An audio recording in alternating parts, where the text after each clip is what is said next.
A young girl was left home alone for a short while, only to vanish without a trace. What followed felt more like the plot of a gripping detective thriller than a real-life event. It was simply too shocking to believe something like this could truly happen. It would take 15 long years before the truth finally came to light. And when it did, the entire community was left in shock and outrage. Jessica Dishon was born on May 2nd, 1982, in the small, close-knit town of Shepherdsville, Kentucky. It was a quiet, rural place where most residents worked in farming and knew one another well. Jessica was the eldest sibling with two younger brothers, and from a young age, she helped care for them while her parents worked.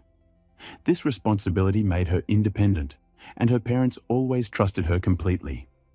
At 15, she took a part-time job at a local restaurant, determined to save up for her dream car, a red Pontiac. Over the years, she diligently put money aside until she finally had enough to make her dream a reality.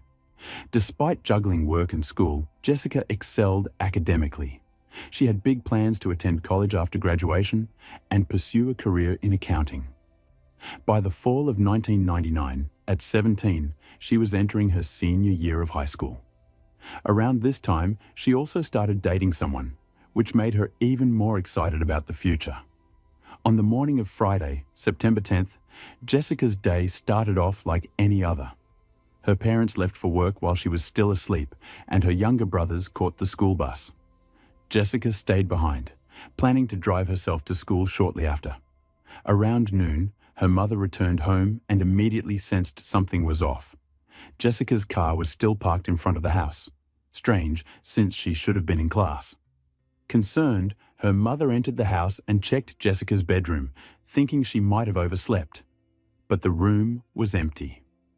Next, she wondered if Jessica had asked her father for a ride instead. However, after calling him, she learned that he had gone to work alone that morning.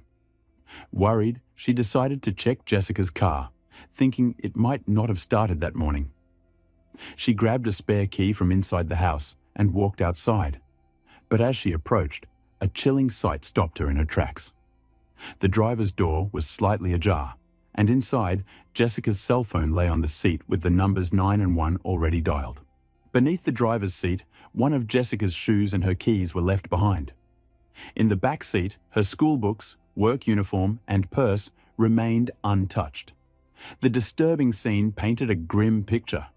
It was clear someone had interrupted her as she tried to call for help. Jessica would never have willingly left all her belongings behind.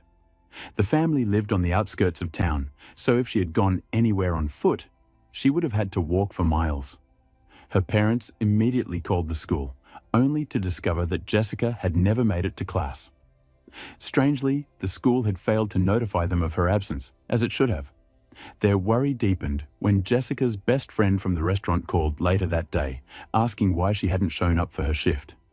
Between her absence at school and work, the abandoned car, and the phone with 9 and 1 dialed, Jessica's parents knew something was terribly wrong. They wasted no time in contacting the police. But when they finally reached the sheriff, they were met with indifference. He brushed off their concerns, suggesting Jessica had simply wandered off and would return soon. He didn't even acknowledge the glaring evidence, like the single shoe left behind, making it nearly impossible for her to have gone far. Jessica's parents pleaded with the sheriff to take the situation seriously, but he refused to open an investigation.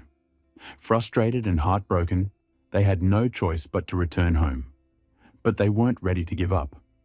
Determined to find their daughter, they took matters into their own hands, reaching out to friends, relatives, and anyone who might have seen Jessica. Yet, no one had any answers. Together, they scoured the town in search of Jessica, but she was nowhere to be found. The next morning, her worried parents returned to the sheriff's office and reported that Jessica still hadn't made it home. This time, the sheriff sent 2 officers to inspect her car. However, her parents soon encountered yet another issue. The officers conducted their examination without wearing gloves, carelessly handling everything inside the vehicle with their bare hands. Worse still, they neglected to check Jessica's room, despite it being standard procedure. Feeling once again abandoned by law enforcement, Jessica's parents turned to the local media in a desperate attempt to bring attention to their daughter's disappearance and highlight the police's apparent lack of concern. With the support of relatives and friends, they launched their own search efforts, distributing flyers that contained crucial information about Jessica. Leading the search were her father and his brother Stanley, both of whom were familiar with the area. Fearing the worst, they decided to focus their search near a local river, an area notorious for attracting drug dealers and criminals due to its overgrown, secluded landscape. For hours, Jessica's family combed through the rough terrain near the river, but they found no sign of her. Then, the following morning, something deeply unsettling happened. While Jessica's parents were at home, their son was playing outside in the yard when he suddenly ran inside, visibly shaken. He claimed he had heard a cry for help, one that sounded just like Jessica's voice. Acting on instinct, Jessica's father grabbed his shotgun and rushed outside, determined to find the source of the cry. At that same moment, his brother pulled up to the house and immediately joined in the search. As they scanned the area, something caught their attention, a plume of smoke rising from a neighboring property. The land belonged to a 40-year-old man named David Brooks. As they got closer, they saw him burning something that looked eerily similar to clothing. The sight sent chills down their spines. Suspicious, Jessica's father approached Brooks and requested permission to search his property. Brooks, however, flatly refused and ordered them to leave. But that wasn't the only unsettling thing about him. Before Jessica's disappearance, her family had shared a relatively normal relationship with Brooks and his relatives. Yet after she went missing, his behavior took a disturbing turn. He began driving past their house slowly and frequently, staring at them with an unsettling, almost taunting smile. Jessica's parents also started receiving eerie anonymous phone calls where the caller remained silent, breathing heavily on the other end. They suspected Brooks was behind it, but they couldn't understand why. After witnessing Brooks burning clothes on his property, Jessica's parents once again turned to the police, who had shown little interest in the case from the beginning. They urged the officers to search Brooks' property with cadaver dogs, and this time, the police agreed. Using Jessica's clothing to pick up her scent, the dogs led investigators straight to Brooks' fire pit, but frustratingly, no solid evidence was found. However, the dogs also uncovered a pair of black gloves inside one of Brooks's sheds. The gloves emitted an odor associated with decomposition, raising even more red flags. Despite these alarming discoveries and Brooks's increasingly suspicious behavior, the police once again failed to link him to Jessica's disappearance, leaving her parents with more questions than answers. Frustrated by the local authorities' inaction, Jessica's father made a bold decision. He reached out to the FBI. Typically, the Bureau does not launch investigations solely based on requests from missing persons' relatives. But this time, given the disturbing circumstances surrounding Jessica's case, they agreed to step in without hesitation. After carefully reviewing the details provided by Jessica's parents, the FBI came to a chilling conclusion. Something truly horrific may have happened to her. From that moment on, a real investigation finally began. The kind of thorough inquiry that local law enforcement had failed to conduct. FBI agents meticulously collected fingerprints from Jessica's room and vehicle, seizing all potential evidence for forensic analysis. They also deployed helicopters and enlisted volunteers to assist in a massive ground search. Even the pond near Jessica's home was thoroughly examined as investigators considered the possibility that her body might have been hidden there. Then, as the FBI combed through Brooks's property with a level of scrutiny the local police had never applied, they uncovered something truly alarming. Inside one of the sheds, investigators uncovered a chilling piece of evidence: a printed photo of Jessica. This disturbing discovery made detectives almost certain that Brooks was involved in her disappearance. They also began to suspect his 35-year-old brother Joseph, who exhibited odd behavior while the police were searching the property. However, there was a major obstacle. Despite their suspicions, the investigation had yet to produce any concrete evidence substantial enough to justify arresting either of the brothers. With no other leads, authorities intensified their search efforts, convinced that Jessica was no longer alive. Then, on September 27th, 17 days after Jessica went missing, the police received a call that would change everything. A woman was driving along a road near the river, the same area where Jessica's father had desperately searched in the early days of her disappearance. As she passed by, she noticed something unusual near a tree just off the road. Curious, she decided to take a closer look. As she approached, a horrifying realization set in. The object resembled a human body. Without hesitation, she dialed 911. FBI agents rushed to the scene, and their worst fears were confirmed. The lifeless body of a young woman lay before them, badly decomposed and missing several fingers and limbs. A rope, streaked with red and silver paint, was tied tightly around her legs. Parts of her clothing were also missing, leading investigators to suspect she had been sexually assaulted. Due to the body's advanced state of decomposition, authorities were unable to immediately confirm whether it was Jessica. The police then visited her parents and asked for their help in identifying her remains. Overcome with grief, Jessica's father couldn't bring himself to look, but her mother, gathering all the strength she had, agreed to go to the scene. At first, she struggled to recognize her daughter, but then her eyes fell upon something unmistakable. A small butterfly tattoo, identical to Jessica's, located in the exact same spot. The painful truth became undeniable. Later, forensic experts officially confirmed Jessica's identity and determined her cause of death: strangulation. The examination also revealed multiple bruises, indicating she had suffered a brutal attack before dying. Even more disturbingly, medical experts concluded that her limbs and fingers had been removed post-mortem, meaning she had been alive when her ordeal began. Yet the most devastating revelation was still to come. Investigators discovered that Jessica had remained alive for approximately 3 days after she was abducted. This meant that if the police had acted sooner, they might have been able to save her. Instead, their inaction had sealed her fate. Following the grim discovery, the FBI decided to interrogate Brooks once more. This time, his story took a suspicious turn. During his initial interview, he had claimed he saw Jessica near her home on the morning she vanished. But now, he completely changed his statement, insisting that he hadn't seen her at all that day. His new version of events placed him at home, in bed with his wife that morning. However, when detectives questioned his wife separately, she contradicted his account. Sensing the pressure mounting, the FBI pushed further. They asked Brooks what he would do if his fingerprints were found on Jessica's body. His response sent chills down their spines. Although no such evidence had been discovered, Brooks hesitated and then made an alarming statement. If his fingerprints were found, he would have to confess to everything. Shortly after, he was subjected to a polygraph test, and he failed. With suspicions at an all-time high, the FBI made a bold decision. Despite the lack of solid physical evidence, they arrested Brooks and proceeded with the trial.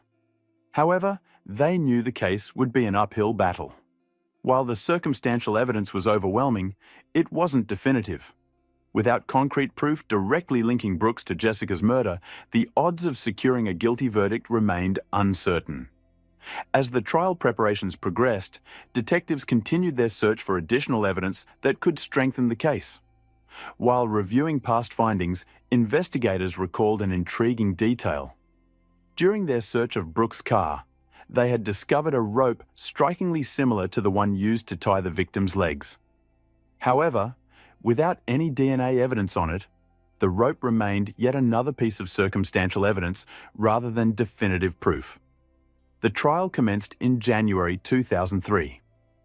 Brooks's attorney vehemently argued that there was no concrete evidence linking his client to the crime, insisting on his innocence. Then, a crucial misstep by law enforcement came to light during the proceedings. When investigators first discovered Jessica's body, they also found several of her missing limbs nearby. These remains were placed in specialized containers and handed over to the local police for safekeeping. However, despite clear labels instructing officers to store them in a refrigerated environment, the boxes were instead left at room temperature. As a result, the remains decomposed extensively, destroying any potential DNA traces that might have identified the killer. With no solid forensic evidence and only weak circumstantial links, the case against Brooks was far from airtight. Ultimately, the jury was unable to reach a unanimous verdict, and Brooks walked free. According to state law, he could only be charged again if new, undeniable evidence emerged. For Jessica's parents, the verdict was a crushing blow. In their minds, there was little doubt that Brooks was responsible for their daughter's murder. To make matters worse, they were haunted by the thought that if the police had taken the case more seriously from the start, Jessica might have been saved. Now, with no justice in sight, their last hope faded entirely. As years passed, Jessica's case remained unsolved, and eventually it was nearly forgotten. Then, in 2012, a new detective, Lynn Hunt, joined the local police department. Tasked with investigating cold cases, she soon turned her attention to the murder of Jessica Dishon.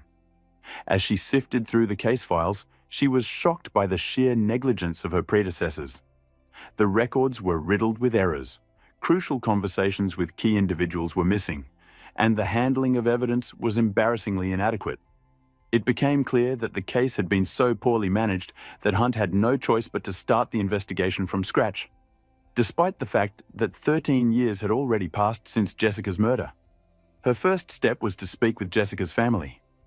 One of Jessica's brothers, now an adult living on his own, handed Hunt a box of his sister's belongings, items that had originally been in Jessica's car. He had kept them ever since the police had returned them to the family. Hunt was once again astounded by the lack of professionalism in the investigation. These items, which should have been preserved as evidence, had not been stored according to protocol. Now, after so many years, they were unlikely to yield any useful clues. Nevertheless, Hunt examined everything carefully, determined not to overlook a single detail. Then she came across something interesting, a copy of Brooks' medical evaluation. According to the report, his IQ was only 61, which is considered extremely low. This revelation raised serious questions about the way the police had handled his interrogation. Given his intellectual limitations, Brooks might not have fully understood many of the questions posed to him.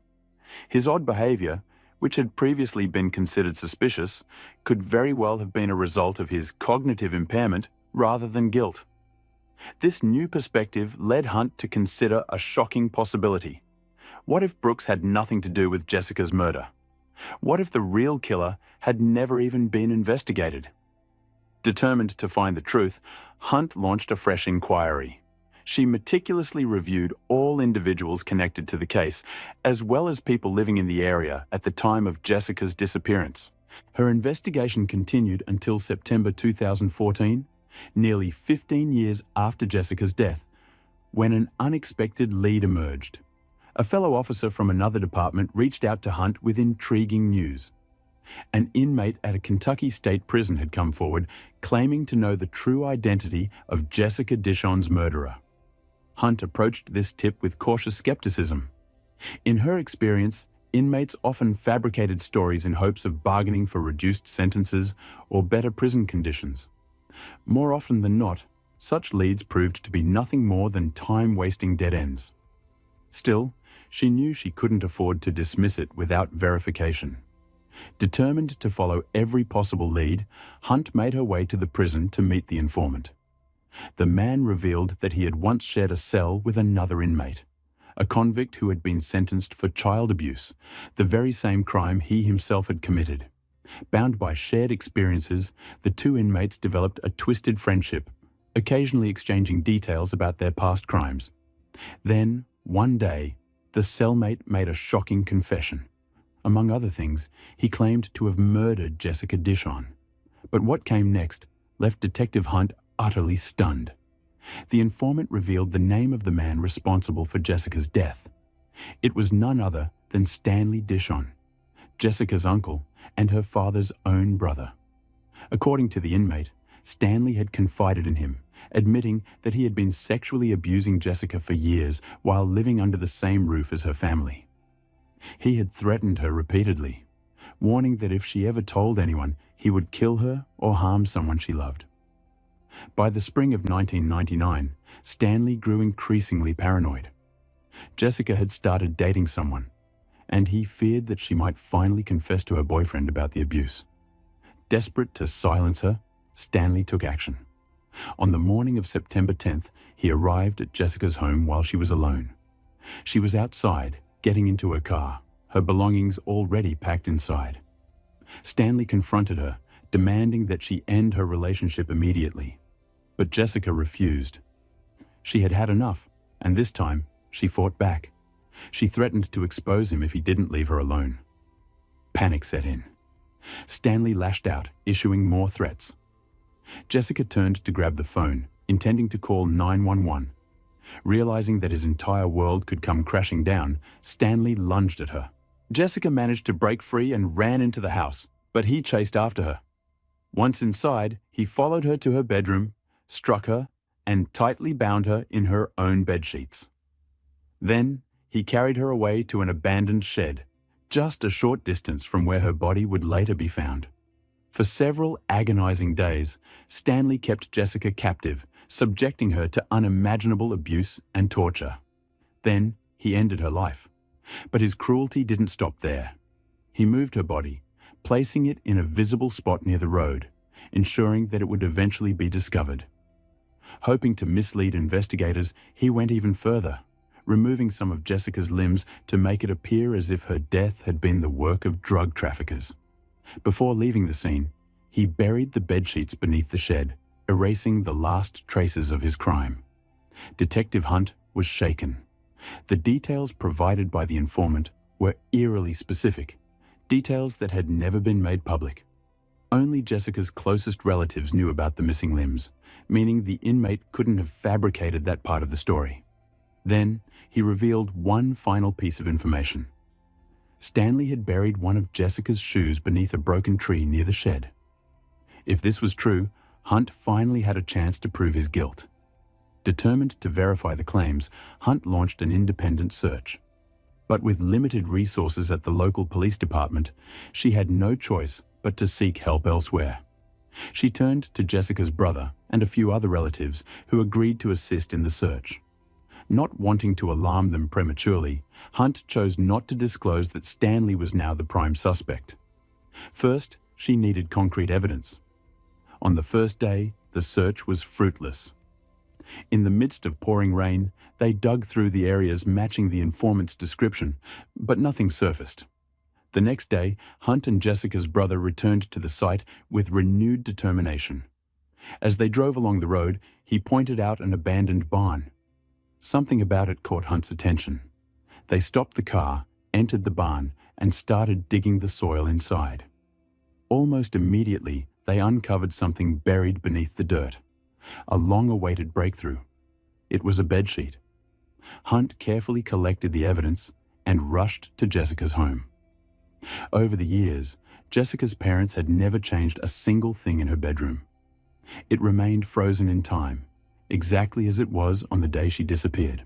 Thanks to this, Hunt was able to confirm a crucial detail. The bedsheet they had just found matched Jessica's bedding. It was missing from her bed, and the pattern was identical to the remaining linen. For the first time in 15 years, the truth was finally coming to light.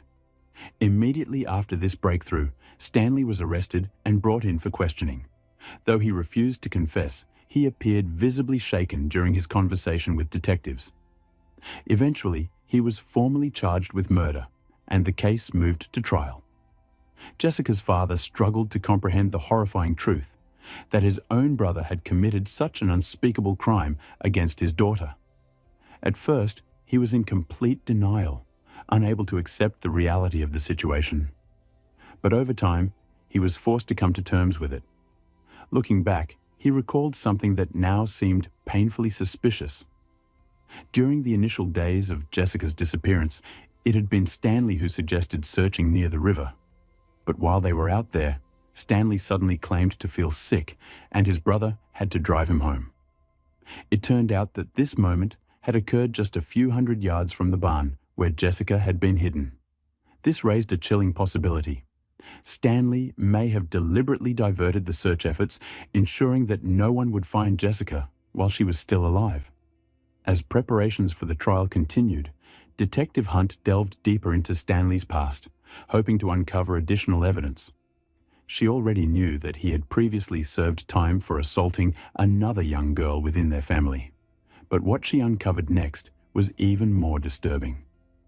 Multiple women, each closely related to Stanley, came forward, revealing that he had sexually abused them when they were children. A clear pattern emerged.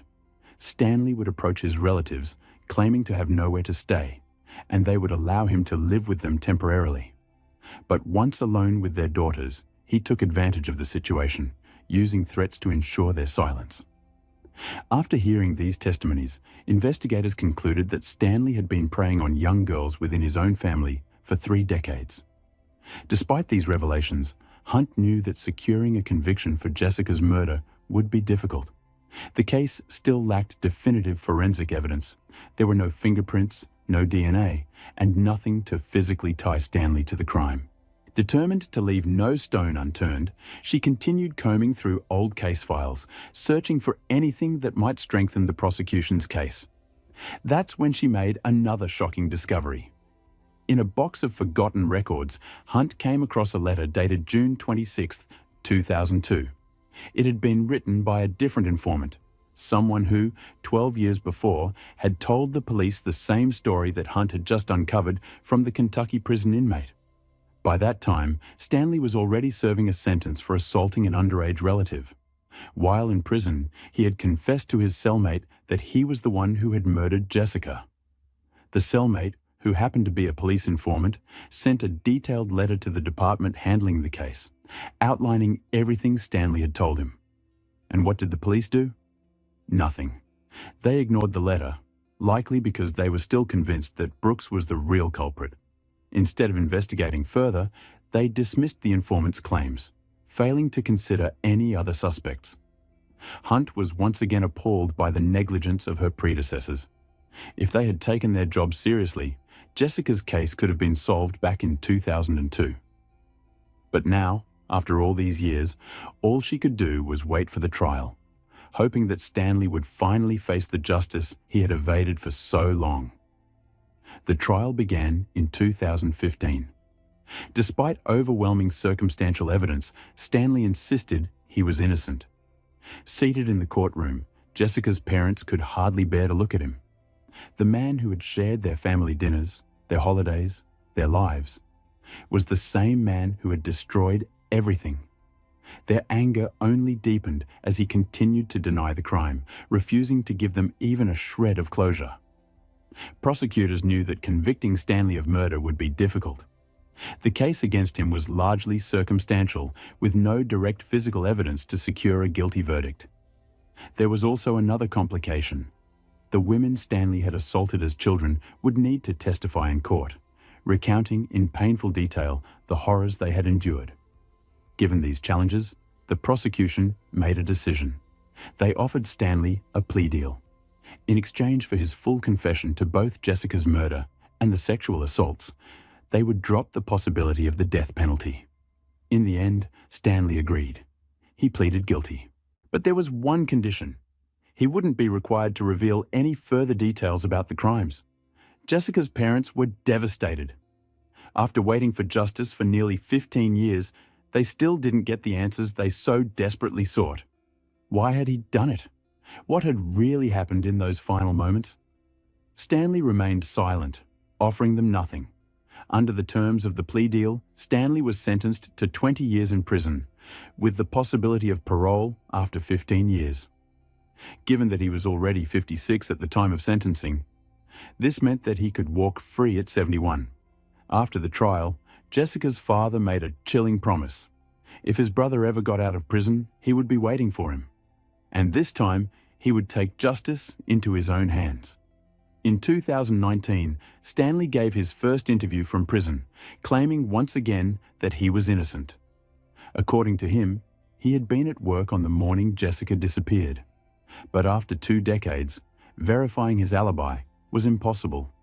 He also failed to explain how two unrelated informants, separated by more than a decade, had come forward with identical confessions from him, including details that only the true murderer would know, such as the location of the buried bedsheet. As for David Brooks, detectives never fully ruled out the possibility that he played a minor role in the crime. Brooks and Stanley knew each other, and it was entirely possible that Stanley had asked him to help dispose of Jessica's belongings. Given Brooks's low IQ, he may not have fully understood what was happening. Perhaps he had been the one to burn Jessica's clothes in the fire, or maybe Stanley had given him the gloves, contaminated with Jessica's scent, causing the cadaver dogs to alert. There was even a small possibility that Brooks had deliberately placed Jessica's photo in Stanley's shed, attempting to shift suspicion. But the full truth will likely never be known. Brooks passed away in 2021 due to heart complications, taking any remaining secrets to the grave. One final mystery remains: the haunting moment when, on the third day of Jessica's disappearance, her younger brother heard a cry for help outside. He was convinced it was his sister. To this day, no one knows the truth. Was Jessica still alive at that time, held captive in the barn just a few miles away? Perhaps the child had imagined it, his mind playing tricks on him under extreme stress. Or maybe it was someone else's voice that he mistook for Jessica's. Yet, there is one unsettling theory. We know that right after Jessica's father ran outside in response to the cry, Stanley pulled up to the house. He had been nearby. Could it be that Jessica had been in his car at that exact moment, bound, gagged, or unconscious? It seems unlikely. But in a case like this, where so much negligence and deception clouded the truth, anything is possible. What do you think about this case? Share your thoughts in the comments below. And if you found this story compelling, don't forget to like and subscribe. Rowan Ford was born on April 11th, 1998, in San Diego, California. She had a childhood filled with love, but also challenges. Her parents divorced when she was young, and her mother, Colleen, moved her to the quiet town of Stella, Missouri. Life took another turn when Colleen met and married a man named David. With children from previous relationships and a new baby soon after their marriage, Rowan found herself in a large, blended family. She had 2 sisters and 2 brothers, and despite their differences, they shared a strong, unbreakable bond. Rowan was the kind of kid who loved the simple joys of childhood, riding her bike around town, splashing in the water on warm days, and sketching whenever she had the chance. She had a kind heart and a natural desire to help others. At Sunday school, she never hesitated to assist other kids when they struggled with their lessons.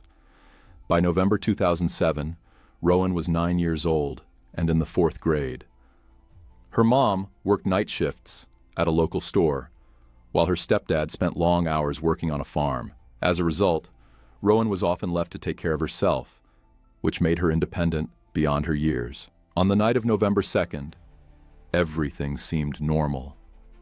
Rowan was home alone, as she often was. Her mom had left for work, and her stepdad hadn't returned yet. But by the next morning, everything changed. At around 9 a.m., Colleen arrived home from her shift, expecting to find Rowan still asleep. But when she checked her room, her daughter was gone. Panic set in immediately. She turned to David, demanding to know where Rowan was. His response was casual. He claimed Rowan had asked to sleep over at a friend's house, and he had let her go. He didn't ask which friend, didn't check in, didn't think twice. After all, it was a small town. What could go wrong?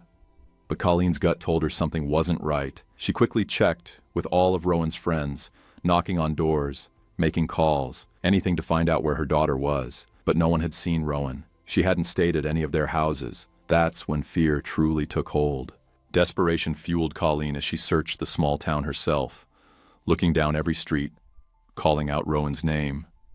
But there was no sign of her little girl. Frantic, she rushed back home and told David that Rowan was missing. She begged him to call the police.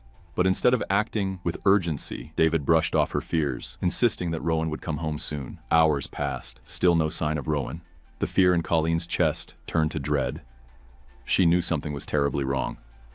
So, she made the call herself. 911. The local sheriff wasted no time. A search operation was launched immediately. The first step? Speaking to David, the last person who had seen Rowan before she disappeared. And what they would uncover in the days that followed was more horrifying than anyone could have imagined. David told investigators that on the evening Rowan disappeared, he had been working on the farm with his colleague, Christopher, when their mutual friend, Nathan, stopped by. The three of them decided to head back to David's place for drinks and a few rounds of pool.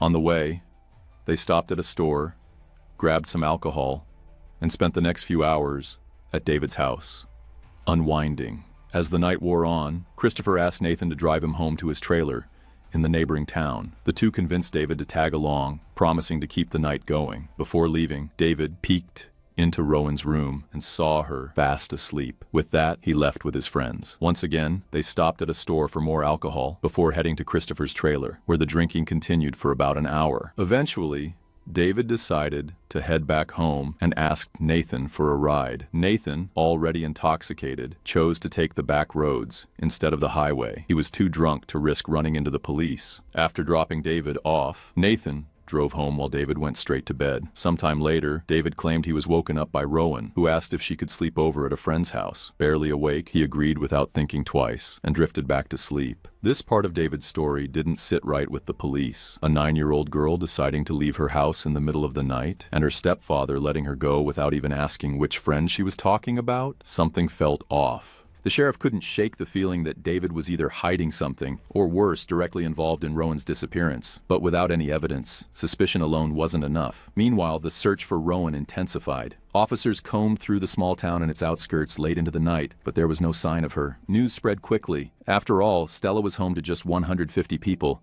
a place where everyone knew each other. Parents were used to letting their kids roam freely, without a second thought. Nothing bad ever happened here, until now. By the time the first 24 hours passed with no trace of Rowan, fear gripped the entire town. Neighbors and friends poured in to help, desperately hoping to bring her home. On November 4th, police traveled to the neighboring town to question Christopher. He backed up David's story completely, but then he mentioned something troubling. David hadn't even contacted him since that night, and he only just found out Rowan was missing. With growing concern, authorities expanded the search, bringing in even more volunteers. But still, they found nothing. No clues. No leads. No Rowan. By the next morning, the case had escalated. The FBI joined the investigation. While local police continued searching every corner of Stella, detectives turned their attention to a terrifying possibility. What if Rowan had been abducted? Investigators were deeply skeptical of David's story. It simply didn't add up. They had already spoken to all of Rowan's friends, and not one of them had seen her that night, confirming that she had never gone to a sleepover. Meanwhile, as they continued questioning David, they noticed something alarming.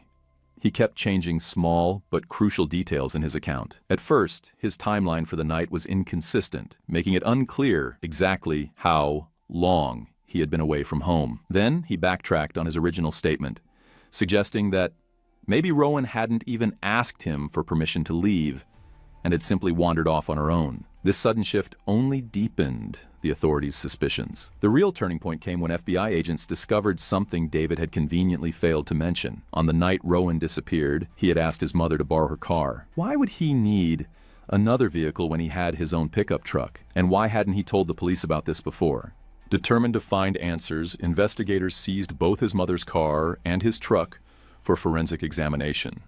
But despite their efforts, experts found no trace of evidence linking either vehicle to Rowan's disappearance. As doubts about David grew, detectives decided to take another look at the two men who had been with him that night, Christopher and Nathan. Christopher was brought in for questioning again. He stuck to the same story he had given the day before and even agreed to take a polygraph test. The results showed no signs of deception. For a moment, it seemed like there was nowhere left to turn. But then, something unexpected happened. A few hours after leaving the police station, Christopher was back at work when he spotted Sheriff Clark's car passing by. He waved for him to stop. Sheriff Clark wasn't directly involved in Rowan's case. He was in charge of the police department in Witten, a neighboring town. But he had known Christopher for nearly 2 decades, ever since his childhood. Clark had been close friends with Christopher's foster parents, and over the years, Christopher had come to see him as a trusted figure, someone he could turn to in difficult times. As they stood there talking, the conversation naturally drifted to Rowan's disappearance. Sheriff Clark listened carefully, but something about Christopher's demeanor struck him as odd. He seemed nervous, like there was something weighing on him. Clark had a gut feeling that Christopher wasn't telling the whole truth, and with a child's life potentially hanging in the balance, he couldn't ignore it. He immediately contacted the FBI, sharing his concerns. Investigators began to suspect that Christopher might be hiding information, perhaps even protecting David. Maybe David had asked him to tweak certain details of that night, and now Christopher was afraid that if he came clean, he could be implicated as an accomplice. Given his long-standing relationship with Christopher, Sheriff Clark offered to help get through to him. That evening, Christopher stopped by Colleen's house, asking if there were any updates on the search. Almost at the same time, FBI agents arrived to speak with Rowan's mother again. Seeing Christopher there, they decided to question him once more. At first, he stuck to his story. Everything had happened exactly as he had described before. Nothing had changed. But then, for the first time, Christopher hesitated. And finally, he admitted something that shifted the entire investigation. He wasn't ruling out the possibility that David was involved in Rowan's disappearance. And more importantly, he was ready to help uncover the truth, no matter how devastating it might be. Christopher was so determined to get to the truth that he even suggested wearing a wire and confronting David in hopes of coaxing a confession out of him. But at that point, detectives decided not to take such a drastic step. Instead, they asked him if he had any idea where David might have hidden Rowan's body. He hesitated, then named several locations. The next morning, police set out to search those areas, while the broader search around Stella continued. Meanwhile, FBI agents brought David in for questioning once again. But as expected, he stuck to his story, denying any involvement over and over again. Investigators combed through his home, hoping to find any shred of evidence that could crack the case, but once again they came up empty-handed. At the same time, Christopher found himself back at the sheriff's office, sitting across from Sheriff Clark. He told him about his latest encounter with the FBI, but something about his demeanor didn't sit right with Clark. There was something else, something Christopher wasn't saying. After their meeting, the sheriff immediately contacted the detectives. He was certain Christopher was still holding back crucial information, something that could finally link David to Rowan's disappearance. The FBI agreed. Christopher had reached out to Clark multiple times since the case began, which told them one thing: he wanted to talk, but for some reason, he was scared to. So, the next day, November 7th, police called Christopher back to the station. This time, they needed his consent to search his safe, which was still inside David's house. He had lived with David for several months when he had nowhere else to stay, and some of his belongings remained there. Christopher agreed, and he also voluntarily allowed police to search his trailer, his car, and even provided a DNA sample. Then, the real questioning began. Detectives pressed him once again about the events of that night, urging him to confirm David's story. But this time, something shifted. Christopher hesitated. His expression changed. And then finally, he admitted it. David's story wasn't entirely true. The room tensed. Detectives leaned in, urging him to keep going. They needed to know what really happened that night. But the pressure overwhelmed him. Christopher became defensive, his voice rising as he accused them of treating him like a suspect. If they were going to try and pin Rowan's disappearance on him, he said, then he had nothing more to say. And with that, the interrogation ended. Later that evening, Christopher went straight to Sheriff Clark. Frustrated, he vented about the way the detectives had questioned him, saying they were treating him like a criminal and that he might need a lawyer. Clark remained calm, reminding him that the police weren't trying to accuse him of anything. They were simply doing everything in their power to find Rowan. Christopher was quiet for a moment. Then he made a decision. "If I share anything else," he said, "it'll only be with you." Clark didn't push. Instead, he did what he had always done. He listened. And slowly, Christopher began to open up. Tears welled in his eyes. His voice shook. He swore he loved Rowan, that he would never hurt her. When he had lived at David's house, he had grown attached to her and the other kids. They had treated him like family. They had even called him Uncle Christopher. Clark watched him carefully. He could see it. Christopher was on the edge of revealing the truth. The question was, would he finally let it out? Just as Christopher was on the verge of revealing the truth, an unexpected visitor arrived at the police station, pulling Sheriff Clark away. By the time Clark returned, Christopher was gone, taking whatever he had been about to confess with him. Frustrated but careful not to push too hard, Clark immediately contacted the FBI. He explained that Christopher had been right there, ready to talk, but he also warned that pressuring him too much could backfire. If they weren't careful, he might shut down completely or even get a lawyer. The detectives agreed. They would give him space, hoping he would come forward on his own. Meanwhile, the search for Rowan continued, but each passing day without answers deepened the growing despair. Then, everything changed. On November 9th, exactly 1 week after Rowan's disappearance, a search team combing through a remote area near Powell, about 10 miles from Stella, stumbled upon something chilling: a large pit in the ground. As they peered inside, they saw leaves and debris carefully arranged to conceal what lay beneath. Rowan's body. She was partially clothed, wearing only one sock with nothing below the waist. The medical examination confirmed the unthinkable.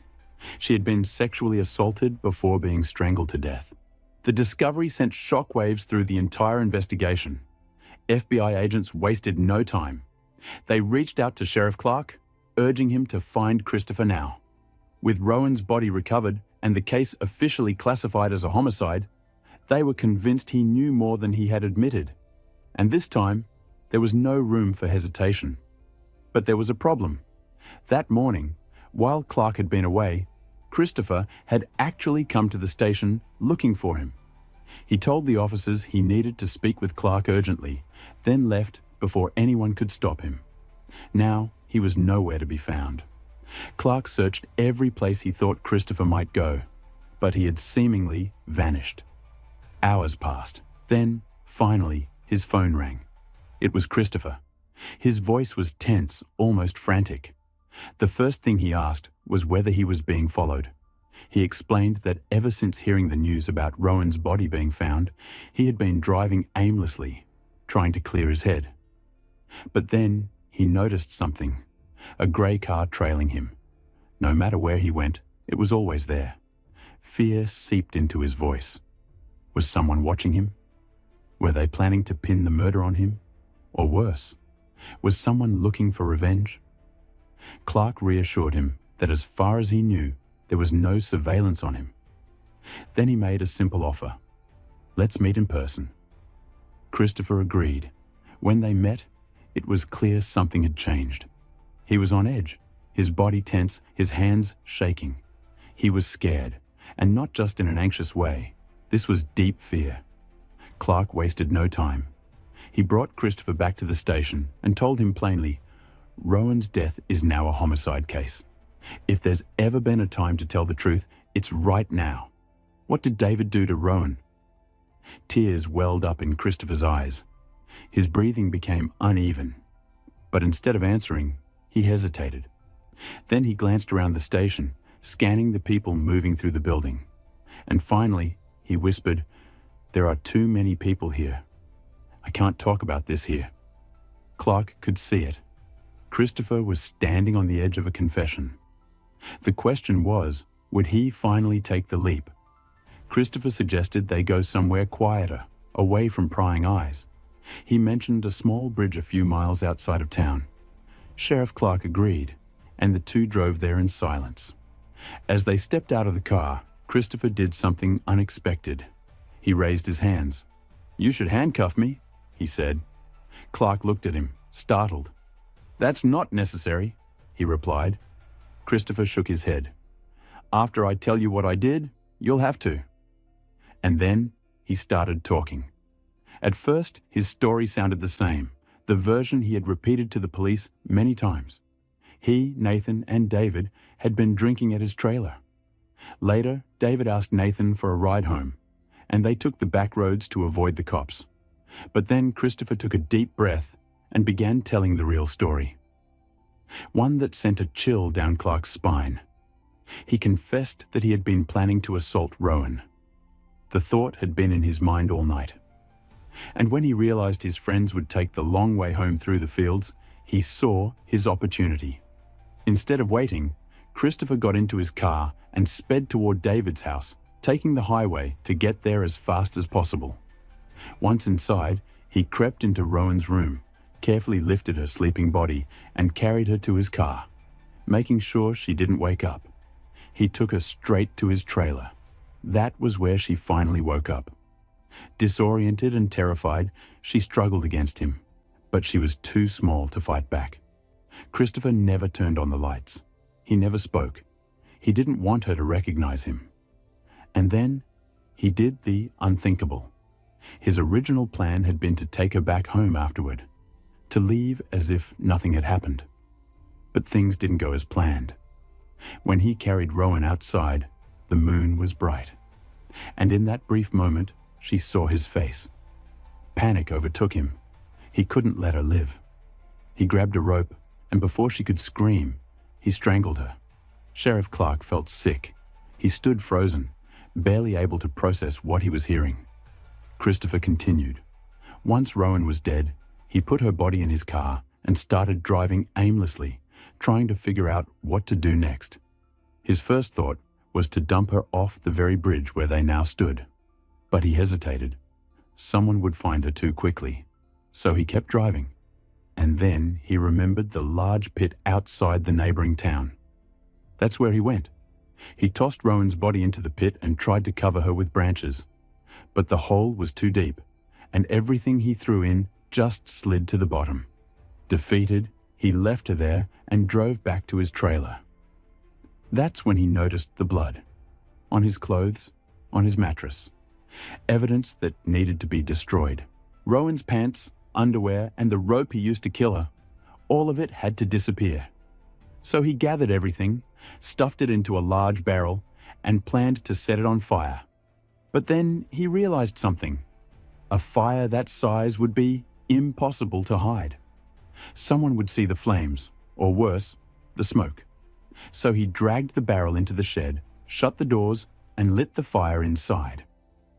As Christopher finished his confession, Sheriff Clark was left speechless. For days, he had been convinced that David was the one responsible. He had thought Christopher was just holding back information, afraid of getting caught up in his friend's crime. But now, the truth was staring him in the face. The man he had known for nearly 20 years. The man who had always respected him. The man with 3 children of his own was a monster. And Clark had just listened to him confess to a crime so unspeakable, so horrifying, that he barely recognized the person standing in front of him. Sheriff Clark had always thought Christopher was a decent man. But now, faced with the horrifying reality of who he truly was, the truth felt colder than ever. After Christopher finished his confession, he agreed to go to the station voluntarily. Clark didn't handcuff him. It wasn't until Christopher repeated his confession to the FBI that he was officially placed under arrest for murder. He even signed a voluntary consent form allowing investigators to search his trailer and car.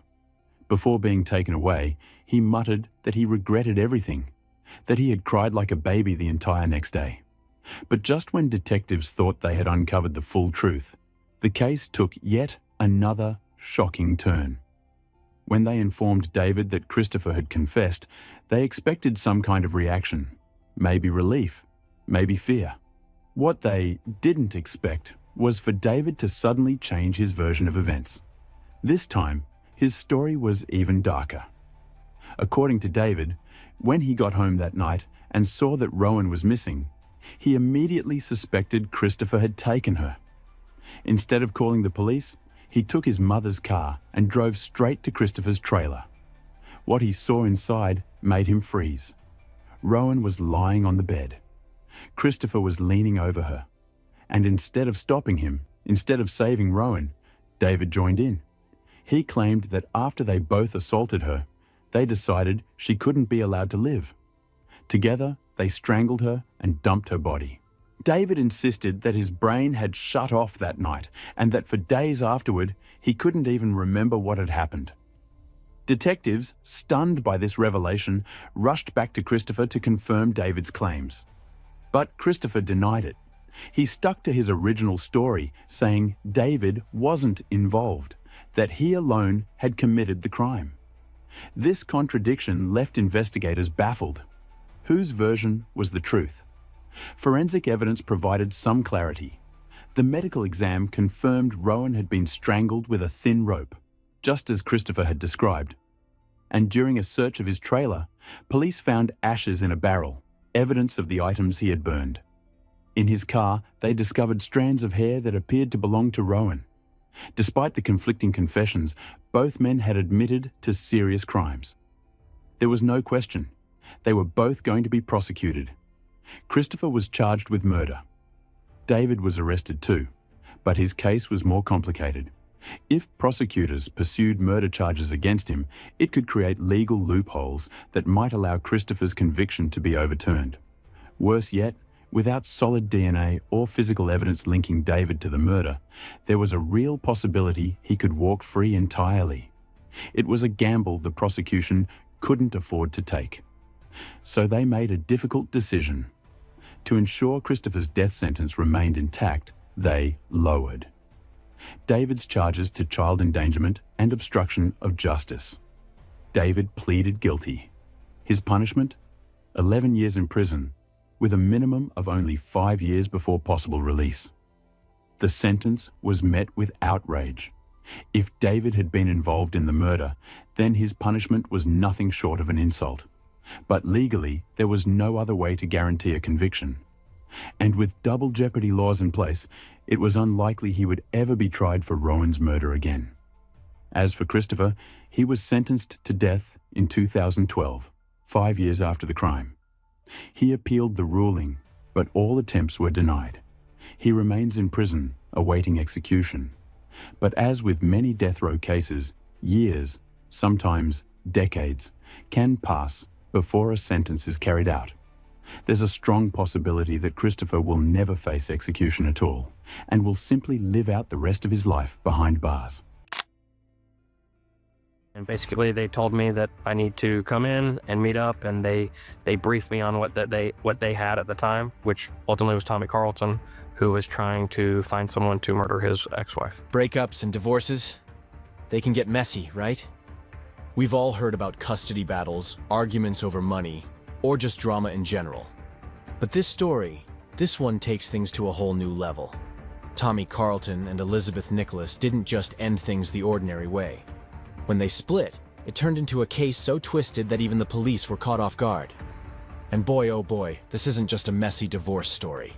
It's something much, much deeper. And without wasting any time, we're getting right into it. So, who are Tommy and Elizabeth? So it all started out pretty normal. Tommy Lyle Carlton was working as a registered nurse in Osceola County, Florida, and so was a woman named Elizabeth Nicholas. They crossed paths pretty quickly at the medical facility, and right away, something just clicked.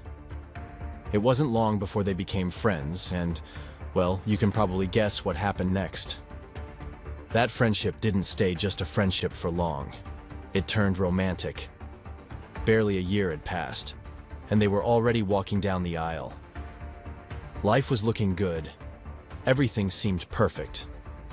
By 1998, they had a son, Eric, which should have been the cherry on top, right? But unfortunately, this was the beginning of the end. Out of nowhere, Tommy started pulling away from Elizabeth, and pretty soon, things went downhill. They found themselves stuck in the classic cycle: constant fighting, endless arguments, and drama over things so small that a calm conversation could have fixed them. But instead, it just kept getting worse.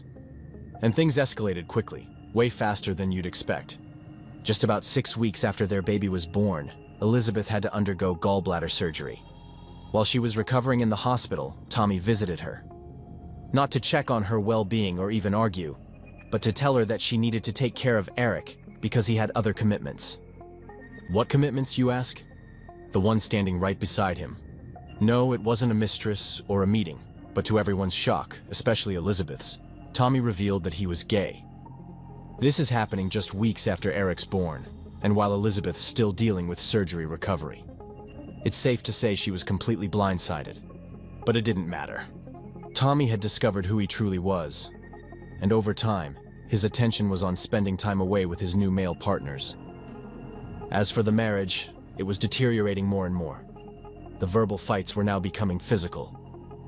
So, to no one's surprise, Elizabeth filed for divorce in 2000. The divorce went relatively smoothly, and they shared joint custody of Eric. Eric lived primarily with his mother. For a while, everything went well. Tommy was paying his child support. They shared custody, and things were fairly civil. Until Elizabeth moved on and started dating Jay Saltzman. And there was one person who was just not happy about it, none other than Tommy himself. He grew bitter and suddenly very concerned for his child's safety, claiming that this new relationship was putting Eric in danger. He insisted Eric was no longer safe. His response? He stopped making child support payments. And he held out long enough for his unpaid child support to pile up to $85,000. Elizabeth had finally had enough. The constant back and forth with Tommy over child support wasn't just exhausting, it was taking a toll. She filed to get the court involved, hoping a judge could set things straight. After a few hiccups in the process, she finally got a court date for May 14, 2009. But as soon as Tommy got wind of the hearing back in January, it was like he flipped a switch. Suddenly, he wasn't picking up her calls, didn't answer texts, and even cut off contact with Eric. It was as if he vanished from their lives. But their story was far from over, and they were about to cross paths in a way nobody saw coming. Tommy finds out about Elizabeth's death. Barely a week before the court date, on Friday, May 8, 2009, Tommy had just met someone new and was going about his usual routine when his phone rang. It was the sheriff's department. Detective Irving Molina from the Osceola Sheriff's Department wanted him to come down to the station, so Tommy went in and met up with Detective Molina and his partner, Detective Brett Roller. Now, the news he was about to get would have been devastating for anyone with even a bit of sympathy. But for Tommy, well, let's just say his reaction was different. If you don't believe me, you'll see for yourself in just a second. So after going through the formalities, like his rights, the fact that the interview was being recorded, etc., Detective Molina dropped the news. Tommy's ex-wife, Elizabeth, was dead. They'd been informed by Elizabeth's boyfriend, Jay Saltzman, and were reaching out to him for information. That's my ex-wife. That's your ex-wife? Yeah. All right. First of all, I know I thanked you already, but I want to thank you even more for just coming in, especially as quick as you did. I just happened to be here. Normally I'm in Orlando, that's where I live. Oh, really? Yeah. Now, as you can see for yourself, Tommy's reaction wasn't exactly what you'd expect after finding out someone you once loved, married, and had a child with was gone. The detectives let him know this wasn't just any death, they were investigating it as a potential homicide, as her ex-husband Tommy was in a position to give them the much-needed information. From the start, he seemed more interested in trashing Elizabeth's boyfriend. He went off about how rude the guy was to him, like that's what he really wanted the detectives to focus on. And let me tell you, Tommy had his whole narrative ready. He painted Elizabeth as the one who kept him away from his son, claimed she wouldn't let him see Eric, setting the whole stage against her. He then opened up about their relationship, but there was zero affection in his words. He didn't have a single kind thing to say about her. And then, he starts saying Elizabeth made promises she never kept. According to Tommy, she told him that if he bought a house for Eric, he'd get more time with him. But she supposedly went back on her word, taking Eric on a Disney trip and never letting him come back. He claimed she was doing everything possible to keep Eric away from him, even drugging their son to make him sleepy during visits. Tommy called her a compulsive liar and accused her of making false claims about him, including accusations of assault that he swore were totally untrue. And that's not even all. South Dakota or North Dakota, Wilson, something like that. That's where she went for one of her brothers or stepbrothers. And so then I went in court and I got the judge to give me custody of my son. She came back and had bruises on her arm where she said that I had beat her up and stuff like that. And she still had them in the courtroom whenever she came back. This was 2 months later. I hadn't seen her. Do nothing. Mm-hmm. Yeah. Tommy went as far as saying that Eric had confided in a friend that Elizabeth's boyfriend, Jay, was abusing him too. He then admitted that he deliberately stopped paying child support, hoping it would lead to a court hearing where he could expose Elizabeth's so-called lies and hypocrisy. But despite all this concern he claimed to have, he said he didn't even know where Elizabeth lived anymore. Just that he thought she'd moved in with her boyfriend. No contact with Eric, no updates on Elizabeth, nothing. He was simply clueless. Then the detectives shifted their questions, asking him to take them through his entire day. Tommy spelled it out, each patient he'd visited, where he was supposed to be, and the timing. He mentioned chatting with his neighbor Mindy, which he said made him run late. When he got to his next appointment, the patient wasn't home, so he just went back to his place. Later, he stopped by Walmart to pick up some flowers for his last patient. But right as he was about to check out, Detective Molina called him in, and he headed to the station. The detectives probed a bit more, asking what he thought of Elizabeth as a person. That's when they dropped the bomb that they were actually investigating her death as a homicide. But if you were expecting a reaction, well, Tommy had nothing. It was almost as if he was desperately grasping for any chance to make her look bad. He said Elizabeth had a knack for making people angry, and she was someone who just didn't care much about anyone's feelings. And then, just as casually, he told them he hated her. Or so he says, nothing to do with it. Just stick around for a minute, and you'll find out how he had everything to do with it. The detectives then switched things up again, asking if he had any friends. Tommy just shrugged and said he mainly spent time with his patients. The truth comes out. Now, if you haven't figured it out yet, the person behind this whole mess was none other than Tommy himself. For all his confidence in staying out of suspicion, he didn't realize just how deep he was in. And whatever you think got him caught, trust me, it's so much worse than that. But let's not spoil it just yet. Back to the investigation. The detectives moved from questioning to confrontation. They dropped a photo of Elizabeth after she'd been shot, right in front of him. Tommy's reaction? Just blank, no shock, no sadness, no anything. All he cared to ask was, where's Eric? Is he safe? And guess who just walked in? You're about to find out. That was the look of a man who just realized the hitman he hired to kill his ex-wife was actually an undercover cop. Tommy's whole world flipped in that moment because standing right in front of him was James Wood, who he thought was Billy, the guy he'd paid $1,500 to take out Elizabeth. Yeah, James was an undercover agent the whole time, and Tommy had no idea he'd been set up.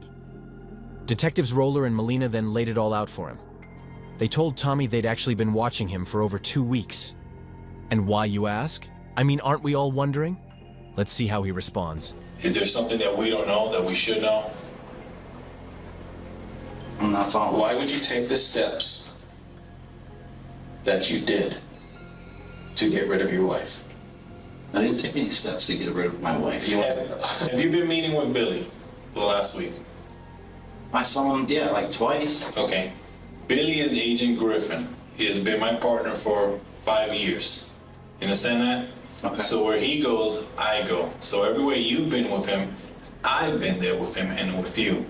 Now I understand from the moment that you guys first met, even prior to the moment that you guys first met. But yeah, please understand that before I come across you, I don't know you. I didn't know Elizabeth. So I don't understand what would drive a person to that point. Turns out it wasn't just James Agent Griffin was in on the whole operation too. Both agents were working together to expose Tommy's entire plan to murder Elizabeth. Tommy started to realize he was backed into a corner with nowhere to go.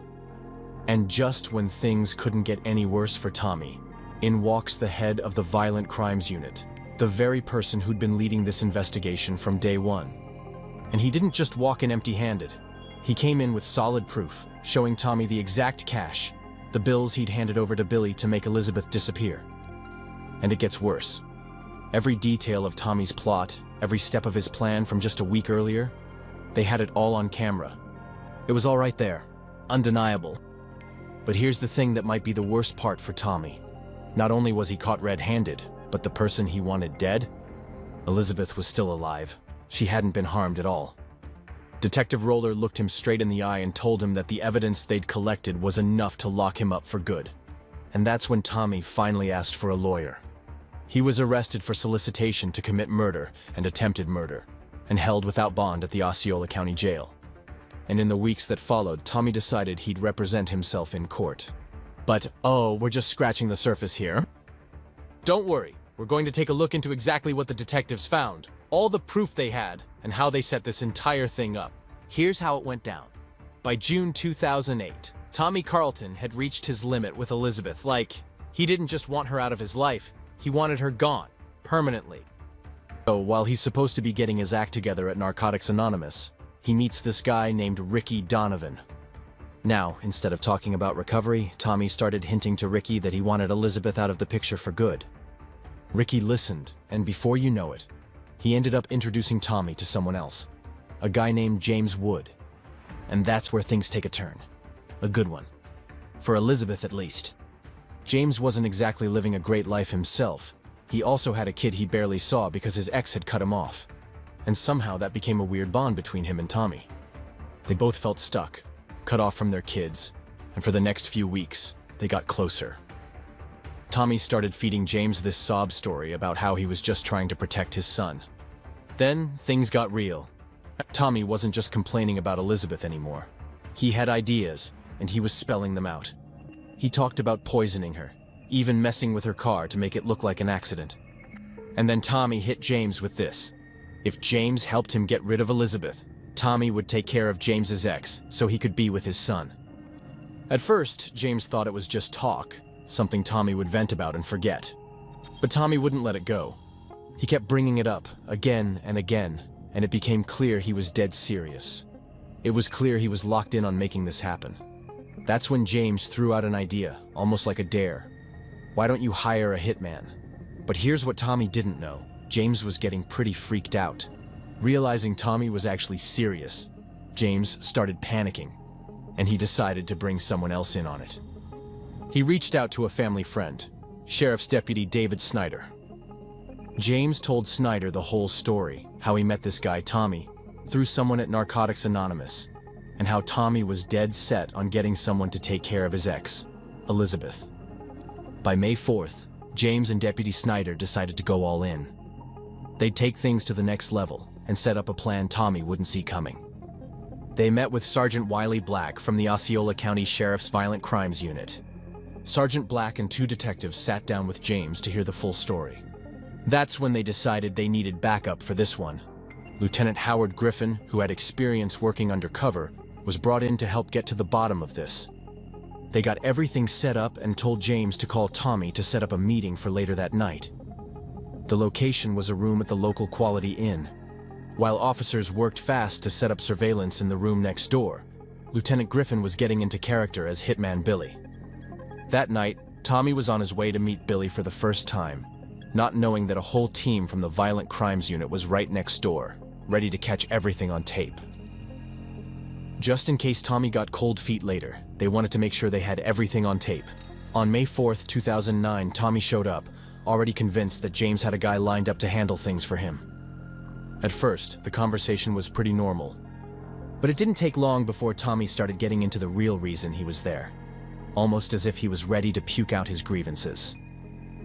He told Billy that his son, Eric, was being abused by Elizabeth and her boyfriend, Jay. Tommy was complaining about how that Eric had called him crying, begging for help, saying he couldn't take it anymore. He's with this guy who's beating the scrap out of my son. I can't see him, they want me to see him, talk to him, nothing, he's still in there. He's like, call me up on the phone, crying. The last time I talked to him, I called me on the phone, he was crying. He's like, come get me, man. And he's crying. He's fucking, he'll turn 11 in June. This was allegedly the reason Tommy was desperate to get full custody of his son, and he was willing to do anything to make that happen, even murder. But this guy wasn't foolish. During this whole meeting, Tommy was getting more and more paranoid. He was convinced the hotel room was bugged. When he went to grab a pen, he thought he saw a metal briefcase in the next room that looked like it had a listening device in it. He told James and Billy about it, but when they checked again, they found nothing. Still, Tommy couldn't shake the feeling that something wasn't right. After talking for a while, Tommy suggested they head out to his truck to keep talking. That's when the real plan started to take shape. Can we get on like my phone and talk about it? It's the little hidden about this hotel room. I don't give a fuck. I'm getting my goddamn truck or car or whatever. Is that cool? Yeah, I don't give a fuck. Tommy told Billy he just needed Elizabeth taken out of the picture, and they set a deadline. Tommy wanted it done by May 14th. Billy then told Tommy that the easiest way to do it was with a single gunshot to the head. He also laid out his payment terms, $500 up front and another $1,500 when the job was done. They agreed to that, and Tommy promised he'd have the first payment by Friday. Billy then told Tommy to start building an alibi, something that would make him look innocent if the police came asking questions. Tommy agreed. He'd make sure he was seen around town all week. For the next 5 days, Tommy met with Billy 3 more times. Each time, Tommy got more and more specific, handing over more and more details of Elizabeth and Eric. They went over the details of the plan, agreeing on how to handle Elizabeth, and each meeting seemed to bring Tommy closer to actually believing this was going to happen. What he didn't know was that while all this was going down, cops had already contacted Elizabeth. They told her everything Tommy was planning, and she agreed to help them catch him red-handed. On the afternoon of May 6, 2009, Tommy and Billy met again, this time in a Dairy Queen parking lot in Kissimmee, Florida. And of course, the whole thing was being recorded. Tommy, probably trying to look casual, decided to drive Billy around town, showing him the photos of his son and ex-wife. Well, just Rolling around like crazy. Alright, Just gonna keep driving, keep moving. go make a big loop or something. Yeah. So, if you look in here, I got the pictures of my son and stuff in there. Okay, cool. Can I? Oh. That's about 3 years ago. This is the most recent. He hasn't changed much. While they drove, Tommy couldn't stop himself. He kept ranting about Elizabeth. He kept talking about these nightmares he was having, how he was scared for Eric's safety, and how he just had to protect his son. In Tommy's mind, Elizabeth and her new boyfriend were a threat, and he was convinced that the only way to make sure Eric was safe was to get rid of her once and for all. Before going off on their own ways, Tommy and Billy had it all lined up for Friday, May 8th, 2009. They agreed to meet up around midday, sometime between 1 and 2 p.m. Elizabeth, on the other hand, was fully on board at this point, helping the authorities set up the whole thing. And Agent Griffin, still posing as Billy, was ready for their third meeting just after 3 p.m. This time at a Walmart parking lot in Osceola County. Tommy showed up, handed him the $500 and promised another $2,500 later. All in.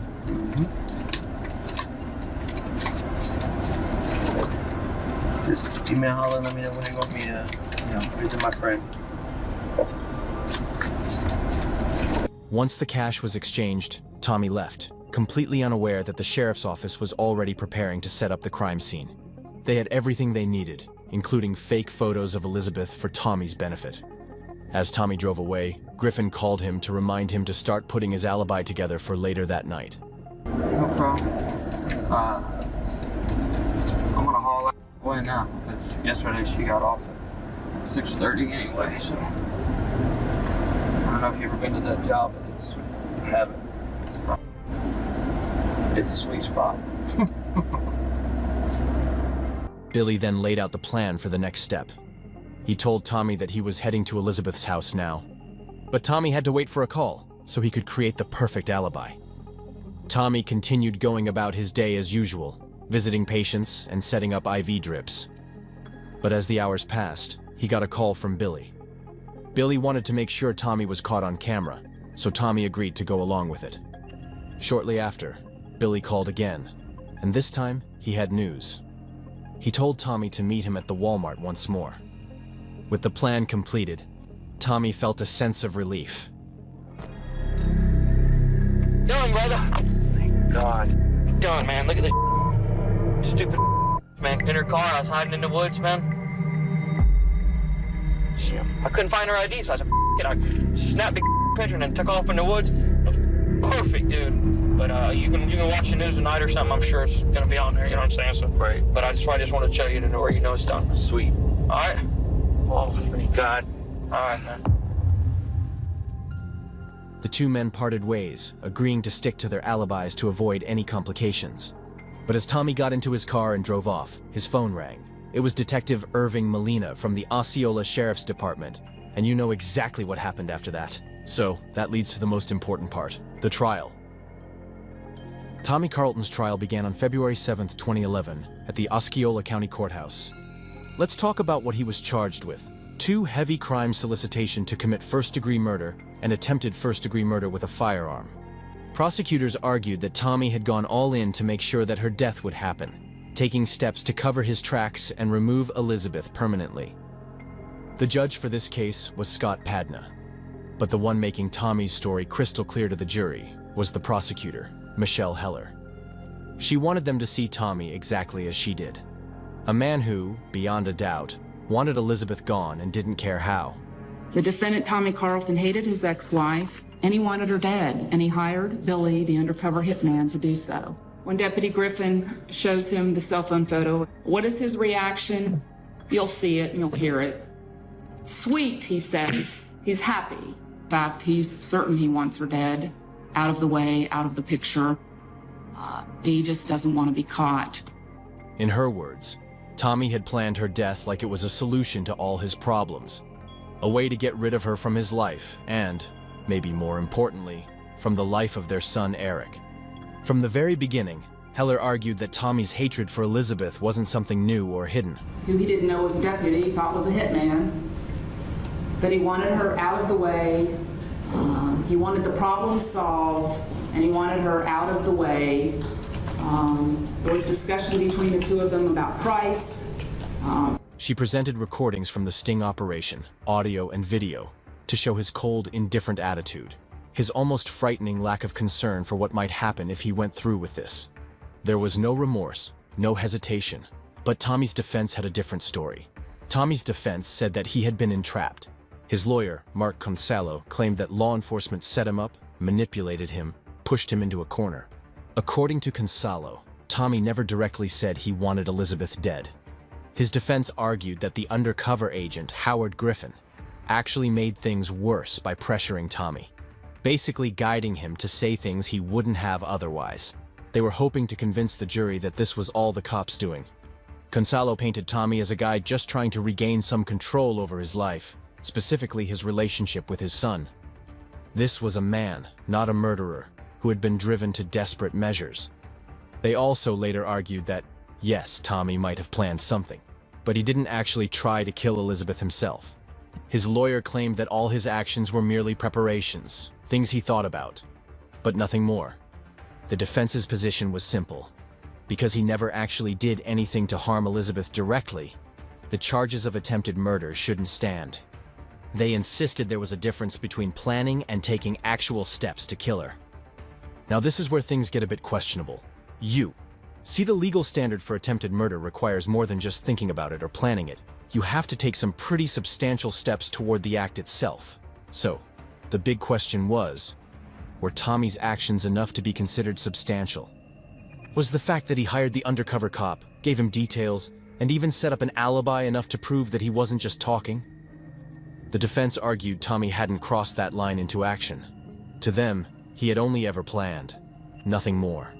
No direct actions taken. But Heller wasn't buying it. She argued that Tommy didn't just think about this. He was trying to make it happen. Hiring someone, paying them, setting up an alibi. These weren't just thoughts. These were actual, overt acts. Clear steps toward committing the crime. The trial was packed with testimonies, key witnesses, law enforcement, and even the police informant James Wood. Agent Howard Griffin took the stand, describing his encounters with Tommy in detail. He said Tommy even set a deadline. He wanted it done by May 14th, 2009. Griffin described a conversation where Tommy seemed almost casual, saying he wanted Elizabeth gone. and when he spoke about getting rid of her, he didn't stammer or hesitate. Then came James Wood, the informant, who testified that Tommy had come to him multiple times, almost like he was trying to work up the nerve each time. According to Wood, each conversation they had circled back to one thing: Tommy's desire to see Elizabeth out of the picture. Detectives Molina and Roller also testified. They described a shift in his behavior when he learned the police had recordings of him. Detective Molina described Tommy's reaction as detached, almost like he wasn't surprised or worried about what he had done. And then Tommy took the stand. He said he never meant for Elizabeth to die. According to him, he thought Agent Griffin would only intimidate her and her boyfriend, nothing more. He claimed that the phrase "taken out of the way" meant he wanted Elizabeth to stop interfering with his time with Eric. And as for James Wood, Tommy suggested that Wood was lying, twisting the story to get back at him over some past grudge. Tommy also mentioned a hearing problem, saying he hadn't fully understood what Agent Griffin said during their meetings, that he was confused. He tried to paint himself as a victim of miscommunication and misunderstanding. Finally, the trial reached its end. Both sides gave their closing arguments. The prosecution urged the jury to think about the evidence, the tapes, Tommy's own words, the witness testimonies. The defense stuck to their entrapment argument, telling the jury that Tommy had been manipulated, that he never actually planned to go through with murder. After hours of deliberation, the jury returned with their decision. Tommy Carlton was found guilty on both counts: solicitation to commit first-degree murder and attempted first-degree murder. They believed the evidence showed he had been ready to go to any lengths to rid himself of Elizabeth. During the sentencing on April 8, 2011, Elizabeth took the stand again, this time for a victim impact statement. She described the toll Tommy's actions had taken on her and Eric. She talked about the man she'd once known, a man who was unrecognizable to her now. The judge sentenced Tommy to 22 years in prison and ordered him to have no contact with Elizabeth. Eric chose not to stay in touch with his father. Tommy tried to appeal, but it didn't work out. The court's decision was clear. Tommy Carlton had done more than just ask someone to make his problems disappear. He had taken clear steps to make that a reality. The 5th District Court stood by this ruling, even after Tommy's legal team pointed to a similar case, Arias versus State, where a defendant's actions were deemed preparatory. They argued Tommy's actions weren't enough for an attempted murder charge. But the court explained that while Arias involved only talk, Carlton's actions were different. He had hired a hitman, given him all the necessary information, paid him, and set up an alibi. They concluded Tommy's steps went beyond words, entering the territory of real, attempted crime. The court rejected his appeals, making it clear: when you hire a hitman, provide all the details, and set up an alibi, it's not just talk, it's intent to kill. We're traveling back to early 1980s Hong Kong, a time when a chilling case gripped the city with fear. The perpetrator, who preyed on young women during rainy nights, earned the terrifying nickname, the Rainy Night Butcher. Who were his victims? And what horrifying crimes did he commit? Let's rewind to February 12th, 1982, a day that began like any other, but would soon uncover a nightmare. It was a Friday morning, and a sanitation worker was out on his regular route along the Xingmen River in Hong Kong's Sha Tin district. His job was simple: clearing debris from the river to keep construction work on the river bank running smoothly. But as he approached the Lek Yuen Bridge, something unusual caught his eye: a strange object floating in the water. Curiosity got the better of him, and he moved closer to investigate. What he pulled from the water made his blood run cold: a decaying human head. Overwhelmed by shock, he almost passed out before rushing ashore to alert the police. When the authorities arrived, they examined the grisly discovery. The victim's head had curly hair, which appeared to have been freshly permed, 3 false teeth, and golden round earrings in both ears. Despite these clues, the head had been in the water for so long that it was severely swollen, making facial identification impossible. The investigation quickly escalated. About 650 feet away from where the head was found, police retrieved a yellow plastic bag. Inside, they uncovered a human leg. Over the next 4 days, searches of the nearby waterways revealed more remains: an upper torso and an arm. A key breakthrough came from a distinctive tattoo on the arm. It depicted a sword piercing through a heart with a bird perched beside it. Tattoos on women were rare at the time, and this unique detail became the police's most valuable clue. Hoping for a lead, they publicized the tattoo, urging anyone with information to come forward. Their efforts paid off. A middle-aged man and a young man came to the police station, identifying themselves as the victim's father and husband.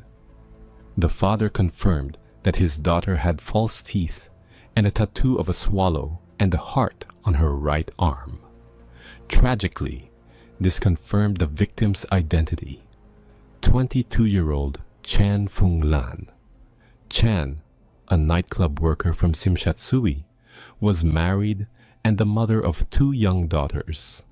She had been missing for 10 days before her remains were discovered. But as investigators dug deeper into her personal life, troubling details emerged. Chan and her husband were reportedly having marital problems. While working at the nightclub, she had attracted the attention of a man nicknamed Four Eyes, who was infatuated with her. He had even urged her to leave her husband to be with him. When Chan's husband learned about this, he confronted Four Eyes in what must have been a heated exchange. This led investigators to suspect jealousy as a possible motive. However, Chan's husband was quickly ruled out. His alibi was solid. Police then turned their attention to Four Eyes, but no incriminating evidence was found linking him to the crime. Another lead surfaced when investigators discovered that Chan had previously worked at a different bar, where she had borrowed 500 Hong Kong dollars. Unfortunately, this clue also hit a dead end, leaving the case shrouded in mystery. The investigation soon turned its focus to a taxi stand on Kimberley Road, the last place Chen Fenglan was seen before she vanished. According to her colleagues, on the night of February 3rd, Chan had become heavily intoxicated and was clearly not in a stable state.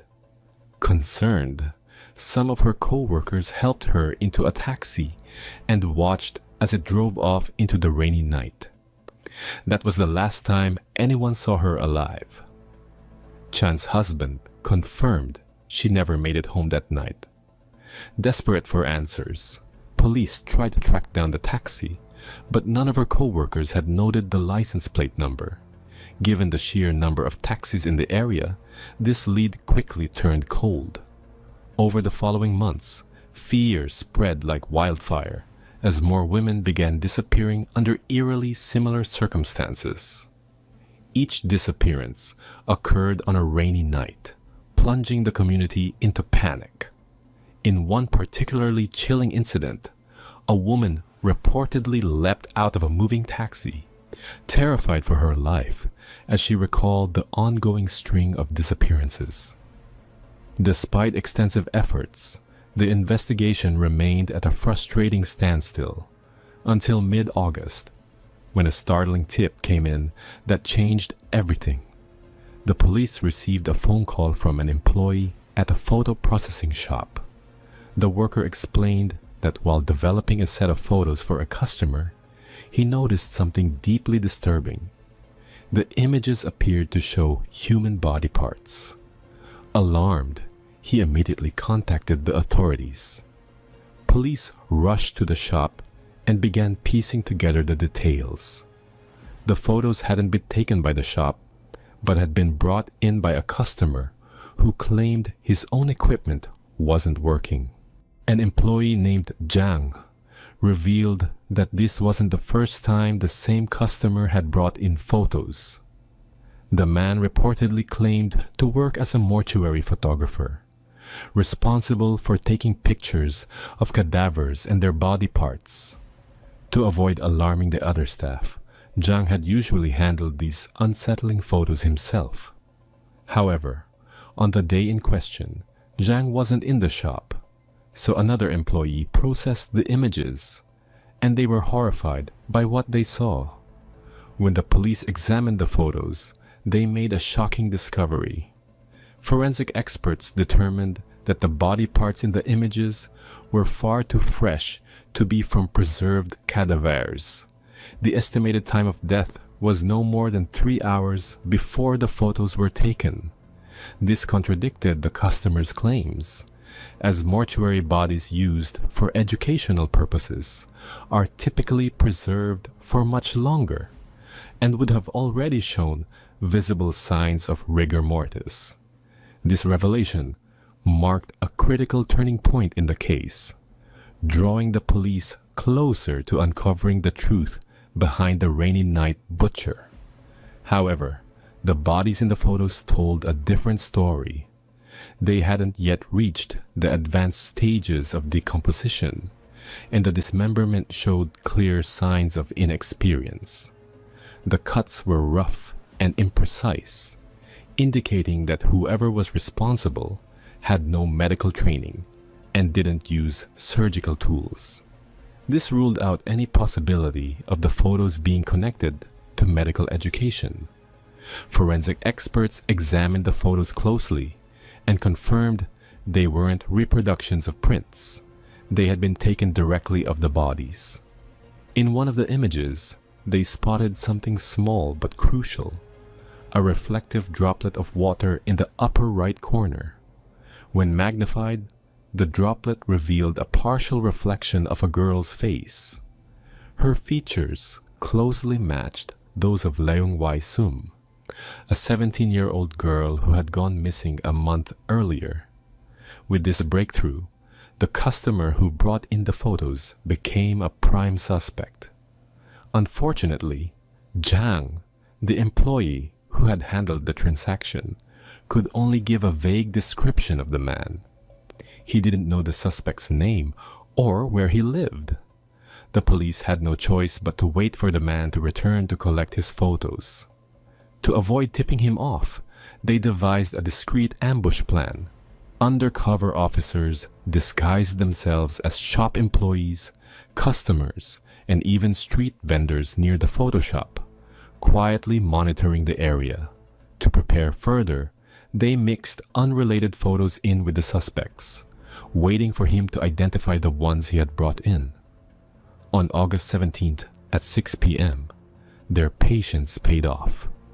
A taxi pulled up in front of the shop, and a man in his 20s stepped out of the driver's seat. The officers watched as he entered the shop, inspected the photos, and separated his own from the others. That was all the confirmation the police needed. They moved in quickly and apprehended the man. During questioning, he claimed he was simply picking up the photos for a friend who worked at a newspaper office. Playing along, the police agreed to accompany him to deliver the photos. However, when they arrived at the supposed destination, there was no sign of the friend. His story had been a complete fabrication. With his lie exposed, the police arrested the man on the spot and impounded his taxi for a thorough investigation. What they found inside was chilling. A pair of handcuffs and a knife sat on the dashboard, while electrical wires were discovered in the trunk. Behind the front seat, the upholstery had 2 distinct tears, which appeared to be evidence of a violent struggle with the passenger. The suspect was identified as Lam Kor Wan, a 27-year-old night shift taxi driver who lived on Guizhou Street in Tokwa Wan with his half-siblings. Kor Wan's background painted a troubling picture. His childhood had been marked by turmoil. After his parents divorced, his father remarried twice, creating a household filled with conflict and violence. These experiences left Corwan emotionally distant and withdrawn. His night shift work as a taxi driver further alienated him from his family, with whom he rarely interacted. But this wasn't Corwan's first brush with the law. In 1973, at just 18 years old, he had committed an assault in the Hak Yuen area of Hung Hom, Hong Kong. He followed a woman into a public restroom, threatened her with a knife, and groped her. He was arrested shortly after the incident. During the investigation, Lam Corwan displayed clear signs of mental instability. Doctors later diagnosed him with a mental disorder, leading to his involuntary commitment to Castle Peak Psychiatric Hospital for treatment. Over the years, he had used multiple aliases, such as Lam Kwok Yu and Lam Yao Kyung, before eventually obtaining a taxi driver's license and officially changing his name to Lam Corwan. When questioned by police, Lam remained eerily calm and emotionless. His unsettling ability to anticipate the officers' questions and respond without hesitation unnerved everyone in the room. As the investigation progressed, a search of Lam's residence unveiled a dark and horrifying secret. Lam's small room contained an impressive collection of professional photography equipment. He had transformed the cramped space into a fully equipped photo studio. The room was located near his father's, with his sister living across the hall, while the family's shared living room was situated farther inside the apartment. Lam's room, closest to the main entrance, featured a bunk bed he shared with his younger brother. His brother slept on the top bunk, while Lam occupied the bottom. It was beneath that bottom bunk where police made their most chilling discovery: a large trunk. Investigators recognized the trunk from the photos developed at the shop, confirming that Lam's bedroom had been the backdrop for the gruesome images. Inside the trunk, they found explicit photographs, anatomy textbooks, and a shocking number of images depicting dismembered female body parts. The horrors didn't stop there. Investigators also uncovered more than 40 videotapes, a red handbag, a pair of white shoes, and several surgical tools. One photo in particular caught their attention. It featured a familiar heart tattoo. It was then that the full extent of Lam's crimes became horrifyingly clear. As the search continued, officers discovered several open plastic jars, emitting a revolting stench. Inside the jars were preserved female genitalia, submerged in liquid. Strands of hair and bloodstains on the walls added further evidence of unspeakable violence. The sheer amount of evidence meant it took police 4 days to comb through every inch of Lam's room. Both Lam's father, Lin Weil, and his half-brother, Lam Kwok Kung, were taken into custody for questioning. When confronted with the evidence, they expressed shock and horror, insisting they had no idea what had been happening right under their noses. According to Lam Kwok Kung, his brother was obsessively secretive. Lam wouldn't allow anyone to touch his belongings and would erupt in rage if anyone came too close. For the police, time was running out. Without the bodies of the victims, they could only hold Lam for 48 hours. Desperate to expedite the case, they focused on reviewing the videotapes found in his possession. Most were irrelevant, but 3 tapes stood out from the rest. Titled Serious Secrets, Action on Rainy Nights, and Fourth Action. The tapes had been self-produced by Lam. Given the time period, creating such videos required significant effort, even for an amateur. What they contained was beyond anyone's imagination. The tapes revealed Lam meticulously filming the naked bodies of his victims, moving the camera to capture them from different angles as the flash illuminated the horrifying scene. Then he began the process of dismembering their bodies, all within the confines of his own home. In the first tape, Lamb used an electric saw, clearly struggling due to his lack of experience. By the second and third tapes, however, he had switched to professional surgical tools and carried out the acts with chilling precision. The most disturbing moment came in the final tape, where Lamb looked directly into the camera and smiled. A twisted, haunting smile that left investigators shaken to their core. With this damning evidence in hand, the police wasted no time submitting it to the court, cementing the case against Lamkor Wan. For months, Lamkor Wan stubbornly denied his crimes. But one day, he asked the police a peculiar question. Would the photos found in his possession be made public? Sensing the intent behind his words, an officer responded sharply, "All of it will be disclosed. The world will know exactly what you've done." That answer broke through Lamb's facade. He finally confessed, and the terrifying details of his crimes began to unravel, revealing the true extent of his monstrous actions. Lamkor Wan was a night shift taxi driver, often operating in the bustling Simshatsui area. He was intimately familiar with the nightlife scene, knowing that late at night, the streets would be teeming with intoxicated patrons heading home. On February 3rd, 1982, a rainy evening, Lam spotted his first victim, Chan Fung Lan. She was so drunk she could barely stand, and her co-workers had to help her into a taxi after being turned away by other drivers. When Lam pulled up and agreed to take her, the stage was set for tragedy. During the ride, Chan mumbled incoherently, pointing left and right as if unsure of where she wanted to go. Her heavy makeup and dazed appearance led Lam to assume she worked as a nightclub dancer, a profession he deeply despised. When Chan vomited in the back seat of his cab, his simmering disdain turned into hatred. Fueled by rage, Lam made a chilling decision. He drove back to his apartment building, where he left Chan sleeping in the cab. Once inside, he retrieved an electrical cord and returned to the car, where he strangled her. The streets were empty, the rain masking any sound, and no one witnessed the crime. After killing her, Lam placed her body in a bag from his trunk and carried it upstairs to his apartment. He hid the corpse under the sofa in the family's shared living room and calmly went to bed, planning his next steps.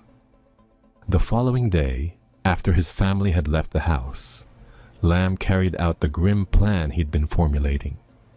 Obsessed with the female body, he retrieved his photography equipment and meticulously photographed Chan's lifeless form, taping over her eyes to avoid the sensation of being watched.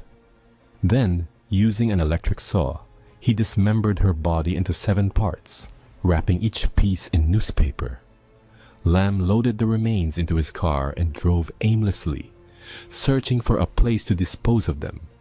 He eventually dumped them in a dense hillside area near Pho Tan, but nature had other plans. Heavy rains in the following days washed the body parts into the Shingmun River, where a sanitation worker discovered them. When Lam learned of the discovery, he realized he needed to refine his methods. Determined to perfect his gruesome craft, Lam purchased anatomy textbooks and spent 3 months studying dissection techniques. During this time, he kept a low profile, quietly going about his work as a taxi driver, while secretly preparing to strike again. His next victim was 31-year-old Chan Huan Kit, a nightclub cashier whom he encountered on May 29th. This time, Lam threatened her with a knife, restrained her with handcuffs, and strangled her with the same electrical cord. But now, Lam applied the surgical knowledge he had studied. He dismembered Chanjuan Kit with precision, even removing her genitalia and preserving them in alcohol. The rest of her body was wrapped in newspaper and discarded on the slopes of Tai Hing.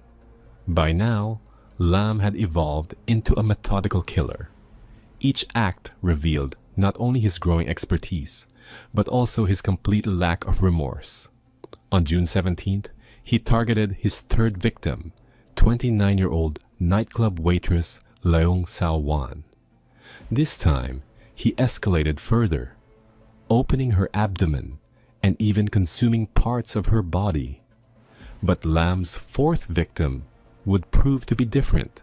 17-year-old high school student Leung Y Seum was different from Lam Kor Wan's previous victims, who were all connected to nightlife work. She had no apparent ties to them. During questioning, when the topic of Leung Y Seum came up, Lam's usually calm demeanor faltered. He grew tense and even broke down in tears. He admitted he didn't know why he chose her, as she didn't fit the pattern of his earlier victims. Through the investigation, police uncovered that Lam harbored not only anger, but also distorted feelings toward women. In the past, his father had arranged introductions for him, but his social challenges made it difficult for him to form relationships. On the evening of July 2nd, 1982, Leung Y Seum attended her graduation party at the Sheraton Hotel in Tsim Shat Tsui.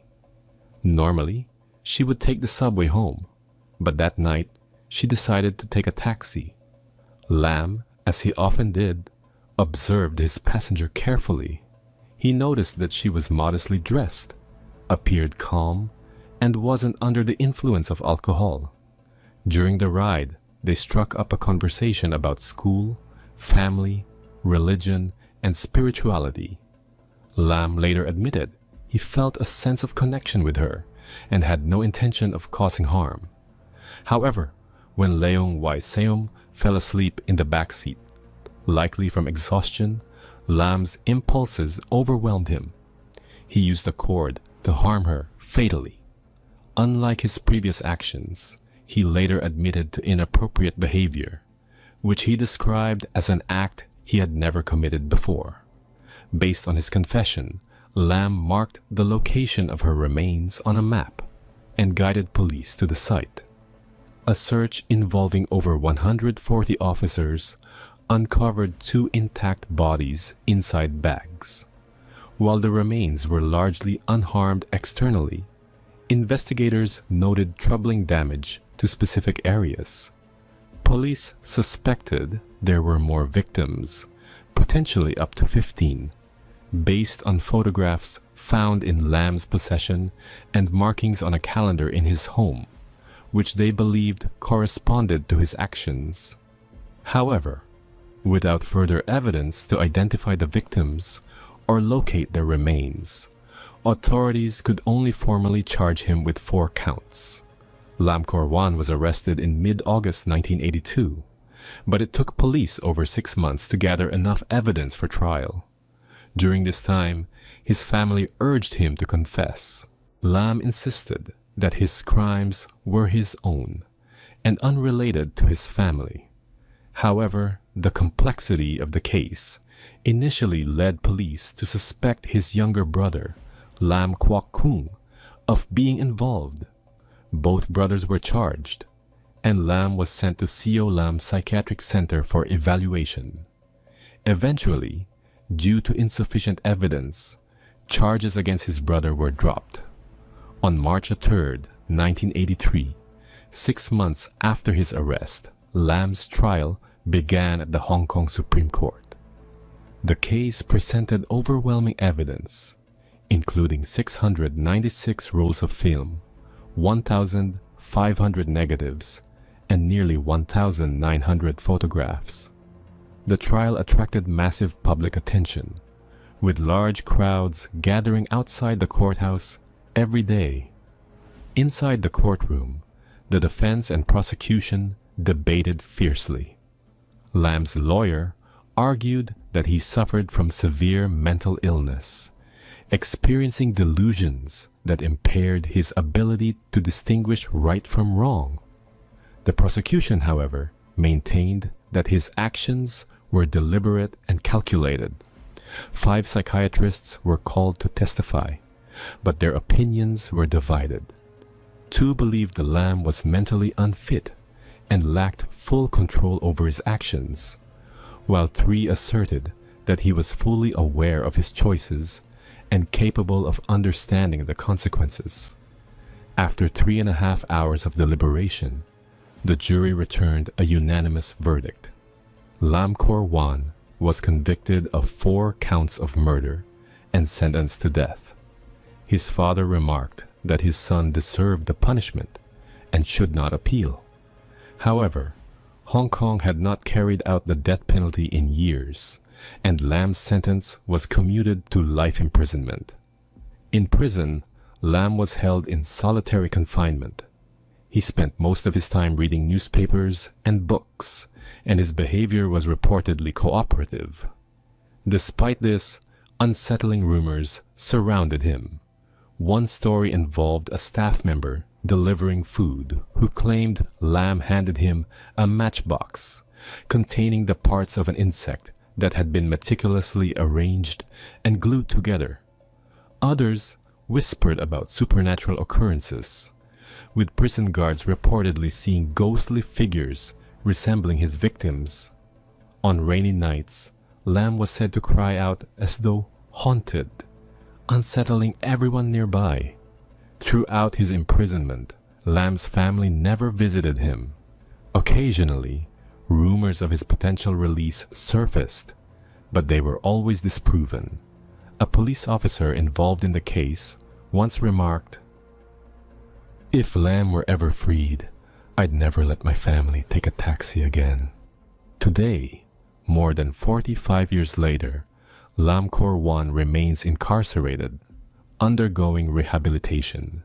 His chilling story as the Rainy Night Butcher continues to live on as one of Hong Kong's most disturbing urban legends. 2 young girls pedaled to the park on their bikes and vanished without a trace, setting off a chain of events that felt ripped straight from the pages of a gripping detective novel. From the start, this story unfolded like a mystery too bizarre to believe, with twists and turns that only deepened the enigma. In the end, all the scattered pieces would come together in a single shocking revelation. Laura Hobbs was born on September 25, 1996, in Texas. She was the eldest in her family, and in time, her parents welcomed 3 sons. However, their marriage soon fell apart, and Laura's mom moved the children to the quiet town of Zion, Illinois. Laura quickly fell in love with Zion. Her maternal grandparents lived there, and she effortlessly made friends. Nestled along the shores of Lake Michigan, the town offered plenty of opportunities for Laura to spend time outdoors with her family, and she particularly loved visiting the lake. In the spring of 2005, when Laura was 8 years old, her father decided to reconnect with his children. Leaving Texas behind, he moved to Zion to be closer to them. On May 8th, Mother's Day, the family spent the day flying kites by the lake. It was a joyful outing filled with laughter and the warmth of togetherness. Later that afternoon, Laura asked to go for a bike ride with her best friend, 9-year-old Crystal. The two were inseparable, classmates, neighbors, and partners in all kinds of childhood adventures. Ever since Laura had moved to Zion, Crystal had been her closest companion. Whether playing outside, biking around the neighborhood, or sneaking conversations through Laura's bedroom window, the girls were always together. That day, they planned a quick trip to the park, just a few hundred yards from their homes. It was a familiar spot where they often played, and their parents felt reassured by how well the girls knew the area. Besides, Zion was a peaceful town where serious crimes were almost unheard of. The girls left around 3 p.m., promising to be home for dinner, but as the hours passed, their absence began to stir unease. By 7 p.m., when Laura and Crystal still hadn't returned, their worried parents set out for the park to bring them back. But when they arrived, the girls were nowhere to be found. What began as a carefree day of celebration would soon descend into a chilling mystery that would haunt the town of Zion. They walked the bike path, calling out for Laura and Crystal, but the only response was an unsettling silence. Soon, relatives, neighbors, and friends joined the frantic search. The group combed through the park and wandered the nearby streets, clinging to hope that the girls might appear. Hours passed, and as the sky darkened, unease turned into fear. By 9 p.m., with no sign of their daughters, the parents faced the grim possibility that something terrible had happened. They called the police, who immediately launched a large-scale search. Officers brought in search dogs, contacted volunteer organizations, and enlisted dozens of locals to help. News of the girls' disappearance quickly spread, and more residents joined the search effort. The focus remained on the park, the last place the girls said they were heading. Interviews with children along the route confirmed that Laura and Crystal had passed by, briefly chatting and mentioning their destination. Meanwhile, police canvassed the neighborhood, knocking on doors and distributing flyers, desperately seeking clues. Yet, as the hours stretched into the night, it became clear this wasn't a simple case of two girls getting lost. Something far darker had unfolded. By midnight, the entire town was searching, but there were no signs of Laura or Crystal, not a single clue. The search continued into the early morning, with volunteers pushing through exhaustion. Around 4:30 a.m., the police temporarily halted their efforts, but Laura's father and grandfather refused to give up. Determined, they headed back to the park and decided to split up to cover more ground. Just as the first rays of dawn lit the sky, a chilling cry pierced the stillness. Laura's grandfather ran toward the sound, finding Laura's father in shock, standing near a gruesome discovery. The lifeless bodies of Laura and Crystal lay hidden in thick undergrowth just off the bike path. The scene was horrifying. Both girls were covered in injuries, surrounded by blood. Laura's father instantly knew they were gone. He called the police, who arrived promptly. Forensic experts determined the cause of death: multiple stab wounds inflicted with a knife. Laura had been stabbed 20 times. Crystal 11. The devastating news shattered the quiet town of Zion. Violent crimes like this were unthinkable here, and now 2 innocent girls had been brutally murdered mere meters from their homes. The police launched an all-out manhunt to find the killer, with their first suspicions falling on Laura's father, Jerry. What troubled investigators was how Jerry had found the bodies in an area that had already been searched. Their concerns deepened as they uncovered his past. A criminal history riddled with drug offenses, assaults, and violent outbursts. One particularly alarming incident occurred in 2001, when a heated argument between Jerry and his wife escalated into chaos. As 3 men tried to intervene, Jerry, in a fit of rage, retrieved a chainsaw and chased them down the street. This revelation cast a dark shadow over Jerry, painting him as someone with a dangerous temper and violent tendencies. Was it possible that he could be responsible for the unthinkable? The town, reeling from shock and grief, demanded answers. Meanwhile, the hunt for the truth and for justice was only just beginning. Eventually, the men managed to subdue Jerry and hold him until the police arrived. He was charged with multiple offenses and a year later sentenced to 10 years of probation. As part of the conditions, Jerry was required to regularly check in with a probation officer. However, he missed one appointment, leading to his probation being revoked and a subsequent 18-month prison sentence. He was released just weeks before the horrific deaths of his daughter and her friend, arriving in Zion almost immediately after. To the police, Jerry's history of violence made him an obvious suspect. However, there was no concrete evidence linking him to the crime, nor was there a clear motive. Still, they brought him in for questioning, and Jerry willingly complied. What followed was an intense 20-hour interrogation. Initially, Jerry denied any involvement in the murders. He explained that he and his wife became worried when Laura didn't return home and that he had gone out to search for her. He claimed he discovered the girls' bodies and immediately alerted the authorities. But under the relentless pressure of questioning, Jerry's story began to change. Eventually, he broke down and confessed. Through tears, he admitted that he had found Laura and Crystal in the park that evening. He scolded Laura for going out without permission and demanded she return home. When she refused and tried to pull away, he grabbed her arm. Crystal, defending her friend, reportedly brandished a small knife from her pocket and told him to let Laura go. According to Jerry, this enraged him. In a fit of anger, he wrestled the knife away from Crystal and stabbed both girls repeatedly. He said he left their bodies in the overgrown area of the park and walked away.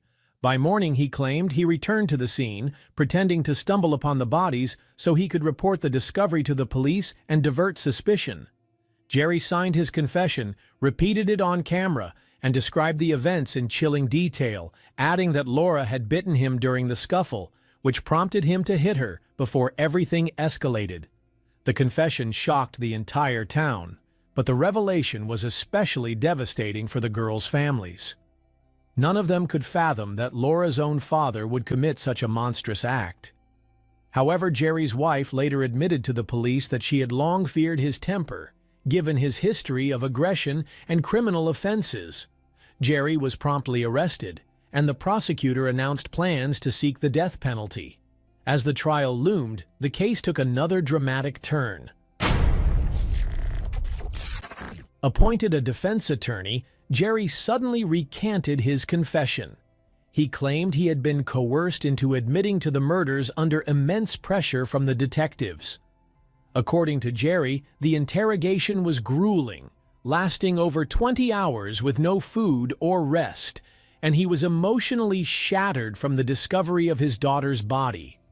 Jerry alleged that the detectives had threatened him and his family, even subjecting him to physical intimidation. Exhausted, overwhelmed, and grieving, he said he simply wanted the ordeal to end. The police, he claimed, fed him a narrative of what they believed had happened and coerced him into repeating it. When they had pieced together a complete story, they wrote it down and asked him to sign it. Then, they directed him to read the confession on camera. Jerry's recantation cast doubt on his initial admission, throwing the case into turmoil. Was his confession a genuine admission of guilt, or was it a desperate, coerced act by a man pushed to the brink? As the community grappled with these questions, the investigation entered an even murkier phase, leaving the truth shrouded in uncertainty. Jerry's attorney immediately requested a review of the case, but his efforts were swiftly denied. The prosecution stood firm, arguing that Jerry's confession was voluntary and backed by his on-camera statement. Despite retracting his confession, Jerry was forced to endure a full trial with a jury, which dragged on for years. During this time, his lawyer unearthed critical details that could change everything.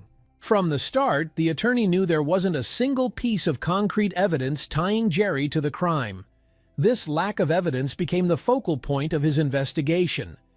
Digging deeper, he discovered that while the medical examiners had followed standard procedures, collecting swabs, taking debris from under the girl's fingernails, and storing the samples properly, no one had ever analyzed these materials. They had been sitting untouched in storage. Pushing through resistance from the prosecution, Jerry's lawyer successfully petitioned to have the samples examined by an independent laboratory. In 2008, the long-overdue analysis was conducted, leading to an astonishing revelation. Laura's body contained multiple DNA samples that didn't belong to Jerry. Foreign skin was found under her fingernails, and male semen was discovered on her clothes and in 3 places on her body. These findings clearly indicated Laura had been sexually assaulted. As for Crystal, no foreign DNA was found on her body, but it was presumed she had been killed by the same attacker. Armed with this breakthrough evidence, Jerry's lawyer demanded his immediate release and a dismissal of all charges. However, the prosecutor refused, dismissing the new evidence as irrelevant. According to the prosecutor, the foreign DNA on Laura's body could have been coincidental. He argued that the park was a common spot for couples seeking privacy, suggesting the semen might have come from the grass or bushes. Even the presence of biological material inside Laura's body didn't sway his stance. Jerry remained in prison, awaiting trial, despite the mounting evidence pointing to his innocence. The lawyer managed to get the DNA profile submitted to the FBI's database, but no matches were found. With no alternative, all he could do was wait, hoping the true perpetrator would eventually be caught.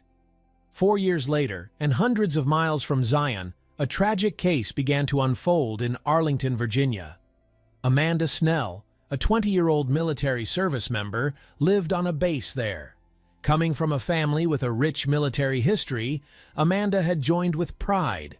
In her free time, she volunteered at a local church, working with children with autism and developmental differences. She dreamed of pursuing a career in education after her service. On July 13, 2009, Amanda failed to report for duty, worrying her fellow service members. When they went to her room to check on her, they found the door unlocked. Inside, everything was tidy, her bed made, her belongings in perfect order, but Amanda was nowhere to be seen. The mystery deepened when they opened her closet. Inside, they found Amanda's lifeless body, positioned unnaturally with a pillowcase over her head. Initially, medical examiners couldn't determine the cause of death.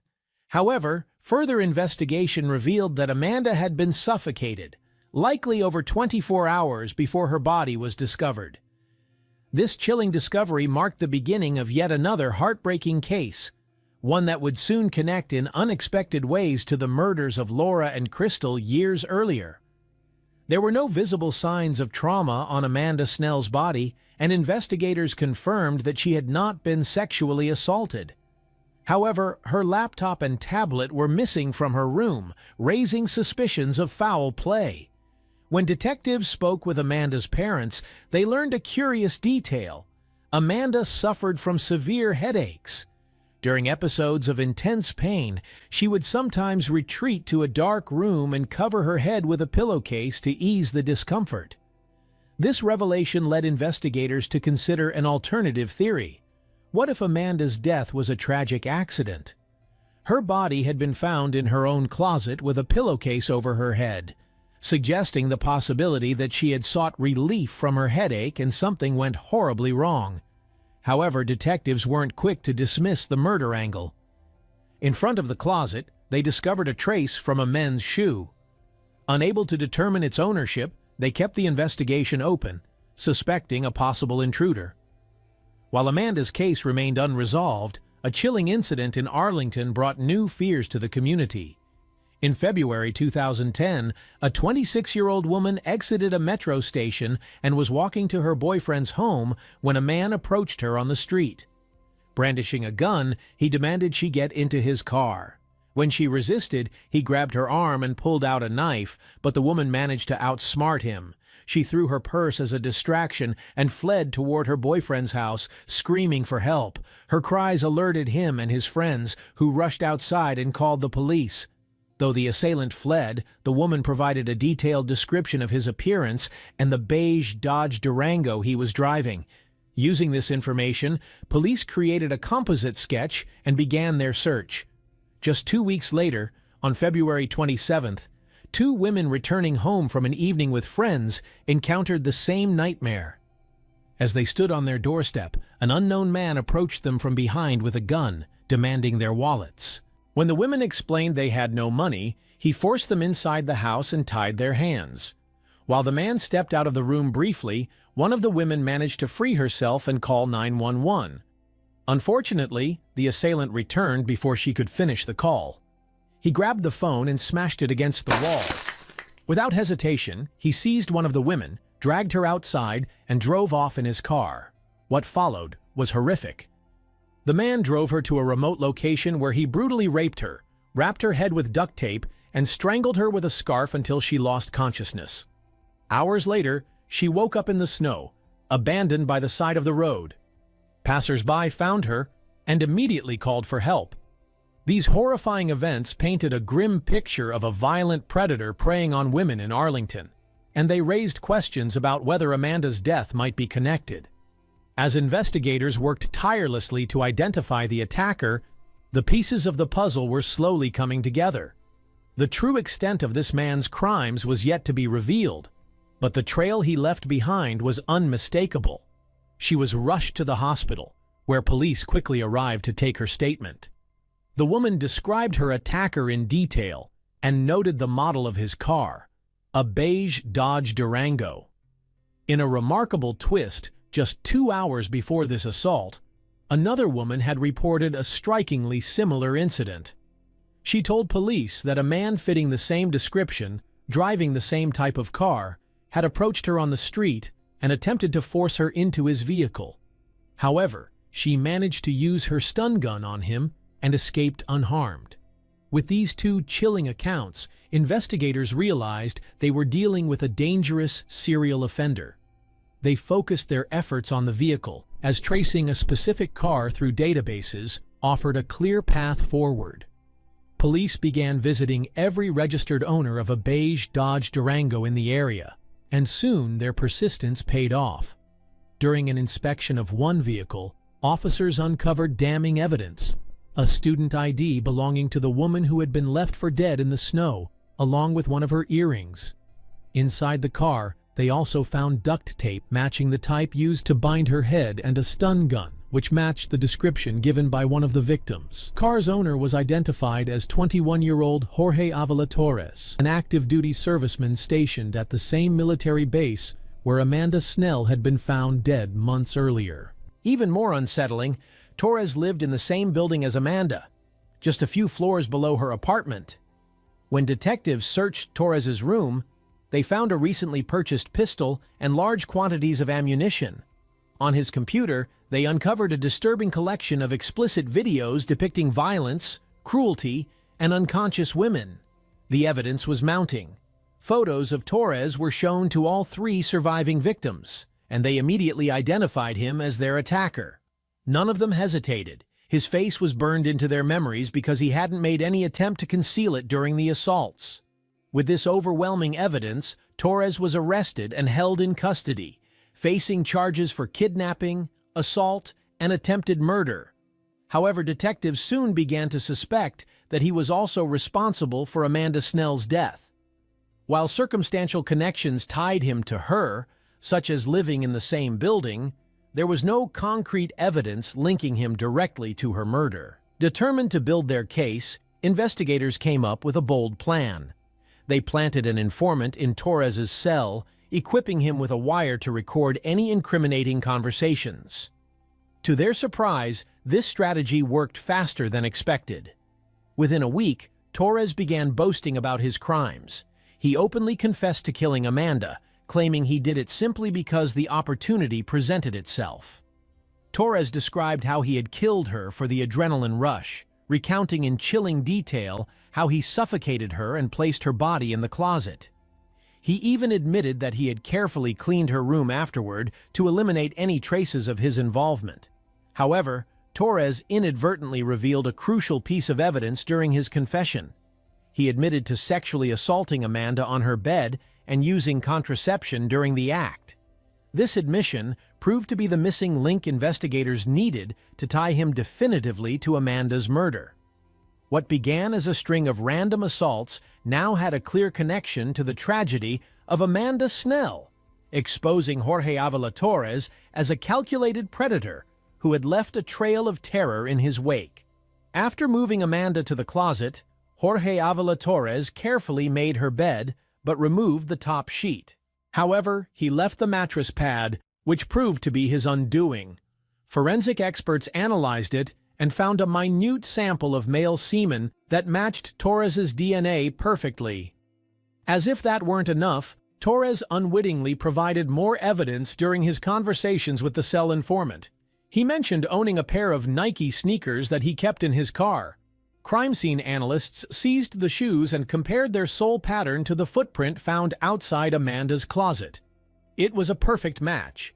With this new evidence, Torres was formally charged with Amanda's murder and remained in custody awaiting trial. While Torres's DNA was now on file in the FBI database, the case took an unexpected turn, one that led investigators back to Zion. A few weeks after his DNA profile was uploaded, local authorities received a match. Torres's DNA perfectly matched the semen samples found on Laura Hobbs's body.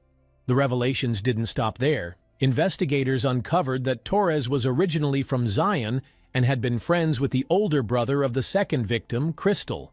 This connection confirmed that both Laura and Crystal had known Torres, a fact corroborated by other children in the neighborhood. At the time of the murders, Torres had been just 16 years old, far too young to draw police suspicion, especially since the investigation had been focused entirely on Laura's father, Jerry. Jerry had already spent 5 years in prison, awaiting trial for crimes he didn't commit. Once the DNA match to Torres was confirmed, Jerry's lawyer demanded his client's immediate release and the dismissal of all charges. This time, the prosecutor had no grounds to resist. Torres's DNA on Laura's body definitively ruled out Jerry as the killer. Upon his release, Jerry announced plans to sue the police and authorities for coercing a false confession and subjecting him to 5 years of wrongful imprisonment. Recognizing the futility of defending their actions in court and the likelihood of being held accountable for gross misconduct, the authorities offered Jerry a settlement. He accepted, receiving nearly $8 million in compensation. Meanwhile, the legal proceedings against Torres in Virginia came to a close 4 years after his arrest. Though he refused to admit guilt, the jury unanimously convicted him. He was sentenced to death for Amanda Snell's murder, as well as 5 life sentences and an additional 168 years for the attempted abductions of 2 women and the kidnapping and assault of a third. Once the Virginia trial concluded, Torres was extradited to Illinois to face charges for the brutal murders of Laura Hobbs and Crystal Tobias. For the families of the 2 girls and the town of Zion, the long-overdue trial marked the start of seeking justice for a crime that had haunted them for years. Initially, Jorge Avila Torres denied his guilt, and his lawyer argued that the semen found on Laura Hobbs's body wasn't sufficient to prove his involvement in the murders. However, Torres was soon offered a deal. Facing the death penalty and with no hope of ever being released, he agreed to confess to the murders of Laura and Crystal in exchange for an additional 100 years in prison and a transfer to a different facility, as he claimed his life was at risk in his current one. The deal didn't require Torres to divulge all the details of his crimes. His confession alone was sufficient. With this arrangement, Torres avoided further trials and remains behind bars, awaiting execution. Meanwhile, the police officers who coerced Jerry Hobbs into confessing to a crime he didn't commit faced no consequences for their actions. Although Jerry received a settlement for his wrongful imprisonment, the psychological toll was devastating. Struggling to rebuild his life, he turned to drugs and was later arrested for resisting arrest, escaping custody, and ultimately serving a 2-year prison sentence. He became estranged from his family and chose to live in Texas, far from the town that had branded him a murderer. In a rare interview after his release, Jerry spoke about the false confession that had destroyed his life. When asked why he signed it, he said, "I found my daughter dead. They didn't even need to try to break me. I was already broken." The mishandling of the case by local police and the county prosecutor's office drew widespread criticism from national media and the public. Their decision to focus solely on Jerry as a suspect, rather than conducting a thorough investigation, allowed Torres to continue his reign of terror.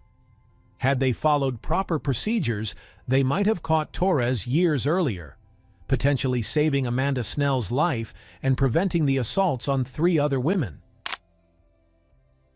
Being overly trusting, naive, or gullible can sometimes be dangerous, at times even life-threatening.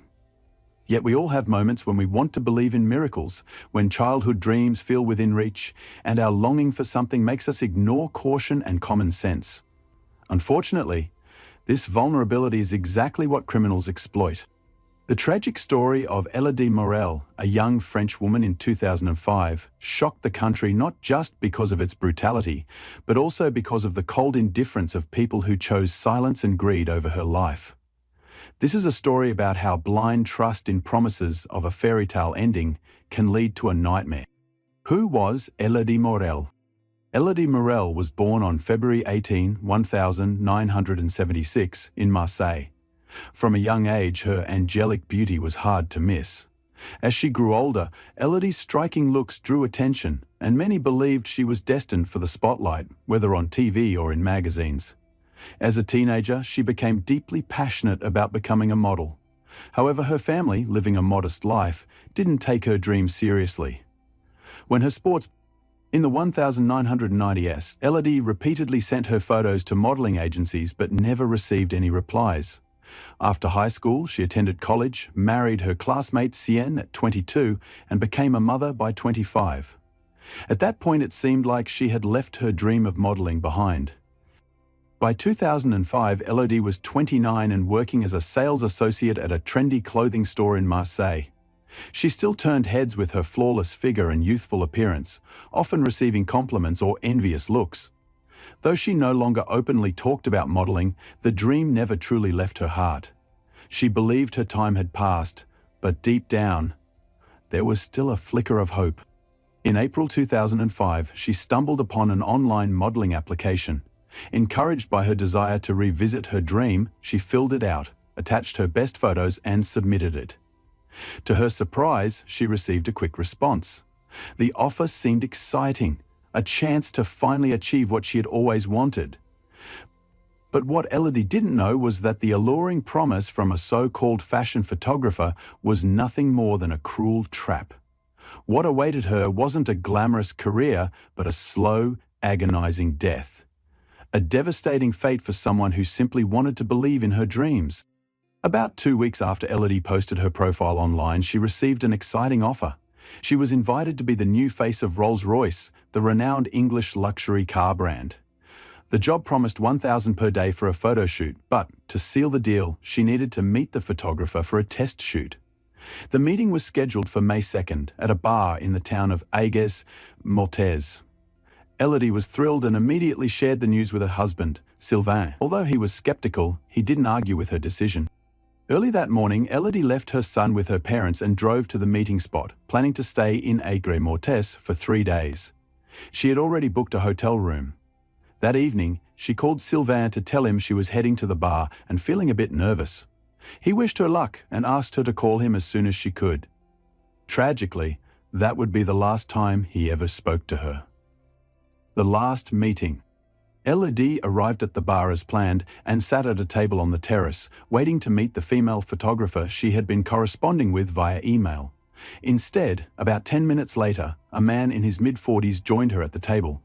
He introduced himself as the photographer's assistant, explaining that he had been sent to meet her and scout locations for the photo shoot the next day.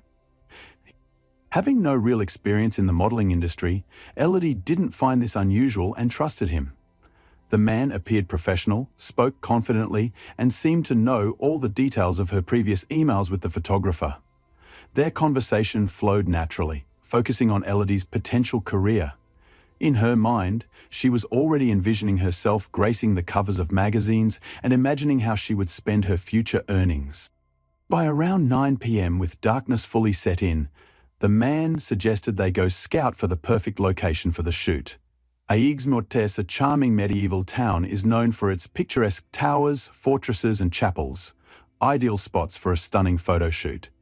Still excited and completely unaware of the danger, Elodie agreed. She left the bar with the man and got into his car. She was never seen alive again. A chilling revelation.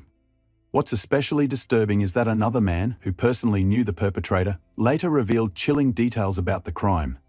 This marked the beginning of uncovering a horrific and senseless tragedy that would shake all who heard Elodie's story. That evening, May 2nd, a call came into the Aigues-Mortes police station. A panicked man claimed that a young woman was in serious danger and something needed to be done immediately.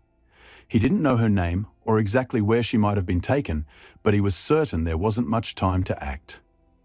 The caller was 63-year-old Dominique Tasco, a nightclub owner and police informant. Dominique often provided inside information about criminal activities in the area. He explained that, earlier that night, he had seen a dangerous man he knew, Gom Mangot, at a bar. Mangot was deeply involved in the criminal underworld and had a reputation for being cruel and ruthless. The day before, Mangat had reportedly bragged about luring a naive, pretty girl online. He claimed he planned to kidnap her and sell her to a brothel in Spain for a large sum of money. Dominique had tried to step in when he saw Mango with the woman, but his efforts were ignored. Feeling helpless, he contacted the police, hoping they could act quickly. A race against time. Unfortunately, the police had no solid leads to act on immediately. They didn't know the victim's name, her location, or where she might have been taken. By the next morning, however, they received a missing person report from Elodie Morel's worried family. They explained that she had left home the previous day for a photo shoot in Aigues-Morez and hadn't returned. Her phone was off and there had been no contact since. At first, the police didn't connect this disappearance to Dominique's warning. They suspected Elodie might have left willingly, possibly with a lover. However, her family insisted that she would never abandon her young son or disappear without telling anyone. It wasn't until May 5th, 3 days after she vanished, that investigators realized Elodie could be the same woman Dominique had tried to warn them about. A tragic timeline. Tragically, Elodie had been alive for 2 of the 3 days she was missing. She was held captive in a house in Aigues-Morez where she was tortured and abused while her captors decided what to do with her. This delay in starting the search had cost precious time. Closing in on the suspects. On May 5th, the lead investigator questioned Dominique more formally about his tip. When shown a photo of Elodie, Dominique immediately confirmed she was the woman he had seen with Gom Mango 3 days earlier at the bar. When asked if he had any idea where Mango might be keeping her, Dominique mentioned rumors about an abandoned nightclub on the north side of town that Mango had recently been spotted near. Acting quickly, the police organized a stakeout at the location, hoping they weren't too late. That evening, police apprehended 48-year-old Gom Mangot and 53-year-old Richard Lingier as they arrived at the abandoned nightclub. While Mangot was the primary suspect, Lingier's role in the crime was unclear and required further investigation.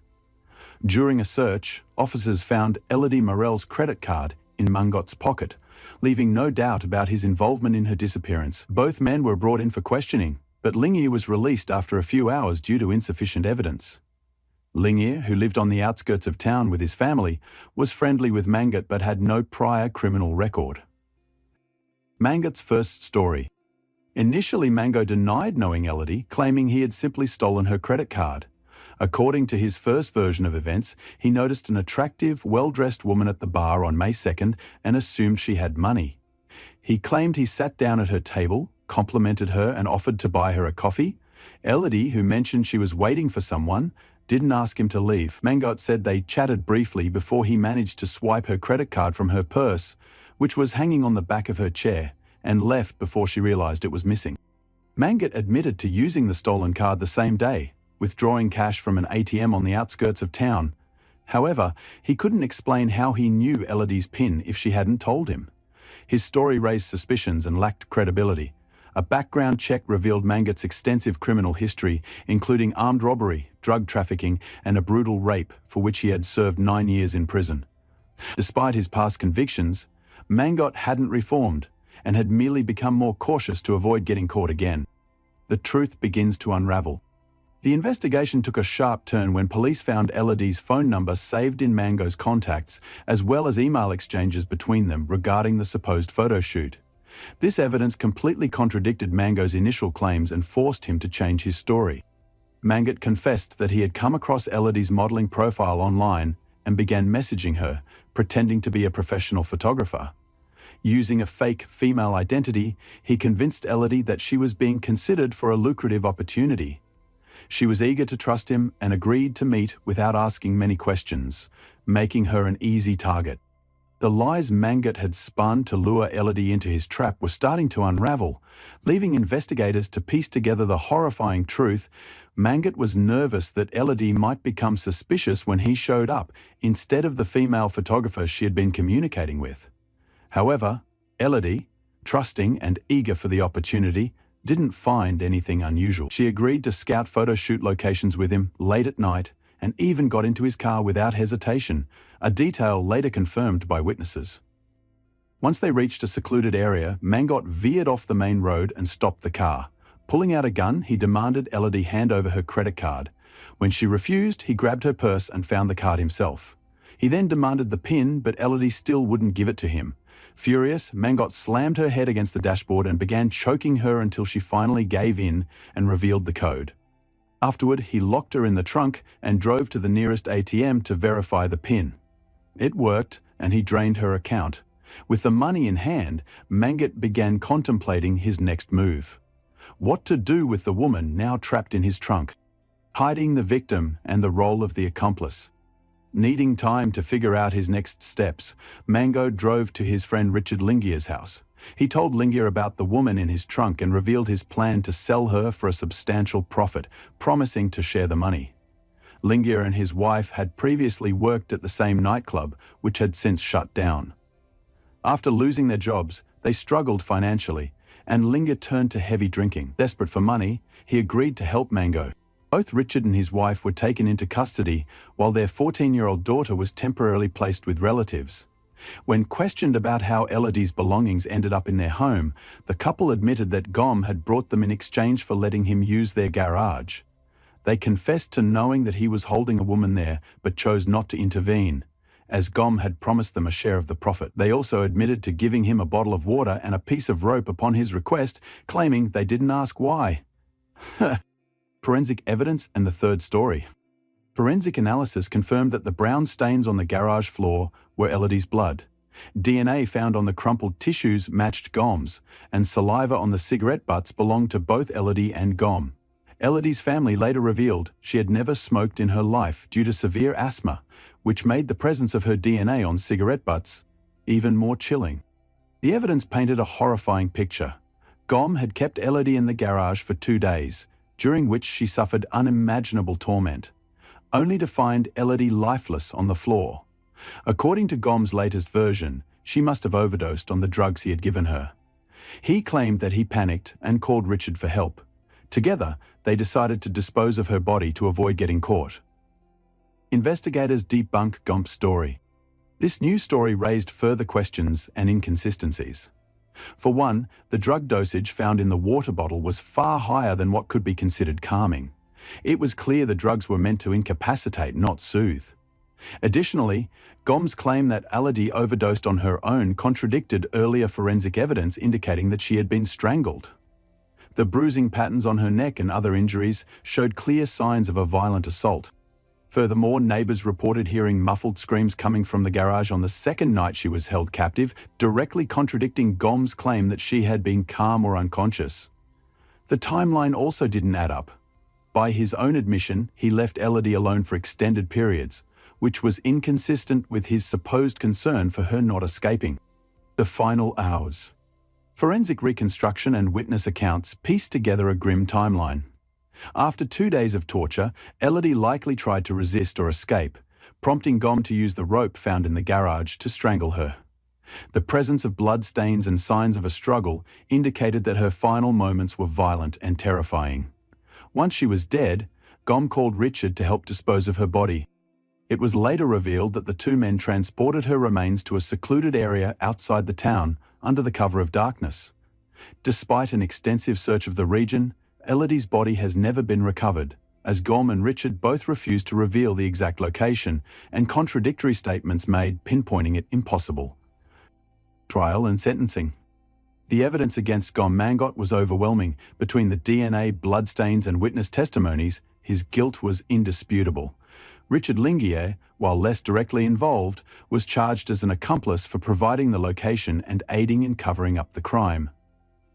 In 2007, Gom was sentenced to life imprisonment for kidnapping, torture, and murder. Richard received a 12-year sentence for his role in the crime. Richard's wife, who claimed she only knew bits and pieces of the situation, was convicted of withholding evidence and given a 3-year suspended sentence. Aftermath. Elodie's family was devastated by the loss and fought tirelessly to raise awareness about the dangers of online scams and meeting strangers. Her story became a cautionary tale for aspiring models and young women navigating the online world. To this day, her family continues to advocate for victims of violent crimes, keeping her memory alive. Gom Mangot attempted to appeal his sentence, claiming that the prosecution had manipulated evidence and that he was not solely responsible for Elodie Morel's death. His appeal was denied, as the court found the evidence against him to be overwhelming and consistent with the original verdict. Legacy of the case. The brutal murder of Elodie Morel sent shockwaves throughout the country, sparking widespread debates about the safety of online interactions and the responsibility of platforms hosting personal profiles. Her family launched a foundation in her name, advocating for increased awareness and education about online safety, particularly for young women. The investigation also highlighted critical flaws in law enforcement's handling of missing persons cases. The delay in linking Dominique Tasco's warning to Elodie's disappearance proved costly, as precious time that could have been used to locate her was lost. In response, police departments implemented new protocols for evaluating and responding to anonymous tips about potential abductions. Reflections on justice. For Elodie's family, the verdicts brought a measure of closure, though the loss of their daughter and mother remains an irreplaceable void. Gom Mangot continues to serve his life sentence, with little hope of parole given the heinous nature of his crimes. Richard Lingier and his wife, after serving their prison terms, faded into obscurity, their reputations irreparably damaged. The tragic story of Elodie Morel remains a somber reminder of the dangers lurking behind seemingly innocuous online interactions, and the enduring importance of vigilance, both personal and systemic, in preventing such horrific crimes. Looks can be dangerously misleading. Someone who seems kind, charming, and friendly may actually be hiding dark intentions and posing a serious threat. That's why it's so important to be cautious and never blindly trust anyone. History is full of cases where seemingly charismatic people gained the trust of their victims, only to commit horrific crimes. Some of the most infamous examples include figures like Ted Bundy and Rodney Alcala, who used their good looks and charm to mask their true, monstrous nature. But one particularly shocking case happened in the fall of 2020, involving the tragic deaths of well-known soccer referee Daniele De Santis and his fiancée, Eleonora Manta. This crime was not only horrifying in its brutality, but also deeply unsettling due to its apparent lack of motive. As investigators worked on the case, the identity of the killer left everyone stunned. Behind an innocent-looking facade was someone capable of unimaginable cruelty. Even more disturbing, the perpetrator admitted they intended to commit more crimes, taking pleasure in causing harm. This horrifying case left a lasting impact, not just because of its senseless violence, but because of the cold, calculated nature of the attack and the criminal's disturbing future intentions. It's a haunting reminder that a person's true character isn't always visible on the surface. Daniele De Santis was born in 1987 in the Italian city of Lecce. He was the eldest of 3 siblings in a loving and well-off family. Growing up with his 2 younger sisters, he formed strong bonds with them from an early age. Sports played a huge role in Daniele's life, with soccer becoming his biggest passion. After high school, he went on to study at a prestigious Italian university. Daniele pursued a degree in law and graduated in 2009. While studying, he also worked hard to build a successful career as a soccer referee. He started as an assistant referee, and in 2017, he made his debut as the 4th official in a match between Pisa and Benevento. Over the years, his dedication and talent earned him opportunities to officiate in Serie C and Serie B matches, overseeing more than 130 games in total. On the field, Daniele was known for his charismatic personality, athletic build, and strong presence. His career brought him financial success and the promise of an even brighter future. He had big dreams and was determined to keep growing in his profession. But Daniele wasn't just talented in his career. His personal life was just as fulfilling. He was in a loving relationship with Eleonora Manta, a charming young woman 3 years younger than him. The couple had plans to marry soon. Eleonora was born in Milan in 1990 and grew up in a modest home. She was the youngest of 3 children, with 2 older twin brothers.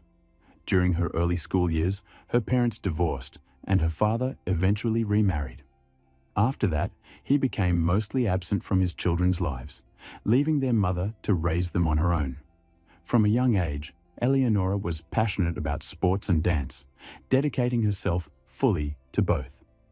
These shared interests led her to cross paths with Daniele in 2019, and their instant connection quickly grew into a deep romantic relationship. Friends and family described them as a perfect couple, harmonious, loving, and completely trusting of each other. Those close to them said they never argued and always supported one another. Eleonora had long dreamed of earning a law degree, and in 2020 she won a competitive placement in a prestigious university program specializing in law and international relations. Overjoyed by the opportunity, she eagerly started her studies that September. By the summer of 2020, Daniele and Eleonora decided to take the next step in their relationship and move in together. They chose Daniele's spacious apartment in a modern, upscale residential complex. At the time, Daniele had been renting one of the rooms to a medical student, but his tenant needed time to find alternative housing. The transition went smoothly, and Eleonora gradually moved her belongings into her boyfriend's home. By September 2020, life seemed to be falling perfectly into place for Daniele DeSantis and Eleonora Manta. Daniele's former tenant had officially moved out, and the couple was excited to start this new chapter together. Eleonora had officially moved in, bringing all her belongings, and the couple was just days away from starting their new life together permanently. They were also busy planning their wedding, a day that was meant to be the happiest of their lives. Daniele was scheduled to officiate an Italian Cup match between Monopoly and Modena on September 23rd, but tragically, he would never make it to that day. On the evening of September 21st, Daniele and Eleonora were celebrating her move with a quiet, romantic dinner in his apartment. Everything seemed perfect, until around 9:45 p.m., when the peaceful night was shattered. Suddenly, a chilling scream for help echoed through the building, followed by the sounds of a violent struggle. Alarmed neighbors listened in horror as the disturbing noise continued for nearly 10 minutes. Nearly a dozen calls flooded emergency services, with callers reporting what sounded like a brutal attack. None of them realized just how horrifyingly accurate their fears were. Shortly after 10 p.m., a 12-year-old boy walking his dog across the street from the building witnessed something that would haunt him forever. He had heard the screams but hadn't fully understood what was happening, until he saw a young man suddenly run out of the apartment complex. The man hesitated for a brief moment before heading toward the boy. The child later recalled the stranger's cold, emotionless expression and the knife he held in his hand. Frozen in fear, the boy wasn't sure what would happen next. Thankfully, a few passers-by appeared nearby, prompting the man to flee. Despite his attempts to hide his face, several people got a clear look at him before he disappeared into the night. Moments later, police and ambulances arrived at the scene. But there was nothing they could do. Daniele and Eleonora were already gone. Daniele was found lying on his back in the stairwell, unresponsive, surrounded by a massive pool of blood. The door to the apartment was wide open. Inside, Eleonora's body was discovered in the hallway, face down, her clothes and hair soaked in blood. Both had succumbed to their injuries before emergency responders arrived. The cause of death was determined to be multiple stab wounds, leading to massive blood loss. Forensic experts counted 38 stab wounds on Daniele and 37 on Eleonora, an extreme level of violence that raised chilling questions. Who could commit such a savage attack? And why would anyone target this young, loving couple? At first, investigators considered the possibility of a robbery gone wrong. After all, Daniele was a well-known public figure. Daniele was a well-known figure, and it was no secret that he was financially successful. At first, investigators considered the possibility that someone had broken in after hearing a tip, expecting to find valuables. Perhaps they hadn't anticipated the couple being home and panicked when confronted. However, this theory was quickly ruled out. Nothing valuable was taken from the apartment. Cash was left out in the open, untouched. Even more telling, Eleonora was still wearing an expensive set of jewelry that Daniele had given her during their engagement, including earrings, a necklace, and a diamond ring. If robbery had been the motive, It made no sense that the attacker had left these valuable items behind. One of the most disturbing aspects of the crime was its sheer brutality. Both victims had been savagely stabbed multiple times, suggesting a deeply personal motive, something driven by intense hatred or rage. This led detectives to consider whether the crime was fueled by passion. Could it have been the work of a jealous ex or someone seeking revenge? At one point, investigators explored the idea of a love triangle, wondering if an affair had triggered this horrific act. But that theory was quickly dismissed. Friends and family insisted that Daniele and Eleonora were deeply in love and completely loyal to each other. However, they couldn't rule out the possibility that someone else had harbored unrequited feelings for one of them, leading to a dangerous obsession. At the crime scene, investigators found several unusual objects that didn't belong to the couple. Among them were zip ties, a few bottles of bleach, and a blood-stained stocking.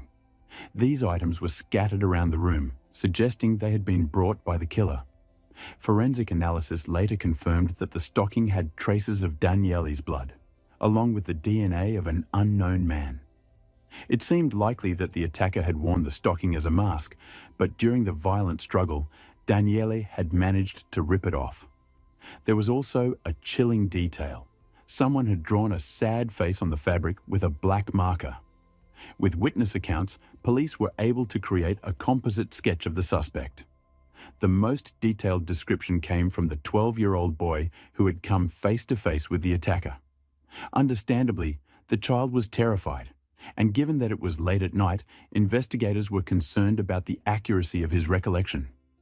Still, the boy was able to provide valuable details, particularly about the man's clothing and the backpack he was carrying. Unfortunately, while the sketch gave investigators a starting point, it did not immediately lead to a breakthrough in the case. As detectives interviewed witnesses, some recalled hearing Eleonora desperately pleading with someone to stop. She even shouted a name multiple times, something that sounded like Andrea.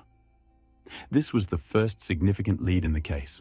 Investigators immediately began looking into every man named Andrea connected to the couple, hoping this clue would lead them to the killer. The first person under suspicion was Andrea Formati, an old acquaintance of Eleonora from her teenage years. Although they lived in different cities and rarely interacted, they still followed each other on social media. Detectives speculated that Formati might have secretly had feelings for Eleonora for years. Perhaps, upon learning about her engagement, he acted on a twisted idea. If he couldn't have her, no one could, leading him to target both her and Daniele. Formati was quickly located and brought in for questioning. He was horrified to hear about Eleonora's death and even more shocked to find himself a suspect. However, his alibi was airtight. On the night of the crime, he was on a business trip in Rome, and his presence there was confirmed by multiple witnesses and security camera footage. He was ruled out. The next person detectives investigated was Andrea Martinelli, a longtime friend of Daniele. They considered the possibility that Martinelli had secretly been in love with Eleonora and resented Daniele for being with her. Their suspicions grew when they found phone records showing that Martinelli and Daniele had spoken just 3 hours before the murder. However, Martinelli also had an ironclad alibi. His whereabouts were verified by multiple people at the time of the attack, eliminating him as a suspect. With no success in their search, investigators turned their attention to another man named Andrea Rodeo, a 37-year-old who had been a more recent acquaintance of the couple. He closely resembled the composite sketch, making him a prime suspect. Rodeo was detained, and witnesses were brought in to identify him. But every witness, without hesitation, said that the man they had seen the night of the murder was someone else. Adding to his defense, Rodeo also had a solid alibi. With no evidence against him, he was released. After exhausting all leads connected to the name Andrea, the investigation suddenly hit a dead end. Detectives began to question whether Eleonora had actually shouted a different name during the attack. If that were the case, the time spent investigating men named Andrea may have been wasted. Now, finding new leads was more critical than ever. During a second, more thorough search of the crime scene, investigators uncovered a crucial piece of evidence that had been overlooked earlier. Beneath a small shoe rack, they found a folded piece of paper, likely dropped by the killer. The paper appeared to be torn from a student notebook, and it contained hastily written instructions. The chilling note outlined a step-by-step plan for breaking into the apartment and carrying out the crime. It specifically mentioned subduing the couple using zip ties, the same ones found at the scene. This discovery confirmed that the attack had been meticulously premeditated. The perpetrator had come prepared, intending to restrain and harm the victims. However, for reasons unknown, the attacker abandoned parts of their plan. Most likely, this was due to the couple's fierce resistance. The loud screams and struggle, heard by numerous neighbors, may have also made the killer panic, fearing they would be caught in the act. The note also revealed that the murderer had been watching the apartment beforehand, walking near the windows and listening at the door to make sure the couple was alone. Other disturbing details included instructions to disguise themselves with a nylon stocking, change into clean clothes after the crime, and use bleach to destroy evidence. But the note provided no clues about the killer's motive. At the bottom of the page was a hand-drawn map of the victim's neighborhood. The map marked the locations of outdoor surveillance cameras on buildings and utility poles. It also outlined multiple escape routes designed to avoid these cameras. Yet, despite all this careful planning, the murderer ignored these precautions while fleeing the scene. Witnesses had clearly seen the suspect running away, and investigators were able to track part of the escape route using surveillance footage. Even with these leads, the case remained at a standstill. The composite sketch of the suspect had been circulating in newspapers and on TV for days, but no strong leads had surfaced until September 26th.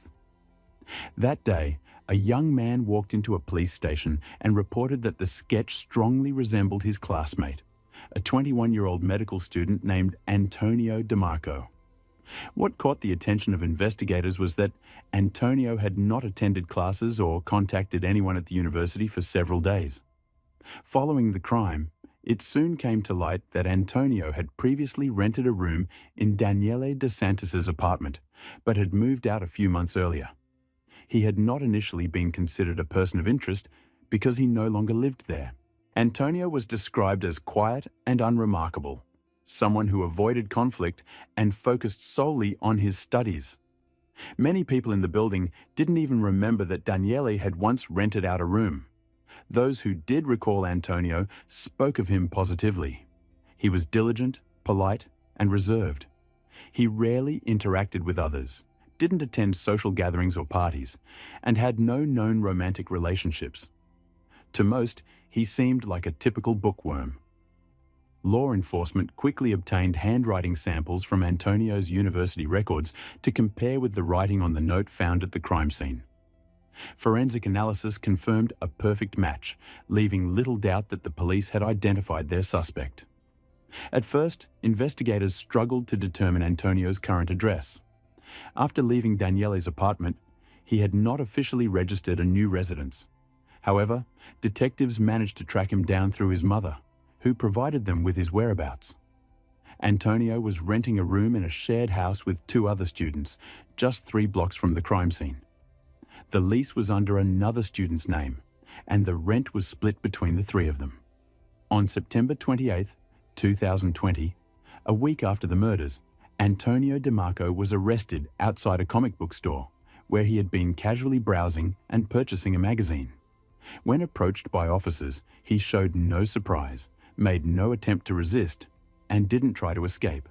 Instead, he gave a crooked smirk and simply asked, "How long did it take you to find me?" From the outset, Antonio did not deny his involvement. He displayed no emotion, no remorse, and answered investigators' questions with cold, detached detail, almost as if he took pleasure in recounting the events of that night.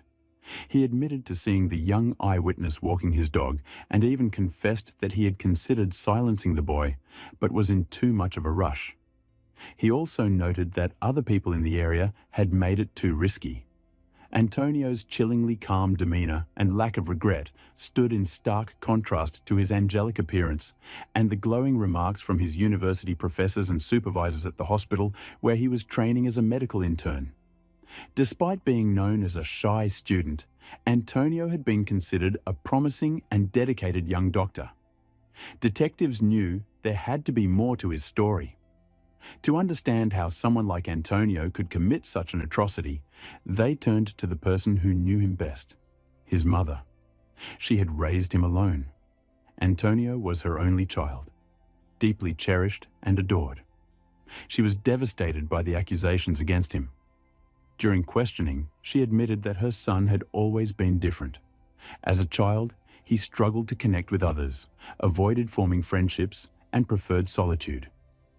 In his teenage years, Antonio became increasingly withdrawn, spending hours in his room drawing or working on projects, reacting aggressively if interrupted. Concerned, his mother took him to a specialist. Antonio was eventually diagnosed with multiple mental health disorders and socialization issues. Despite these challenges, he excelled academically, particularly in subjects like math and science, which helped him secure a spot in medical school. However, his difficulties in socializing never faded. He experienced panic attacks and gradually retreated into a fictional world of comic books, further distancing himself from reality. A psychiatrist prescribed medication to help manage his condition, but according to his mother, Antonio did not adhere to the prescribed dosage. He would often skip his medication for weeks and then take dangerously high doses all at once. As part of his therapy, Antonio's psychiatrist recommended he keep a personal journal as an outlet for his thoughts and emotions. Given his difficulty expressing himself, this was meant to help him process his feelings. His mother later turned this journal over to investigators. At first, the entries seemed relatively harmless. Antonio wrote about his longing to live a normal life, making friends, dating, and fitting in. But he struggled to connect with others and felt unsure of how to navigate social interactions. During his time at university, Antonio lived with his mother until he came across an advertisement for a room for rent at a reasonable price. The apartment where Daniele lived was conveniently close to the university, so Antonio quickly responded to the listing. He proved to be a quiet and responsible tenant, paying his rent on time and causing no trouble. Based on his journal entries, Antonio seemed to view Daniele as a potential friend during that period. He admired Daniele's confidence, social ease, and the way he was respected by others. However, the dynamic shifted when Eleonora entered the picture. The couple spent increasing amounts of time together, with Eleonora often staying overnight. Daniele and Eleonora decided to live together permanently, and Daniele asked Antonio to move out. On the surface, Antonio accepted it, but deep inside, he saw it as a betrayal. Instead of arguing, he plotted. What followed was a brutal struggle. Antonio attacked, stabbing Daniele repeatedly. Despite his injuries, Daniele fought back to protect Eleonora. She pleaded for mercy, but Antonio was unmoved. As sirens loomed, he hastily tried to erase evidence before fleeing into the night. His plan unraveled when a young boy saw him fleeing, and a careless mistake sealed his fate. In the interrogation room, Antonio remained disturbingly calm, detailing the crime as if it were an experiment. When asked why, he simply said, "Because they took everything from me."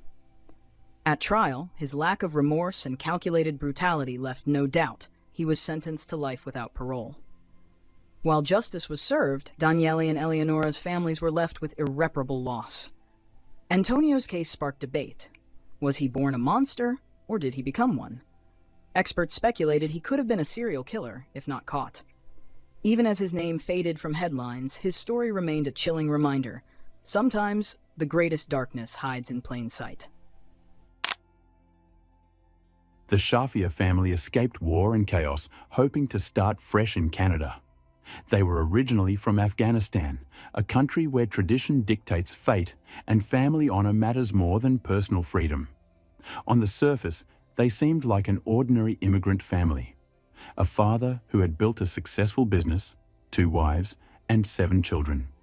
But behind this image of success was a much darker reality. Their lives were ruled by strict control, fear, and harsh discipline.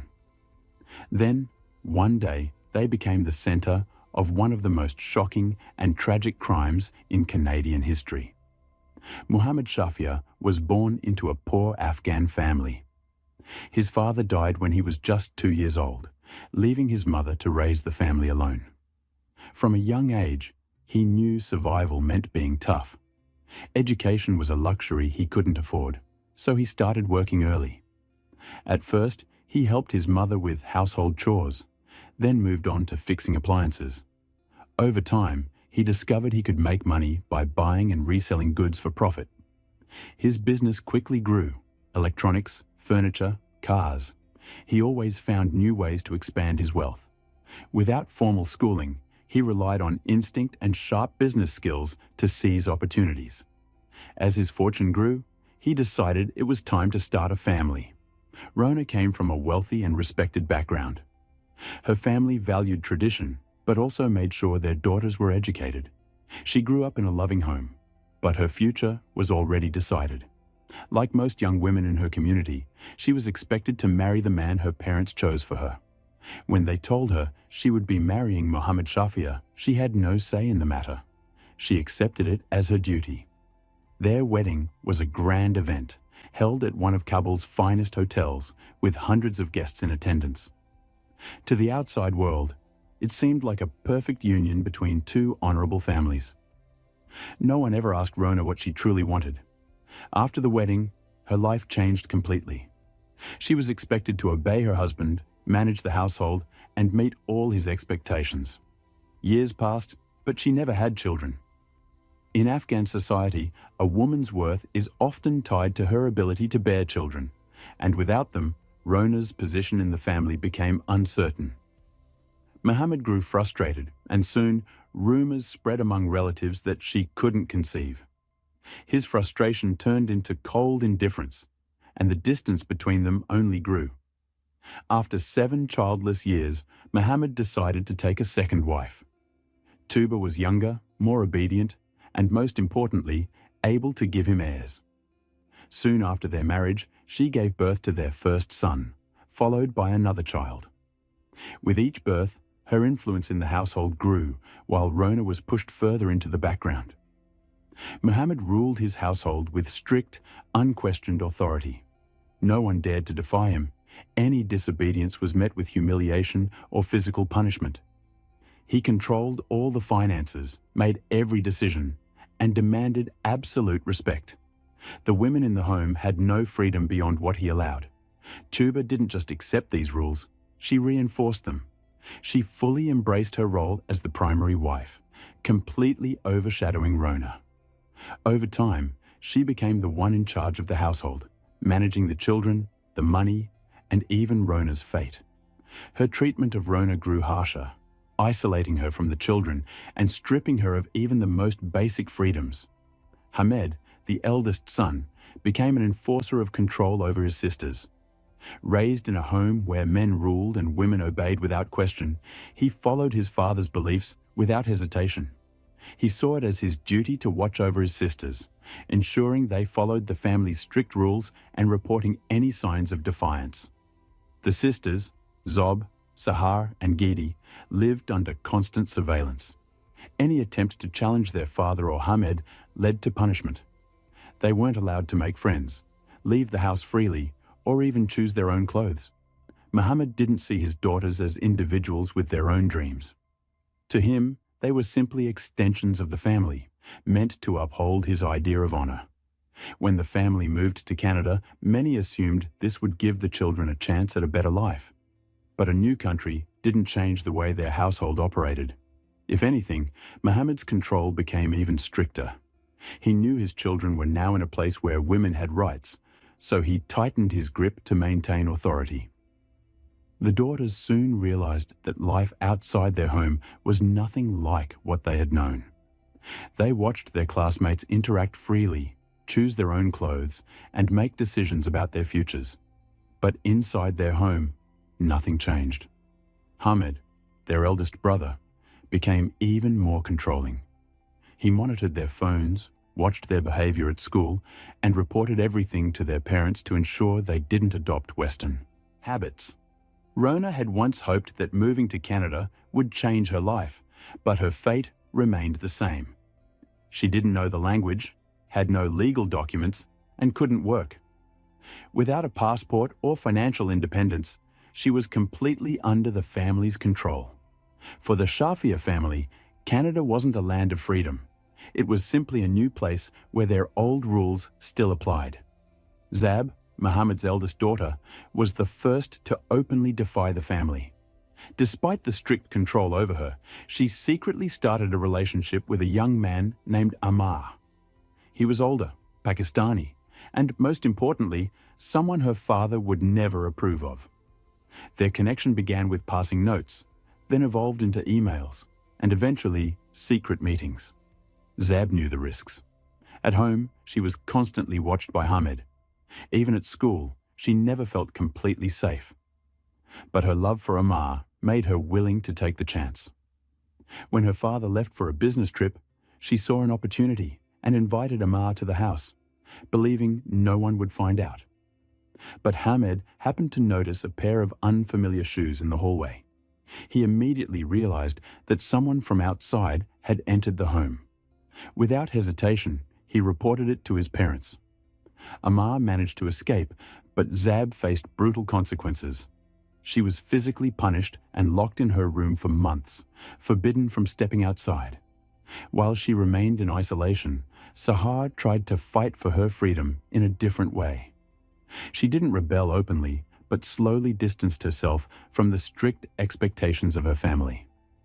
At school, she removed her headscarf, wore makeup, and dressed in ways that were strictly forbidden at home. She also grew close to Ricardo, a young man from Honduras, the complete opposite of the kind of husband her parents would have chosen. Sahar longed for freedom and seriously planned her escape. She and Ricardo discussed fleeing to another country where her family wouldn't be able to find her. The plan was to make it seem like she had gone to Honduras while secretly crossing into the United States. But one unexpected moment shattered everything. One evening, while having dinner at a cafe with Ricardo, she suddenly noticed her brother watching her from another table. He didn't say a word or approach her, but his presence alone sent a terrifying message. She was in serious danger. When she returned home, she braced for the worst. Her father already knew everything. There were no discussions, only punishment. After enduring physical violence, she was forbidden from attending school. Realizing that escaping could put her life at even greater risk, Sahar understood that getting away from her family would be much harder than she had imagined. Amid all this turmoil, Giddy, the youngest sister, expressed her defiance in a different way. She didn't try to run away or pursue a secret relationship. Instead, she acted out at school. Her aggressive behavior, frequent absences, and open defiance of teachers were her way of resisting. She wanted someone to notice that something was terribly wrong at home.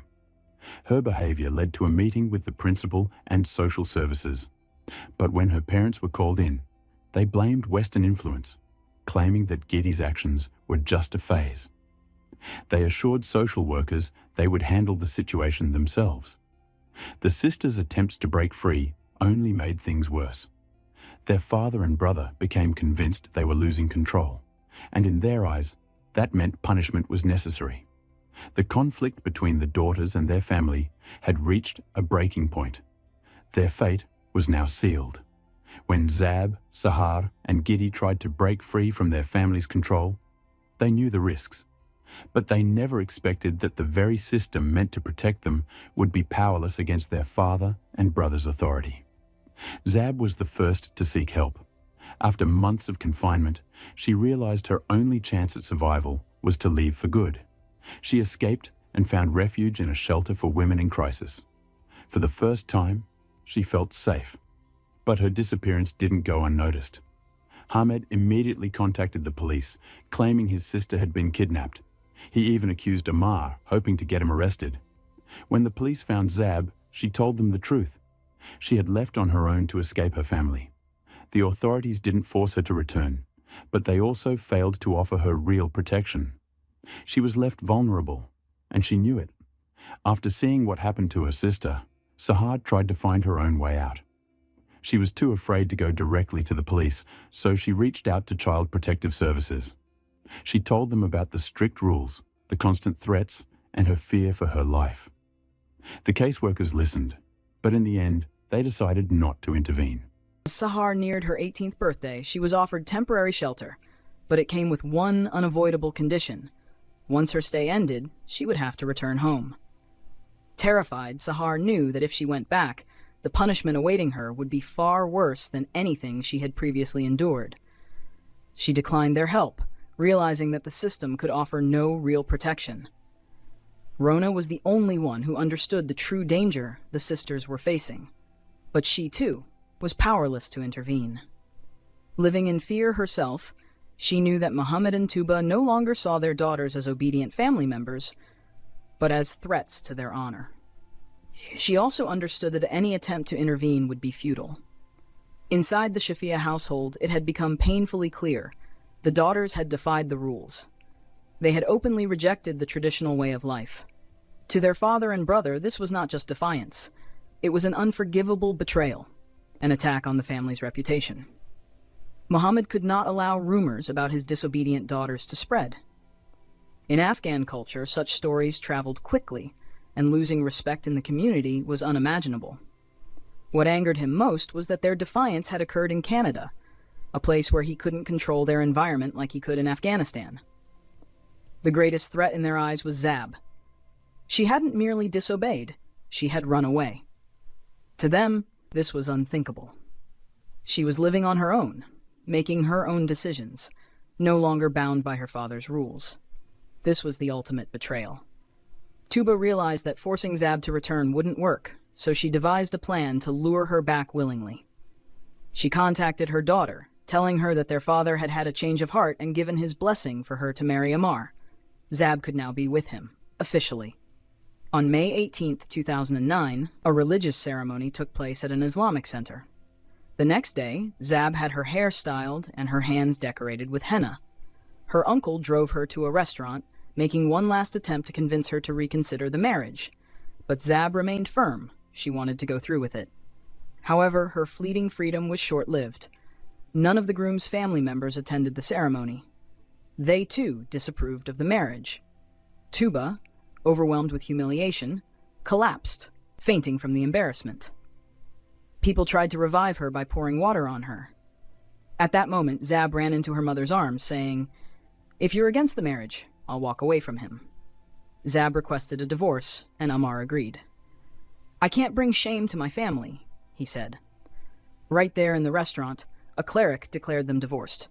They had been married for just 24 hours. After the annulment, Zab's relationship with Ammar fell apart. Under extreme pressure from her family, she was forced to sever all ties with him. The restrictions on her life became even stricter, her movements monitored, her interactions controlled. Ammar tried to stay in touch, but her family made it impossible. Eventually, their relationship ended completely, adding even more emotional pain to an already agonizing situation. This was when Zab realized she would never truly be free. Her hope for independence had been crushed. Following this, tensions between Zab and her family reached a breaking point. The situation escalated, leading to tragic consequences. This was the point of no return. Muhammad, once hesitant, now saw that his daughters had no intention of conforming. To him, their disobedience was an irreparable dishonor to the family. Hamid, too, insisted that waiting any longer wasn't an option. In his eyes, there was only one solution. The daughters had to face the consequences. Betrayal could not be forgiven. Women who tarnished the family's honor had to be punished. Hamid believed their father had been too lenient for too long. If they didn't act immediately, the family's reputation would be at risk. The decision was made. The daughters would no longer have the right to live. Now, all that remained was to figure out how to carry out their plan. Muhammad, knowing the severity of the crime, didn't want to draw attention. He knew that this act couldn't be spontaneous. It had to look like an accident. Thus the planning began, leading to an unimaginable tragedy. Weeks of preparation ensued. Muhammad, Tuba, and Hamed discussed the details carefully. One key step involved acquiring a second vehicle, a Nissan Sentra. It was officially purchased for convenience, but in truth it was meant to play a vital role in the upcoming plan. A vacation together would give the impression that everything was fine and that they were working to mend their relationships. Zab, Sahar, Giti, and Rona had no choice but to go. Even if they had doubts, resisting their father's decision was pointless. From the beginning of the trip, they felt uneasy, but none of them could have imagined that this journey would be their last. Everything went according to plan. For several days, the family visited tourist attractions, took photos, and engaged in casual conversations with strangers. It was all carefully orchestrated so that later no one would suspect there had been any hostility between them. In the early hours of June 30th, 2009, two vehicles, a Nissan Sentra and a Lexus RX, left the Kingston East Motel and headed toward the Kingston Mills Locks. Inside the Nissan Sentra were Zab, Sahar, Giti, and Rona. The exact driver at that moment remains unknown, but it was most likely Zab, as she was the eldest and had a driver's license. They were being followed at a short distance by Mohammed Shafia, Tuba, and their son Hamid in the Lexus RX. What happened next would shock the world. They kept enough space between the vehicles to avoid drawing suspicion. When the Nissan Sentra parked near the Kingston Mills Locks, Mohammed Shafia stepped out of his car and approached the Nissan. Zab either willingly moved from the driver's seat or was forced to get out. Tuba then took the wheel, staying inside with the victims. Seeing their mother beside them, the girls felt no immediate danger. Meanwhile, Mohammed and Hamed returned to the Lexus and drove to a nearby motel to create the illusion that the family was simply stopping for the night before continuing their trip. At the motel, they woke the manager and rented 2 rooms. But their responses about the number of guests were inconsistent. They couldn't seem to agree if there were 6 or 9 people in their group. This raised suspicions. After dropping off the 3 youngest family members, Mohammed and Hamed got back into the Lexus and returned to the locks. As soon as Tuba saw their headlights in the darkness, she quickly got out of the Nissan and ran toward them. That was the signal. The time had come. At this point, the women inside the car were still alive, unaware they were trapped in a deadly situation. What happened next could only be partially reconstructed during the investigation. It's unclear whether the victims were harmed inside the car or outside of it. However, forensic evidence revealed crucial details. 3 of them, Rona, Giti, and Zab, had sustained head injuries, likely inflicted to render them unconscious before they were submerged. Sahar, however, appeared to have resisted. There were no signs of head trauma on her body, suggesting she may have remained conscious longer than the others. One by one, the victims were either drowned in the water or placed back inside the Nissan after losing consciousness. Their bodies were repositioned, and the front seats were reclined to accommodate them.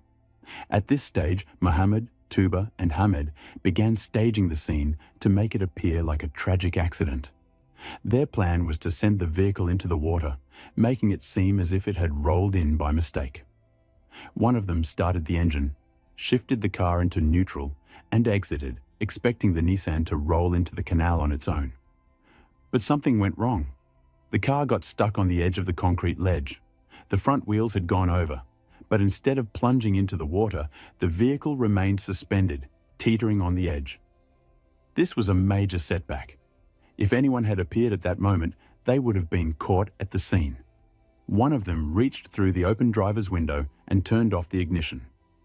The plan was unraveling, but they weren't done yet, where one would typically drive. It was an isolated area, far from the usual routes someone fleeing would take. The idea that the women had chosen this remote spot in the middle of the night to escape made little sense. Then, there was the damage to the Nissan Sentra. Investigators noted that the rear of the vehicle had sustained a strong impact, something unlikely in a simple accident. Fragments of a shattered headlight were found nearby, suggesting another vehicle had been involved. Additionally, the physical state of the victims raised suspicions. The absence of seatbelts and the lack of any broken windows or open doors suggested that none of the women had tried to escape. If they had been conscious when the car entered the water, it was expected that they would have struggled, but there were no signs of this. When the police took a closer look at the family's behavior, more inconsistencies emerged.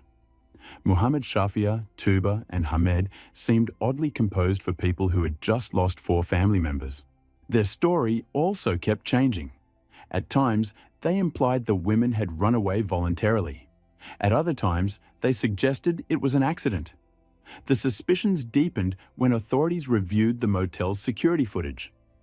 The footage showed that Muhammad and Hamid had left the motel in the middle of the night, only to return hours later, just around the time of the supposed accident. Further investigation revealed another damning piece of evidence: wiretapped conversations between Muhammad, Tuba, and Hamid. In these recordings, Muhammad spoke of his daughters, bringing shame to the family, and stated that he had no regrets about what had happened. In one chilling conversation, he declared that, "Even if they come back to life 100 times, I will do it again." These words erased any doubt. This was no accident. It was a calculated crime, an honor killing. With mounting evidence against them, the 3 family members were arrested and charged with 4 counts of first-degree murder. The trial that followed became one of the most infamous in Canadian history, exposing the dark reality of honor-based violence and sending shockwaves through the nation. Justice was finally served when, in 2012, Muhammad Shafia, Tuba Yahya, and Hamid Shafia were found guilty and sentenced to life in prison with no possibility of parole for 25 years. The deaths of Zainab, Sahar, Geeti, and Rona were a heartbreaking reminder of the dangers faced by those who dare to defy oppressive traditions. Their tragic fate sparked widespread discussions about the need for stronger protections for women at risk of honor-based violence. Though their lives were cruelly taken, their story would not be forgotten. It became a symbol of the fight for freedom, justice, and the right of every woman to live without fear. Captured chilling conversations between Muhammad Shafia, Tuba Yahya, and their son, Hamid. They spoke openly about honor, shame, and punishment. Muhammad repeatedly expressed his anger toward his daughters, stating that they had dishonored the family and that their deaths were justified. In one of the most damning recordings, he declared, "Even if they come back to life 100 times, I will do it again." Tuba, instead of mourning the loss of her daughters, was heard supporting her husband's views. Hamid also participated in the discussions, showing no remorse for what had happened. These recordings left no doubt. This was an honor killing, a cold and calculated act meant to restore the family's reputation. Armed with forensic evidence, contradictory statements, and wiretap recordings, authorities arrested Muhammad Shafia, Tuba Yahya, and Hamid Shafia. They were charged with 4 counts of first-degree murder. The trial that followed was one of the most high-profile cases in Canadian history. The prosecution presented a compelling case, exposing the family's deep-rooted beliefs and their obsession with control.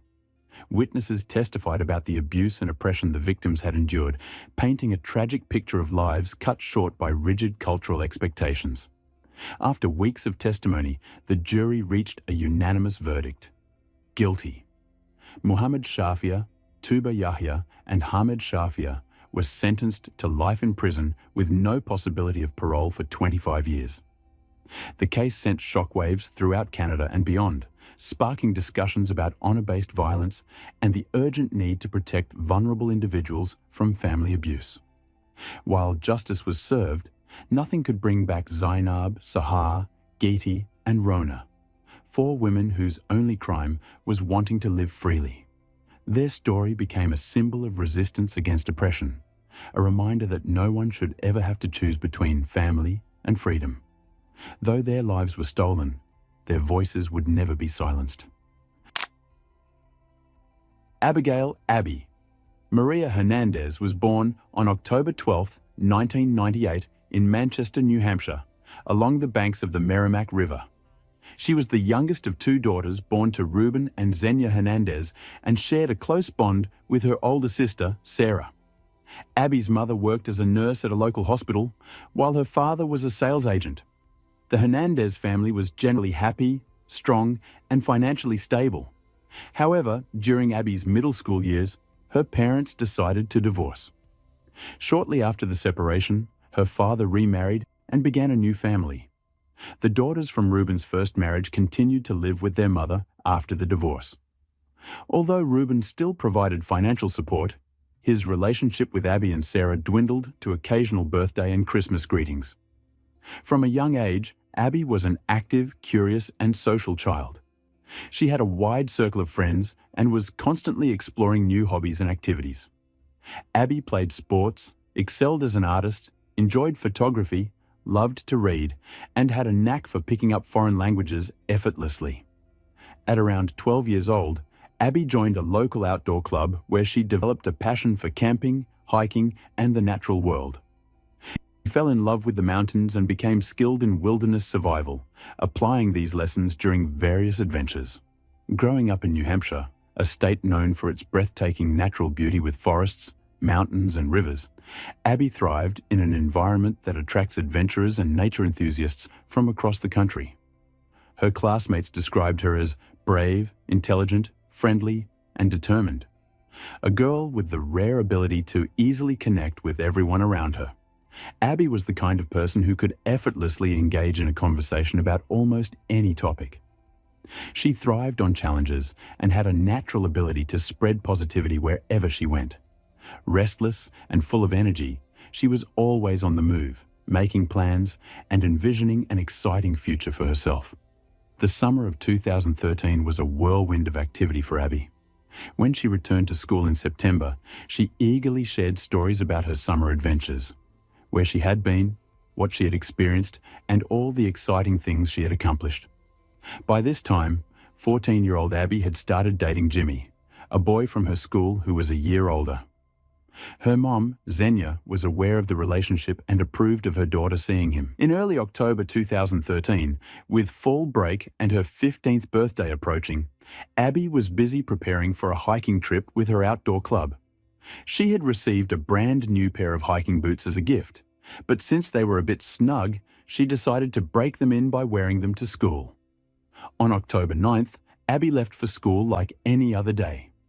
After classes, she planned to take a walk through a nearby park and had assured her mom that she wouldn't be out late. However, by 5 p.m., when Abby still hadn't returned home, Xenia became concerned. She tried calling her daughter, only to find that Abby's phone was turned off. Trying to stay calm, Xenia assumed her daughter's phone had died and that she was likely with friends. As the hours passed with no word from Abby, Xenia's worry grew. She started calling Abby's friends and teachers, desperate for information about her daughter's whereabouts. The school confirmed that Abby had left immediately after classes ended and had waved goodbye to her friends at the bus stop. Instead of boarding the bus, however, Abby had chosen to walk home. None of her friends had seen her since, and she hadn't visited anyone's house or made any calls. Even Jimmy was unable to contact her, despite their plans to meet later that day. Frightened, Xenia, along with Abby's older sister Sarah, wasted no time and headed to the police station to report her missing. Since Abby was a minor, law enforcement immediately launched a search to find her.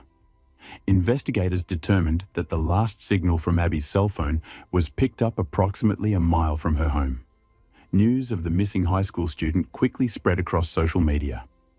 Flyers featuring Abby's photo, a description of her clothing, and a contact number for tips were distributed within hours.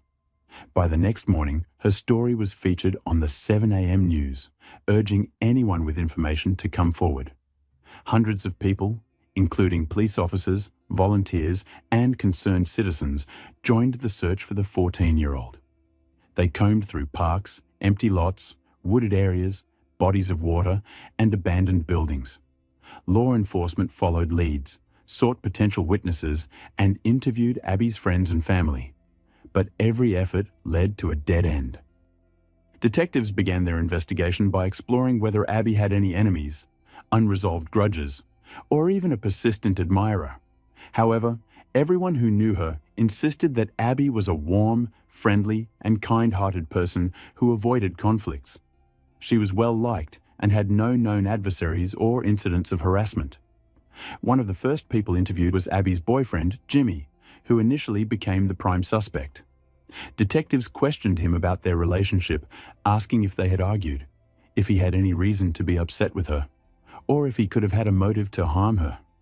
Jimmy, visibly shocked and confused, denied any involvement and couldn't understand why he was under suspicion. Jimmy had a solid alibi for the time Abby went missing, corroborated by his family, teachers, and about a dozen friends.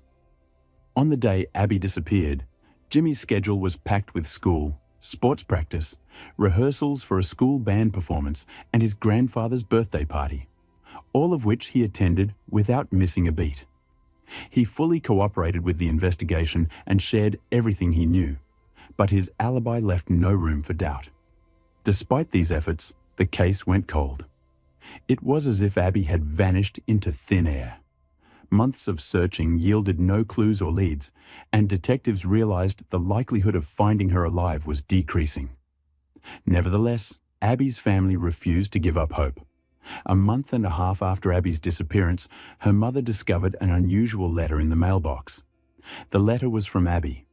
In it, she apologized for what she had done, assured her family that she was safe and healthy, and expressed her love for her mom and sister, Sarah.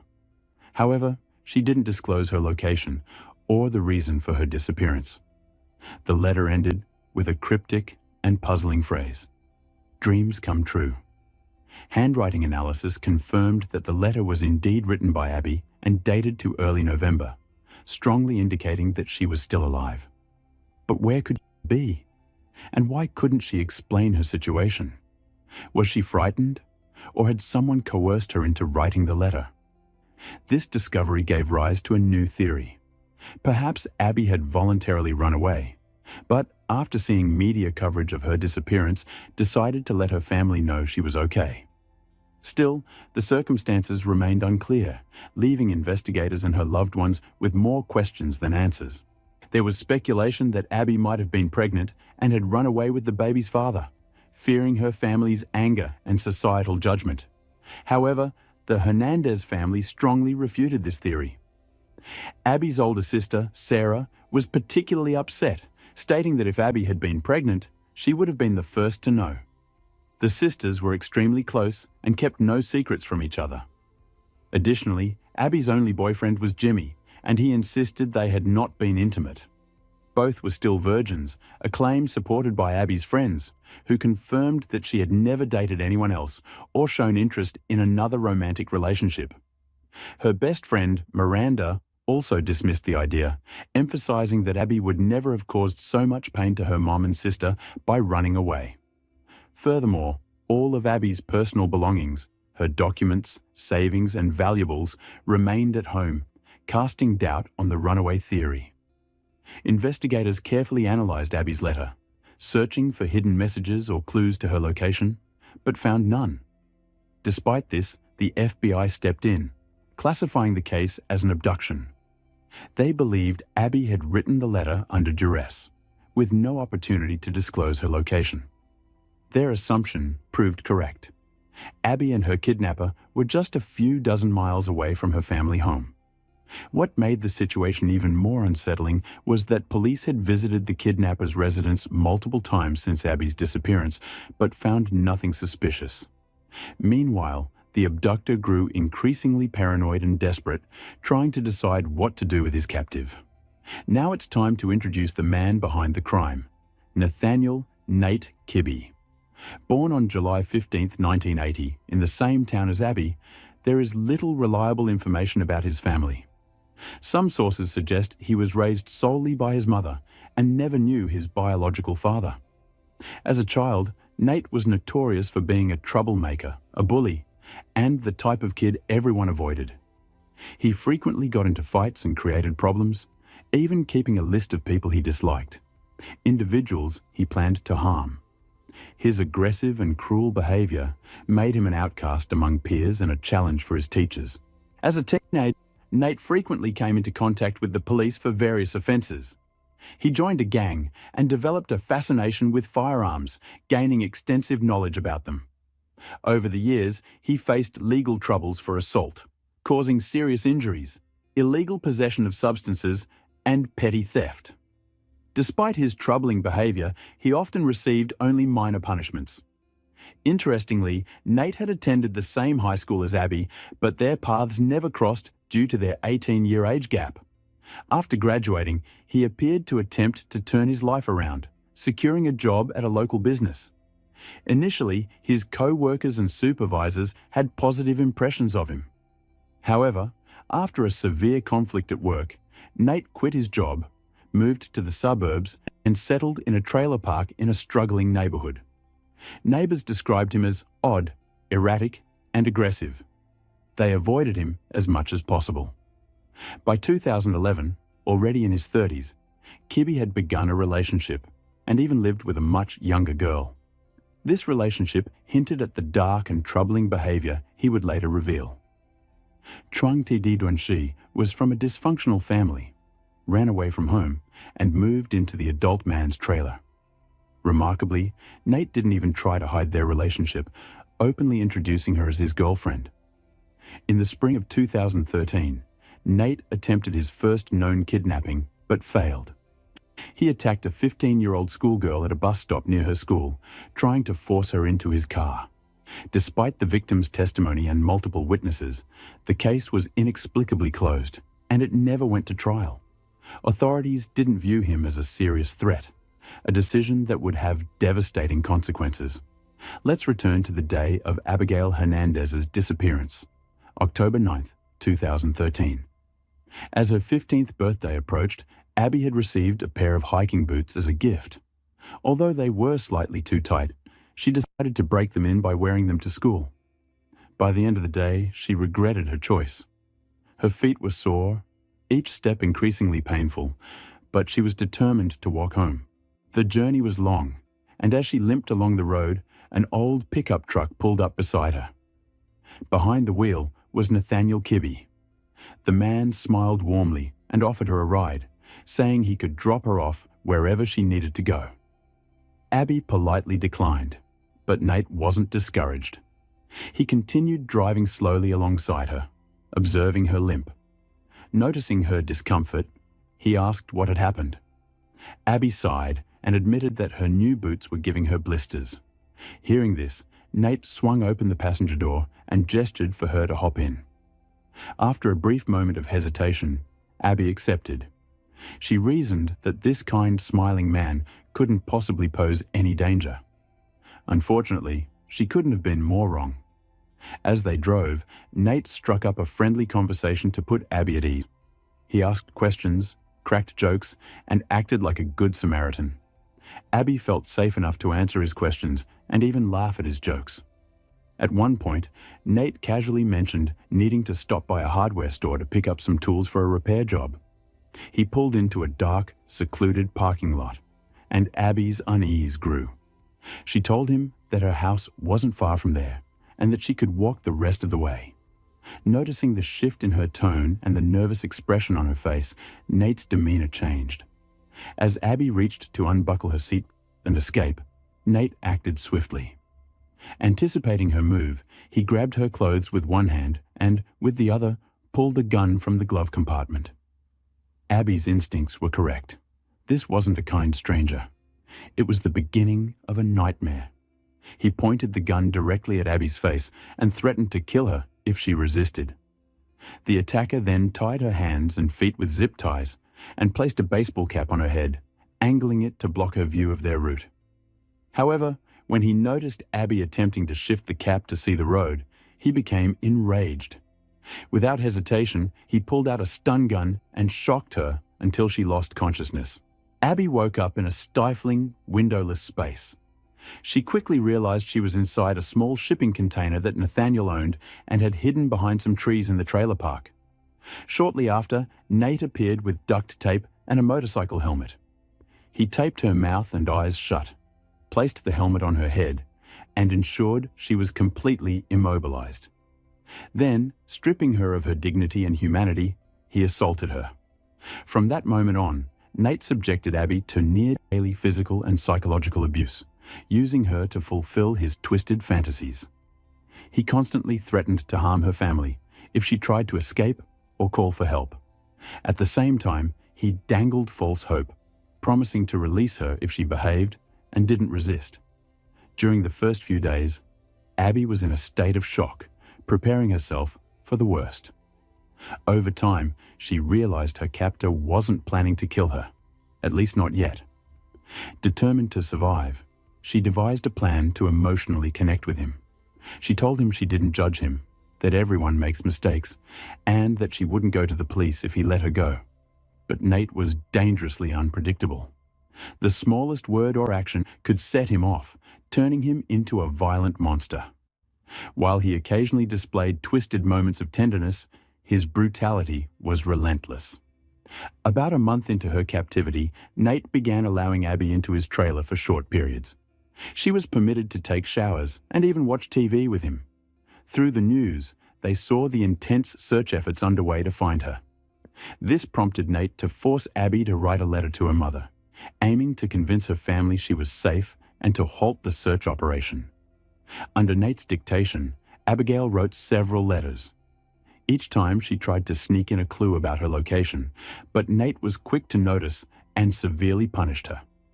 Realizing the danger, she began complying fully with his instructions to avoid provoking his wrath. 6 months into her ordeal, Nate began trusting Abby enough to allow her to help with his counterfeit money operation. Sometimes, he let her sleep in the trailer and even permitted her to cook meals. Despite these small freedoms, he remained as abusive and controlling as ever.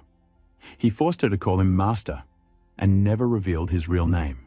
Over time, Abby built a tenuous rapport with her captor, subtly gaining his trust.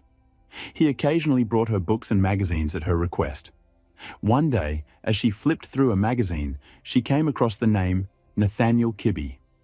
Though it seemed like a breakthrough, she wasn't certain if it was truly her captor's name. This small clue became a flicker of hope in her grim existence, motivating Abby to keep fighting for her survival. Deciding to take a risky gamble, Abigail one day addressed her captor by the name she had discovered, Nathaniel, waiting anxiously for his reaction. He merely rolled his eyes, sighed, and asked calmly how she had learned it. Abby admitted she had seen the name in one of the books he had given her. Nate smirked but said nothing, leaving her unsure whether she had made any progress. Since Abby spent most of her time confined in the soundproof container, she had no idea how close help had come. Unbeknownst to her, the police had once been just feet away, though they weren't looking for her. Nate had been caught up in another illegal activity, this time illegal possession of a firearm. Attempting to avoid serious consequences, he cooperated with law enforcement and confessed to the charge. Armed with a search warrant, the police inspected Nate's trailer thoroughly. However, they failed to consider the container hidden nearby. No one thought to open it, despite the grim truth of what lay inside. Nate escaped with nothing more than a fine and the confiscation of his weapon. Having narrowly avoided exposure, Nate must have felt untouchable. Even after all the horrible things he had done, the law seemed to favor him. He had no plans to release Abby. She had become just another part of his twisted routine. In July 2014, Nate met a woman named Lorraine at a bar. After chatting briefly, he brought her back to his trailer, where they became intimate. During their time together, Lorraine confided in him about her financial troubles, lamenting that she couldn't even afford to pay her rent. As she prepared to leave, Nate handed her 2 $50 bills. Lorraine accepted them and left, but her gratitude quickly turned to fury. The next day, she called Nate, enraged, to tell him that the bills were counterfeit. She yelled that she had already contacted the police and reported where she had gotten the fake money. She warned him that law enforcement would soon return with another search warrant. What Lorraine didn't realize was that her phone call would change Abby's life forever. On July 20th, 2014, Nate did something unexpected. He handed Abby all of her personal belongings, tied her hands, sat her in the passenger seat of his car, and covered her face with a baseball cap. Abby had no idea what was happening, but feared the worst. She thought he was taking her to kill her.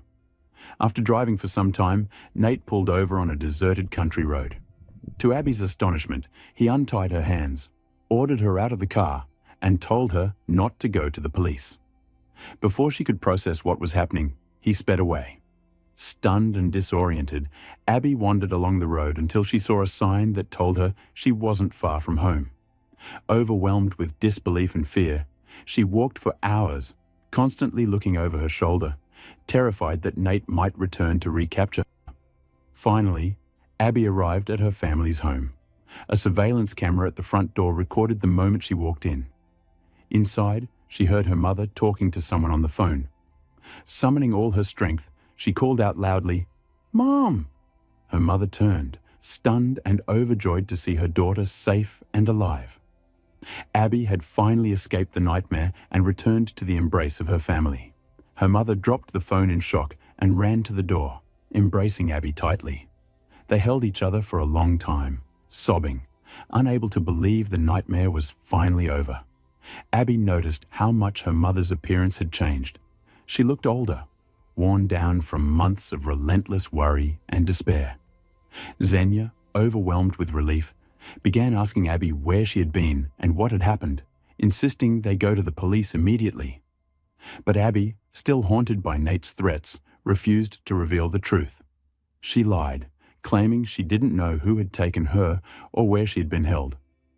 Even at the police station, she remained tight-lipped, terrified that Nate might come after her family if she spoke out. For a week, Abby struggled with her emotions and thoughts. She desperately wanted to feel safe again, but was unsure if exposing her captor was worth the risk. Finally, she decided to confide in her mother. Through tears, Abby revealed everything: his name, the details of her captivity, and the horrors she endured. Xenia listened intently and then gently convinced Abby to go back to the police. She reasoned that the man who had inflicted so much pain needed to face justice, and that their family could never truly feel safe while he was free. On July 27, 2014, Abigail provided the police with Nate Kibbe's name, as well as the make and license plate of his car. The following day, Nathaniel Kibbe was arrested. To everyone's surprise, he offered no resistance, though he adamantly denied any involvement in the crime. When authorities searched Kibbe's trailer and the container, finally inspecting the space where Abby had been held, they found overwhelming evidence. The discovery included her hair, traces of blood and sweat, and even broken fingernails, confirming her months of captivity and abuse. Despite the undeniable evidence, Kibbe's lawyer filed a motion in August to have him released on bail. Shockingly, the judge approved the request, prompting public outrage. However, a strict no-contact order was immediately issued, prohibiting Kibbe from approaching or communicating with any members of the Hernandez family. The trial began in December 2014 and stretched until May 2016. Facing overwhelming evidence and hoping for a lighter sentence, Kibbe agreed to a plea deal, admitting his guilt. He was sentenced to 90 years in prison, with the possibility of parole after 45 years. Abigail spoke in court during the sentencing, delivering a statement that left the room in awe. She said she forgave her captor, explaining that the ordeal taught her to cherish her life and every moment with her loved ones even more deeply. Her mother, Xenia, also took the stand. Her voice trembling, she expressed her hatred for Kibbe, but admitted a small measure of gratitude that he had spared her daughter's life, allowing her to return home. Abby's courage and resilience inspired many, turning a story of unimaginable darkness into one of hope and healing. Diving into a chilling case that proves the saying no case doesn't always hold true. This principle, rooted in English law, gained fame after the miracle of Campton. But in our story, there's no body yet there's still a case. On a November morning in 2011, Galina Kinaya returned to her rented apartment on Ubovica Street in Vladivostok and vanished without a trace.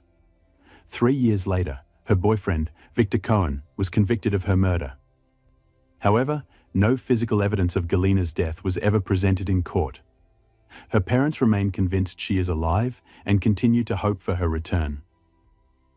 In April 2024, Victor Cohen was released from prison, reigniting public interest in the case. The controversy has split opinions. Some believe Victor served time for a crime that never happened, while others argue the sentence for murder was far too lenient. Let's explore how this high-profile disappearance and alleged murder unfolded, dividing the nation and inspiring search efforts for Galina. Victor Cohen was born on July 9, 1988, in Vladivostok. He adopted the surname Cohen in 2012. His parents divorced when he was young, leaving his mother and grandmother to raise him. In 2005, he graduated from the Far Eastern State University's high school gymnasium. He enrolled in the university's Institute of Mass Communications to study public relations but dropped out after 6 months. In 2007, Alona Kadinskaya introduced Victor to her sister, Galina, who was 3.5 years older than him. Galina was born on April 22, 1985, in Rostov-on-Don. At age 13, her family moved to Vladivostok. Galina was known for her striking appearance, unique sense of style, and artistic nature. She studied at an art school and later joined the Faculty of Design at the Far Eastern Federal University. Victor fell deeply in love with Galina, and together they dreamed of pursuing theater careers. Victor dropped out of school, and the couple moved to Moscow to chase their dreams. Unfortunately, Galina failed her entrance exams, and although Victor succeeded, he returned to Vladivostok with her out of solidarity. Back home, they started living together, and Victor received news of his grandfather's death. With the inheritance Victor received after his grandfather's death, he and Galina rented an apartment in the city center, bought themselves cars, and decided to invest the remaining money into a business. They tried several ventures producing car tires, opening a chain of donut shops, and even reselling Churchiela traditional Georgian sweets. However, all these projects quickly failed, leaving the couple disheartened. Over time, the strain of financial failure began to take a toll on their relationship. Their disagreements turned into heated arguments, and at times, violence. On one occasion, Galina's friends witnessed Victor lifting her by the neck during a fight. However, Galina wasn't always the victim. She sometimes hit Victor or broke furniture in their rented apartment during arguments. Their relationship deteriorated further. Galina began frequenting nightclubs, while Victor sought attention from other women, both seemingly trying to escape the problems in their lives. On the morning of November 14, 2011, after another night out at the club, Galina returned home in high spirits. However, Victor wasn't there, which made her furious. At 6:43 a.m., she called him, demanding he return immediately. Within 15 minutes, Victor was back at their apartment. A heated argument followed, during which they decided to end their relationship for good. Galina demanded 300,000 rubles in exchange for the car Victor had previously given her. Victor handed over the money, and Galina left the apartment, supposedly for the last time. The following day, Galina's parents grew concerned when they couldn't reach her. Her phone was switched off. Victor also didn't respond to their calls. 2 days later, he contacted Galina's mother, explaining that the two had quarreled. He claimed she had taken a large sum of money and left, saying, "You'll never see me again. Don't look for me. Tell my mom everything is fine with me." Victor added that he had tried calling Galina several times after she left, but her phone remained off. Initially, her sudden disappearance didn't alarm her friends and family, as Galina was known for her impulsive behavior. However, as days passed without any sign of her, their worry grew. Initially, Galina's disappearance didn't raise alarms because she was known for her impulsive nature and had disappeared for days before. However, 3 days later, her father filed a missing person report, prompting law enforcement to begin an official search. Police immediately questioned Victor, as he was the last person to see Galina. During his interrogation, Victor admitted that his relationship with Galina had deteriorated and that he was seeing another woman. He described Galina as volatile and jealous, claiming she had physically attacked him in the past and once poured yogurt on his car in a fit of rage. Victor insisted on his innocence, saying, "I didn't kill Galina. Yes, we quarreled. She packed her belongings, took 300,000 rubles and left. I don't know where she went." Investigators searched the apartment the couple shared, as well as both of their cars, but found no blood or any evidence of foul play. Victor even agreed to take a lie detector test. While his testimony was inconsistent at times, there was no concrete proof linking him to Galina's disappearance. Police also interviewed Galina's friends and neighbors but found no signs of a crime. Adding to the mystery, Galina had never traveled outside of Vladivostok and didn't possess a foreign passport. With no evidence of wrongdoing, the authorities decided not to pursue a criminal case. Victor, meanwhile, moved on with his life. He collected Galina's belongings and returned them to her parents. Shortly afterward, he moved in with his new girlfriend, Tatiana. Their relationship blossomed, and in 2012 they got married. It was during this time that Victor decided to change his last name. Encouraged by Tatiana, who had heard the name in a movie, he adopted the surname Cohen, leaving behind his father's surname, which he had long disliked. For several years, Galina's disappearance faded from public memory. Victor and Tatiana enjoyed a happy marriage, filled with travel and quiet moments together. But everything changed 3 years later, when Galina's disappearance was reclassified as a murder case. For 3 years, Galina remained missing, and her mother, Elena Kadinskaya, didn't initially worry much. Elena believed her daughter's creative and unpredictable nature meant she might have simply left on a whim. This lack of urgency likely contributed to the delay in classifying Galina's disappearance as a criminal case. In June 2014, however, the authorities revisited the case. Based on existing evidence, they reclassified it as a murder investigation under the relevant criminal code. Galina was officially listed as a missing person, and detectives began exploring multiple theories about her disappearance. These ranged from her leaving to work in the modeling industry abroad to the possibility of foul play. As investigators delved into the murder theory, Victor Cohen, Galina's ex-boyfriend, came under scrutiny. They uncovered reports of frequent quarrels between the two, often fueled by Galina's jealousy over Victor's relationships with other women. Additionally, there were claims that Galina had plans to travel to Korea. She had previously worked as a model in China and was rumored to want to continue her career in modeling. However, Victor became the primary suspect because he was the last person to see Galina alive. Discrepancies in Victor's and other witnesses' testimonies further raised suspicions about his potential involvement. On July 23, 2014, Victor was summoned for questioning. During this session, he shocked investigators by confessing to killing Galina.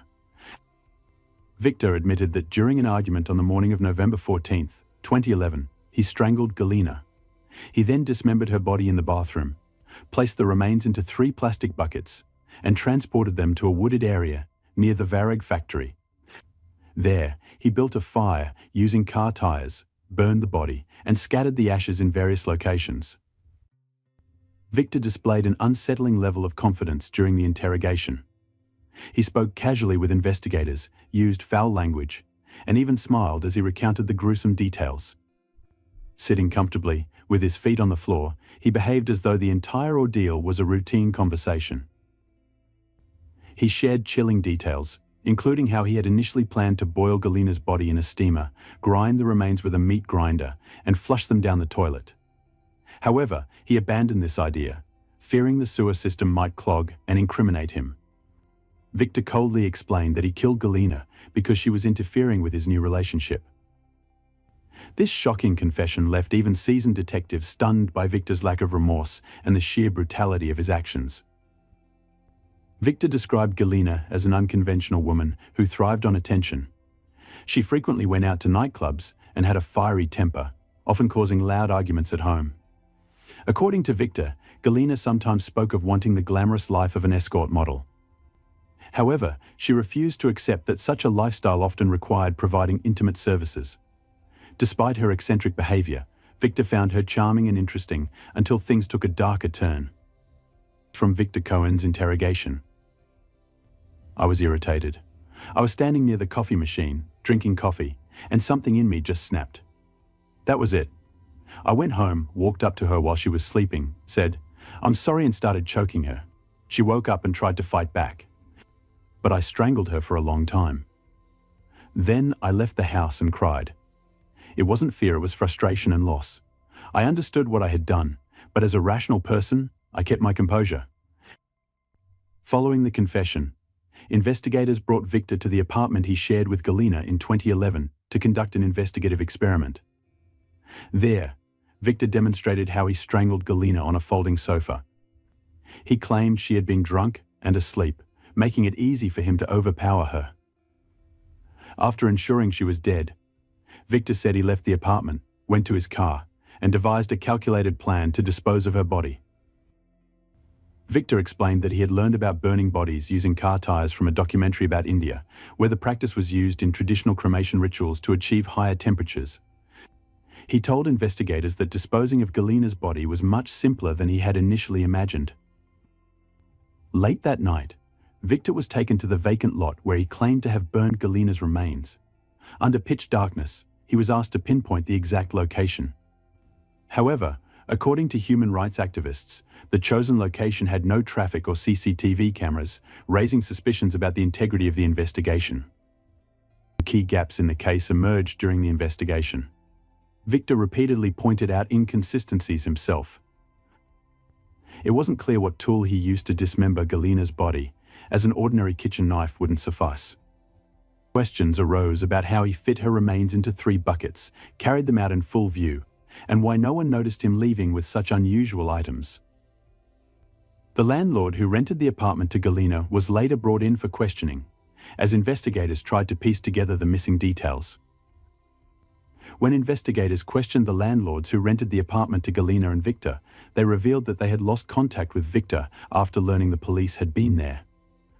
When they went to check the property, they found the apartment completely empty, no tenants or belongings remained. On the ceiling, they noticed brown splatters they assumed were from coffee or tea, and there were black streaks on the wallpaper, likely from storing car tires. Unknown to Victor, his interrogation had been recorded on video. When he realized he had revealed too much on camera, he retracted his confession.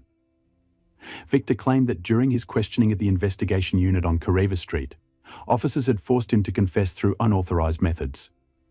He also alleged they threatened to harm his wife, Tatiana, if he did not comply.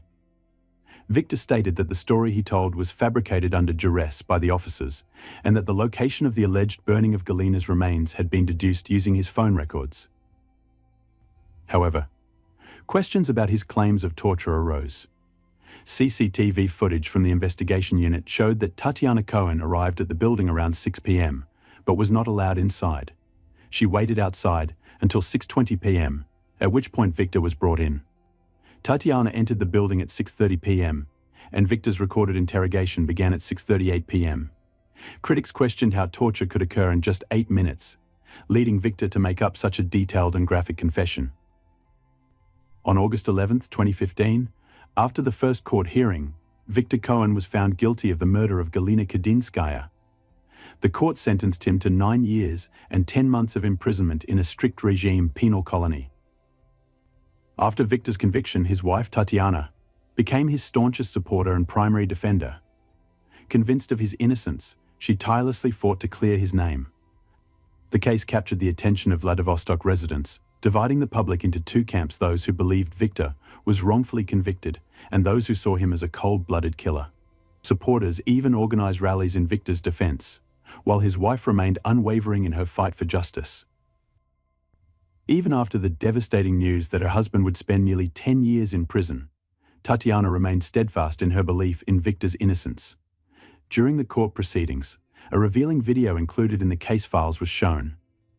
Victor claimed his confessions were coerced through threats and physical abuse by interrogators, citing hospital records that documented a concussion and ear trauma as evidence. The case gained widespread attention.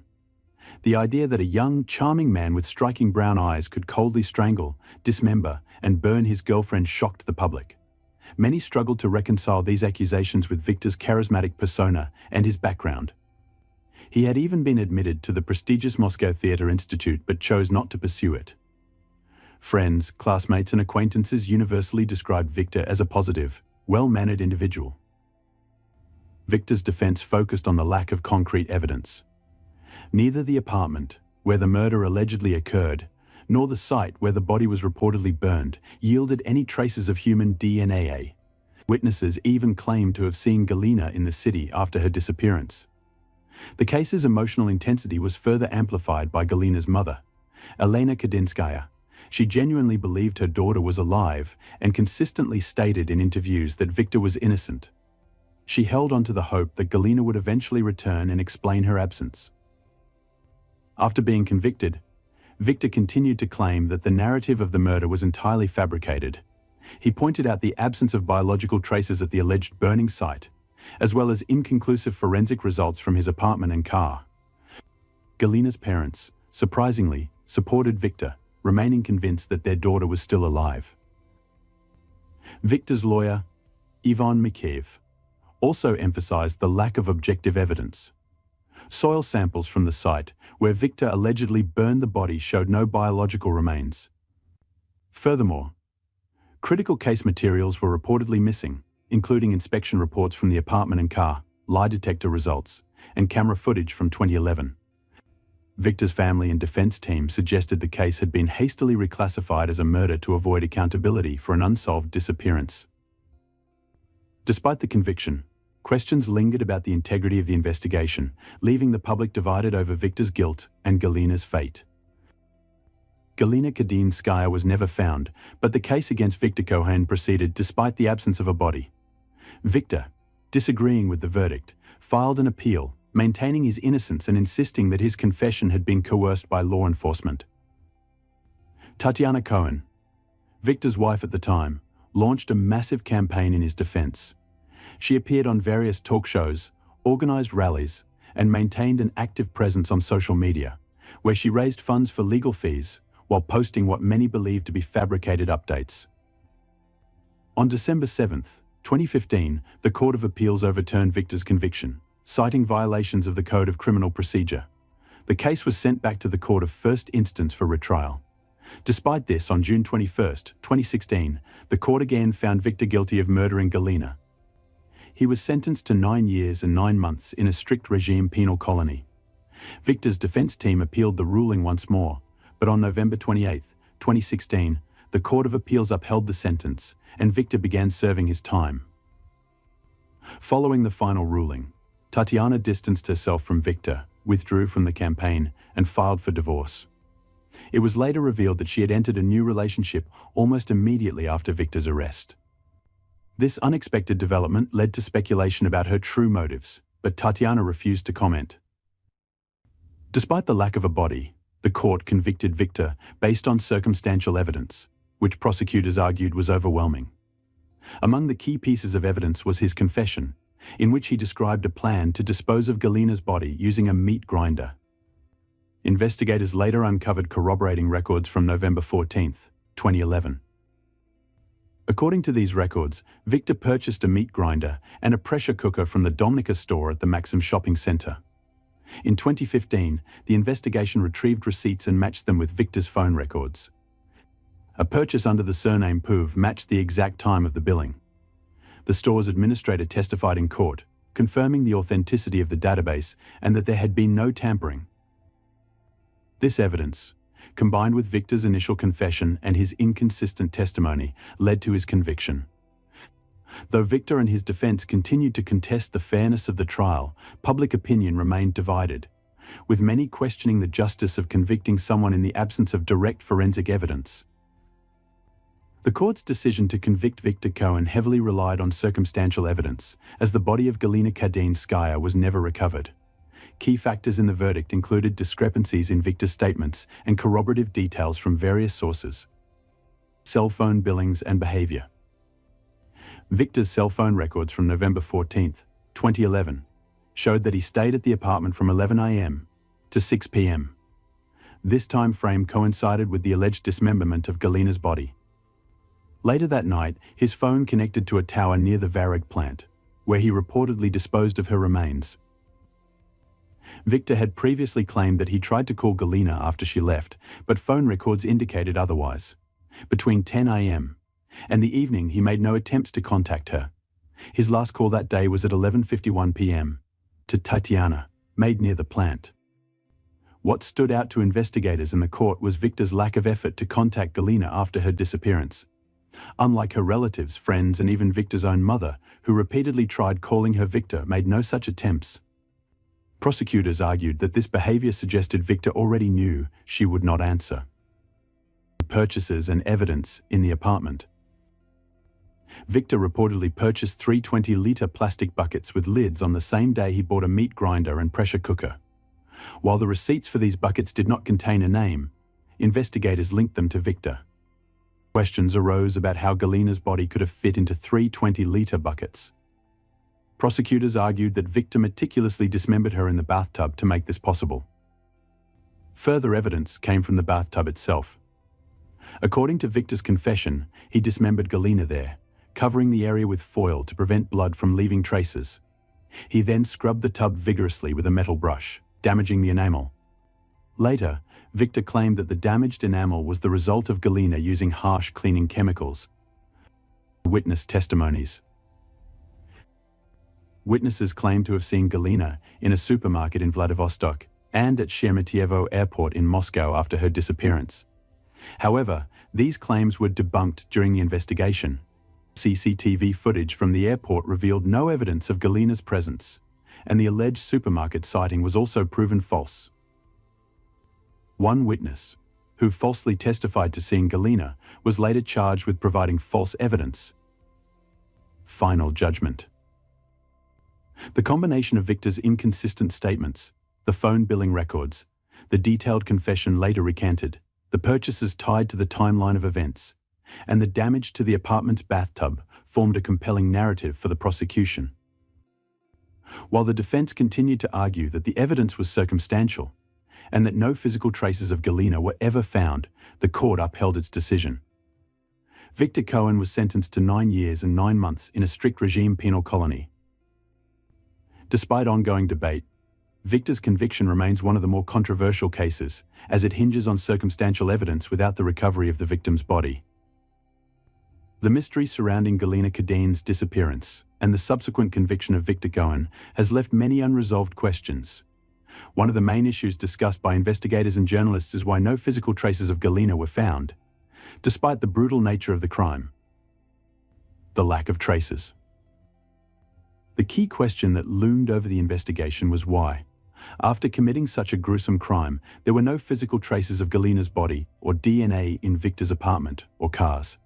The answer became clearer when examining the timeline and the way the crime scene was handled. 1. Delay in police access after Galina's disappearance. Victor made sure that the police couldn't access his apartment for a critical period. He immediately moved in with his wife, Tatiana, and the apartment remained off limits to the police until December 8th, nearly a month after the murder. Even then, the police didn't use sensitive techniques, such as luminol, which could reveal traces of blood, to investigate the apartment for forensic evidence. By the time they gained access, Victor had had 3 weeks to clean the apartment thoroughly. 2. Car inspections. Similarly, the police didn't inspect Victor's car until December 27th, more than a month after Galina's disappearance. This delay gave him ample time to clean the car and eliminate any traces of her presence. 3. Burning the body. Expert analysis concluded that it was indeed possible to completely burn a body under artisanal conditions, such as using car tires to reach the high temperatures required to burn bones. This process destroyed much of Galina's remains, leaving only small, blackened fragments of bone. Victor claimed he scattered these remains in the woods near the place of the fire, but wild animals may have further scattered them, making it nearly impossible for investigators to recover any physical evidence. 4. Scattering evidence. The fact that no bones or remains were found in the area Victor described was significant. The only way to locate these remnants would have been to sift through a vast area of forest. The sheer scale of the search made it an almost impossible task, further complicating the investigation. Theories and doubts. Victor Cohen's conviction for Galina Kadinskaya's murder remains controversial, as questions linger about her fate. Investigators argue it's nearly impossible for someone to vanish completely in today's world without leaving a trace. Yet, more than 13 years later, no evidence has surfaced of Galina being alive or of her remains being found.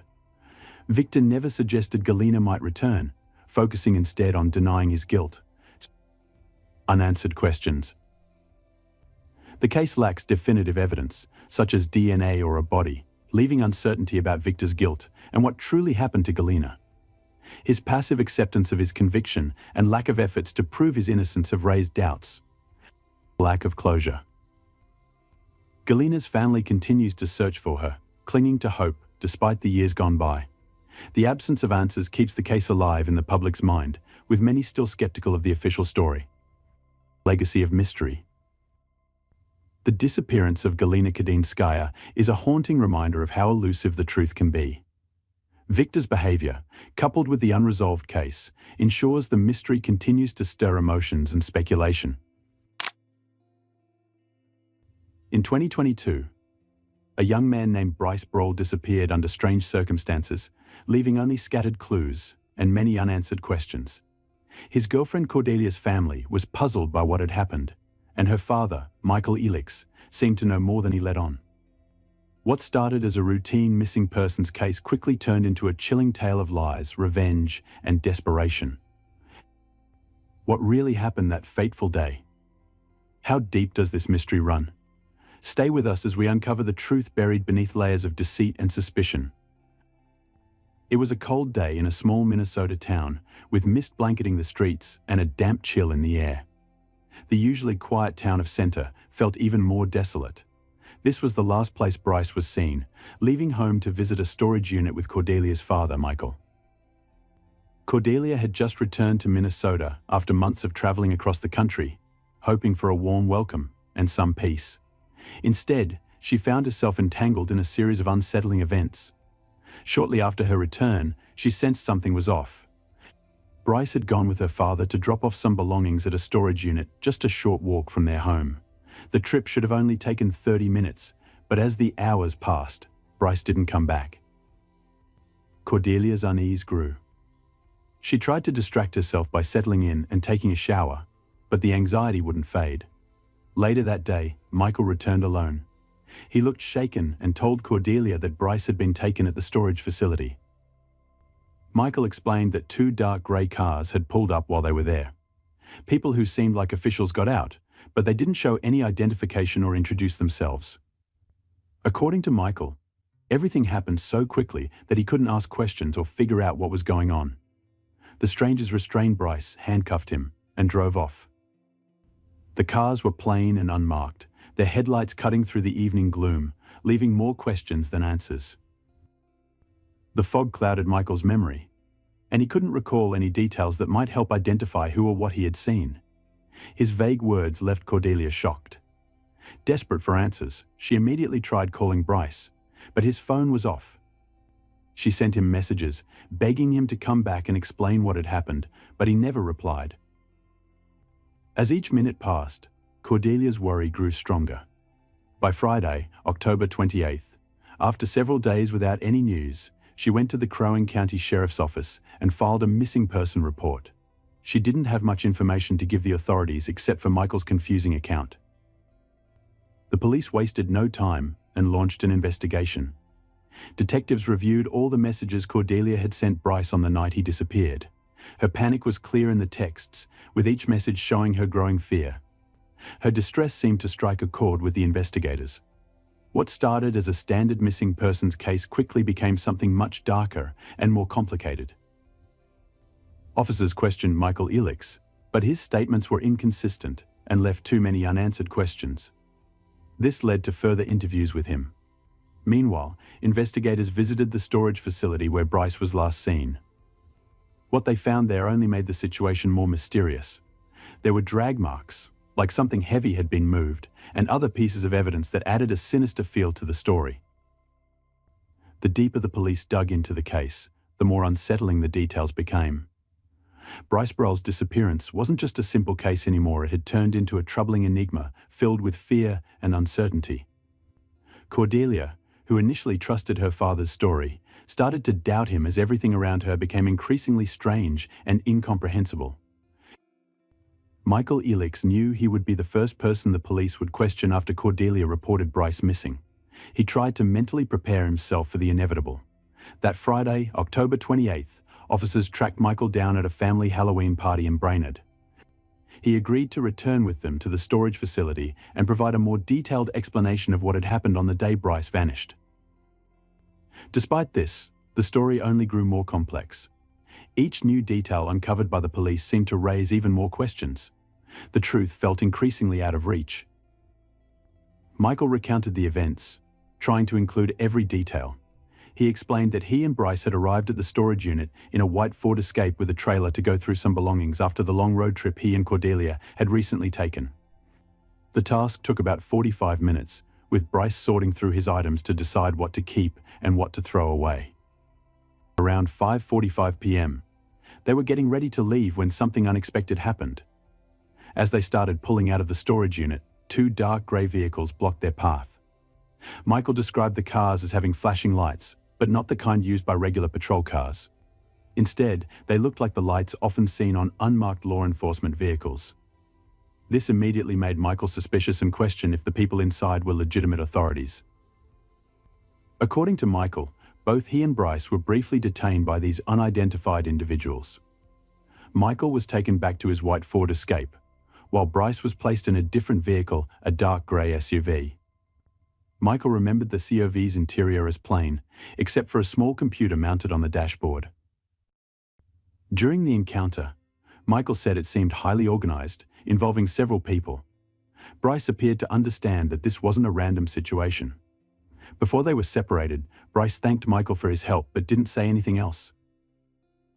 Earlier that day, on the drive to the storage unit, the two men had barely spoken. When Michael asked Bryce about the road trip he and Cordelia had taken, Bryce had replied briefly, saying the drive was fine.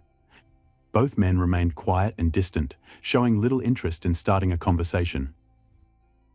As detectives continued their investigation, they uncovered hints of tension within the family. Michael admitted that he felt uneasy around Bryce and was hesitant to spend time with him. This raised questions about why Michael had agreed to help Bryce with the storage unit in the first place, especially without Cordelia being there. Cordelia later explained that she had stayed home that day because she was too exhausted from the long road trip and needed to rest. From Michael's perspective, the trip to the storage unit had been routine until it was interrupted by the strange and unsettling encounter. He speculated that the events might be tied to some kind of trouble Bryce had gotten himself into, especially since Bryce had just returned to town after a lengthy road trip across the United States. Michael wasn't convinced. The mention of Arizona nagged at him. It was too specific to ignore. He pressed Cordelia further, asking why Bryce would be connected to Arizona or why it was relevant to his sudden disappearance. Cordelia hesitated, her eyes darting away as she stammered that it was nothing, just a passing mention. But Michael noticed the tremor in her voice and the way her hands fidgeted nervously. "You're hiding something," Michael said gently but firmly. "Cordelia, if you know anything about this, you have to tell me. This isn't just about Bryce, it could be about your safety too." Cordelia froze for a moment before lowering her gaze. "It's complicated," she muttered. Michael's patience was wearing thin, but he resisted the urge to raise his voice. "I don't care how complicated it is. Tell me what's going on." Finally, Cordelia relented. There was someone we met on the road in Arizona. Bryce got involved, she began hesitantly. Involved in what Michael asked, his heart sinking as he prepared for the worst. She shook her head. "I don't know everything, Dad. It was just supposed to be a simple deal. Some guy approached Bryce when we were at a diner, said he needed someone to deliver a package. Bryce thought it would be easy money. We were running low on cash and I didn't think it was a big deal." Michael felt his stomach twist.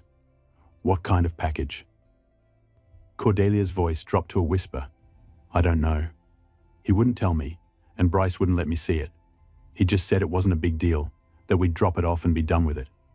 But after that, things started happening. People started following us, leaving notes on the car.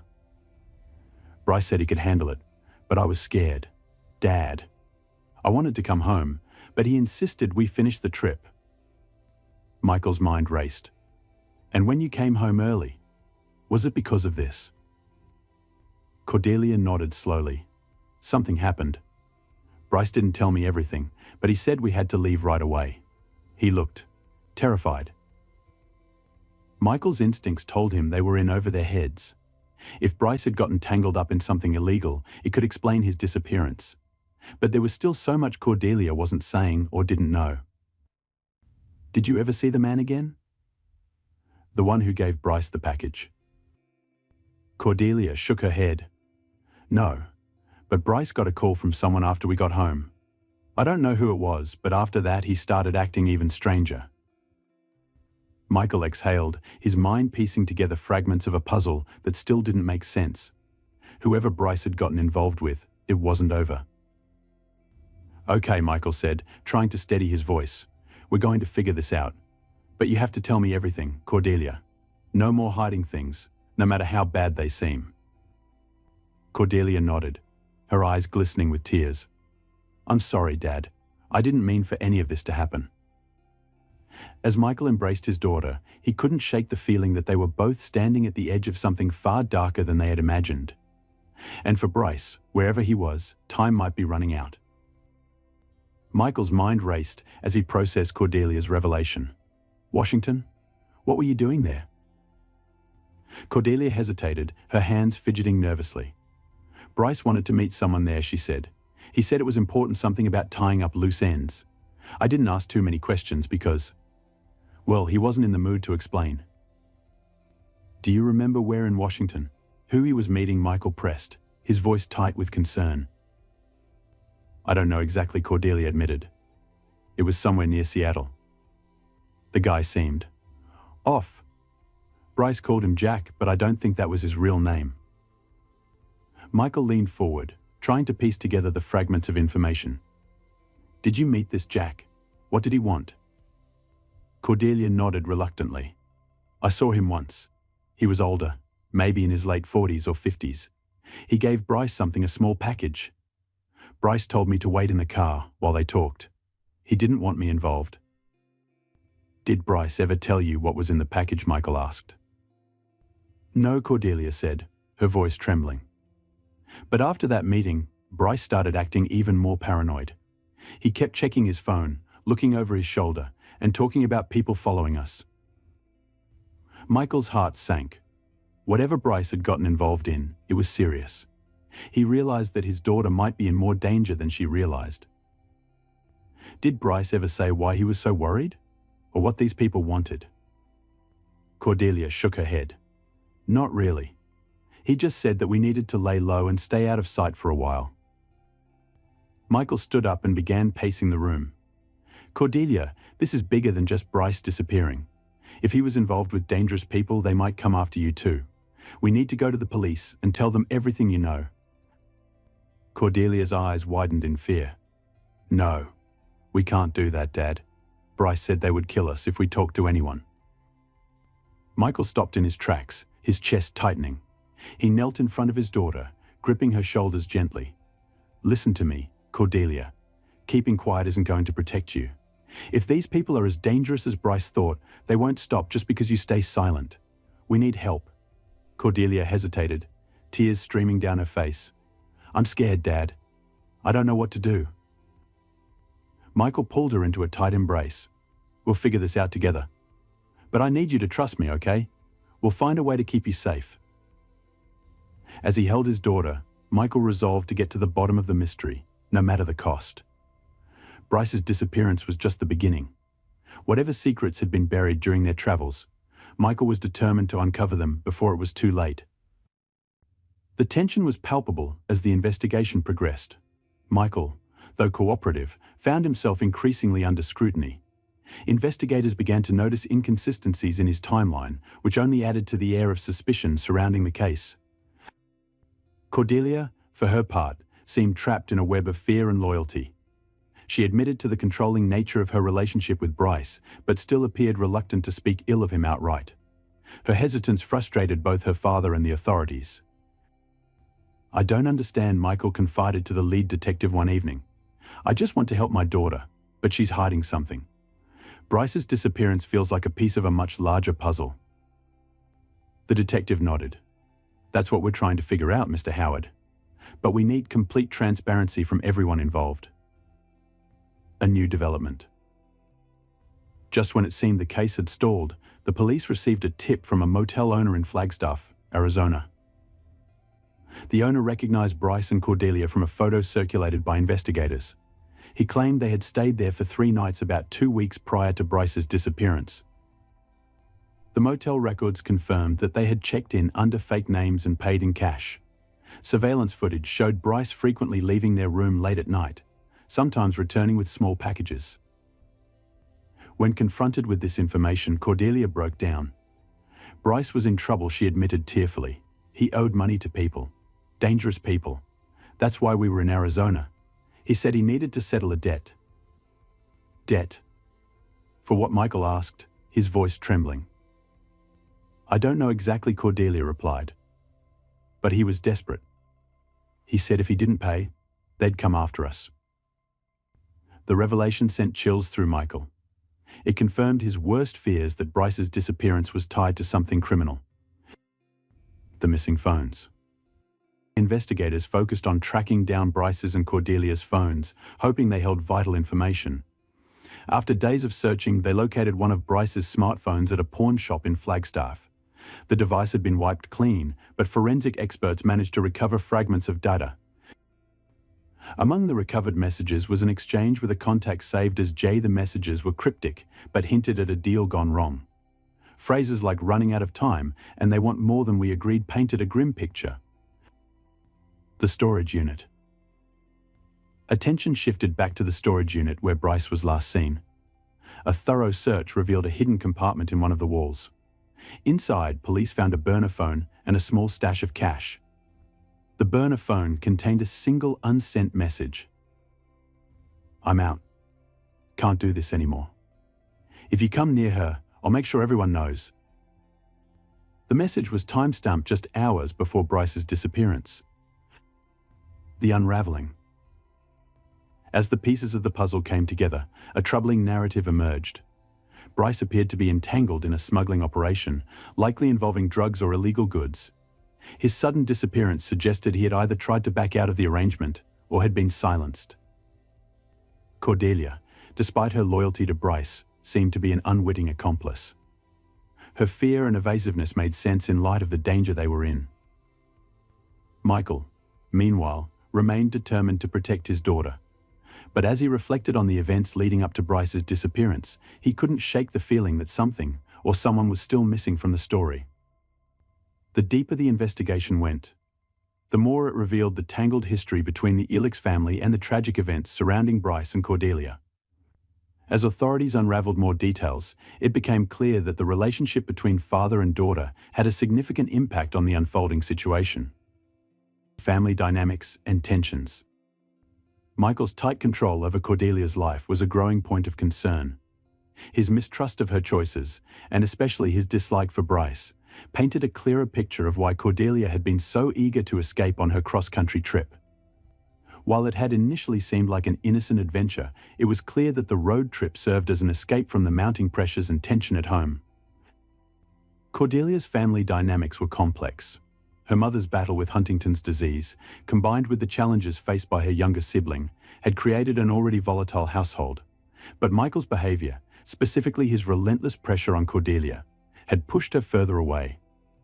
Hiring a private investigator to follow her ex-boyfriend was just one example of the lengths Michael went to, showing how deep his mistrust ran.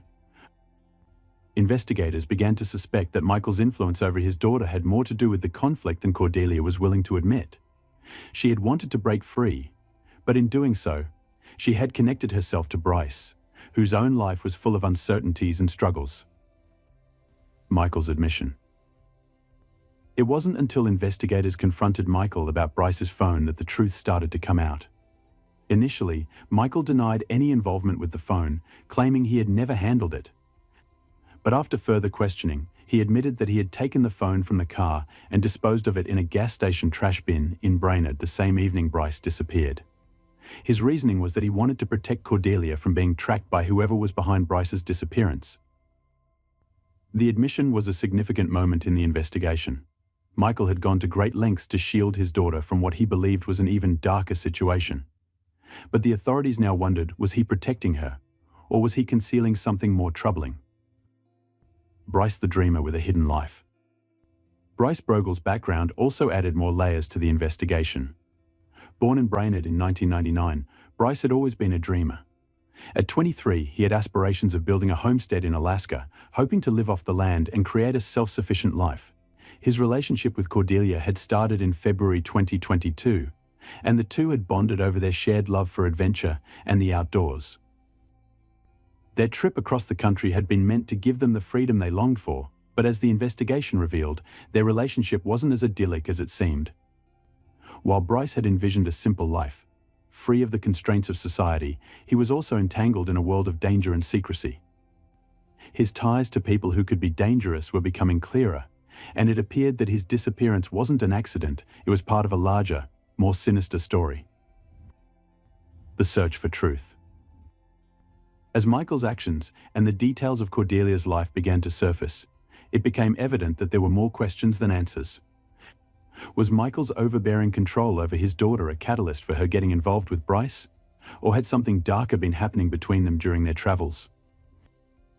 Was Bryce's disappearance truly the result of a criminal operation? Or was it an elaborate ruse to disappear under the radar? As Cordelia clung to Bryce despite everything, the true nature of their relationship and the secrets they had been hiding began to emerge. And with each new piece of information, the authorities were no closer to understanding whether Bryce had been taken, or whether he had simply vanished on his own accord. As investigators dug deeper into Michael's past, his history with the law became an unsettling part of the investigation. His previous legal issues raised questions about his behavior and mindset. The revelation that Michael had been convicted of a crime involving a mentally incapacitated adult in 2018 raised doubts about his motivations and his sense of control in sensitive situations. This new information painted a complicated picture of Michael as a man with a troubled past and a tendency to act out of fear or anger. Despite Michael's attempts to explain his actions, his conflicting statements and inconsistencies had investigators questioning whether his motives were purely protective, or whether there was more to his involvement in Bryce's disappearance than he was letting on. Michael's anguish and helplessness were real, but his desire to protect his daughter might have clouded his judgment, leading him to make decisions that only complicated the investigation further. The strained relationship between Cordelia and Bryce was also critical in understanding what had happened. Michael's suspicions about Bryce's controlling behavior were not unfounded. He had witnessed firsthand how Bryce seemed to dominate every aspect of Cordelia's life, from monitoring her phone activity to manipulating her emotions. Michael had seen his daughter become increasingly withdrawn and submissive, which triggered his desire to intervene. However, his intervention, at least as far as investigators were concerned, seemed to have crossed a line between protection and control. As investigators continued to piece together the story, they found themselves questioning not only the events surrounding Bryce's disappearance, but also Michael's role in the family's turmoil. His background, his strained relationship with his daughter, and his increasingly erratic actions were beginning to paint a picture of a man who might have had more to do with the situation than he was willing to admit. Cordelia, for her part, remained conflicted and torn. On one hand, she loved Bryce and seemed to feel deeply connected to him, but on the other, she had witnessed the destructive dynamics of their relationship and felt trapped between the man she loved and her protective father. She found herself caught in a web of guilt, fear, and confusion, unsure of who to trust or what actions to take. But the more he spoke, the more his words seemed to raise doubts about his true role in the events surrounding Bryce's disappearance. Michael's repeated insistence on protecting his family and his strong emotions about Bryce's behavior added layers to the investigation. Despite passing the polygraph tests, investigators remained skeptical, knowing that polygraphs were not definitive proof of innocence. Michael's credibility was now under scrutiny, not just because of his personal history, but also because of his contradictory statements and behavior. The tense atmosphere during the interrogations was palpable. Michael's frustration grew as the investigators pressed him for answers, but he held his ground. He argued that while he had been angry with Bryce, his actions had never been meant to harm him. However, his words were sometimes at odds with the actions he had taken. Throwing away Bryce's phone and expressing a desire to scare him off were not the actions of a passive bystander. These inconsistencies painted a picture of someone who might have been acting out of fear, but also out of a desire to control the situation. The fact that Michael had confronted Bryce multiple times about the bruises on Cordelia's face added to the complexity.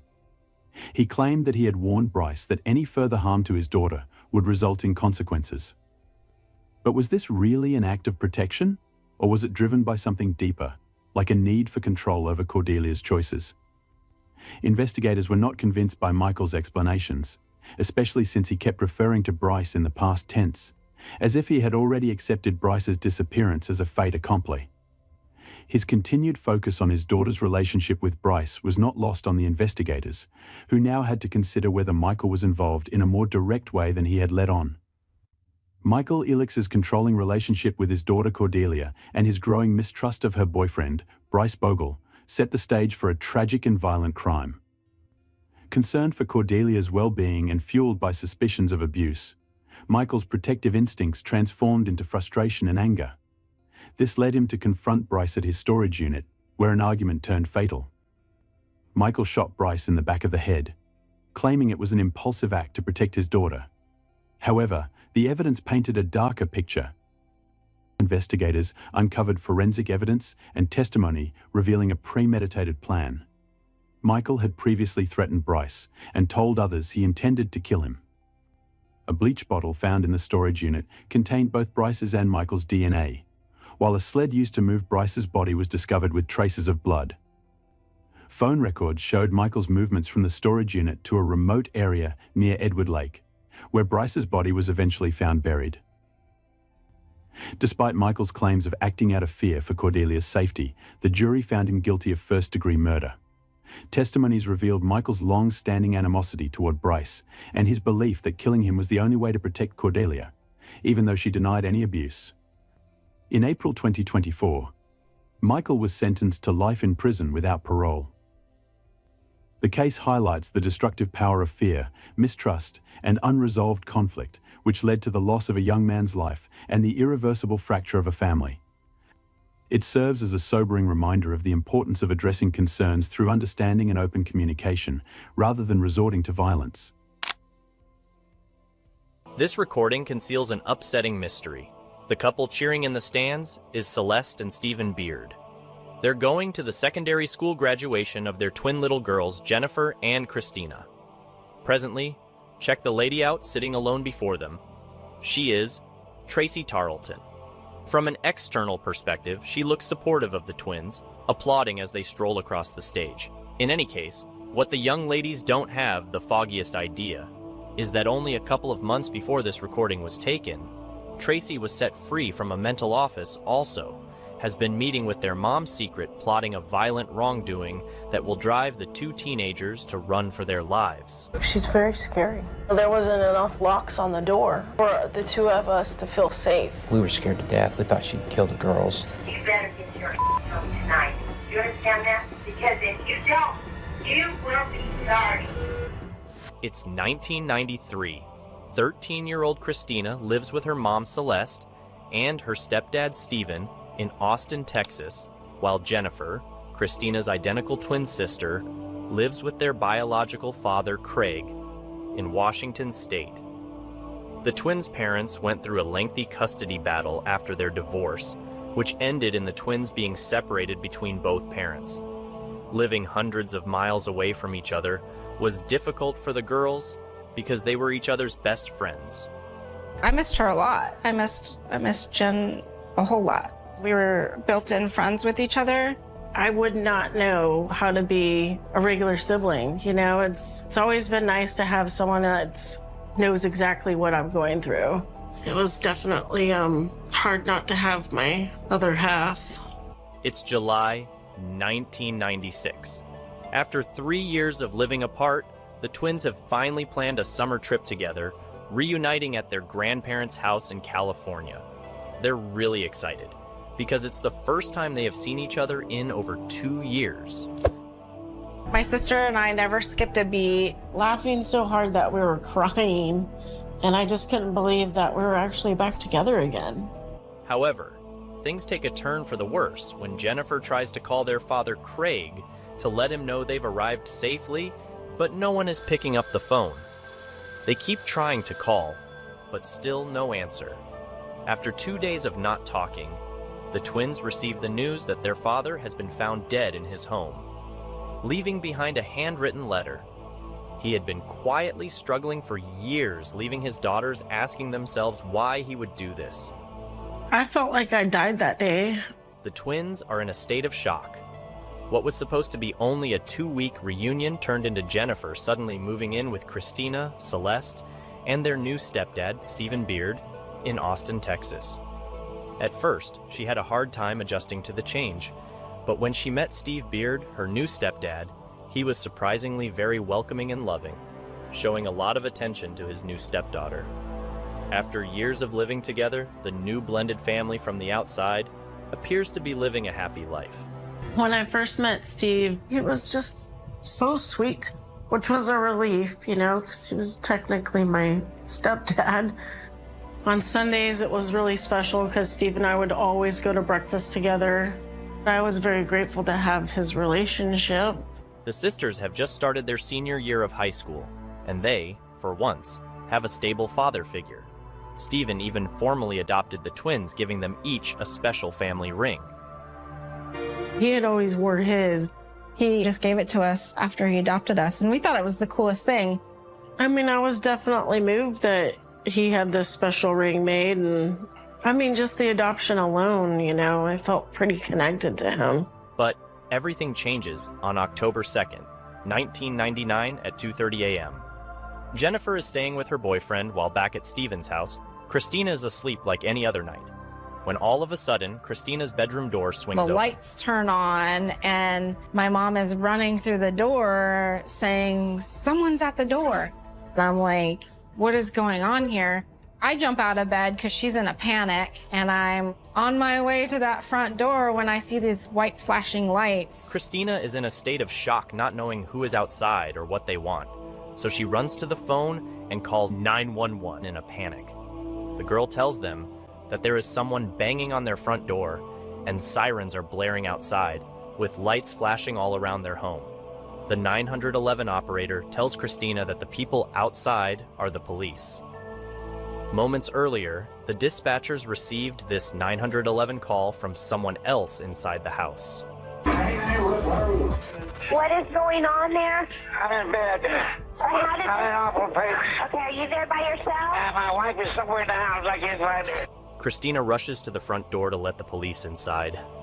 Open the front door, and it's cops. And they're like, "Is your dad home?" And I said, "Yeah, he's upstairs." Christina hurries to her stepfather's bedroom with the police as her mother frantically runs behind them. The paramedics, they were already working on Steve by the time I, myself, and the police officer got into the room. This was a man who needed immediate medical attention, and they needed to act quickly if he was going to survive. The paramedics try to stabilize Steve, but he's losing a lot of blood.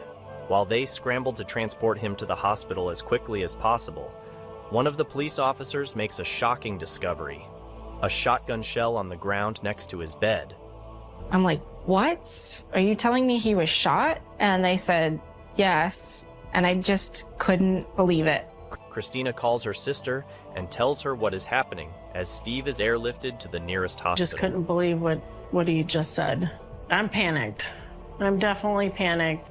Back at the Beard household, the crime scene is blocked off as investigators conduct their initial walkthrough. It seems like someone went through a side door, which was left unlocked, and went up to Steve's bedroom to fatally shoot him. But before they can start investigating their theory, they need to take DNA, swabs of everything, including all family members who could have been in the house at the time of the crime: Christina, Jennifer, and their mom, Celeste.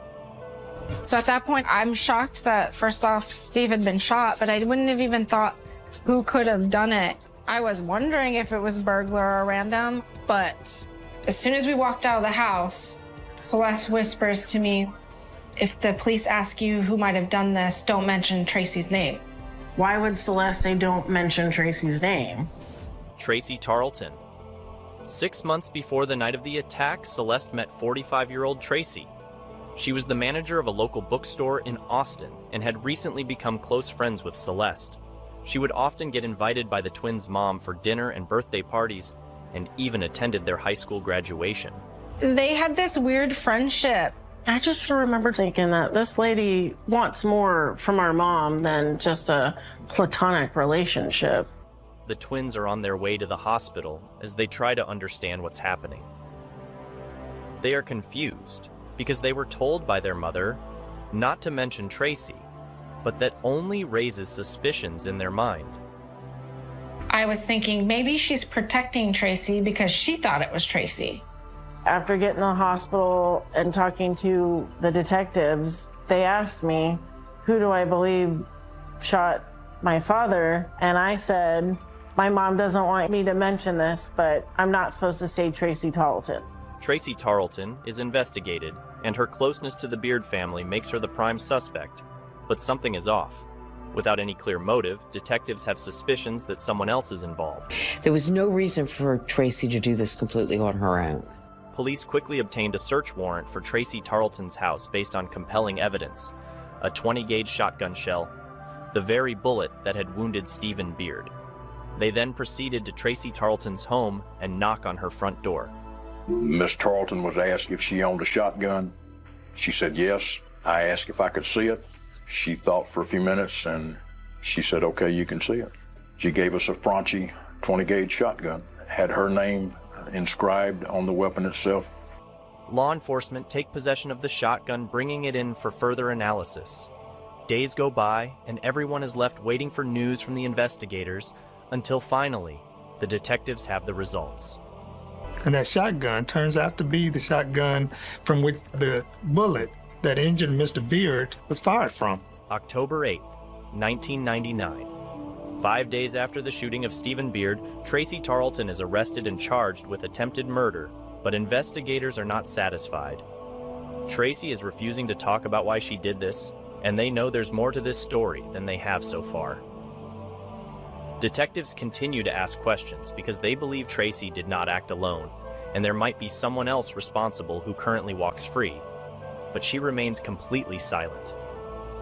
Meanwhile, Stephen is in the hospital, and after a painful few months of fighting with the twins by his side, Steve passes away from his injuries related to the shooting.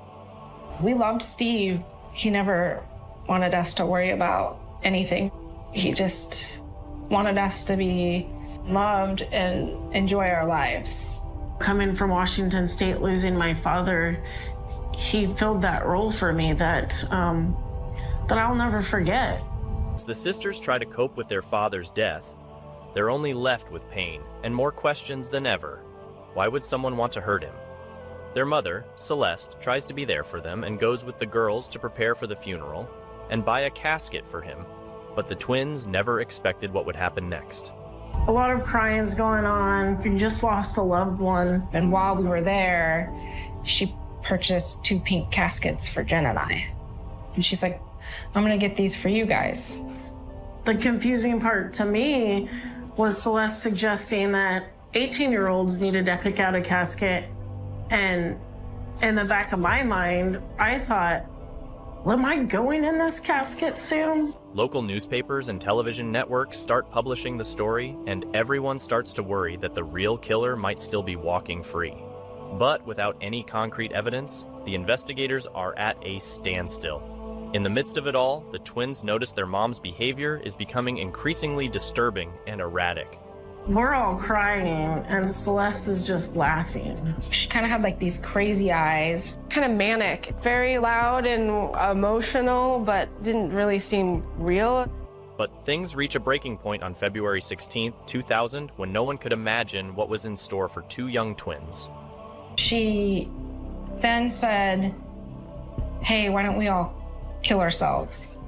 And all of a sudden, she pulls out a knife. She's holding it like this, and she goes to like kind of lunge. She just stabs herself in the leg. Blood starts gushing everywhere. I was just like, what is happening? The twins call 911 in a panic, begging for immediate medical attention for their mom. As the ambulance arrives, the paramedics rush to start working on Celeste, attempting to stop the bleeding from her leg. The girls are in a state of shock as their mom is quickly brought into an ambulance and driven to the closest hospital. Over the next weeks, while still in the hospital, Celeste continuously calls both sisters, becoming more and more unhinged yelling and disturbing. And screaming at me over the phone. Would go from normal to screaming, back to normal. That's when Christina has an idea that will later give investigators the evidence they need to finally uncover Steve Beard's real murderer. That I thought, hey, you know what? I'm gonna start recording her conversations because I want to play them back to her, and she'll then hear, like, from my perspective what I'm hearing and think, oh, that's awful. I can't believe I'd do that.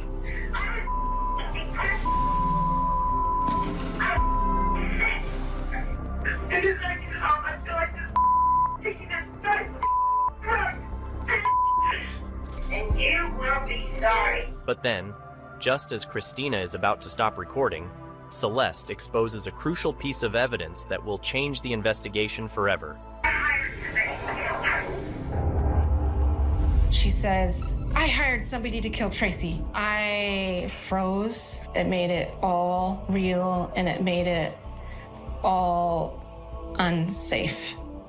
The twins are terrified, realizing that the pink coffins she bought, the recurring bizarre and violent outbursts, the suspicious death of their father, and now her murder plot for Tracy are all leading to one thing. They will be next on her list. Hearing that sealed it for me. Like, any sort of doubt that I ever had that Celeste was involved with our father's murder, I don't have anymore. And things get worse from here on. Their mom has been released from the hospital, and now the twins are in more danger than ever. At that moment, Jennifer and Christina's last chance to survive is to go into hiding and make sure their mom can't find them. I cleared out my bank account for Christina and I to go on the run and not have any trace. We stayed in motels. Everything we did with cash. Celeste was trying to find us every day, trying to find us. All I kept replaying in my head was we are in danger. It was definitely terrifying. Like, we're not coming home from this. As Celeste is on the hunt for her daughters, the twins, armed with the taped conversations of their mother's threats, go to the police to obtain a family violence protective order, which is granted. However, their suspicions of their mother's involvement in their stepdad's death can only be confirmed by one person, Tracy Tarleton. This whole entire time, Tracy was keeping her silence, that she acted in this alone. Tracy, who was in prison awaiting a trial for her role in Steve's murder, kept silent until March 2002, when she reads that the twins received a family violence protective order against their mother in the newspaper. In that moment, she breaks her silence and decides to cooperate with investigators, revealing to detectives the truth behind her motive. What investigators have been waiting to hear since the night of the murder, that she did not kill Steve on her own, but in fact, it was Celeste's plan all along. Now, with Tracy's crucial statement and the twins' incriminating audio recordings, investigators finally have enough evidence to arrest Celeste for capital murder on March 28, 2002. However, just because Celeste is arrested doesn't mean a jury will find her guilty. I felt like if she doesn't go to jail, I was going to be living underground forever. And I wasn't going to feel safe until she was in jail. With her on the street, nobody's safe. The twins begin to work with prosecutors, lawyers, and Tracy Tarleton, the woman who pulled the trigger, to take down their mother and ensure she never gets out of prison. February 3rd, 2003, the trial begins of Celeste Beard. In front of their own mother, the sisters need to take the stand. I felt like I don't want to be in the same room with her. I was afraid, oh my gosh, how do I stay strong enough to not waver? Worst thing I've ever had to do in my life is see Celeste staring back at me when I had to sit on the stand and testify to everything that I knew she did. I was conflicted because she's my mom, but I just wanted to make sure that Steve got justice. The twins described that throughout all their lives, their mom has had severe mental health problems, causing violent outbursts and an overall traumatizing childhood. Growing up, her emotions were all over the place. There was a lot of yelling and screaming and nasty phone calls. It seemed normal to us. Jennifer reveals that when Celeste married 69-year-old retired TV executive and multimillionaire Steve Beard, it wasn't out of love, but it was to gain access to his large inheritance. Did Christina ever talk to you about her feelings about Steve Beard? Well, she said that she married Steve for his money. Did she tell you about what would happen if Steve Beard died? That she would get it on. She would say, why wouldn't he die already? Did it appear that she was looking forward to that, or? Yes. Investigators uncover that after only 6 months of marriage, Celeste had spent over $500,000 of her husband's money, secretly buying all kinds of clothes, jewelry, and artwork. The twins even noticed that Celeste had put sleeping pills in Steve's food on multiple occasions, and once he fell asleep, she would sneak out of the house. In February 1999, 8 months before Stephen Beard's murder, Celeste also had a psychotic breakdown, taking a gun, pointing it at her own head and threatening Christina's life. Because of that incident, she had to be forcibly checked into the St. David's Psychiatric Mental Hospital in Austin, Texas. And while staying at that psychiatric facility, that's when Celeste met Tracy Tarleton. Their mother quickly started to show her a lot of attention, spending time with her, and ultimately developing a close, intimate relationship. After building all that trust, Celeste's real plan can be put into action. She could now manipulate Tracy. She expressed to me that she wanted the sexual relationship with me, which I also wanted. Celeste had been setting up Tracy, saying, Steve is abusive to me. He's so horrible. And Tracy believed that Celeste was really in trouble. Celeste Beard, I don't think ever loved, maybe didn't even like Tracy Tarleton, but she was willing to engage in a lesbian relationship in order to get what she wanted. I just saw this woman that I loved in a desperate situation, trying to find a way to survive this man that was so awful. Celeste said to Tracy, I cannot live any longer with this abusive husband, but Steve wasn't abusive. That's when, in front of the twins and the jury, Tracy described Celeste's plan for the murder of her husband. You know, she says, oh man, he's gonna die soon, but not soon enough. She had a plan, and she wanted me to shoot him with my shotgun. She told me where to enter the grounds, where to park, and then we walked through how I would exit my car, where I would enter the house, how I would approach the bedroom. I walked down to the end of the building, I saw him, and I pulled up and I shot him. Shot him once. I shot him once. The courtroom stays quiet after the shocking revelation. Celeste coldly watches Tracy on the stand, shaking her head and even laughing occasionally. But her smile disappears when her own daughters walk up to the front of the courtroom and now have their turn of revealing one of the most incriminating pieces of evidence they have, the audio recording of her murder plot against Tracy, as well as her constant threats to the girls. On the tapes, she was histrionic. It was difficult to think that any mother would talk to a child that way. The trial went on for weeks, until on March 19, 2003, after deliberating for 3 days, the jurors finally come back with their answer. This will finally determine if Celeste will remain in prison for the murder of her husband, or if she will walk free to forever haunt the twins for their whole lives. Before we bring the jury out, if there's for life. Finally, the sisters get justice for their father's murder. And to conclude the trial, Christina bravely takes the stand once more, but this time to directly speak to her mother and put an end to the fear she has been living with for over 2 years. What did I ever do to you except love you? And this is how you treated us, like trash. You say we turned on you, but you turned on us. You turned on the whole Beard family. He let you into his home, loved you, honored, obeyed you, and you violated him and murdered him. You are guilty. Shame on you.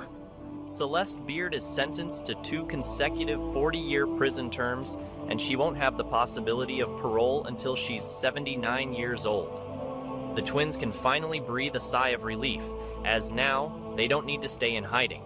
They can live their lives to the fullest.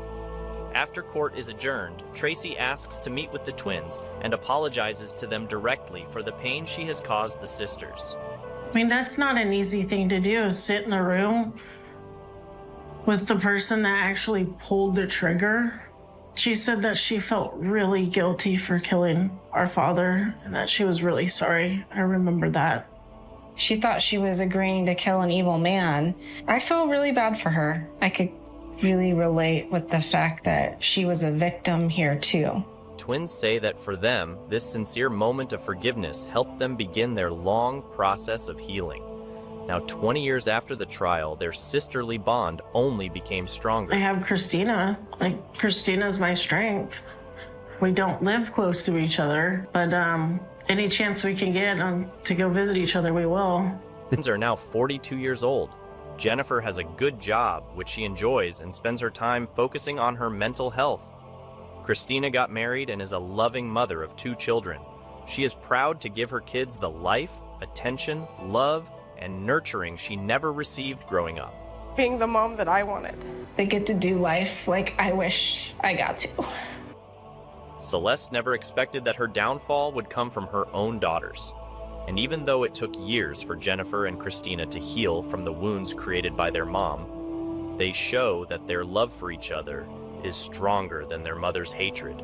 Carrying on with their best lives, getting to know each other with their caring families, is their best revenge. Their undeniable evidence that even after misfortune, there's a life worth living. What do you think of this case? You never really know what someone is dealing with behind closed doors, and this is especially true of those lives we follow on social media in the eyes of their 1 million plus social media fans. Anna and Ali Abulaban were the perfect couple, beautiful people leading a beautiful, glamorous life. It was an image that would be shattered in the most gruesome of ways on October 21st, 2021. This is the story of Anna and Ali Abulaban. It is a story of a toxic and obsessive love hidden from the world behind a carefully curated public image, and the jealous rage that would end it in the most savage way imaginable. I've never met anyone else like you, and I don't think I ever will. I'm not saying that because it's cliche, I'm saying that because no one's ever moved me the way that you do. San Diego is frequently coined America's finest city. Located on the coast of Southern California, San Diego has an idyllic climate, 70 miles of white sand beaches, a vibrant nightlife, and an endless number of family attractions. One of the liveliest parts of town is the urban enclave, known as the East Village, a trendy downtown neighborhood with over 700 businesses, a host of luxury high-rise apartment blocks, and dozens of clubs, rooftop bars, and live music venues. It was at one of these luxury high-rise apartments in the East Village of San Diego that in 2021, 28-year-old Anna Marie Abulaban was living with her husband Ali and their 5-year-old daughter Amara. From the outside looking in, the Abulaban family seemed to have it all. A fairy tale romance, stunning good looks, a beautiful daughter, a wide circle of friends, and growing fame as social media influencers. 29-year-old Ali, better known by his TikTok handle, Jin Kid, had already garnered 1 million plus followers across various social media platforms for his comedy skits. Alright, so what do you call yourself, tough guy, huh? Antonio Montana. And you? What do you call yourself? Listen, buddy, I'm the only one that asks questions around here, pal. Got it? You ever been in jail? Me? No, man, you're the wrong guy. Life on paper should have been perfect for the Abulabans, or at least as perfect as the choreographed images on their Instagram accounts. Life in San Diego was certainly very different from the life Anna Abulaban had led growing up. Born in 1993 in Okinawa, Japan, to Filipino parents, Anna had gone to high school at a U.S. military base in Japan, where her father had been employed. After graduating high school, Anna had earned a degree at the Technological University of the Philippines. Friends described Anna as charming, intelligent, and down-to-earth. She was also stunningly beautiful, but it was her inner beauty that made her stand out. Her best friend of 15 years, Casey Conroy, said, according to Casey, she was a genuinely good person, a kind, loving friend who felt more like a family member. The future could surely hold only promising things for the bright and vivacious young Anna. It certainly looked that way when she fell in love with Ali Abulaban, a handsome young American soldier stationed at the same U.S. military base where her father worked. 22-year-old Ali Nasser Abulaban had been born in 1992 in Staten Island to Palestinian parents. Before growing up in Virginia, Ali had been an aspiring entertainer from a young age, an extrovert who enjoyed being the center of attention. At 14, he had been the singer in a band before joining the military. It was love at first sight for both Ali and Anna, and the pair embarked on a passionate whirlwind affair. Ali, in particular, was smitten with Anna, but for Anna's friend Casey, there was something off. Ali was obsessed with Anna, she said. They had only been dating for a few weeks when Casey called her friend, only for Ali to answer. He asked her why she was calling and what she wanted. It was clear to Casey that he didn't want Anna's friends calling. He wanted Anna just for himself. Within a year of meeting her, Ali had married Anna, taken her back to his home state of Virginia, and they were expecting their first child. Once settled in Virginia, the newlyweds welcomed their beautiful baby girl, Amara Abulaban. Life in Virginia was idyllic, according to Ali, who later said they were living the American dream. Ali still yearned to be a star. He sang and wrote music before taking up a new hobby, creating comedy skits and celebrity impersonations for TikTok and later YouTube and Instagram. Ali described himself on his YouTube account as a guy who loves watching movies and creating parodies of my favorite characters. These characters included rapper Tekashi 69 and a favorite, the fictional movie icon Tony Montana from the 1983 movie Scarface. Fans described his impersonations of Tony Montana as uncanny and spot on. His skits about Skyrim, a video game, were also hugely popular with fans and other social media influencers. Ali appeared to be on the brink of hitting the big time in 2019. His first video went viral, and he quickly amassed a significant following with 263,000 followers on Instagram, 950,000 fans on TikTok, and 171,000 subscribers to his YouTube channel. Meanwhile, Anna would appear in many of the skits, and she began producing her own content for Instagram, quickly gaining 11,000 followers. It's not clear whose idea it was to shift the family to San Diego. Ali claimed it was Anna's, who had friends from the military base there. For the ambitious Ali, though, who fostered dreams of becoming an actor, a move to California must have seemed like the obvious next step. Neither could have predicted just how rapidly and catastrophically things would disintegrate in the days and months to follow. The Abulaban family moved into their high-rise apartment on Island Avenue in the East Village, San Diego, in February of 2021. Surrounded by old friends and the opportunities presented by this vibrant city, the scene was set for both Anna and Ali to spread their wings, socially and professionally. And Anna was ready to do just that. Her social media posts from that time show her working out, enjoying spa days with girlfriends, and nights out on the town. She looked jaw-droppingly beautiful and impossibly glamorous. Meanwhile, Ali's social media following continued to grow. Interspersed with his own comedy skits were romantic moments of shared laughter with Anna, along with effusive proclamations of love. But this was the couple working overtime to create the illusion of the perfect romantic union. In abusive relationships, both parties often go great lengths to hide the dysfunctional side of their relationship from the public eye, whether out of denial or shame. And then there's the extreme highs and lows that often mark toxic love, with the lows often deliberately kept out of sight. Because while Ali Abulaban took pride in having such a beautiful wife, this pride took the form of possessiveness and an extreme need for control, and Ali was losing control of his beautiful possession. Soon after they arrived, the first serious signs of trouble were beginning to show. Anna's friends in San Diego didn't like Ali, and they clued in on his controlling behavior. Anna's friends were the spiritual hippie types. It unnerved them that he carried a gun everywhere he went. He was also highly aggressive, and his friend Casey said he talked over people, interrupted people, dominated the conversation, and would boast about his success on social media. He was also all about the high life. His cousin, Louis Marinari, said that watching his wife's social life flourish was stirring up extreme jealousy and paranoia, and Ali felt that she was partying too much. He said Ali wanted to control Anna. He wanted to know what she was doing every time of the day. He became extremely jealous, and furious his wife was going out with friends, and he wasn't involved, and it drove him mad.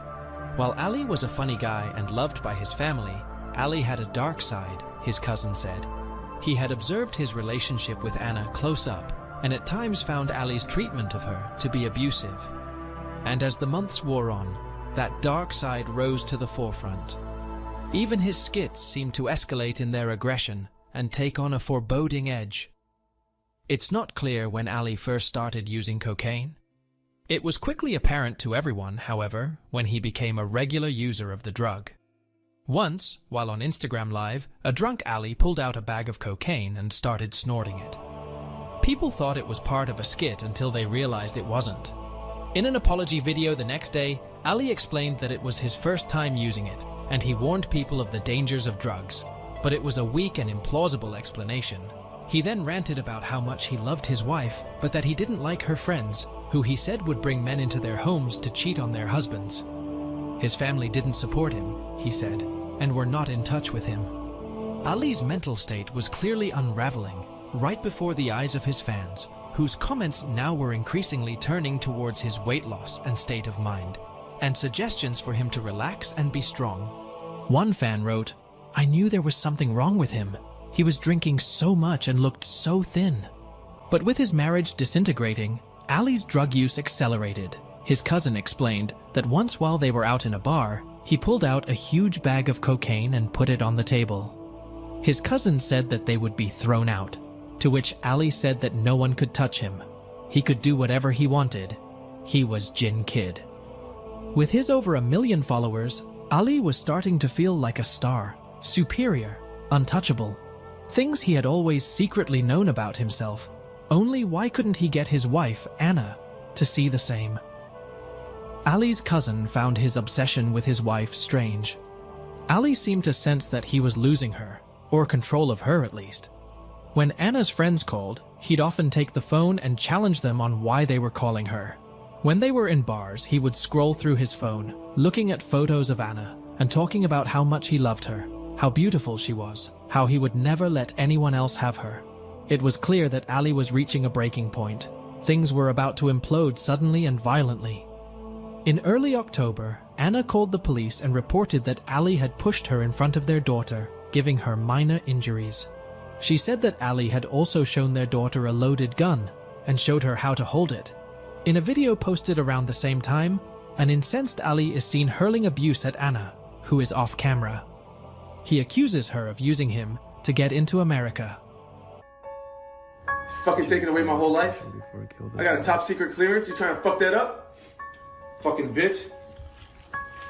Fucking talk to me. I'll bring you to San Diego for what? So you can run to your friends? Fucking bitch.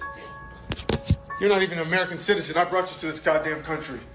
Name one man that would do that shit for you, bitch. Fucking asshole women, man.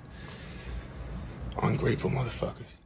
On October 18th, Anna Abulaban finally asked her husband to move out. Then she filed for a divorce and a restraining order. Just like that, something in Anna had finally snapped. But escaping an abuser is rarely as easy as that, and the prospect of losing all control over Anna was not something Ali was able or willing to accept. Ali moved into the Mission Bay Hotel, but without Anna knowing, he made a copy of their apartment's front door key. His drinking and erratic behavior had now reached new heights. In one Instagram live session streamed while driving and drinking from a bottle of red wine, he asked if any sexy females were watching him right now to send him a message. They'd caught him in a moment where he was having problems with his wife, he said. Meanwhile, he was calling Anna incessantly. When he couldn't get through, he'd call her friends or anyone else who would listen. He wanted to know where she was, what she was doing, and why she wouldn't take his calls. Friends begged him to give her some time and space, but he was living in a state of denial, his cousin said. And his obsession with Anna only increased by the day. He seemed to be in shock about her request for a divorce and was losing his mind over it. He felt she was punishing him and that she couldn't actually be serious, and was unable to consider the possibility that she might actually go through with it.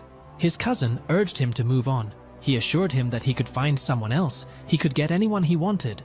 Ali, ever the egomaniac, agreed with him, but he was equally emphatic over the fact that he didn't want anyone else. He only wanted his wife, and he would go to any lengths to get her. No one knew just how dark the depths of Ali's soul really were, and the darkness was about to unleash itself for the world to see. 3 days later, on October 21st, Ali Abulaban sneaked back into the apartment while his wife was out with the key he had duplicated and vandalized it. He then phoned her to tell her what he had done. But there was one thing he hadn't mentioned to Anna. Ali had surreptitiously installed a spying app on their daughter's iPad that would allow him to listen to what was happening inside the house from his telephone. When Anna returned to the house later that day, she brought her friend Rayburn Cadenas Barron with her. Rayburn was 29 and a San Diego native. He was a family-oriented person, a warm and thoughtful person, someone who friends said they could depend on. And when Anna called on him for help that day, possibly to help clean up the apartment or for protection, knowing that Ali had a key and could appear at any moment, he dropped everything to help her. It would be the final catalyst for a deranged Ali. Ali Abulaban was listening to the app on his phone when he heard the sound of his wife and a male voice talking and giggling, and he went into a homicidal rage. He didn't know whose voice he had heard, just that it was male. Just before 3 p.m., he drove from the Mission Bay Hotel to the apartment complex and took the elevator to the 35th floor. The entire way, he cursed and cried and prayed that his wife did not have sex with the man before he got there. Security camera footage showed him running out of the elevator to the apartment, where he opened the door and opened fire. Inside the apartment, his wife and her friend Rayburn were sitting on the couch. He walked over to them, pulled out his gun, and shot Rayburn 3 times at close range, striking his neck, cheek, and the back of his head. His wife screamed before he turned the gun on her, shooting her at close range in the forehead. Still armed, Ali left the apartment block and picked up his daughter from school. With his daughter in the car, he told her that he had hurt her mommy. Ali then called his mother and confessed, and then phoned 911 to report the shooting. He said he'd come home to discover his wife and her friend had been shot, and that he wasn't responsible for the crime. After tracking his location via his phone, police arrested him 45 minutes later on State Route 15. I didn't believe it for a good hour. Anna's best friend, Casey Conroy, said, "I heard there was a shooting in the East Village, but I was like, you don't know, you don't know." Me and Anna had been talking about birthday plans in 4 days. I texted Anna immediately. She had just texted me, "What are we going to do for your birthday?" At the preliminary hearing, around 24 family members and friends of the 2 victims packed the San Diego County Superior Court. Several of them sobbed as details of the killings were shared. Ali pled not guilty to 2 counts of murder, as well as special circumstance allegations of multiple killings. Prosecutors may pursue the death penalty if Abulaban is convicted. The judge also issued a protective order that requires Abulaban to stay away from his daughter. Ali was seen sobbing uncontrollably as prosecutors read out the details of his crime. Later, Ali gave a garbled media interview from jail. He said that he had gotten there that day. He'd found his wife and Rayburn kissing. Rayburn's feet were on the table. It was this that made him lose it. The man in his apartment with his wife, his furniture. "I felt like I was in the passenger seat of my own body," he said. "What do you expect a man to do?" Yet he also stated they'd already been shot when he arrived, a claim that makes no sense given his previous statement. His family said that his fame changed him. According to his cousin, he was actually a very insecure person, and social media created a fake reality for him to escape to, but it made him feel as if he was better than other people. It created a monster. Anna's best friend disagrees. Ali is just a bad guy, she says. He's selfish. There's nothing good about him. Ali's favorite fictional character was the violent mobster Tony Montana. Was it because he related to him, to his hunger for power, abuse of others, and violent rages?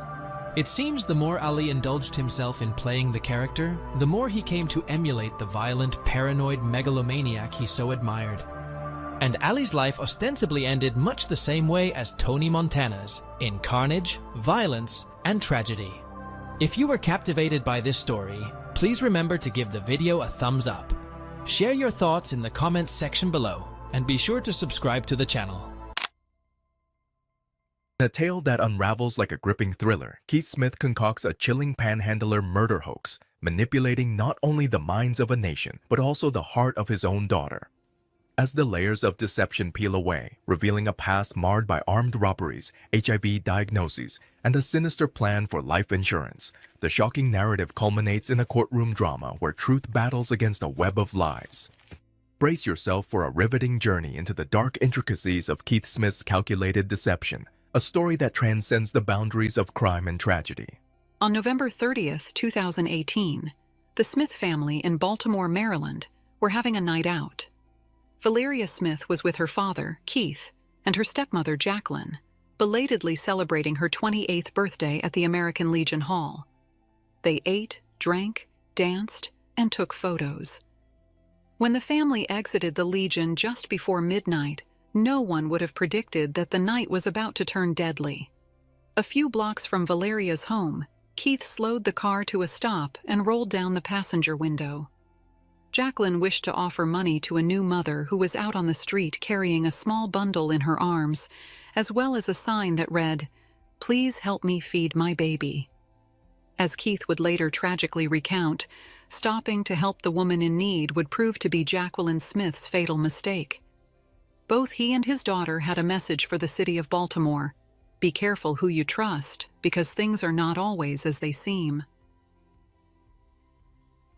52-year-old Keith Smith placed a frantic 911 call from his vehicle at 12:30 a.m. on December 1st, 2018. His wife, Jacqueline, had been the victim of a stabbing. She was in the passenger seat next to him and needed immediate assistance. His daughter, Valeria, was in the back seat of the car and was also a witness to the unexpected, horrific attack on her stepmother. The operator directed Keith to Johns Hopkins Hospital. Despite valiant medical efforts, Jacqueline Smith succumbed to her injuries. She had sustained 5 stab wounds to her torso and a single cut to her lower right arm. She was pronounced dead before 1 a.m. that night, the victim of an unsolicited attack by 2 panhandlers who had taken what they could from her and then run off. Just felt moved to give her something. So at the stop sign, she waved her over to come on over to the car, and then out of nowhere, some guy came over while walking with her. And I hit my window, and Jacqueline went to hand the money out, and the guy just leaned over and said, "Can I thank your wife?" And I said, "You can thank my wife." And within that split second, this guy commenced to stabbing my wife. Blood was everywhere. It was something that, it was horrific for something like that to happen. But I'm right now just absorbing all of it. Jacqueline Smith was born in Providence, Rhode Island, on the 4th of July, 1964. According to her mother, she was a joyful child who grew into a loving and ceaselessly caring adult. At an early age, Jacqueline developed a love of music and poetry. That's what we did. We enjoyed music. We listened to music. And so when I'm in my car and I'm listening to music now, I shed a tear. At the age of 54, Jacqueline had raised 2 adult sons, one in college and the second a graduate who had joined the U.S. Coast Guard professionally. She had been very successful, holding a role as an electrical engineer and working for the Department of Defense in Maryland. In 2014, she had married Keith Smith. The couple were active in their church. Jacqueline was known as a woman of faith, and she was also known to have a very generous nature. Jackie was an awesome, awesome woman, and it's really, really sad, and it's heartbreaking the way that she was taken from us. The day following Jacqueline's murder, her husband and stepdaughter courageously stepped out in front of the media to offer a warning to their neighbors. Do not blindly trust in the authenticity of those that appear desperate and in need of your help. They could be dangerous. Some of those on the street are not who they appear to be. This sentiment was also offered by law enforcement, who issued a warning to the residents of Baltimore to be cautious. I just want to let Baltimore know to be careful when you feel like you want to give, because you don't know what the intentions are of the person that you're giving to. It makes me look at this whole world differently now. You know, it makes me look at everything and everyone. Nothing is ever what it seems. And you just have to protect your family out here. Using this ruse as panhandlers to get the attention of their would-be victim. And we also want to caution the public about engaging with panhandlers and recognizing the fact that not all of them have honest intent. Not all of them are in real need. The nature of the attack on Jacqueline left many on edge and began to stoke fears of the homeless, not only in Baltimore, but across the country. As news of the horrific murder spread into the national media, attention was drawn further when Oprah heard of Jacqueline's act of kindness that had led to her death. She tweeted, "I've done this 1,000 times, but will think twice before ever doing it again." Law enforcement released the descriptions of the two suspects, ostensibly panhandlers who were targeting charitable individuals to rob them and, if need be, attack them. To identify that suspect, he's described as a man possibly in his 30s with a goatee. And we also want to identify the woman who was out there asking for money. Homicide detectives had met with Keith and Valeria on the night of the murder at Johns Hopkins and had taken their initial statements. Then they drove straight out to the 1000 block of Valley Street to secure the crime scene. 3 detectives arrived within a few hours of the incident, yet they were unable to find any indications of the stabbing at the location where it had taken place. The next morning, just past 10 a.m., Detective Borgard, Singer, and Santos tried again, this time in the light of day. They began to conduct a canvass of the neighborhood. After walking the streets, searching the surrounding area, and speaking with local residents, they found nothing of evidentiary value. The team was unable to independently verify where the Smiths had stopped for the panhandlers. They could not locate any witnesses, and the murder weapon, a knife, was not found. What did become apparent to the team of experienced detectives was that the 1000 block of Valley Street was not a well-traveled nor a very well-populated area. This was not an area panhandlers would typically be found. The survey of the neighborhood concluded that most of the houses on the 1000 block were vacant. Nobody's really panhandling right there. You know what I'm saying? Nobody. Keith and Jacqueline's 2012 Audi A7, driven by Keith that night, was brought to police headquarters directly from the hospital for processing. Latent prints were recovered from the exterior of the vehicle on the passenger side, but these were determined to be those of Keith Smith. No other prints were identified. A pair of black gloves were resting on the top of the center console, and a second set of yellow rubber gloves were retrieved from the back seat. An acrylic fingernail had broken off in the seat as well. It appeared to match those worn by Valeria Smith. There was no unidentified DNA or fingerprints in the vehicle that could assist law enforcement in tracking down the unknown panhandler murderers. Investigators were still seeking to corroborate the details provided by Keith and his daughter. Specifically, they sought to verify the route taken by the vehicle.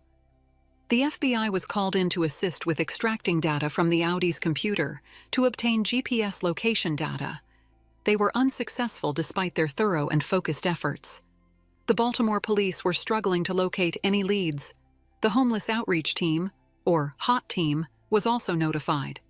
Based on the descriptions provided by Keith and Valeria, this team used all its existing resources but was unable to develop any suspects. I just want them to find, if anybody knows anybody, if anybody has any information, please help us and find out who did this to my stepmother, please. The inability to verify the crime scene was an obvious hindrance to the investigation. Seeking to piece together a timeline of the evening, investigators began by acquiring surveillance footage across the city to track the Smiths' movements. They arrived at the American Legion Hall on Madison Avenue. Cameras there confirmed that the Smiths left the hall together at 11:45 p.m. Reviewing the footage of 27 CCTV cameras from the Legion to Valley Street near Valeria's home, the team sought to recreate the path taken by Keith and verified by his daughter. Detectives were unable to locate the Audi on any of the cameras around the areas described. They reviewed motion-activated residential security cameras that could have captured angles of the incident itself. First, at East Chase Street, they found nothing. Then they reviewed the cameras facing East Edgar Street, and again, the cameras failed to capture any footage of the incident or of Keith Smith's vehicle. Their next step was to acquire the cell phone data from Keith and Valeria's phones. Hopefully, they could use signal data to map the family movements that night. Keith's cell phone showed no activity throughout the evening before he placed the call to 911 after his wife was stabbed. But data from Valeria's cell phone proved to be insightful. It showed that the family had not gone south after leaving the American Legion to take Valeria home, as they had told detectives. Instead, they turned north. Connected towers indicated that the family had traveled to Druid Hill Park near the Maryland Zoo and had remained in that location for approximately 15 minutes. Neither of the Smiths had mentioned this stop to the police. In addition to analyzing the father and daughter's phones, police obtained the activity from Jacqueline's stolen device. Curiously, the last activity shown on her phone was from about 4 p.m. that afternoon from her home in Aberdeen. Although it was reported that Jacqueline had her cell phone with her on the night of her murder, there's no indication that it ever left her house. What of the other missing items? In the days following the murder, pawn shops across the city were checked for any of the belongings stolen from Jacqueline during the attack. Her necklace, purse, and cell phone had not turned up in any shops. They could not be located. A week and a half later, however, Jacqueline's Visa card was flagged. Someone had been using it. Detectives tracked down 3 male teenagers who claimed to have found the card in a Michael Kors clutch left at a bus stop on the corner of Caroline Street and Madison Avenue. The teens were detained and questioned as potential suspects. They were ultimately released, however, when the location of the bus stop was confirmed to be on the exact route taken by Keith and Valeria after leaving the Legion. At least the route defined by cell phone data and tracking Google accounts, not the route they had claimed to police to have traveled. After 3 months of investigating, the Baltimore detectives had failed to uncover a single piece of evidence linking Jacqueline's murder to a pair of panhandlers. What they had discovered were a series of inconsistencies and contradictions in the statements offered by the Smiths. For instance, Keith told police at the hospital that the second panhandler, the man, had reached into the car and stolen his wife's purse. In subsequent statements, he said it was the woman who did so. Some guy came over to say, can I thank her? And as he did that, and I'm not thinking he's going to do what he did, he commenced to stabbing my wife. Snatched her necklace before I knew it, and the girl snatched a little pocketbook in the seat. Keith had initially been very vocal to the media and keen to offer a neighborly warning to fear the city's homeless population. But within a week, the story had picked up national news coverage, and Keith abruptly stopped taking interviews. Police confronted Keith with the location data. At that stage, his story changed once again. He claimed that he had been lost that night and embarrassed to admit it. Yes, they had gone to the park, where the family parked for a time and looked through photos they had taken earlier in the evening on their phones. After he was released from that interview, Keith Smith drove home, remotely agreed to a year-long lease on a modest home in Florida, ordered and packed a rental truck, and left the state. And he came in one night with a very large moving truck and rapidly loaded it the next day, and we never saw him since. When Valeria was questioned, she requested an attorney, and the interview ended. Later, she left Maryland as well to meet up with her father. Law enforcement knew that Keith was fleeing, and they were tracking him. Keith must have at least suspected that he was being watched. He attempted to dodge a wiretap on his phone in a few ways, by changing his number, changing his phone provider, and shipping a new cell phone to his daughter. However, law enforcement was still listening in. In February 2019, Keith attempted to book 2 flights out of the country, one to Canada and a second to Cuba. These attempts failed because he did not hold a U.S. passport. Keith eventually deduced that he could fly to the U.S. Virgin Islands by providing only a driver's license. While placing these calls, his search engine was locating information on how one might travel to Mexico without formally going through a border crossing. On March 1st, Keith rented a car in Texas. This move prompted an immediate response by the police in Baltimore, and an arrest warrant was issued for Keith and his daughter 2 days later. The warrant stated that, at the time of writing, 11:15 a.m. on March 3rd, both suspects were 20 minutes from the Mexican border in an obvious attempt to flee prosecution for first-degree murder. Realistic. We would all love to take a vacation to Mexico. You know, you get a chance to go to Mexico, you say yes. Your dad says, hey, you know what, let's head on down to Mexico, let's take a little family vacation, some R&R. I don't see there being any criminal element to that. Mr. Smith is always innocent until proven guilty, and I haven't seen anything yet that proves him guilty. Keith and Valeria Smith were arrested by Texas law enforcement later on the same day that the warrant was issued. In the course of our investigation, we developed evidence that Mr. Smith was leaving Maryland, so we made the appropriate national notifications, and the Texas State Police arrested him this morning. We pursued the evidence from the very beginning, and these detectives were very tenacious. They were very thorough and dedicated. These individuals took advantage of a situation, a city that is already dealing with its own problems. So we're looking forward to this cruel act being brought to justice. The arrest warrant did not outline how investigators believe the father and daughter had committed the murder. It outlined the many lies and deceptions fed to detectives throughout the murder investigation, as well as their failure to turn up any other suspects. But that was not all. It seems that the panhandler ruse was not the first plan proposed by Keith Smith to murder his wife. Investigators learned through a friend of Keith's brother Vic that Keith had previously asked for help getting rid of his wife. According to his brother, in the months leading up to her death, Jacqueline had spoken to Keith about wanting a divorce. According to Vic, this was not the desired outcome for Keith. It seems he preferred instead to make a claim on her life insurance policy, on which he remained the beneficiary. Keith did exactly that, only 2 days after her murder. He arrived at Jacqueline's work, requesting the paperwork to make the claim. Law enforcement, already deeply suspicious of his story, told the insurer to hold off on the payment. This left Jacqueline's 2 sons time to fight for her estate in probate court. It also meant that Keith was very short on cash as he schemed a means of escape. He was forced to apply for a cash advance on his American Express, which was declined. The news that the panhandler murder had all been a hoax was not a surprise to everyone, in particular Jacqueline's mother, who still lived in Rhode Island. She told the shocked news media that she had always believed that Keith's story was nonsense. Was phony. I didn't believe her husband at all. I knew something else happened. Why would he stay in the area with her in the car after the man pulled the chain from her neck, as he claims? It was too phony. The Trevane family reported that they were never close with Keith Smith. Because of this, it is unclear if they were aware of his criminal past. 20 years earlier, Keith had committed armed robbery 3 times at the same bank. In December 1999, Keith lost his job with FedEx because of a loss of points on his driver's license. Still, according to the Baltimore Sun, he had just found out that he was HIV positive, struggling to pay for household bills as a single father to his daughter and requiring medication.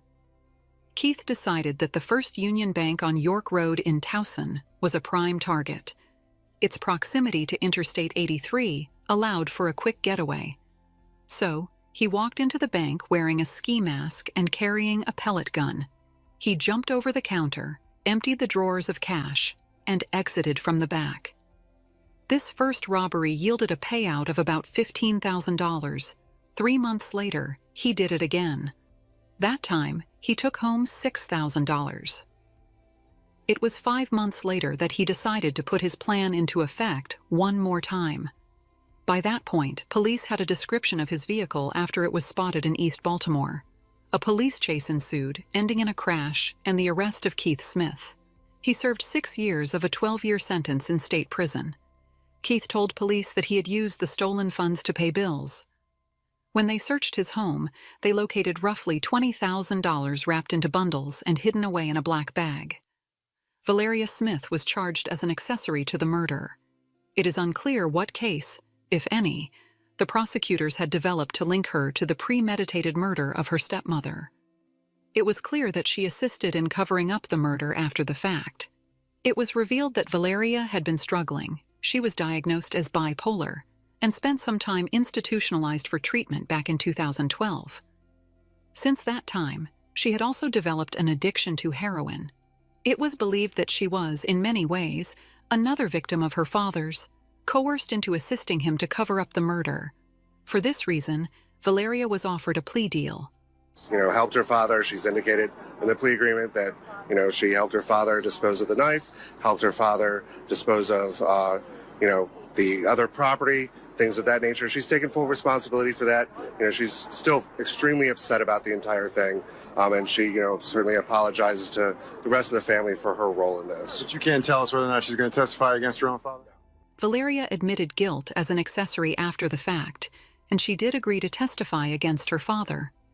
The trial took place in late 2021. Valeria told the jury that after celebrating her birthday, her father drove the family to Druid Hill Park with Jacqueline, who she believed had dozed off in the front seat. There, her father stabbed her stepmother 5 times when she was believed to have been, at least initially, sleeping. He disposed of the knife in the woodland. Valeria was given 2 wallets belonging to Jacqueline, including the Michael Kors clutch. She testified that she was instructed by Keith to get rid of them. She left one at the bus stop at Caroline and Madison, where she watched as a group of youths wandered over and picked through it.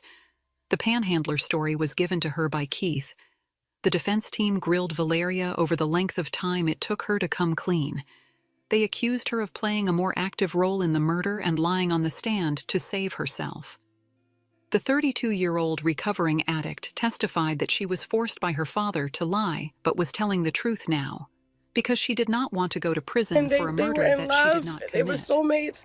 She was just she was an awesome woman. She was a powerful woman. Like, I looked up to her, you know, and Keith Smith was convicted of first-degree murder in December 2021. He was sentenced to life in prison.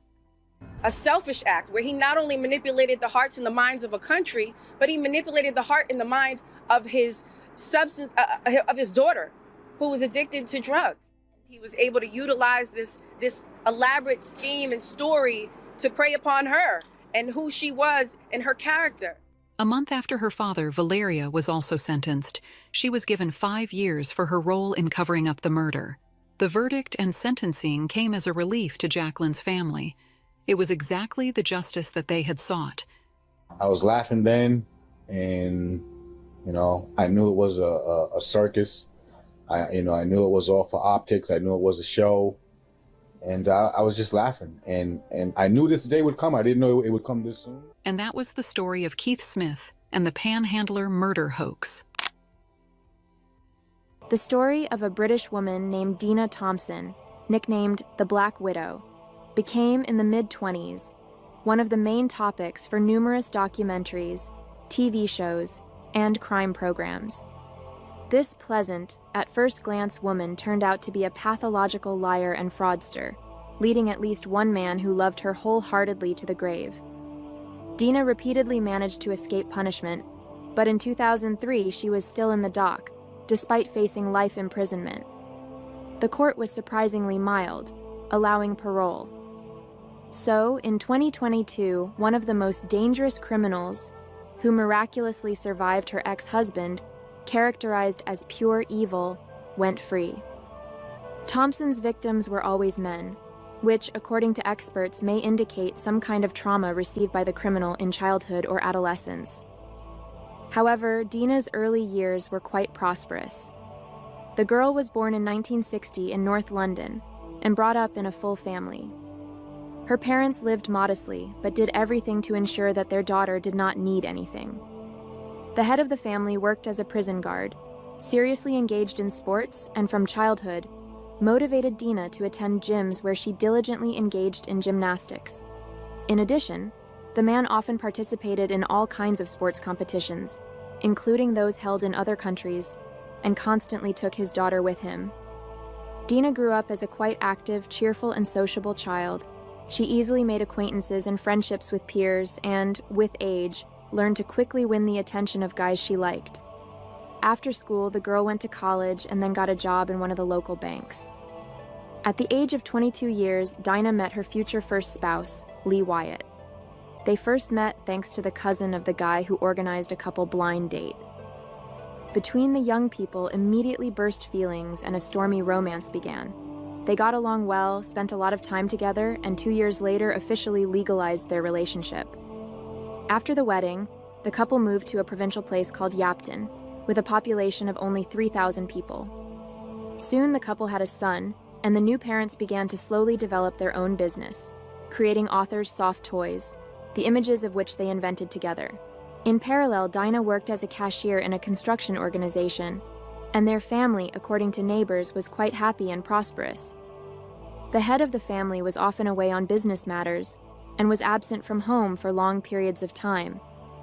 With neighbors, the man practically did not communicate, but his wife, on the contrary, quickly made acquaintances with local residents.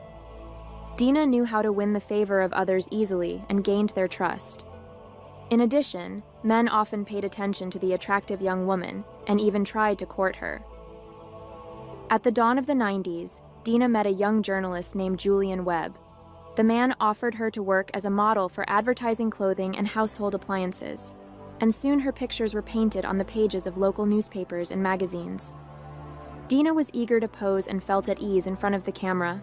By then, Lee Wyatt hadn't been home for months, and none of the neighbors had any idea where he was or why he'd been gone so long. His wife apparently did not miss him too much, having had an affair with Julian. Just 3 months after meeting the journalist, she introduced the chosen one to his parents, saying that he was going to marry her.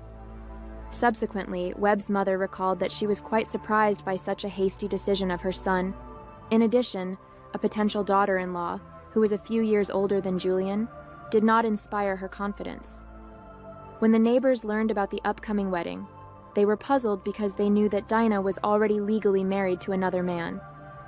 However, her husband hadn't been home for months, and no one knew for sure where he was or what was wrong with him. As it later turned out, all this time, Lee was in the small town of New Key, located almost on the other side of the country. There, he lived under an assumed name and false documents, hiding, as he thought, from the mafia.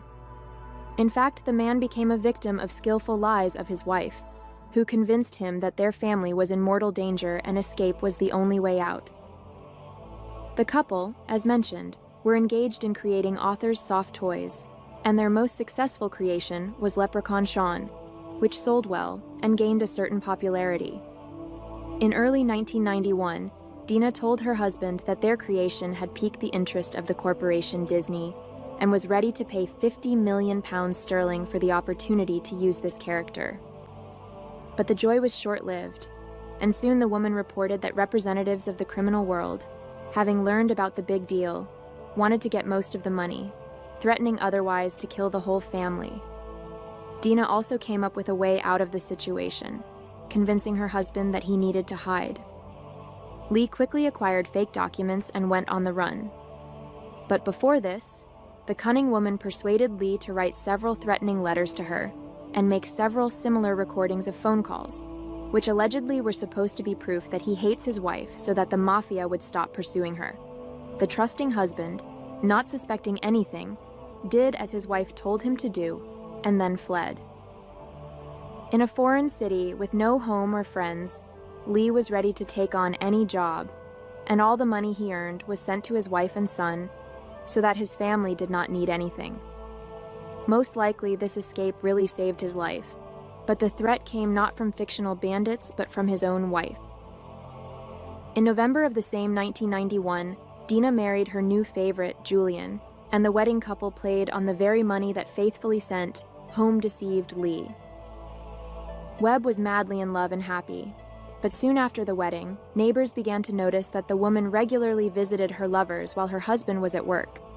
After a while, she informed Julian that she was terminally ill and was fired from her job because of it. The story with a fatal diagnosis and dismissal turned out to be a lie from the first to the last word. It also turned out that, from the accounts of the company where Dinah worked, a large amount of money was missing, and the main suspect in this crime was herself. Then the woman accused her first husband, Lee Wyatt, who allegedly forced her to go to the crime by threats. As evidence, she provided the very letters and audio recordings that she herself had previously convinced him to make. Wyatt himself returned home as soon as he learned that his spouse had remarried. The case was limited to a scandal, and although Dinah claimed that he had beaten her, there was no evidence of this. Nevertheless, the detective sided with the woman, so Lee again had to leave Yapton in a hurry. In love, Julian's situation did not embarrass him at all, and he gave his wife all his savings for the treatment of her fictitious fatal disease. But time passed, the money melted, and the husband began to wonder how the treatment was progressing. It turned out that the woman did not have a single medical document confirming her diagnosis.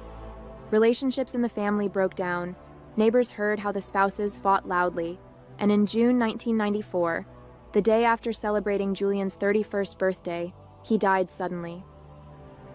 The evening before the tragedy, his mother called him, but Dina reported that her husband wasn't feeling well and couldn't answer. Julian's mother asked her sister-in-law to call an ambulance, but she ignored her request. The expert examination showed that the young man died of a drug overdose, but for some reason, no one saw a criminal trace in this tragedy, and his wife insisted that her husband voluntarily decided to end his life. In addition, she demanded that Julian's body be cremated, but his parents were strongly opposed to this. Also, after the death of her husband, Dina tried to get a large insurance payment, but she was denied because their marriage was recognized as invalid. At the funeral, Dina did not even try to cry or depict grief. On the contrary, she chose a frank outfit and behaved defiantly. Almost immediately afterward, the widowed woman began to spin numerous novels and affairs. She openly brought lovers to her house, not hiding from the neighbors. Only in 1997 did Dina file for divorce from her first legal husband, and less than a year later, she met Richard Thompson, who immediately managed to charm her. Not thinking long, she told the new lover that she suffered from a serious illness and had to live a very short time. Blinded by love, the man said that he would turn the last months of her life into a fairy tale and was ready to spend all his savings on this. The wedding couple played in one of the best hotels in Florida. There they spent their honeymoon and then returned to their native England, settling on its southern coast in the city of Brighton. According to Richard's memories, his wife literally bewitched him with her care and support. She also skillfully pretended to share all his views and aspirations. He had always dreamed of owning his own boat to professionally engage in fishing, and his wife not only approved this idea but also offered him to open a company that provides a yacht for rent so that he could not only fish himself, but also teach it to others. Less than a year after the wedding, during a New Year's Eve celebration, Dina gave her husband a romantic dinner. They took a bath together, and afterward, she said she had prepared a special gift and asked her husband's permission to tie him up. Richard, not suspecting anything wrong, readily agreed. But as soon as he had the ropes on his hands, a blindfold over his eyes, and a gag in his mouth, he was suddenly struck hard on the head with a bat, followed by another. Luckily, Richard not only did not lose consciousness, but managed to free himself quickly. Then, Dina grabbed a knife and wounded her husband in the shoulder. Richard knocked the weapon out of his wife's hands, immobilized her, and called the police. Dina burst into tears, admitted that all this time she had lied to him and spent all his money. However, already at the station, she pulled herself together and began to claim that it was her husband who attacked her, and she was only defending herself. The story did not end there, and a day later, a real estate agent came to Richard's house to sell the house. He had an appointment with the landlady, who warned him that her husband had left for America on a business trip. At that moment, Richard realized that his wife was planning to kill him, sell the house, and run away with the money. No one would look for Thompson himself for a long time, thinking that he had gone across the ocean. In the course of court proceedings, it turned out that the woman had withdrawn all the money from her husband's bank accounts, forging his signature, and also used his credit cards, accumulating a lot of debts. The case gained wide resonance, and other men began to apply to the police, former lovers of Dina, whom she deceived and cleaned to the thread, telling about a fictitious incurable disease. Then also remembered the first husband of the woman, who had to hide for many years, first from her fictitious pursuers from the mafia, and then from the police. It was finally revealed that it was Dina who stole the company in which she worked, accusing her husband of everything. However, the jury, despite the presence of irrefutable evidence, acquitted the woman in the case of the attack on her husband Richard Thompson, and Richard himself was accused of seeking to attract attention to himself, making up such a story. Nevertheless, Dina was found guilty of numerous financial frauds and sentenced to nearly 4 years in prison. The hype around Dina Thompson also reminded about the strange, sudden death of her second husband, journalist Julian Webb. The woman herself told completely different versions and circumstances of his death. She said that her husband was poisoned by steroids, which he took to keep himself in shape, then claimed that he drank a lot and fell asleep in the sun, getting sunstroke, and at the inquest and in general, said that he took his own life, despite her caution. Dina once confessed to her best friend that she had poisoned her husband by putting potent drugs in a spicy dish that he adored. The police managed to track down the owner of the diner where Julian often dined and ordered food to take home. He recalled that the day before the tragedy, Webb's wife took out rice and chicken curry, and then the investigators guessed that it was this seasoning that interrupted the specific flavor of the drugs. In connection with the newly discovered circumstances, a new investigation was initiated, and Julian's body was exhumed and sent for examination. As it turned out, the man was poisoned by a large dose of powerful antidepressants added to his favorite dish with curry, and strengthened their effect with aspirin, which Dina dissolved in her husband's drink. At the time of the call to his mother, Webb was still alive and could be saved, but it was not part of the plans of his wife. In 2003, the Black Widow was finally brought to trial. The investigator at the hearing characterized her as the most dangerous woman he had ever had to deal with, and the judge noted that she was a skilled and very dodgy liar. Dina Thompson was sentenced to life in prison, but with parole eligibility after 16 years. The story of the crimes of the Black Widow formed the basis of numerous documentary detectives actively discussed in TV shows and mused in the press. Even after Dina was behind bars, detectives unearthed another dark story from her past. As it turned out, one of her first lovers disappeared without a trace and to this day has not been found alive or dead. The young man's name was Stoyan Kostov, and he lived in Bulgaria, where Dina herself trained as a gymnast in the late 70s. Between them began a romantic relationship, and afterwards the guy disappeared forever. The investigation does not exclude that Dina is directly related to this case, and Kostov became one of her first victims, but it was not possible to prove anything. While serving her sentence, Thompson worked with a prison psychologist and underwent rehabilitation courses. Despite her exemplary behavior and the right words about re-education and realization of her mistakes, Dina, according to the detective in charge of her case, does not feel remorse and pangs of conscience and therefore can re-offend. Nevertheless, in the summer of 2022, the 61-year-old Black Widow was released from prison. After learning about it, Richard Thompson said that now he will not feel safe because he does not know what to expect from his former spouse. Now Dina is obliged to report to the police about all her connections and relationships, observe curfew, and report on all financial transactions. She is also forbidden to approach her ex-husbands and lovers affected by her actions. She is forced to wear a special tracking bracelet on her leg that records all her movements. A few months after her release, Thompson was captured by journalists while returning from a store with shopping in a large bag. Curiously, on the ring finger of her right hand was a massive ring strongly resembling an engagement ring. It is possible that another gullible victim fell into the net of the Black Widow. We all know about groups of people with strong religious beliefs, and sometimes bad things happen because of them. But in 2019, something really shocking occurred. 2 kids went missing and several people lost their lives. Before we begin, we want to send our thoughts and prayers to all the people who became victims of this crazy couple. Now, let's go to San Bernardino, California. Lori Noreen Cox, who later changed her last name to Vallow, was born in 1973 on June 26th to Janice and Barry Cox.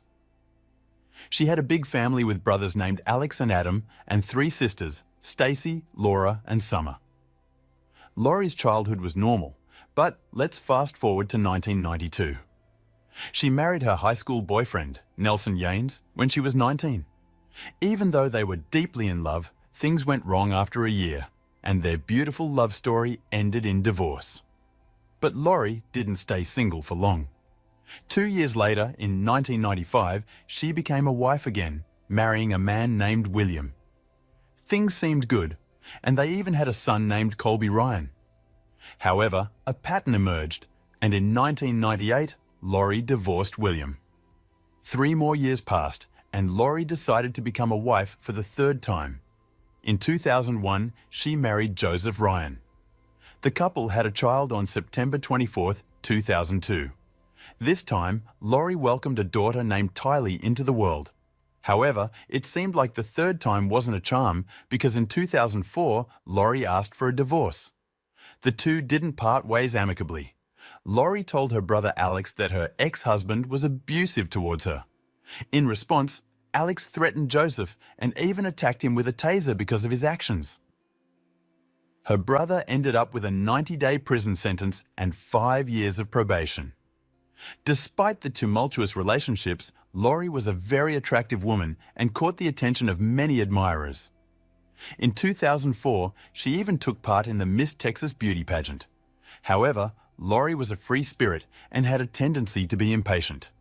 She wouldn't tolerate things not going her way and often had a selfish attitude. More often than not, her partners would end up on the losing side of any argument. By 2005, Laurie found herself single again. Even though she had 2 kids, only Tylee was in her care full-time. During that year, she met another man. Laurie fell in love again, but this time her new soon-to-be husband would play a crucial role in the unfolding case. Charles Vallow, Laurie's new love interest, was a hard-working and handsome man from a big family. Born on August 17, 1956, Charles met Laurie when he was 49, but he appeared youthful and full of energy. The pattern emerged once more, and on February 4, 2006, Laurie heard wedding bells for the 4th time. Charles already had 2 children from a previous marriage, Nicholas and Zachary. Combine them with Laurie's son Colby and daughter Tylee, and the married couple formed a family of 6. This time, things seemed to be going well. The family was happy, Charles had a decent income, and they were all in a good place. In 2014, the couple decided to adopt Charles's grandnephew, Joshua Jackson Vallow, affectionately known as JJ. By then, the 3 boys were living elsewhere, so Laurie and Charles only had Tylee and JJ to take care of. Laurie didn't work, and she was someone who easily got bored. Seeking a new adventure, the family of 4 packed their bags and moved to Hawaii to start a new business. They opened a juice bar called Juice Island in Princeville, on the island of Kauai. Everyone appeared to enjoy their time there, with Laurie and her daughter sharing beautiful shots of the scenery on social media.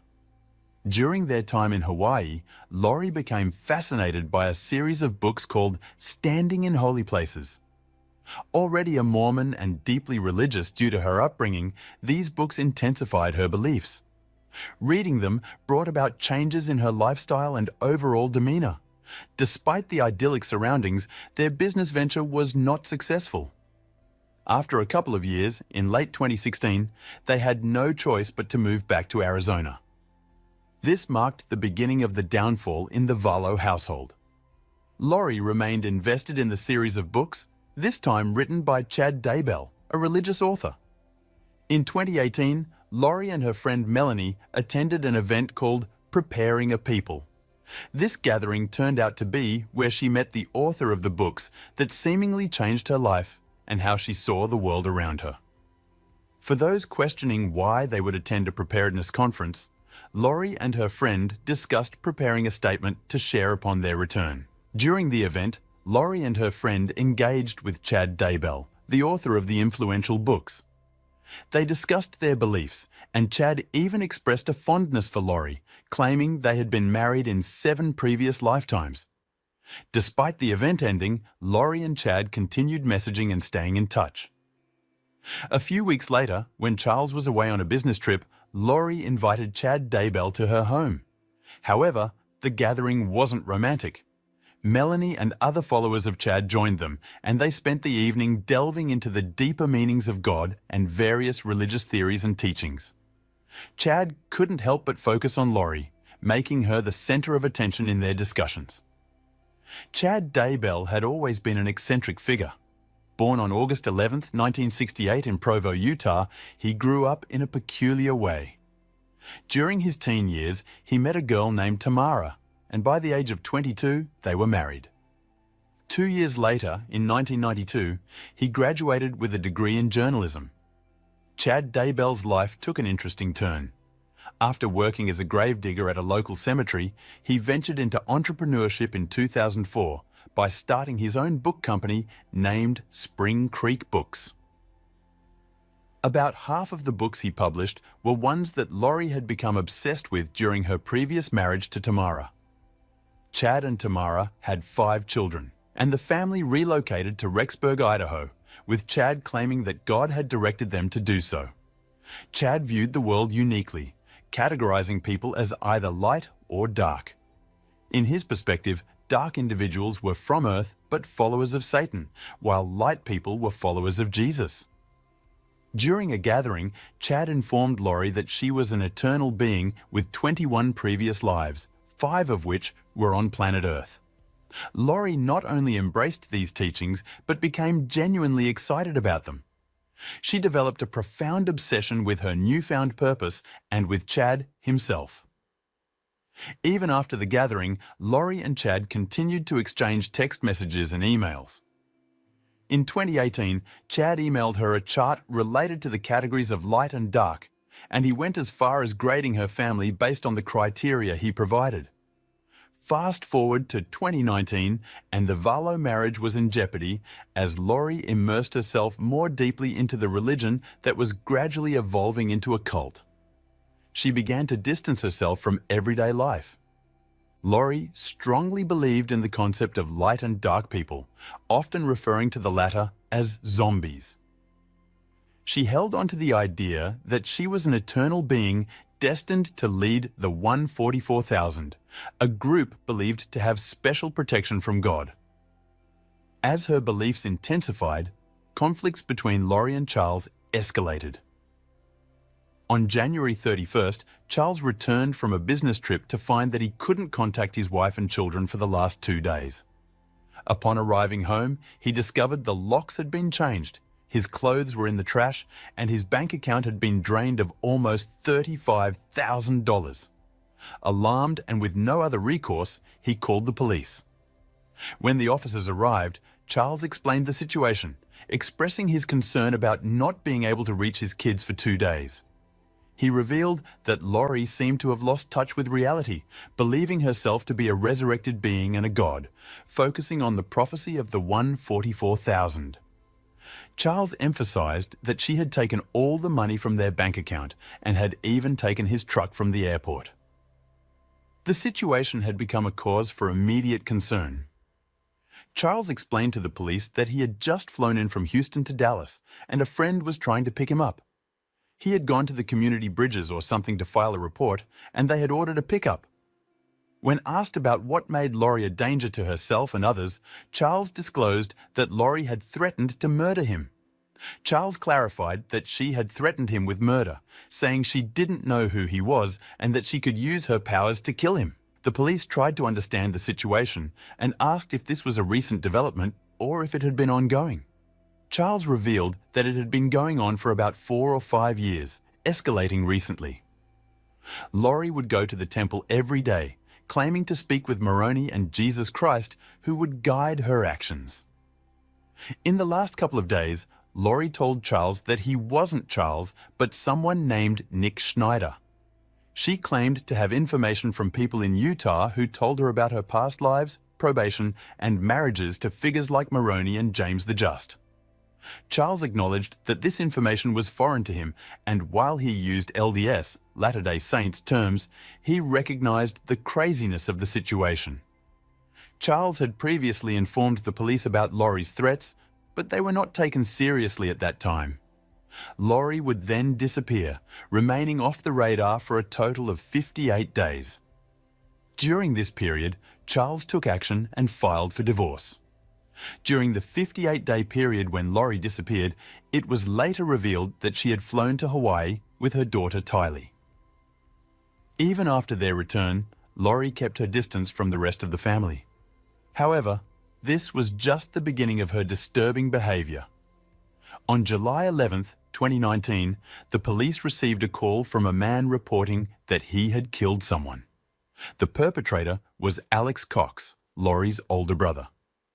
In the call, Alex claimed that he had gotten into a fight with his brother-in-law, Charles Vallow, and had shot him in self-defense.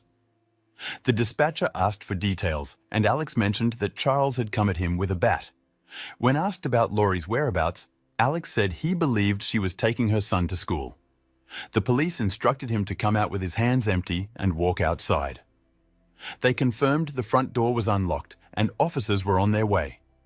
This call marked a tragic turn of events, and it became clear that Lori's family was caught in a web of violence and disturbing incidents. A few minutes after the call, police arrived at Lori's new address, where she had moved just several days prior. At the time of the murder, Lori was taking JJ to school, and Alex and Tylee were inside the house. Charles seemingly arrived at the house and got into an argument with Lori's brother, Alex. During their exchange, Tylee fetched a baseball bat and Charles took it out of her hand before hitting Alex in the back of the head. In response, Alex grabbed his gun and shot Charles multiple times in the chest. Charles died there in his living room and his body was discovered by the police several minutes later. While one might expect shock or distress after such a violent incident, Lori displayed an eerie calmness. She acted as if nothing had happened and even laughed and made jokes during her police interrogation. However, the strangeness didn't end there. A few hours after Charles's death, Lori, in her own house, decided to host a pool party at the crime scene. This behaviour raised eyebrows and added to the bizarre circumstances surrounding the incident. During Alex's police interrogation, officers noticed something suspicious in his statement. He claimed that Charles had hit him over the head with a baseball bat, but upon inspection, the injury appeared minor. Considering Charles was a semi-professional baseball player, he could have caused significant harm if he had wanted to. Alex's story was later questioned in court, but he was released without further investigation. The very next day after Charles's death, Nicholas and Zachary, Charles's sons, were informed of their father's passing. Lori chose to relay the news via text, deciding not to go through the trouble of making a phone call. Shortly after these events, Lori, along with JJ and Tylee, moved out of Arizona. Their destination, Rexburg, Idaho, where Chad Daybell lived. The family of three settled in the area, but the story took more unsettling turns. In early September, Lori enrolled JJ in school, but surprisingly, she did not enroll Tylee. On September 8, 2019, Lori took both kids to Yellowstone National Park, accompanied by her brother Alex. In pictures, they appeared happy, but this outing marked the last time Tylee would be seen. Oddly, Lori didn't report Tylee's disappearance to the police. Since Tylee had moved to another state a couple of weeks earlier, her absence went unnoticed. Meanwhile, JJ started school and seemed to adjust well. 2 weeks later, on September 17th, a neighbour's doorbell camera recorded footage of JJ playing with a friend in the neighbourhood. Just like Tylee, this would be the last time JJ was seen by anyone. On September 23rd, Lori called JJ's school and unenrolled him from the program. When the principal questioned her decision, Lori simply stated that she would homeschool him herself, ending the discussion. The mysterious disappearances of Tylee and JJ raised concerns, but Lori's actions only added to the growing unease surrounding the family. JJ and Tylee were missing, and as the months passed, friends and family became increasingly concerned about their whereabouts. When asked about the children, Lori would assure people that they were doing fine and provide false locations, claiming they were at a friend's house or visiting relatives. During this period, 2 significant events occurred. On October 1st, 2019, Lori rented a storage unit just outside Rexburg. Witnesses observed her storing the children's bikes, belongings, and blankets in the unit. The following day, she was seen at the storage facility again, this time in the company of Chad Daybell. Throughout the month, Chad, Lori, and her brother Alex visited the storage unit a total of 9 times. The second notable event took place on October 9th. Chad's wife, Tammy, was in her driveway unloading groceries when a masked man with a paintball gun approached her. The man began firing and Tamara screamed for her husband.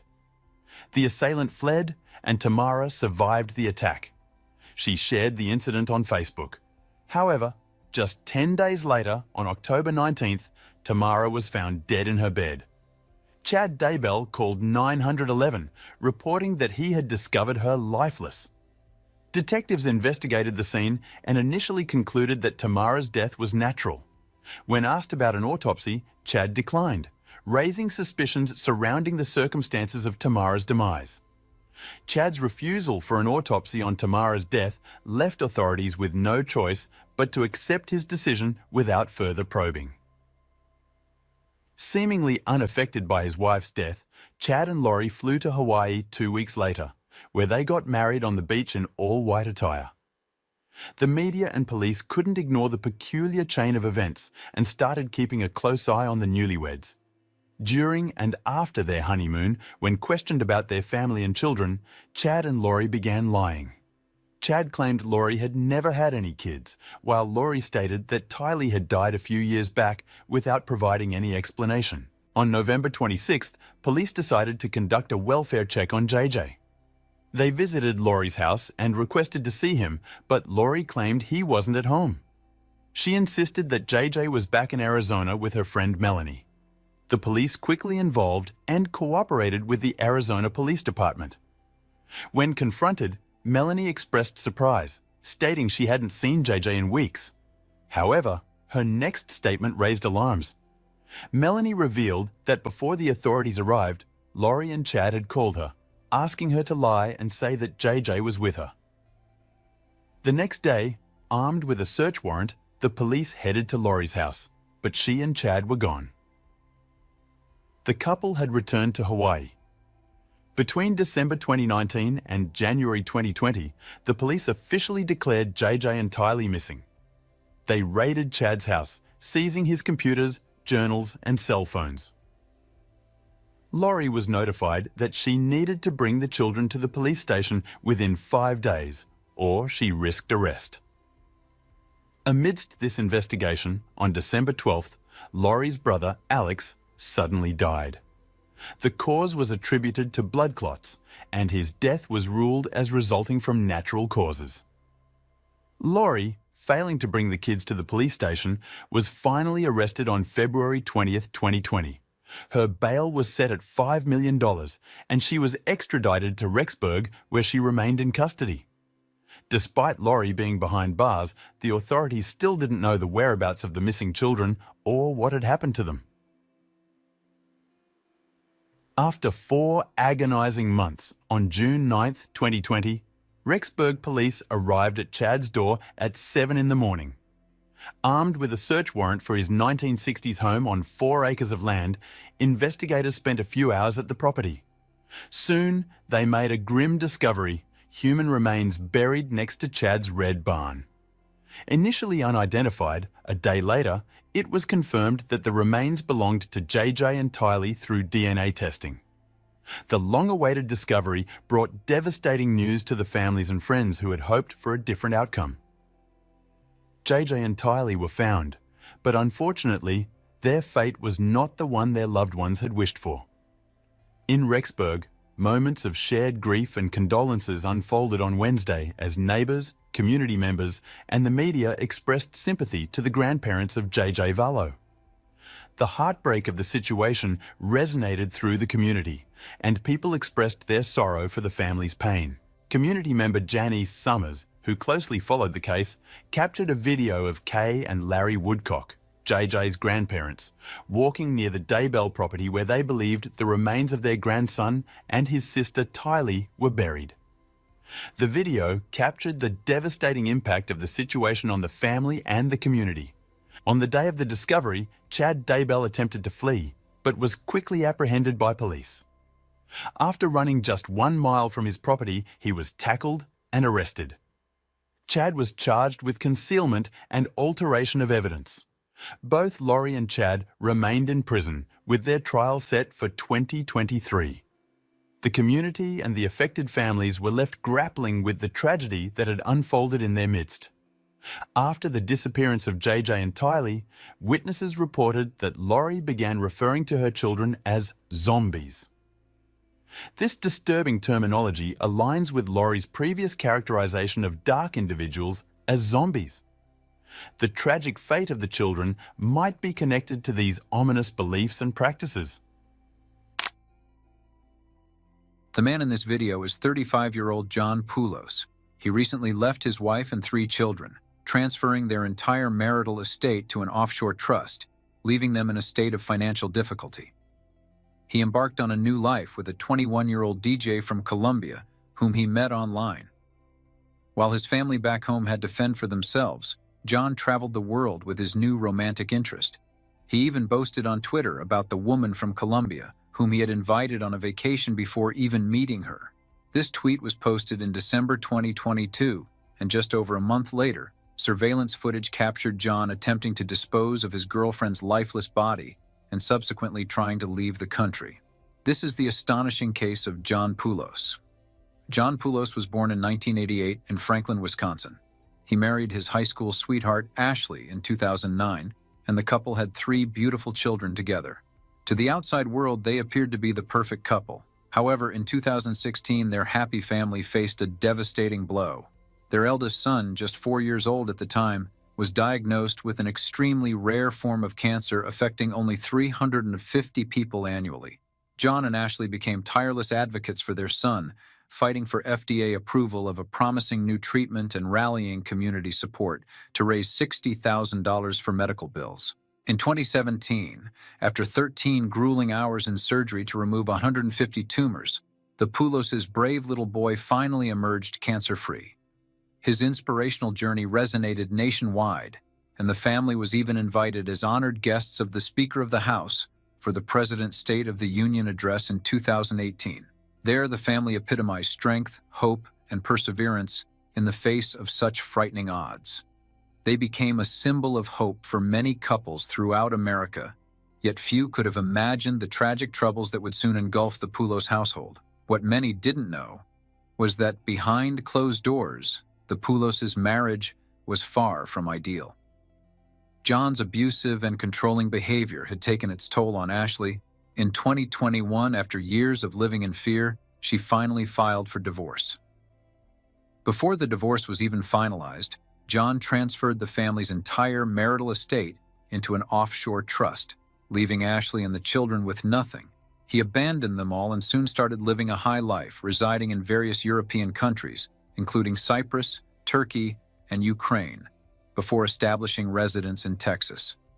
John also completely withdrew from his children's lives, not seeing them in person since leaving Wisconsin in January 2021, and he also refused to provide any child support, despite a judge ordering him to do so. The divorce process quickly became complicated, with John exploiting legal loopholes by declaring himself a sovereign citizen throughout the proceedings. This meant that he incurred no legal fees himself, and at the same time caused his wife to incur thousands of dollars in attorney fees. What his wife didn't know at the time was that while their divorce proceedings were still ongoing, John had already moved on and had met someone new. In April 2022, John met 21-year-old Valentina Tres Palacios on the popular dating app Tinder. She was a popular DJ who was making a name for herself in Colombia's capital. She started DJing in her teens and by 21 had become a big part of Bogotá's nightlife. She specialized in Latin dance music like reggaeton and guaracha, playing at all the top clubs, and was even named the Breakthrough DJ of the Year at the Columbia Dance Awards in 2019. John fell hard and fast for Valentina, so much so that before even meeting her in person, he invited her on an all-expenses-paid luxury vacation to Cancun, Mexico. Here, the two got to know each other better and decided to make their relationship official. What followed was a jet-setting relationship, with John making multiple trips to Colombia over the next several months to visit Valentina in Bogotá. He showered her with lavish weekly gifts of cash, though the exact amounts are unknown.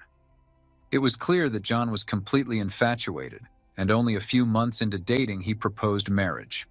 In December 2022, John Poulos provided a surprising response to a viral Twitter prompt asking users to share their most incredible first date stories. Invited a Colombian woman on vacation without meeting her first. Now we're getting married. John tweeted on December 17th, alongside a photo with his fiancée, Valentina Tres Palacios. At the time, the post painted a picture of an enviable modern romance that blossomed across continents online. However, just over a month later, this supposed fairy tale union would come to a horrifying end at John's own hands. John Poulos arrived in Bogotá on January 19, 2023. The plan was for him to remain in Colombia and start his new life with Valentina. He told her that he had gotten them an apartment in the city center, although it would later be revealed that it was a short-term rental. At 8:53 p.m., security footage shows Poulos wheeling a large blue suitcase into the apartment, the very same suitcase in which Valentina's body would be found just 2 days later. The following day, John Poulos went to Valentina's mother's house to pick her up with all her belongings so that she could move in with him. Cameras captured them entering the building together shortly after 7 p.m. After loading up Valentina's belongings, they set off to John's apartment. The couple then spent the next 2 hours in the apartment before leaving together at 9:46 p.m. Valentina had a gig nearby, and John accompanied her to the venue. They returned briefly at 1:54 a.m., but were then seen leaving again at 3 a.m. to go back to the venue. The couple eventually got home shortly after 5 a.m., and according to court records, their demeanor appeared normal, and they seemed to get along fine. The following day, January 21st, John and Valentina spent most of the day at home, recovering from their late night out. They only left the apartment to go for lunch, but returned a short while later and spent the rest of the day inside. Then, at 10:43 p.m., cameras captured John leaving the apartment on his own. It's not known where he was going at this time, but footage shows Valentina apparently recording him with her cell phone, and her displeasure was evident even on camera. The next morning, January 22nd, shortly after 10 a.m., security footage captured John Poulos wheeling out the same large blue suitcase he had arrived with 2 days prior. The suitcase was now covered by a gray blanket because it was too small to contain Valentina Tres Palacios' body, and her head was visibly sticking out of it. Poulos used the blanket to obscure her head. Just 4 minutes later, cameras spotted Poulos in the parking garage struggling to load the clearly heavy suitcase into the trunk of his rental car. The video shows Poulos straining to lift the bag, confirming it was now far heavier than when he arrived. John Poulos is then seen dumping Valentina's body and attempting to flee when he arrived.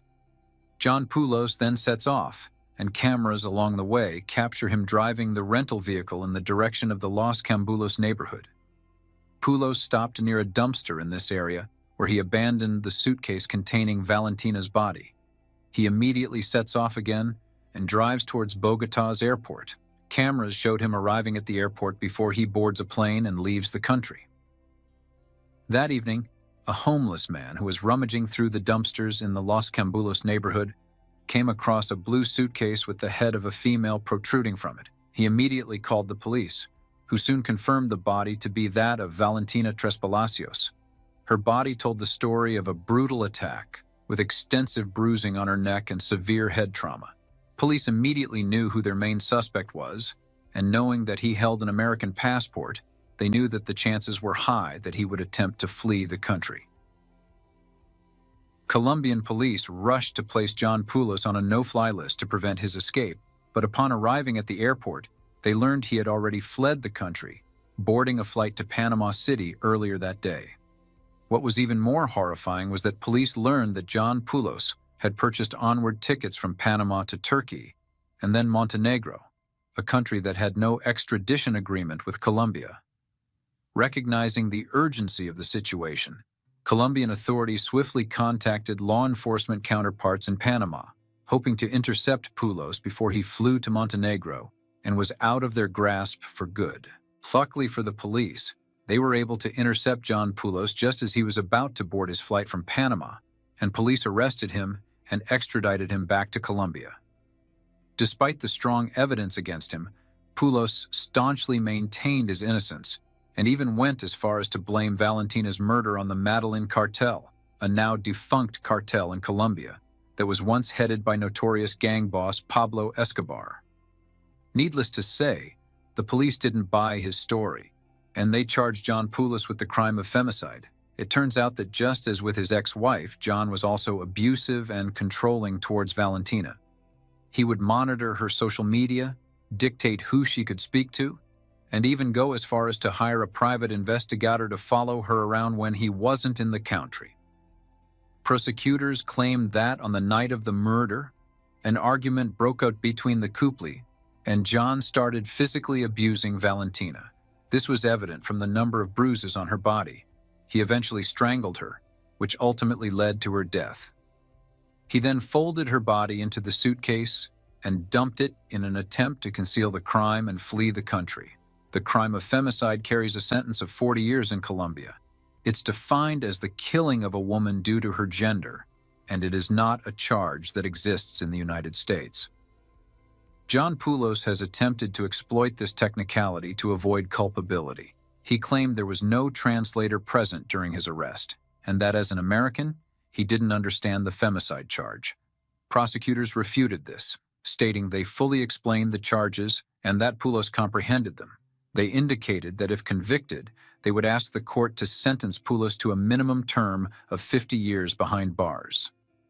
Poulos has maintained his innocence throughout and stated his intention to plead not guilty at trial. The trial proceedings are currently ongoing and are expected to conclude in the coming months. In a bone-chilling turn of events, the tale of Sasha Samsudyan unfolds. Imagine this. She returns home, the night's laughter still echoing in her memory, caught on surveillance cameras in downtown Orlando, Florida. Little did anyone know, within mere hours, she would be discovered lifeless in her own bed, her murder shrouded in mystery. But brace yourself, because the harrowing truth lurking in the shadows is more terrifying than you could ever fathom. It's a grim reminder that even in a world of electronic locks, night guards, and surveillance cameras, our safety is far from guaranteed.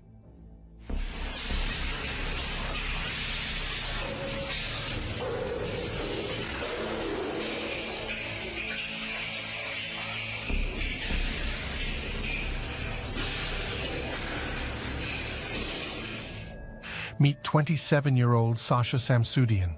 Sasha grew up in Central Florida and soon after graduating from the University of Florida, found herself a job in Orlando as the social media manager for Pearson, an educational services firm. She was also a regular volunteer with the Apartment Association of Greater Orlando. Here is Sasha promoting apartment complexes as part of her volunteer work. Hi, I'm Sasha with 407 Apartments TV. I'm here at the Edge Orlando Apartments near UCF, so let's go check out what they have to offer. So I'm here with Kyle. Can you tell me what's the most unique thing about your community? Well, we have our 4-4 that we're going to be looking at. If you're not familiar with sunny Orlando, it's also home to over a dozen theme parks and nightlife so lively, it's earned the city a reputation as the dance floor of Central Florida. It was here that Sasha moved after graduating, working first in the marketing department of Pearson before quickly moving up the ranks to the position of director of operations. A co-worker said people often underestimated Sasha because of her looks. She was a highly intelligent and driven young woman. The warm, easy manner you see on camera is also a true reflection of Sasha's character. Her friends said she was warm, bubbly, the life of the party, and full of enthusiasm. I've attended the past 2 years of Lisa Palooza, and let me tell you, it's a great event. As a supplier, even on this side of the industry, I get to spend an entire day with my clients learning about their side of the business. What could be better than that? By 2015, Sasha had found herself an apartment worthy of promoting in one of her own videos. Uptown Place on North Orange Avenue had a gym, a pool, landscaped gardens, and state-of-the-art security. Each apartment was fitted with a quick-set digital deadbolt lock, accessible only by code. There were also surveillance cameras, entrance doors that required key fobs, and a night guard. Sasha was thrilled to have her own place and had no hesitations about living alone. After all, if there was anywhere you could rest easy in your bed at night, it was at Uptown Place. Or at least, so she thought. Friday, October 16th, 2015, was the last day of the Orlando City soccer season, and every soccer fan in the city was going to be out watching the game. Sasha and her friends decked themselves out in purple in support of the Orlando City Lions and headed out to watch the match. After the Lions won, The group moved to a venue called Sidebar to celebrate, and then to the Attic, a well-known Orlando dance club. Around 12:30 a.m., Sasha told her friend Anthony that she was leaving. He didn't know whether she was going home or to another bar, but that was typical of a night out. Friends would come and go, sometimes meeting up later that same evening. This, he thought, was just like any other night. The next morning, Anthony sat in a cafe where he and Sasha were meant to be having breakfast. Sasha hadn't shown up and was not answering her phone.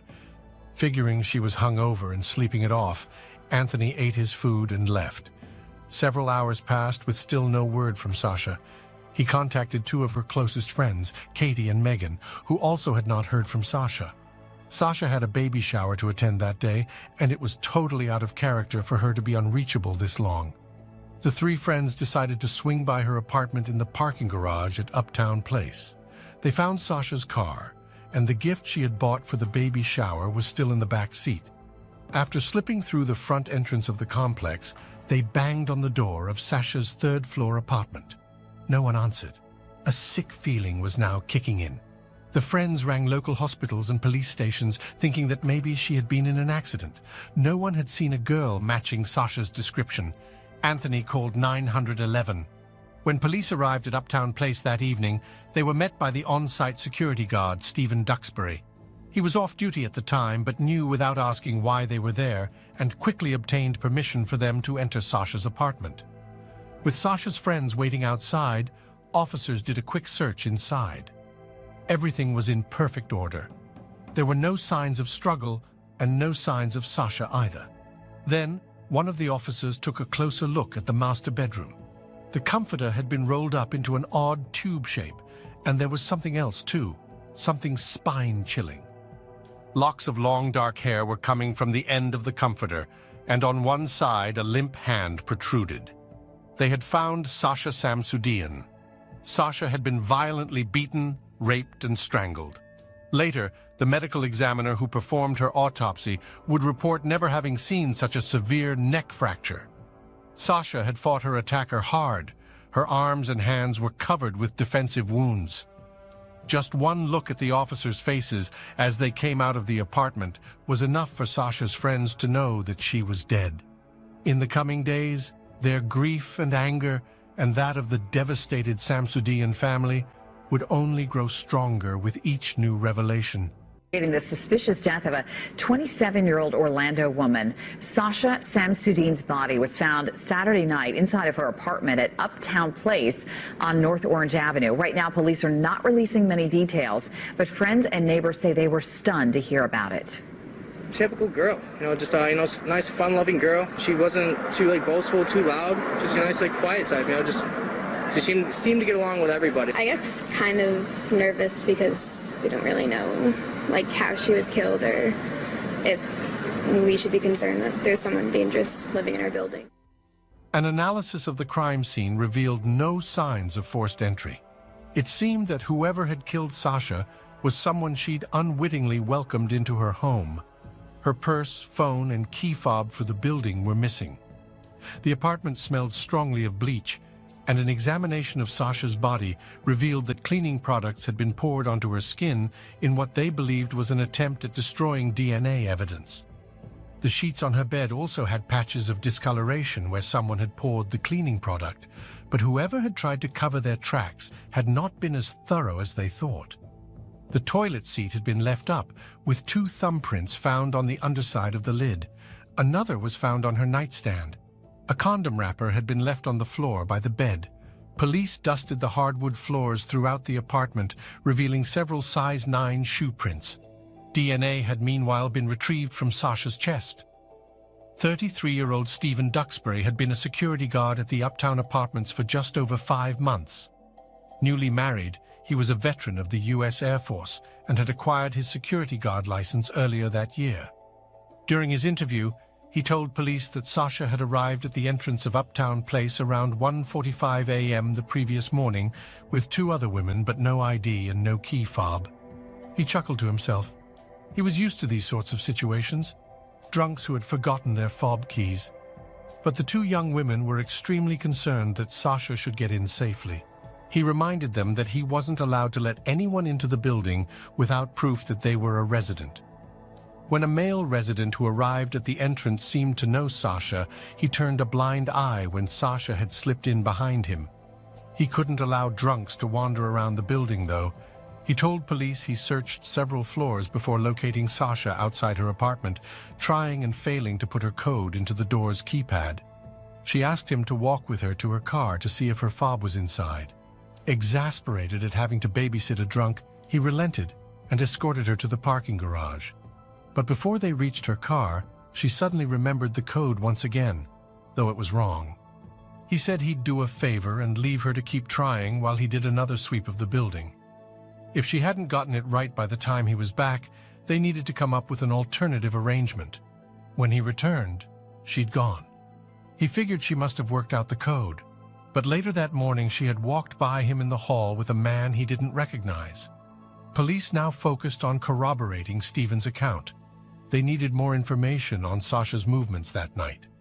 Uptown Place was just over a mile from the Attic nightclub, and the streets were full of CCTV cameras.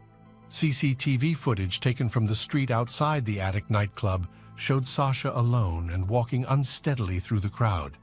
In footage from the next camera, she had been joined by two women. No one in Sasha's circle recognized the women. Police released the footage and issued a request for the unidentified women to come forward. Within hours, Julia Goff and Haley Messmore had contacted the police and were giving their statements. The young women explained they had noticed Sasha while they were waiting for an Uber. She was stumbling and clearly inebriated, and at some point had been about to get into a car with a group of men. Concerned for her safety, the girls approached her. They quickly realized she had no phone, no purse, and was in no state to get herself home. They invited Sasha to share their Uber with them back to her apartment. It was an act of kindness by two well-meaning strangers. But in light of the monstrous acts that would follow, their actions would come to be seen as something almost heroic. Once outside Uptown Place, the women waited with Sasha as she tried but failed to enter the building. It was then that a security guard approached and refused Sasha entry without proof of residence. But when another tenant arrived home, Sasha slipped through the door behind him. It was the last they saw of Sasha. As for the security guard, he re-entered the building a short time later, and assuming she'd be safe, they left. The women's account matched Stephen's. Meanwhile, though other leads had presented themselves, the savagery of Sasha's attack suggested it was possibly a crime of passion. Police turned their focus onto interviewing any men in Sasha's life with whom she had been romantically involved. Taylor Unsinger had been in a relationship with Sasha for 2 years. During his police interview, he said they still spoke regularly and that he had privately thought they may one day get back together. Was there any talk about trying to get back together?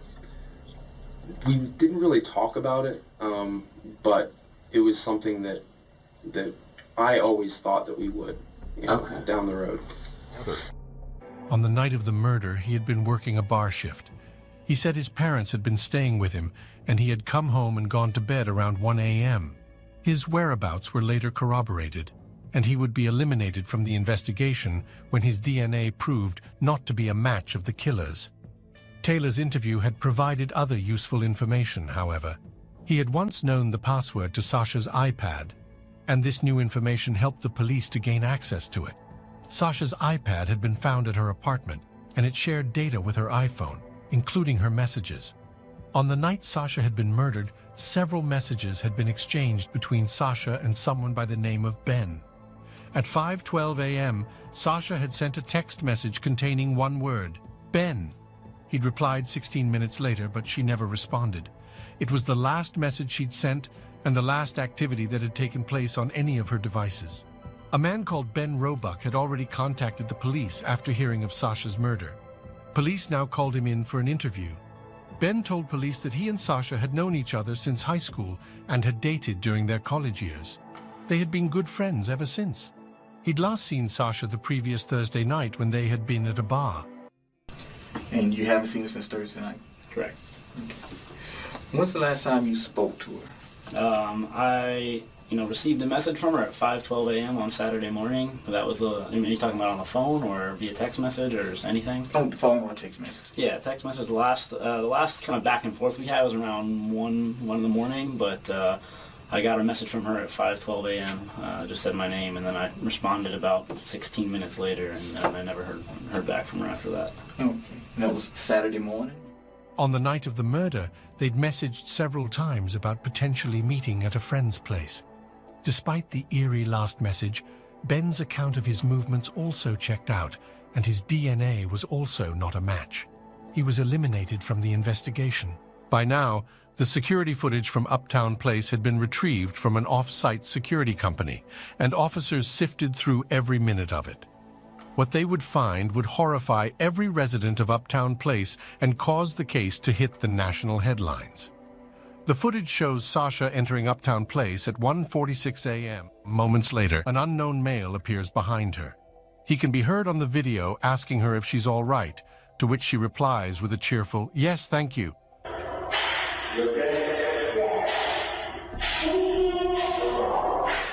She then heads up the stairs, and for the next 20 minutes she is out of view of any camera.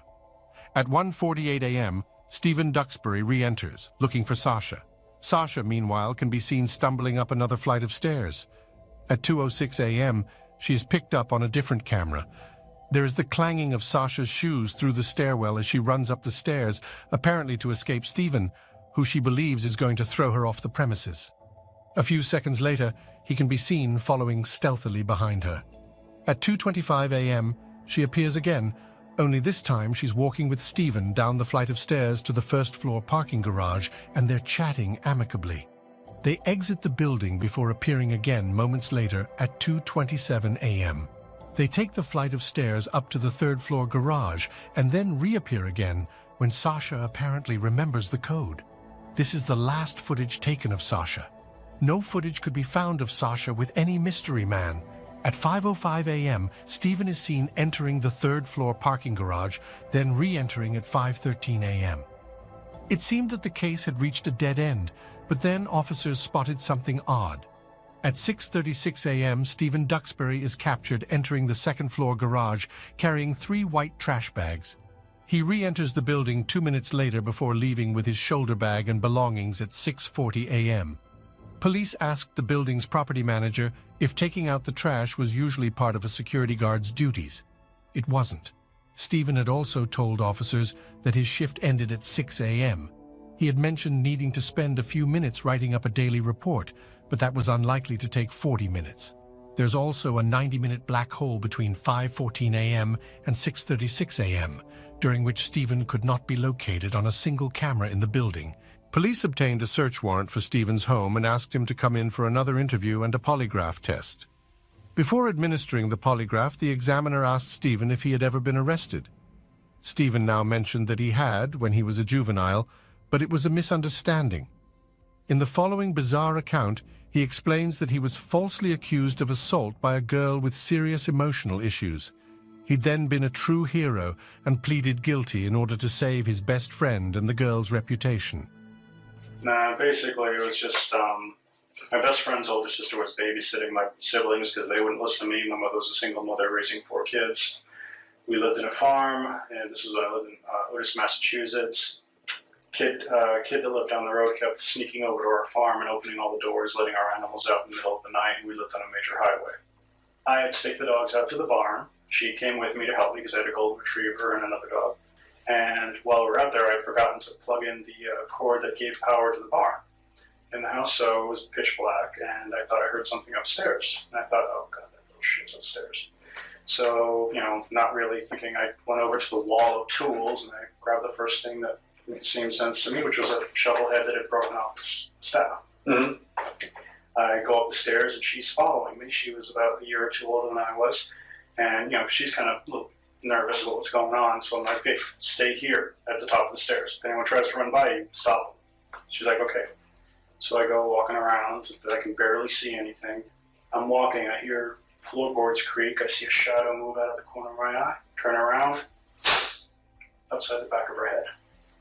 Oh, she had moved and followed me. I didn't know. Okay, that's a simple mistake. Yeah, well, that simple mistake unfortunately went right down the worst roads possible. She freaks out, and I find out later that's because she had been raped by her 3 previous boyfriends and her uncle. So see, she had some severe issues with that. Mm-hmm. Her mother hated my mother because her kids felt more comfortable talking to my mother than her. So she forced Becky to press charges against me. State troopers in the area basically assumed I was trying to rape her or something. And then it just went from there. Here's the accurate version. Stephen had hit his best friend's older sister over the head with a shovel while she'd been babysitting him and his siblings. When she had come to, she found him choking and kissing her. He'd freaked out and fled. He was later convicted of aggravated assault. Stephen's character starts to take shape the longer he talks. When asked about his medical history, he rattled off an extensive list of medical issues he claimed to have suffered, from stabbing incidents, wisdom teeth removal, an emergency appendectomy, a mystery cramping disorder, kidney stone removal, whooping cough and lung issues, dizzy spells, an anxiety disorder, and migraines. He then rattled off the endless difficulties he'd suffered as a security guard, managing drunks and people determined to break the rules by swimming in the pool out of hours and picking fights. He presents himself as a morally superior but embattled enforcer of law and order, simply doing his best to fulfill the duties despite the many lowlifes attempting to thwart him. The truth, in fact, was that residents had been complaining about Stephen since the moment he'd arrived. The complaints had ranged from harassment to the downright creepy. One female resident complained that Stephen had been acting sketchy and had followed her back to her apartment. These complaints had been submitted to Vital Security, as well as to Uptown Place and Condominium Concepts, but no action had been taken. Stephen then took his polygraph. He was asked if he had ever set foot inside Sasha's apartment, if he'd caused her death, or ever removed anything from Sasha's apartment. He answered no to all, and all his answers indicated deception. One question in particular he stumbled on when asked if he knew how Sasha died. He was offered up a series of possibilities when it came to whether she was choked. His answer indicated extreme levels of deception. Police had never released any information to the public about how Sasha had been killed. You know, based on this, there's something going on here, okay? And so maybe she somehow talked you into coming in. Well, the chart's saying that you did, this is huge. And this is, did you enter her apartment? I didn't. All right, well, I mean, the only thing, honestly, the situation is bothering me. I mean, about the whole thing about her. I mean, I'll be straight up. This whole situation has been bothering me. And just thinking about what may have happened is just, well, without even being a polygraph examiner, you were able to show me each question you had issue with. And every single one of them, on every single chart, was a relevant question. So that means there's something there. There's something that you're not telling the complete truth about. You have no control over that. That's why this works so well. Now, let me show you another thing. One more thing.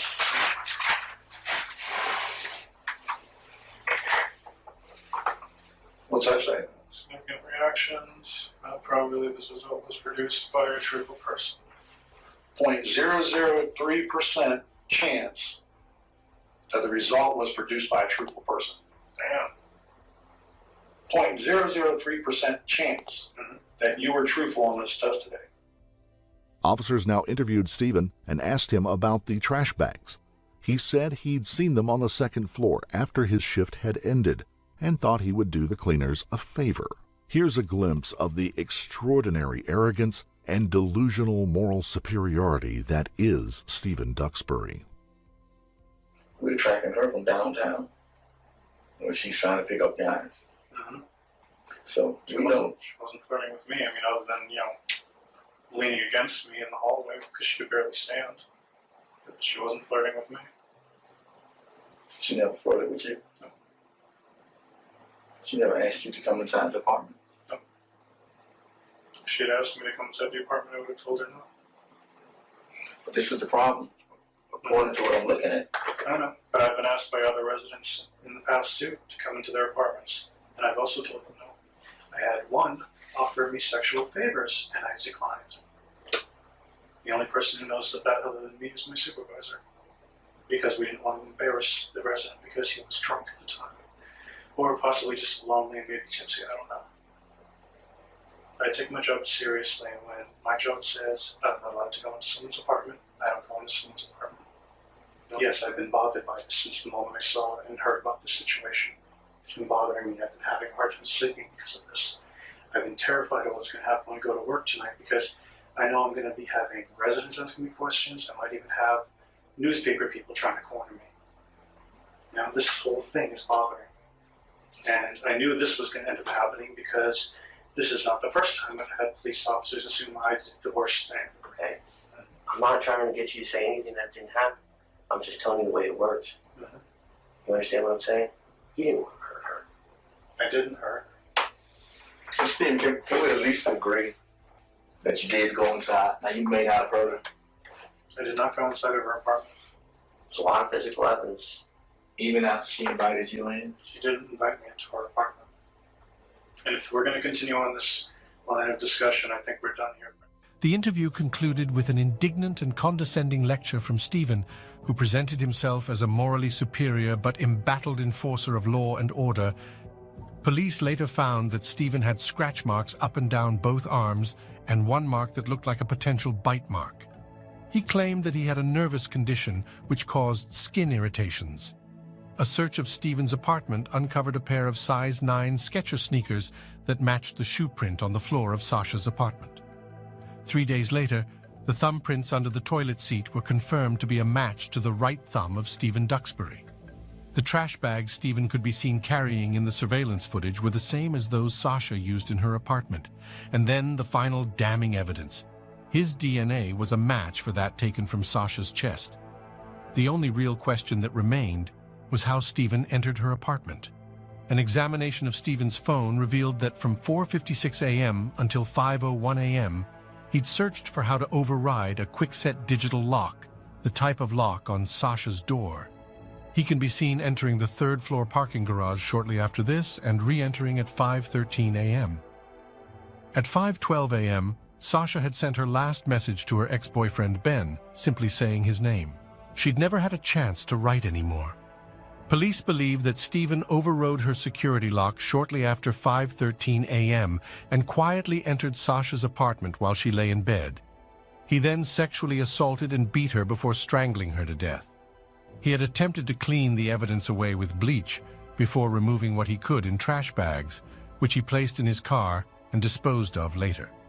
The discovery that a man who'd been entrusted with protecting the residents of the building was, in fact, the monster they needed protection from was horrifying.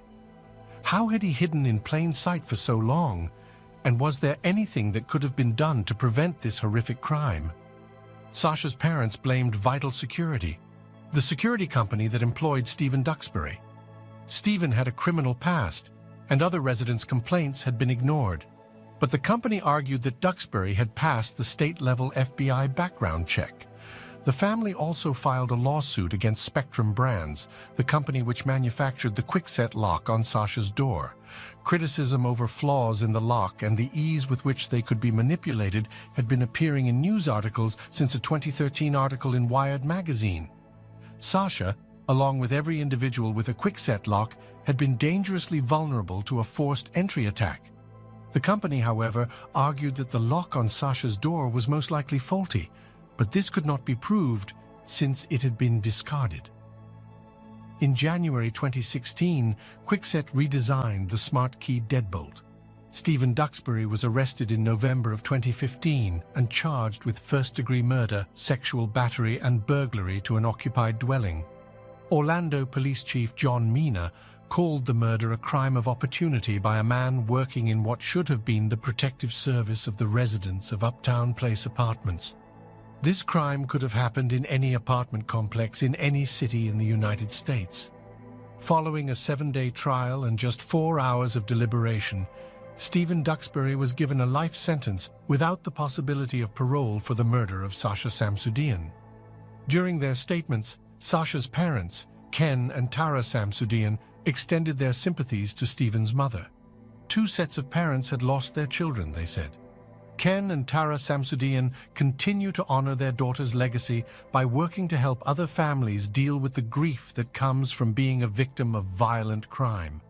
Tara Samsudeen said, "It took me 18 months before I could feel any emotion about what happened, and when I started to cry, it was bucketfuls of tears that came." If you're hooked by this story, don't forget to give the video a thumbs up. Drop a comment below and let us know what you think about it. And hey, if you want to stay in the loop for more mind-blowing cases, hit that subscribe button and ring the notification bell. Stay safe out there and keep an eye out. It's just a man parking his SUV in the lot of a small-town motel. Nothing unusual. The middle-aged man seems to be concerned with the appearance of his vehicle, taking extra care to polish it a bit here and there.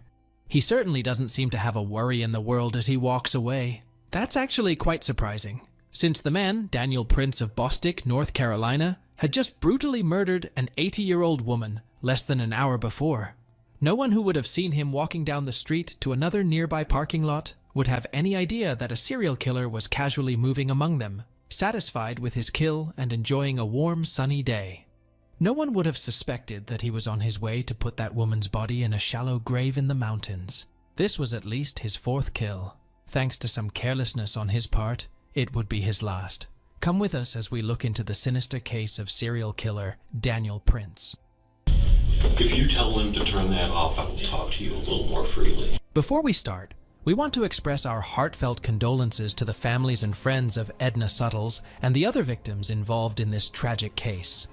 The date was August 27th, 2021, in the small town of Travelers Rest, near the border between North and South Carolina.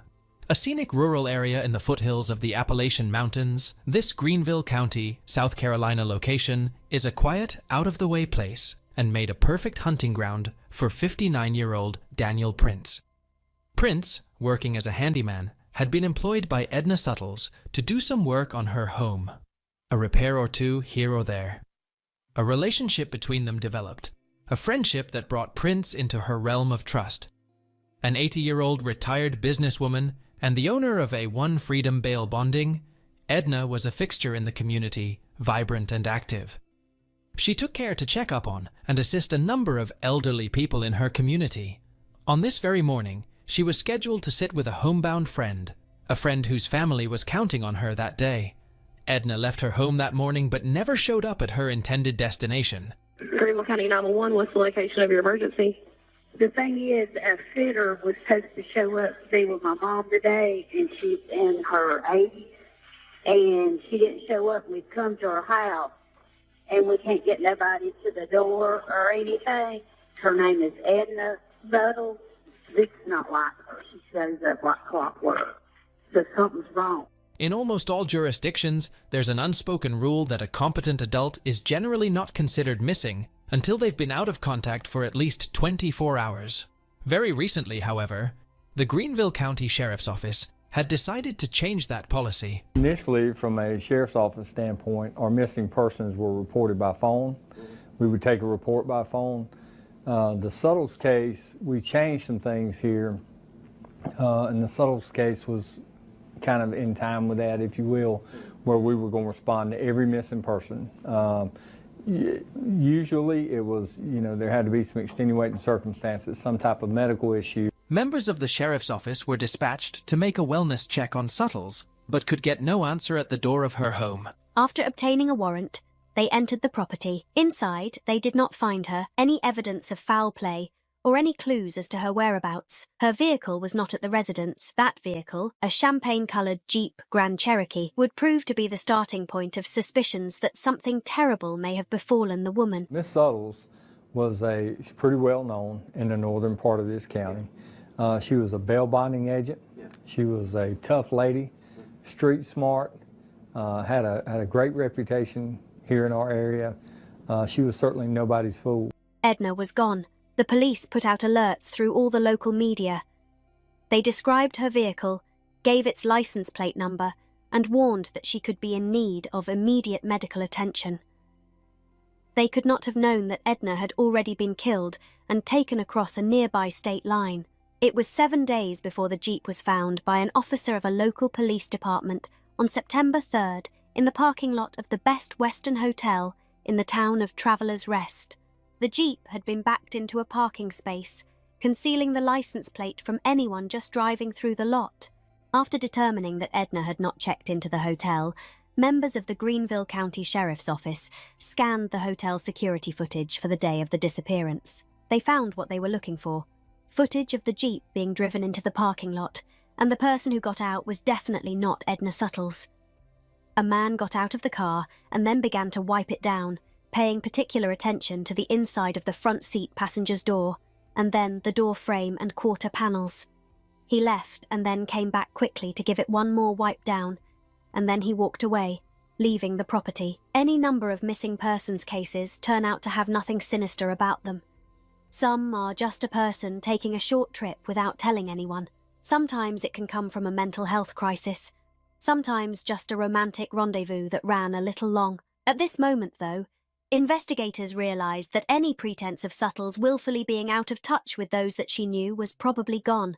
This missing persons case had taken a serious and unsettling turn.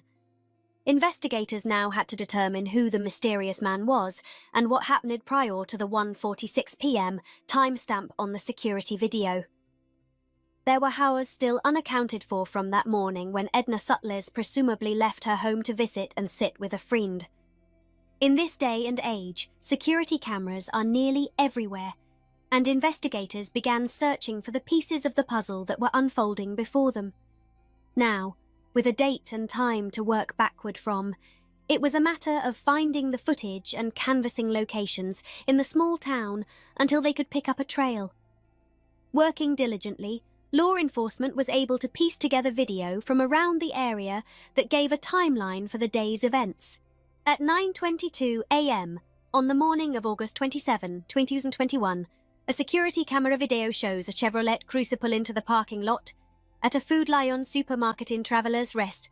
Just 8 minutes later, at 9:30 a.m., Edna Suttles drives away from her home in her champagne-coloured Jeep Grand Cherokee.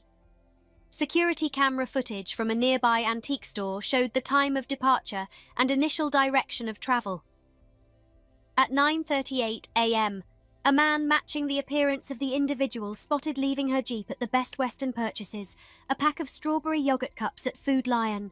The man uses the store rewards card, and investigators now had his name, identifying him as Daniel Prince. A minute later, Edna Suttles pulls into the grocery store parking lot and parks her vehicle near Prince's. Footage shows Prince holding a grocery bag and gesturing to Suttles. He then goes to his own car and retrieves a small bag. He gets into the front passenger seat of Suttles' Jeep. Minutes later, the Jeep leaves the parking lot with the pair inside. 4 hours passed before there was any more video evidence. Then, at 1:43 p.m., Suttles' Jeep is seen driving away from her residence back in the direction of the Food Lion supermarket. Minutes later, at 2:02 p.m., the Jeep pulls into a different part of the parking lot than before. Prince is shown exiting the Jeep from the driver's side door and walking across the parking lot to the Chevy Cruze he had arrived in. Prince then moves his Cruze alongside the Jeep in the parking lot, front passenger door to front passenger door. He gets out and moves something from one vehicle to the other. A closer analysis shows that it is a person with the starkly blonde hair of Suttles. Prince then drives Suttles' Jeep away, and the blonde-haired person is left unmoving inside of Prince's car. 5 minutes later, Prince parks the car at the Best Western parking lot, wipes it down, and walks back in the direction of the Food Lion parking lot. At 2:14 p.m., Prince gets back into his Chevy, cruises with the unmoving Suttles and drives away. The trail of video evidence goes cold from there, but Prince's purchaser led right to his door. The rewards card information provided an address in Bostic, North Carolina, about 70 miles away, in the rural area of Rutherford County, North Carolina. So, who was this man? Daniel Glenn Prince. What connection could he have with Edna, and how did he come to meet with her on that fateful day? A native of Michigan, Prince had moved to the North Carolina mountains a few years before, making his home in one of the many hollers in Rutherford County. It's a friendly place, but one where a person who might want privacy is apt to find plenty of it. Prince and his wife, KK, settled in, and he began working as a handyman, often for elderly single or widowed ladies. He had a knack for the work and also for developing relationships with those women, gaining their trust and befriending them. Prince, however, harboured a troubled past, one that he didn't bring up. As a youth, he had joined the military to get away from a life that was leading him down the wrong path. The stint in the military was short-lived, as was his avoidance of a life of crime. His criminal records showed charges of assault and battery, as well as firearms violations. Most disturbing was his conviction in Michigan in 1997 for kidnapping a woman. He was sentenced to 13 to 30 years in prison for the crime and served 12 years of that sentence before being paroled.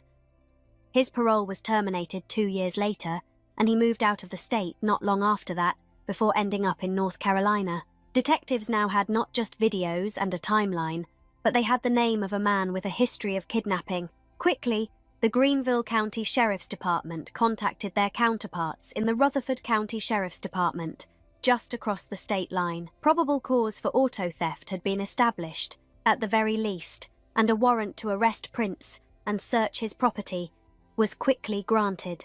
The Rutherford County Sheriff was more than willing to assist in serving that warrant. Prince surrendered with remarkable calm to the large number of heavily armed officers who had arrived at his property. Totally cooperating, just relax. You're not doing anything, you're not cooperating. Am I good? Stand up on your feet. Stay right there. Yeah. Sir, I will be very cooperative. All right, let's try that, please. So. He was quickly taken into custody and on to the Rutherford County Sheriff's Department, where he was initially interviewed. It was obvious from the beginning that Prince wanted to run the interview and control the narrative. He was arrogant and seemed unfazed by what was happening, so investigators let him talk. I'll talk to you about August 27th, 2021 this year. What day of the week was that? Oh, it was a Friday.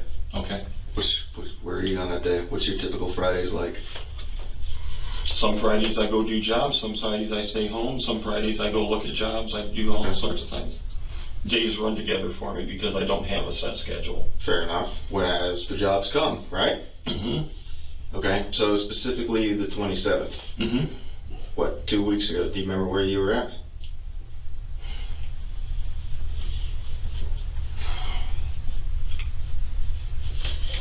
Not specifically. Where do you think you were at? I've been going all over the place. I've been back and forth to Charlotte. I've been down to South Carolina. Yeah. Like, where's your jobs in South Carolina taking you? Actually, I was down to Traveler's Rest, but I don't know if it was Friday or Thursday. I know I'd been there earlier that week. Okay. But you don't remember which day specifically? No, it was either Thursday or Friday. What kind of job were you working on? I wasn't. You wasn't? I wasn't. This lady had talked to me several times. I'd been down to her house 2 or 3 times. We kind of got to be friends. This woman has so many damn problems, mostly her daughter. Yeah. And what she did is she had me looking at ductwork that she wanted done because somebody had done ductwork for her and she was suing them because they didn't do all the ductwork or something. She would call me and have me come down there. Okay. And she was constantly having problems. She said she needed to have money at one point in time to help her daughter because her daughter was in jail. Then she needed money another time because, what was it the next time? She was hiring a private investigator because her son-in-law she talked to me all kinds of stuff about it. We got to be pretty good friends about stuff like that. But she kept seeing like she was blowing me off on actually doing any work for her.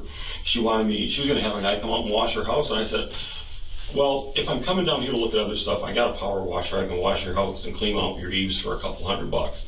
She was going to have me do it. Packed my power washer up. Went down there. Never did the work. Because I don't have the money right now. I got to sell a bunch of jewelry. I got to sell a bunch of stuff to go ahead and get more money for a private investigator.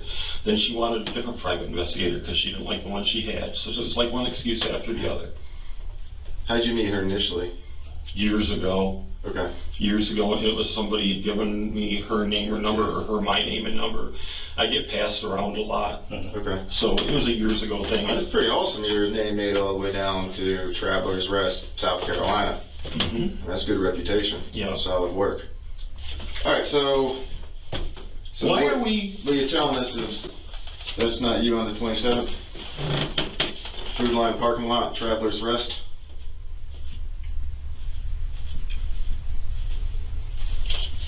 I don't think so. That's not you? That's me. Where's that? Food Line, August 27th, 2021, 9:23. Okay. 22 seconds. Ringing a bell? Yep. Yeah, I went down to Food Line. Okay. Yeah. Yeah. So what were you doing down there that day? She wanted me to look at some stuff at her house. Okay. And she picked me up at Food Line because she wanted me with her when she was gonna go meet some guy God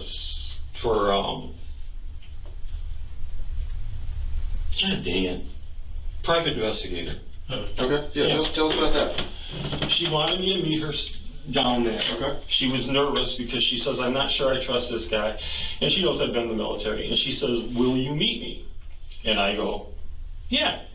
And I said, where do you want to meet? She says, well, he's been talking to me. I guess I'm supposed to meet him at a restaurant. And I'm supposed to meet him down near Food Lion. Okay. So I went down to Food Lion, and she met me. And he didn't show up where we went to next. And she had been trying to get a hold of him.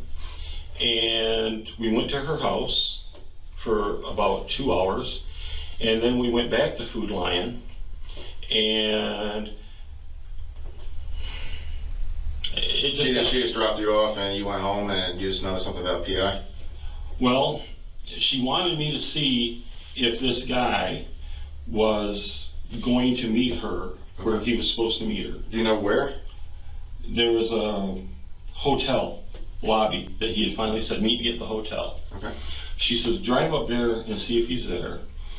And I drove up there, and things are starting to sound really squirrely to me. And then she finally said, just drop me off at home. And if you drop me off at home, my daughter will pick me up. And I said, because I got to get going. I can't be doing this all day.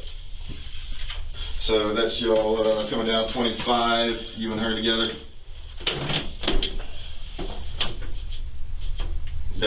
Back towards the hotel?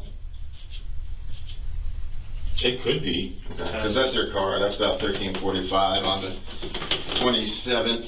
Okay. So you're with her there? Yeah.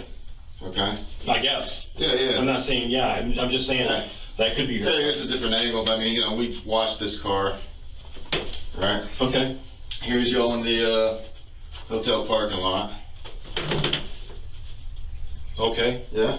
Oh look, there's y'all backing in. Yep. Yeah, a couple of different copies of it. Backing in. Yeah. Oh look, you get out. Nobody else gets out. I told you that. You're walking around the car. Yeah. You wipe the entire car down. Because I was worried. You were worried. There's you walking across the parking lot in front of Little Caesars. Mm-hmm. And there's you getting back into your car and driving away. Oh, she's with me. Look, man. Where's that? I don't have a clue. We need to know. Listen, Dan, okay? You are a good dude. I honestly do believe that you screwed up years and years ago. Okay. And now... Can I look at these? What? I just want to look and see what you're talking about. Let's you need to hear this, man. Okay? Mm-hmm. You're not a bad guy. Right. Nobody is saying that you're some evil, twisted dude. Mm-hmm. Okay? Where's right now? Her family is desperately looking for her. She's missing right now. Yes, Dan, where is Edna? I don't have a clue. Yes, I dropped her off at her house. Dan, please listen. You did not drop her off at her house. We have followed that car the entire day, up and down 25. Mm-hmm. There's a number of minutes that are unaccounted for that are not by her house. Okay? Which car? Mine or hers? Dan, stop playing games. You know what we're When I talking got, about. okay, I can help you here. Okay. You gotta give me a second. You gotta let me answer the questions when they're asked. When I dropped her vehicle off looking for the guy, she said she wanted me to take her and drive around in my vehicle. So I left her vehicle. I went down to Food Lion and she was in my vehicle with me. And I dropped her off at home. Dan, we watched the video. She is not. The car sits there. It sits there, man. No, not in her car. No, her. My car. We I watched you dropped go her back off to with Food my Lion. car. You did not drop anyone off, man. I picked her back up. She sat in my car at Food Lion and I went back and got her. No, you did not. When are you trying to say? Please explain. Explain yourself. Please explain at which point that we must have missed in the video that you dropped her off. Why that your vehicle never went back to her house. We have your vehicle, that silver car, going straight up 25 and not stopping at her house. That's not true. It is true. I Dan. stopped at her house. What's your wife going to think about this? Well, my wife would be very upset if I had done something, but I didn't, and I don't know where Edna is. I think you do, Dan. No. I don't know where Edna is. Yes, you do. No, I don't. Dan. Let's go back to why you wiped the car down. What you said you were worried about what? The only thing I did was because I knew I'd been in and out of her car all the time with her. I'm like, there is no way in hell I'm going to just leave this thing here because she's got somebody that's after her. It's not making sense. I mean, you're the last person to be in a vehicle you wiped out of a lady that's missing. That sounds really fucked up. It does. It does. That's why we're here. But and then it's fucked up as it sounds. We're having to do it right. We're going to do it right but we got guys down there now that are homing in about where we think she might be. His story rambled, and it didn't really add up, but the holes weren't big enough to catch him just yet. As the interrogation went on, deputies were still at work searching his property. The officers there found a formidable arsenal, including 2 AR-15 variants and up to 20 handguns, plus a large stockpile of ammunition. The serial numbers on both the AR-15s had been removed. The removal of serial numbers is also illegal, building even more trouble for the man. The firearms violations immediately upgraded this investigation to the federal level, meaning that Prince could be held longer as the investigation continued. As the search of Prince's house continued, more damning evidence turned up, but not evidence dealing directly with the disappearance of Edna Suttles.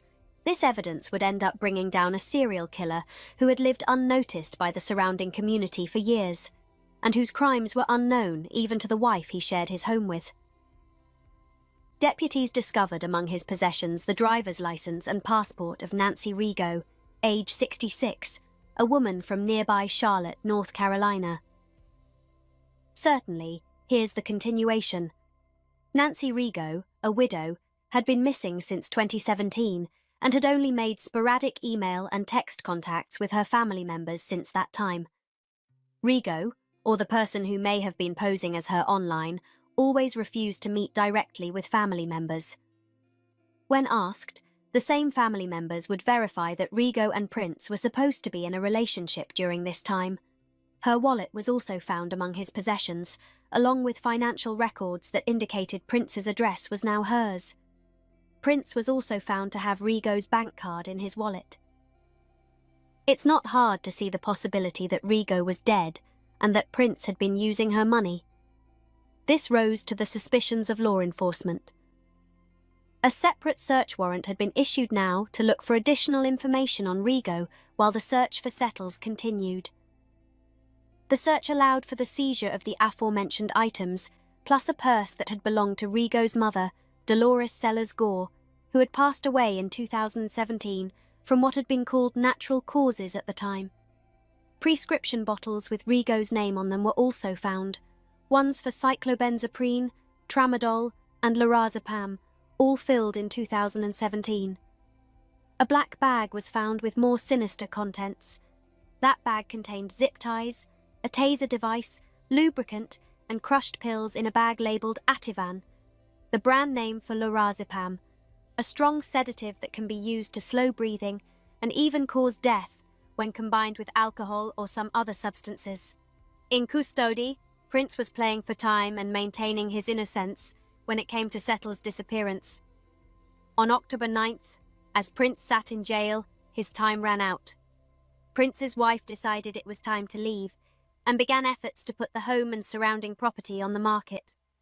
She enlisted a couple of friends to help with cleaning up the property and wrangling together a few chickens and other domesticated birds that were living on the property.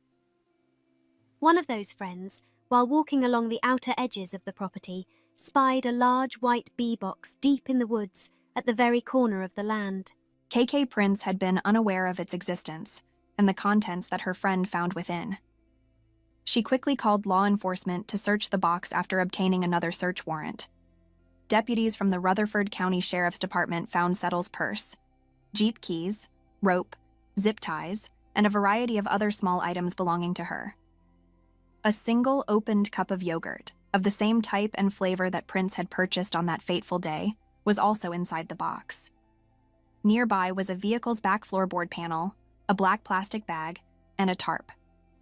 The floor panel would match one missing in Prince's other vehicle, a vehicle that had been taken in for repairs right after Settle's disappearance. The repair shop verified that among the repairs was a request to replace that cargo compartment panel, matching the one that was found in the woods. The trash bag also found at the scene included some personal items possibly belonging to Settles, such as jewelry, a bracelet, and a pair of shoes. The items were sent off for testing to the South Carolina Law Enforcement Division's Forensic Services Laboratory, and the yogurt container came back showing signs that drugs had been mixed with the yogurt. Those traces of drugs included cyclobenzaprine, tramadol, and lorazepam, matching the same pill bottles of Nancy Rigo that were found in Prince's home. Realizing that a piece of linchpin evidence had been found, law enforcement brought in a cadaver dog to search the property on October 10th. While the dog could not find Settle's body at the site, it did alert officers that it detected the scent of human remains at the same location where the panel, trash bag, and tarp had been found. The body had not been located, but officers moved with a certainty that they had evidence of Settle's murder. Sitting in jail, Prince so far held fast to his story through 2 interviews. He had admitted to knowing Settles and having come to Traveler's Rest to visit her a number of times. Before, he first maintained that on the day of her disappearance, he had met up with her, driven back with her to her home to discuss some matters about a private investigator that had been hired to look into her daughter's upcoming divorce. He then returned to the Best Western parking lot alone in her Jeep to retrieve his own vehicle and go home. He explained that he wiped down the vehicle to keep himself out of the private investigator's efforts. He stood pat on this explanation, thinking no connections had been found that would upend his story. Now, however, armed with new evidence, law enforcement agents began a 3rd custodial interview with the man. It became quickly evident that Prince knew he was caught, and he moved quickly to control the narrative and as much of the outcome as he could. There are things that have to happen, and there are things that are going to happen. And I'm a realist, and I have acceptance with this. I would like a little bit of control in how they happen. If you tell them to turn that off, I will talk to you a little more freely. Almost an hour, Prince confessed to law enforcement, stating that he needed to fully disclose his sins. He said that he knew he was looking at life imprisonment at best, and he quickly made a deal to ensure that he would not see the death penalty handed down to him. As part of the deal, he wanted to inform them of things that were not on law enforcement's radar, and that he would come clean when his attorney was present. Most importantly, he told the officers where they could find Settle's body. In May of 2022, Prince led law enforcement officers to a piece of ground on a nearby property where they found her body buried but still identifiable.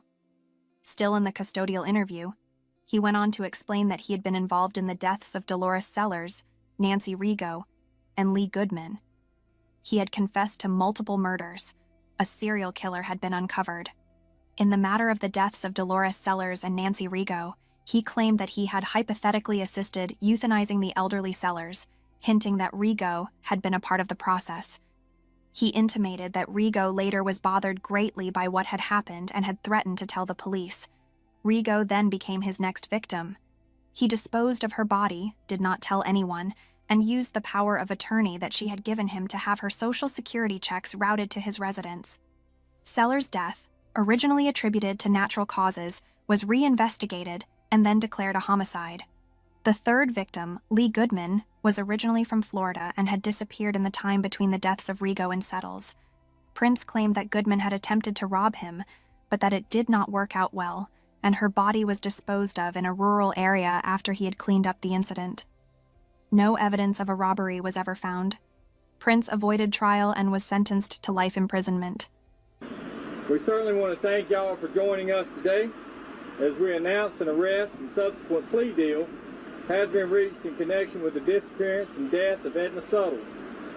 She went missing from Greenville County on August the 27th of 2021. This investigation uncovered the man responsible, a man who has now been identified as a serial killer residing in Boston, North Carolina, 59-year-old Daniel Glenn Prince. He is serving his term with no chance at parole at the United States Penitentiary Hazleton, located in Bruce Mills, West Virginia, a maximum security prison. It is known by its inmates as Misery Mountain, an apt destination for such a man. While Daniel Prince will continue to live out his remaining days, his actions devastated families and communities. Our hearts go out to the victims of the crime, knowing that each of them left behind loving families and friends who, up until now, had no answers as to what had happened to their loved ones. Still, there is a question. Did Daniel Prince confess to all of his sins or just a handful of them? Could there be other victims left behind in places he lived before he got to Bostic, North Carolina, and was eventually caught? Until he decides to say otherwise, we have to live with the hope that his trail of terror began and ended with these 4 unfortunate women. This case is really strange. A heartless person stabbed someone more than 100 times and left their body in the woods. When they got back home, they acted like nothing happened. Why did they do this, and why did their mom get involved? Before we begin, we want to express our thoughts and prayers for the family affected by the disturbed actions of this specific 14-year-old boy. Welcome to Jacksonville, Florida, the biggest city in the Sunshine State. Let's meet Tristan Bailey, a 13-year-old who was a devoted friend, a talented athlete, and a fan of Starbucks. Tristan attended Patriot Oaks Academy in St. John's, Florida, alongside other gifted teens. She was a committed cheerleader and enjoyed it so much that she chose to continue cheering throughout high school and college. Everything changed one morning when the little girl was found missing by her parents. This is the photo the St. Johns County Sheriff's Office wants you to take a close look at. Tristan Bailey is missing. Deputies say she was last seen during the overnight hours at the Amenities Center in the Durbin Crossing subdivision. But the search is now expanding to a nearby park, and that is where Brianna Ray Turner joins us live with the latest. Brianna? Yeah, Jeff, I'm here at Veterans Park in St. Johns County. Now, I just want to go quickly over here because the search group, they're volunteering. These are community members from the Durbin community. Now, take a look if you could zoom in a little bit more, DJ.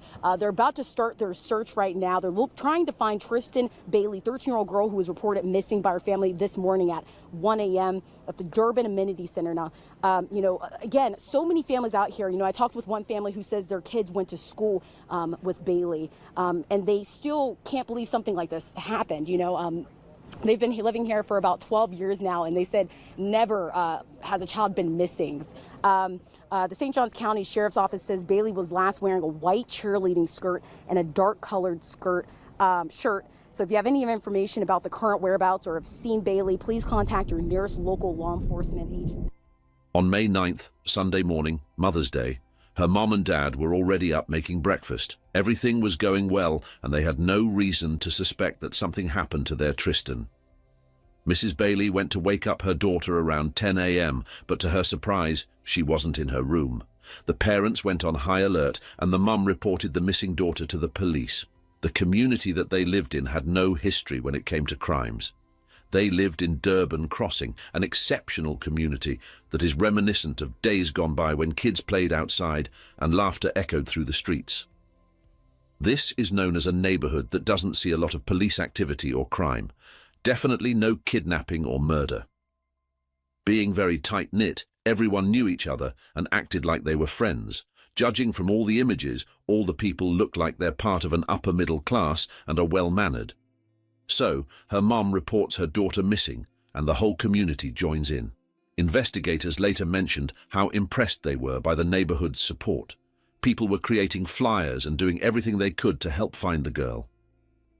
Finally, on one security camera, Tristan Bailey was seen walking in the street around 1:15 a.m. She must have snuck out of the house because that would be too late an hour for her parents to let her go outside. She was walking through the parking lot of an amenity center that they had in the area with one of her friends, 14-year-old Aiden Fucci. Different security cameras showed them walking through the neighborhood and into a wooded area of town. A classmate of Tristan and Fucci, whose name isn't mentioned, probably because they are a minor, told St. John's investigators that the pair had been hanging out at his house and left together around 1 a.m. It seemed the two wanted a little bit of walking in the moonlight. Nothing happened for some time, or at least the security cameras didn't catch anything. But 3 hours later, investigators saw Aiden walking out of the wooded area, but this time he was alone, no sign of Tristan. After seeing the footage, police went directly to Aiden's house, and they took him to the station for questioning. Right after asking him to show them the route that he and Tristan took, while in the police car, he took out his phone, took multiple pictures of himself, and added the caption, "Hey guys, has anybody seen Tristan lately?" We're having fun in a f***ing cop car. Yep. Tristan. What's up, guys? Yep. Tristan, if you f***ing walk out the damn... When you see this... Fucci's cousin reported that he was usually at her house multiple times a week. The female minor told investigators the last time she had seen her cousin was Thursday, May the 1st, but said that she had spoken to Fucci after he sent the photo of himself from the back seat of the patrol car. The photo was quickly shared among all their classmates. When asked if she had ever witnessed any odd behavior from Fucci, detectives say his young cousin stated that Fucci once told her that he might go to jail sometime in his life, but then he suddenly had a change of attitude. While still in the car, reports state that Fucci at one point began crying and punched the back of the seat saying, "I'm going to get arrested for this bullshit." It seemed that he wanted to appear innocent, but when the police searched his bedroom, they found pieces of clothing with the girl's blood on them. Apart from that, they also found different satanic drawings in his room, disturbing images of girls with X's on their genitals and their limbs being cut off. A truly horrific sight. When asked why it took him so long to get home, Fucci told detectives that he walked around alone for a while, telling deputies that he kept walking until he got home between 3 and 3:30 a.m. He said he needed to clear his head. After a 16-hour search, her body was found. Johns County ends in tragedy. Police believe they have found the body of Tristan Bailey Sunday evening after she was reported missing that morning. Our Renata DiGregorio live now at Bailey's school. Renata. Lou, Keitha, we are at Patriot Oaks Academy, and this is where there will be extra grief counselors at the school today because this is where Tristan Bailey went to school. Now, the sheriff's department says her body was found in the immediate area of Veterans Park. That's where they called the press conference just yesterday. A volunteer search group had just gathered at the Durbin Crossing North Amenity Center, which is where Bailey was last seen on midnight Saturday. But before they began their search, the police called that press conference at the Veterans Park. The Amenity Center posted on Twitter that it will be closed until further notice. The sheriff's department says they are still investigating, and one of Bailey's close friends and cheer teammates says she talked with Bailey on Snapchat around 10 p.m. Saturday, and that was just hours before she was last seen. It makes me really sad that the last time I saw her was at cheer. And again, there will be grief counselors at Bailey School here, Patriot Oaks Academy. A lot of people reaching out online, even finding Bailey on TikTok, Instagram, and on social media, and saying that they really hope that justice is served. Of course, another... One of the neighbors who was out jogging decided to take a different route that day. As he was doing his workout, he saw the girl's body. It was in a bushy area near the cul-de-sac of Saddlestone Drive next to the lake. He called the police immediately at the site of the horrific image. Police arrived in no time, and upon investigating, saw that the girl had been stabbed numerous times.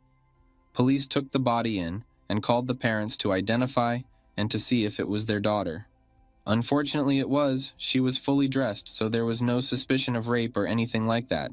So how did the girl's body end up in that area with multiple stab wounds? Who would do that to a 13-year-old girl? The community quickly finds out what happened to her, and of course they get involved. They started looking at personal security footage, trying to find out who the killer was, and working hand in hand with the police. Because her body was found near the lake, authorities spent days searching the body of water. They didn't say exactly what they were searching for, but it was assumed that they were looking for the murder weapon.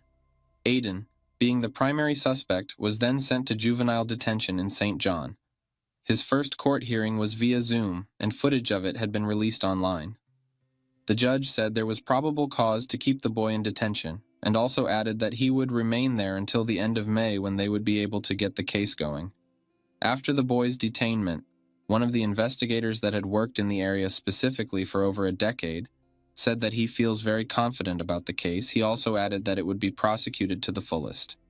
This meant that they were convinced that they had the right suspect, and that he did the horrible act of stabbing Tristan multiple times and taking her life. There was no doubt about it in the minds of the investigators. News of her death broke the boundaries of the community and spread nationwide. People were taking to social media to express their regret, but also their disgust toward Aiden. They used platforms like Instagram, TikTok, and Twitter to voice their own personal opinions. Of course, there were others who decided to take Aiden's side, saying that she deserved it and that the police should free him. How could someone root for the murderer? It just doesn't make sense to us. Others wrote different captions along the lines of, "This is what I gotta do to get famous," meaning they needed to kill someone to be known throughout the country. They were associating this horrible act with a way to become viral. Besides that, others were trying to say that more people were involved, like his friends, and that Tristan had been assaulted prior to murder. So many false rumors were going around the internet that police had to release an official statement to separate fact from fiction. Investigators then tried to figure out the motive, if he really did it. Of course, the kids went to a very good school. It was in the top 5% across the United States. They came from very good families and had presumably an exceptional education. So what led to the horrific murder? Well, Aiden didn't actually grow up there. He moved with his mom just 6 months prior to the murder. So you can say that even though he was enrolled in the same school and lived in the same neighborhood as the others, he didn't necessarily have the same morals and values. According to the interview of one police officer, his opinion was that the 14-year-old kid was nothing more and nothing less than a cold-blooded killer. But momentarily, Aiden was innocent until proven guilty. Later in the investigation, the boy, despite still being a minor, was taken out of juvenile detention and arrested as an adult pending his trial. When asked by reporters if Aiden would share detention space with the adults, one officer said that he will not momentarily. Even though he will be trialed as an adult, he will be kept separate from other inmates. But, as you'll see later, that wasn't the case for long. His charges consisted of first-degree murder, a sign that the entire trial will be treated with the utmost seriousness. At that moment, it had been speculated that if he were to be found guilty, he would face life in prison with no possibility of parole. Of course, many people thought that that was inhumane, even though what he did to that 13-year-old girl was unforgivable. You may be wondering, why did they decide to go so hard on him? Remember when we mentioned that little Tristan was stabbed multiple times? Well, it came out that that number was incredibly high. Tristan Bailey was stabbed 114 times. The killer was showing no mercy or remorse. Those were 113 opportunities to realize that what he was doing was wrong and stop immediately.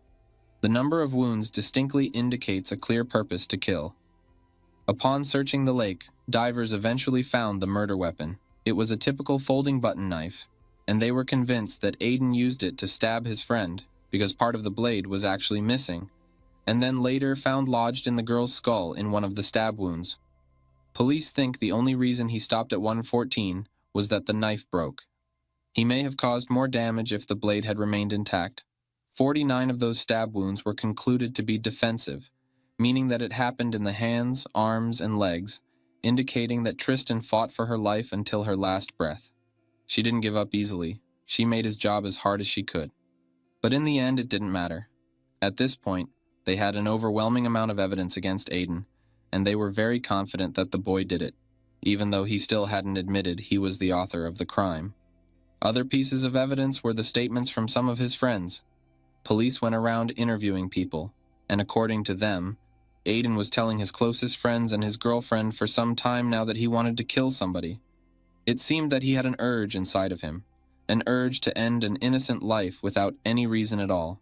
He allegedly also added that he would do it in 30 days and that he would drag his victim into the woods and stab him or her. These words came out of his mouth exactly a month before he took Tristan's life, so he kept his promise. His girlfriend's friend also said that she never liked the boy, stating he was numb and emotionless, typical traits of a serial killer according to the state attorney. There was no doubt in his mind that this is a case of first-degree premeditated murder. Aiden wanted to do it and planned it for some time, but he didn't have a victim in mind. Tristan was unlucky to be there at that moment. The victim's family talked to the media multiple times. They poured their hearts out about what happened to their daughter, and they wanted other little girls to hear about Tristan's story so they could be safe. Also, they aimed for other parents to understand that teens can also be dangerous, and that they should keep an eye on their kids, especially if they're expressing strange behavioral traits. Even though there was a large amount of people who stood by them and sent flowers to their home and to Tristan's grave, others were sending them death threats. It is safe to say that because a majority of the people talking about the murder was comprised out of teenagers, some of them were the ones who threatened the family. Maybe because they didn't understand the gravity of the situation, or maybe because they thought it was funny. Police stepped up and publicly said that these threats will bring with them legal consequences. They did this in order to protect the already heartbroken family. Things took a weird turn. It seems that the mother of Aiden was arrested during the investigation on a felony charge of tampering with the evidence. She allegedly, after seeing her son was arrested, went into his room before the police started digging around and took his jeans that he wore on the night of the murder and washed them in the sink to remove the blood off of them. How did the police find out that she had washed the pair of jeans? Well, inside their house, his mom had set up security cameras, and when the authorities took the clothes, they also confiscated the recorded footage, seeing the woman committing the felony. Inside the house, during the washing of the piece of clothing, there was another person who told Aiden's mom not to do that because she would get in trouble. But the woman didn't listen and proceeded to wash out the bloodstains. She looked stressed and ran around the house while still looking out the window, remembering that this had happened before the body was found, and supposedly she had no reason to be worried. They didn't know that Tristan was dead yet. She didn't spend much time in jail, being released shortly after arrest. Later information about one of his interviews at the sheriff's station had been released to the public. Aiden was there with his parents. After questioning, the officer left the room. The family remained there, just the three of them, and not knowing they were still being recorded, the two adults told Aiden that he needs to stick to his story. This might mean that they knew all along ever since it all happened, but they decided to keep quiet. This is just our speculation. His story was that they had walked toward the woods. Fucci admitted that Tristan did not turn onto her street. They had continued walking together towards the North Durban Parkway. When the two passed Leith Hall Drive, Fucci told investigators that Tristan grabbed his penis, which made him pissed, and an argument ensued. That's when he told authorities that he had pushed her hard to the ground, where she hit her head, and left her there, according to the report. Another thing that happened during the interview was that Aiden was asked if he was wearing jeans that night. He responded with a positive answer, but immediately his mom intervened, saying that he was wrong, that he was wearing khakis, trying to protect her son by lying about a detail that would prove crucial in his trial. But that couldn't have been the case. The body was found lying on her right side. Her cell phone, $20, and a cotton candy vape were found next to her. All of the items were covered in blood. Also, some writings were found on her ankles. On her left one was scribbled karma, and on the right one was a smiley face drawn with a pen. Now, if Aiden had left her there and someone else had come along and killed her, wouldn't they have taken the belongings? After that, it seemed that no one took Aiden seriously about his claims and that the murder was partially his parents' fault. His girlfriend also said that he carried around knives with him and nicknamed the weapons Picker and Poker. When asked what the knives looked like, she allegedly described one of them as looking exactly like the one they found in the lake. Eventually, Aiden ended up sharing detention space with adults. The prosecution released a statement saying that they had a surprise witness for the trial from within the county jail. The identity of this inmate was not known, but it was presumed that he found out further information about the murder after Aiden, maybe, had said something to him or to other inmates. The prosecutors stated that they have 250 witnesses against Aiden. Whether he's innocent or guilty, he made quite an impression on such a large number of people that the authorities will bring to the stand in favor of the Bailey family. Before his routine pretrial hearing, 14-year-old accused killer Aiden Fucci appeared on a video feed from the Duval County Jail, wearing an orange jumpsuit and a confused expression. He was led handcuffed into a room with a phone so that he could hear the court proceedings. He appeared frightened and looked around the room with a confused, dazed expression. He was acting like he didn't know where he was. What's going on? I don't want to let you demons. I don't want to let you demons take my soul. You demons want to take my soul away. I don't let you demons steal my soul. I don't know what's going on. What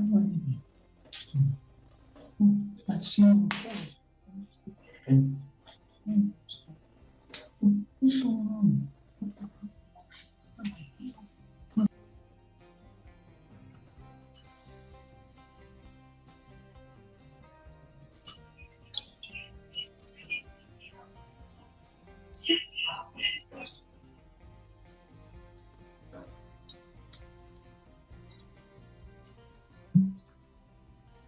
Checking with Mr. Detroit.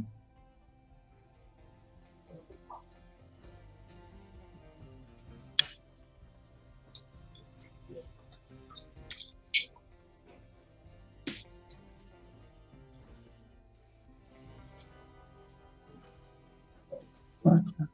I used to. I'm not that, but why are all these change? A guard came into the room and took the phone receiver off the wall and handed it to Fucci, who flipped back his long hair and continued to look disoriented as he held the receiver to his ear. Did the time he had spent in jail get to him? He then started rocking back and forth in his seat, looking around the room in confusion and muttering. At one point, he can be heard talking about demons, saying that demons will take his soul, and he was sure that they will. But it didn't stop there. He then asks, "What's going on?" before saying in a plaintive tone, "Why am I here? I just want to talk to my mom and dad. What's going on? What's going on?" Aiden Fucci's feed eventually ended, and his lawyer filed a speedy trial waiver, which most defendants do, and the case was passed on to October 28th. A forensic psychologist not affiliated with the case said that after watching the video of Fucci's behavior in the courtroom feed, he wouldn't be surprised if the teen receives a mental competency evaluation. The doctor said that Fucci looks disoriented and confused, and that it's hard to tell if he's faking mental illness or if he's really suffering from a mental disorder. From his perspective, it seemed genuine given the pattern of behavior he displayed and from what else we know. Diorenzio said that Fucci's previous patterns of behavior will likely play a part in the case. Attorney Gene Nichols, who is also not affiliated with the case, said that it would not be unusual to see a competency evaluation in a case like Fucci's, but that it could drag out the case. Young people often get evaluated before trial, and sometimes it can take months until a verdict is reached. At this time, the judge has not ordered Fucci to have his mental competency evaluation, and investigators have also not said if he suffers from a mental disorder. A separate hearing was scheduled for Crystal Smith, Fucci's mother. It was also passed until October 28th. She is still under investigation for tampering with evidence. On the 28th of October, another modification happened. Aiden Fucci waived his appearance in court. Fucci made quick appearances before his new pretrial date was set for February 2nd. The video we're about to watch contains footage from a police officer's body camera. It's intense and unsettling, especially for those involved. What's captured here is the climax of a bizarre series of events that even now seem hard to comprehend. This all unfolded in Fulton County, Georgia, when the Sandy Springs Police Department responded to a call about an intruder in a home on Cameron Ridge Drive. As they arrived, they learned that the suspect was still inside, upstairs. Hey, sir, did you call? Hey, so is there someone actively in your house right now? Where's he at? Hey, puppy. You know this guy? Okay. Okay, has he got any... Hey, it's the police department. Come on down. What's your name? Hello?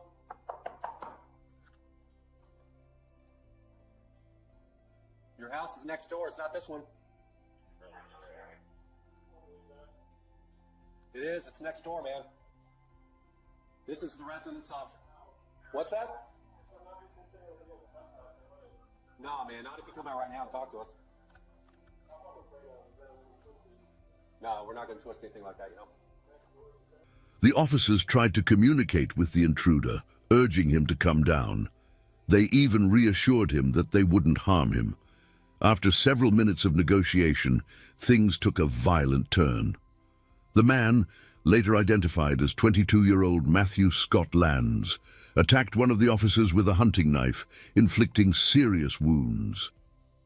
Despite the severity of the injuries, the officer managed to survive, narrowly escaping death. Lands himself was eventually subdued by the officers, but the incident raises questions about his mental state and motives. Had the officers known more about him beforehand, their approach might have been different. It's a chilling reminder of the dangers faced by law enforcement officers and the unpredictability of such situations. Before we dive in, we want to extend our condolences to the families of all those affected by the terrible events discussed in this case.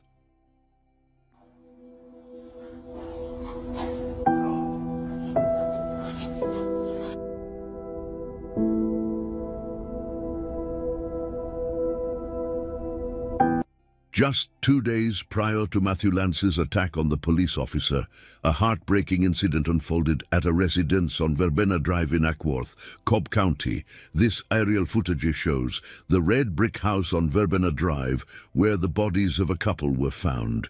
You'll also see police officers in the garden of a large weatherboard house behind the Verbena Drive dwelling. This house belongs to Teresa and Scott Lands and their 4 children, including Matthew Lands. Now let's step back and look at the bigger picture. In the summer of 2019, Philip Brent and Eliza Wells, both 23 years old, had just moved into their new home on Verbena Drive in Ackworth. Ackworth, an affluent neighborhood with green lawns and spacious houses, lies in Cobb County, Georgia, along the shores of 2 lakes and the Etowah River, nestled in the foothills of the North Georgia mountains. It seemed like an ideal place for Philip and Eliza to start their life together. However, their happiness was short-lived. Shortly after settling in, they began receiving disturbing hand-delivered letters in their mailbox. These letters contained explicit pornographic images, folded into computer paper with nonsensical messages written in marker. Initially dismissing them as pranks by local kids, the couple soon realized the severity of the situation as the letters continued to arrive. One letter even featured a woman wearing a tiara, accompanied by a plastic toy tiara, which deeply unsettled them. Little did they know this was just the beginning of a twisted campaign that would ultimately turn their new home into a scene of tragedy and horror. With no way to trace the letters, the police advised the couple to install home surveillance cameras. In the middle of 2020, Philip made a startling discovery. He found a juice bottle with a cigarette in it, placed against his garage door. Reviewing his security footage, he spotted a man walking up their driveway late at night and leaving the bottle there. Philip immediately recognized him as Austin Lands, a 27-year-old who lived on the property behind theirs. Although they had never formally met or spoken, Philip and Eliza often saw Austin sitting on his porch smoking as they passed by his family's large white house on Delphinium Boulevard. Austin worked for his father's construction company, but his dreams of becoming a Marine were dashed in 2012 due to high blood pressure. The couple's suspicions were confirmed when they learned that Austin was their tormentor. "We already had a feeling it was him," Philip said. "Every time we passed by his house, he would give us creepy looks and wave." police issued a warning to Austin, and his parents arranged a meeting with Philip and Eliza, expressing their deep concern and apologizing for their son's actions. They promised to get him therapy. During the meeting, Austin chillingly admitted that he could see Eliza through their bathroom window, which faced the Lands' home. He had been watching her, and now he wanted her to know. Understandably, Philip and Eliza were shaken. It was clear that this wasn't a typical neighborly dispute over property lines. They were dealing with something much more sinister and irrational. From that moment on, they never opened the blinds on that side of the house again. Austin appeared to have a tenuous grasp on reality, and unfortunately, Philip and Eliza found themselves at the center of his disturbing behavior. Despite their efforts to seek legal protection by applying for a restraining order from the Cobb County Magistrate Court, they were informed that there wasn't enough evidence to justify one. By October 2020, Eliza had decided to leave the house, and the couple went their separate ways, likely for reasons beyond just dealing with a neighborly stalker. Nevertheless, this situation undoubtedly added strain to their relationship. Meanwhile, the bizarre occurrences continued. On April 18th at around midnight, Philip received an alert from his alarm company indicating that someone was in his house. Checking the surveillance footage on his phone, he saw Austin at his front door, taping a large cardboard sign with a cryptic message, "I'm done wondering for real." It was a perplexing act that left Philip feeling uneasy. This time, the police issued Austin with a trespass warning. However, Philip was so unsettled by the incident that he decided to leave the house and stay with his sister. Little did he know, this decision would later prove to be life-saving. On April 24th, around 4 a.m., Philip was once again startled awake by an alert from his home surveillance system. This time, what he saw on the video feed left him shaken to his core. Austin, wearing a mask, had forcefully smashed through the back door with a sledgehammer, armed with a crowbar and a gun. Over the next 13 minutes, he prowled through the house, turning on lights in every room. In Philip's bedroom, he tore off the bed sheets, indicating he was searching for something specific, or more likely, someone.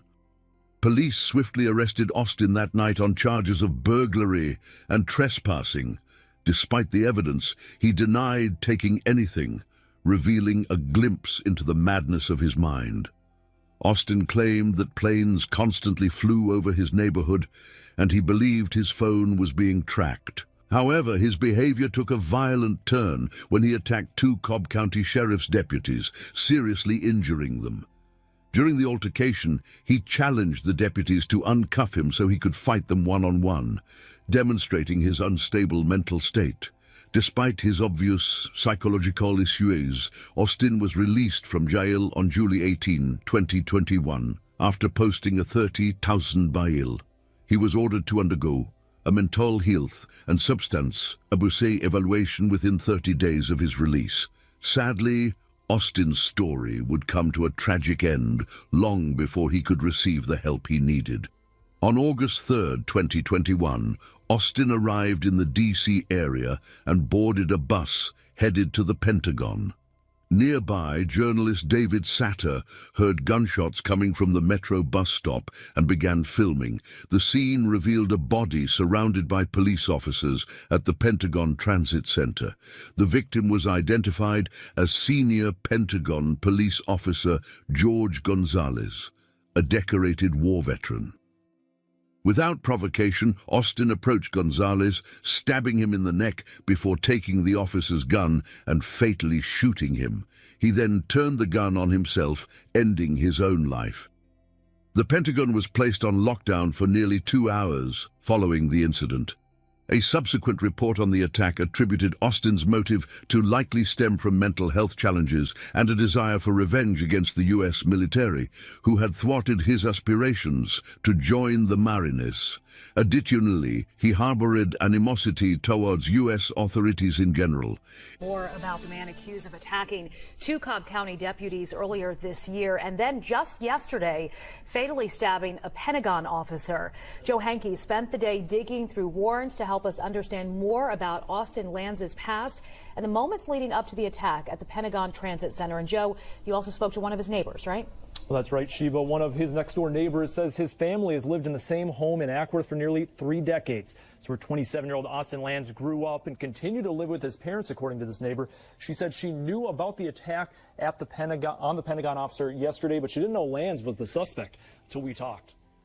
Information released this afternoon by the FBI in Washington details Austin Lands stepping off a bus at the Pentagon Tuesday, and then without being provoked, he immediately attacked Pentagon police officer George Gonzalez with a knife. According to the FBI, after killing Gonzalez, Lands took the officer's gun, shot himself, and then died when other officers, quote, engaged him. Gonzalez is described as a Brooklyn, New York native, a diehard Yankees fan, and an Army vet who served in Iraq. I'm shocked. I'm really shocked. I've been in this neighborhood for 32 years. Valerie Simpson says the Lands family moved into her Ackworth neighborhood shortly after her and raised their family, including Austin Lands, who had an extremely short military career when he was a teen. In a statement, a Marine Corps major tells 11 Alive we can confirm Austin W. Lands enlisted in the Marine Corps on October 9th, 2012, but was administratively separated on November 2nd, 2012, and never earned the title Marine. Simpson says earlier this year, Cobb County Police came to the Lands house. I did see the cop cars out here, and they were talking to the family. That was April 24th, with police in an arrest warrant accusing Lands of breaking into another neighbor's home and leaving, quote, inappropriate pictures and messages in the mailbox. When he was arrested for criminal trespassing and burglary, Lands claimed police had been flying planes over the neighborhood and tracking his phone. Later that day, after he was booked into the Cobb County Jail, Lands is accused in a second warrant of attacking 2 deputies, dislocating one's thumb and leaving the other with a torn ACL and chipped knee bone, while destroying one of their tasers and making verbal threats against deputies. 2 days later, a judge granted Lands a $45,000 bond. In May, a judge reduced his bond to $30,000 and ordered Lands to have a drug, alcohol, and mental health evaluation completed within 30 days of leaving jail. Lands was released from jail on July 18th, meaning that deadline had not yet passed. The Lands family was not home today when we knocked on their door, but an attorney for the family says they may soon release a statement. The motive for the attack outside the Pentagon, still unknown, and the FBI is still investigating. Flags outside the Pentagon are being flown at half-staff in honor of Officer George Gonzalez. It appears that any desire for revenge against the military had evolved into a state of psychosis, marked by feelings of persecution. The Lands family expressed sincere condolences to the Gonzalez family, acknowledging Austin's struggle with mental health challenges and his attempts to seek help, which unfortunately were unsuccessful. However, the tragedy didn't end there. On the morning of November 18, 2021, police responded to a welfare check at a red brick house on Verbena Drive in Ackworth. They discovered a horrifying scene. A young woman seated on the couch with gunshot wounds to her leg, wrists and face, and a man lying on the floor beside her, shot in the head, shoulder and torso. This was the same house that had been targeted with disturbing letters and a previous home invasion. However, the victims weren't the couple who had endured months of harassment. Earlier that year, the house had been put up for sale, suggesting that the stalking ordeal had tarnished the appeal of the Ackworth neighborhood for Philip Brent. On August 31, 2021, Justin Thomas Hicks and his wife, Amber Hicks, both 31 years old, purchased the house. They moved in with their 2-year-old son, Jacob. The Hicks were childhood sweethearts who grew up near each other. Justin was a veteran firefighter with the Cherokee County Fire and Emergency Services, having recently completed his paramedic training. Amber worked as an audiology assistant at a hearing aid center, having studied sports medicine. This was their first home together, and Amber expressed gratitude on social media for finding their dream home. On September 17, 2021, Amber praised their real estate agent Kristen Harden for her dedication in helping them secure their dream home. However, tragedy struck on November 7, 2021, when Amber made her final social media post about a picture from their honeymoon with her husband, Justin Hicks. On the evening of November 17, 2021, 22-year-old Matthew Lands left his apartment in Athens, where he was a student at the University of Georgia, and drove to Ackworth. He carried a tactical backpack containing a gun, a knife, ammunition, and a flashlight designed to break glass. By 9 p.m., he arrived at the red brick house behind his parents' home in Ackworth. With 2-year-old Jacob asleep in his crib, Lanz entered the house and fatally shot Justin and Amber Hicks before returning to his apartment in Athens. The following day, when Jacob didn't show up at preschool, Amber's mother requested a welfare check. Police found the bodies of Justin and Amber, with Jacob unharmed in his crib, having gone hours without food or water. The senseless tragedy left everyone bewildered, including the police and neighbors. The man who had terrorized the former residents was dead, leaving many to question whether this was merely a chilling coincidence. As homicide detectives delved into the investigation of the double homicide in Ackworth, officers at the Sandy Springs Police Department were grappling with the stabbing assault of a police officer by Matthew Lanz.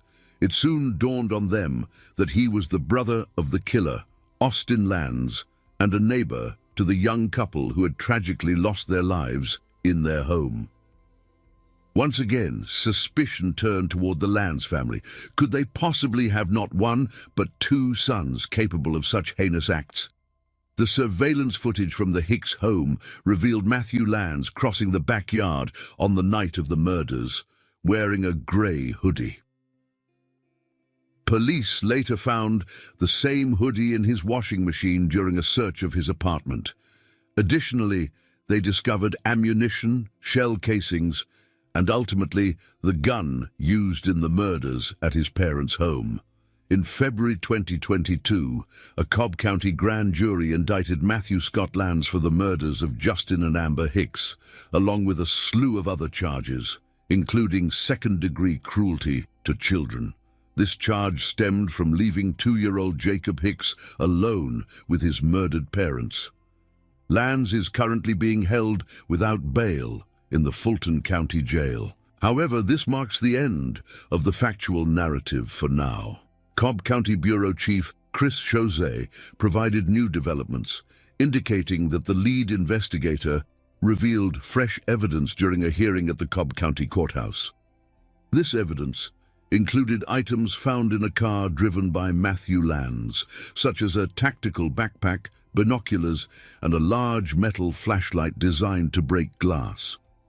The investigation continues, and further details are expected to emerge as the legal proceedings unfold. He's the man accused of fatally shooting Justin and Amber Hicks. Amber was discovered still seated on the couch, while Timothy Justin Hicks was found on the floor next to it.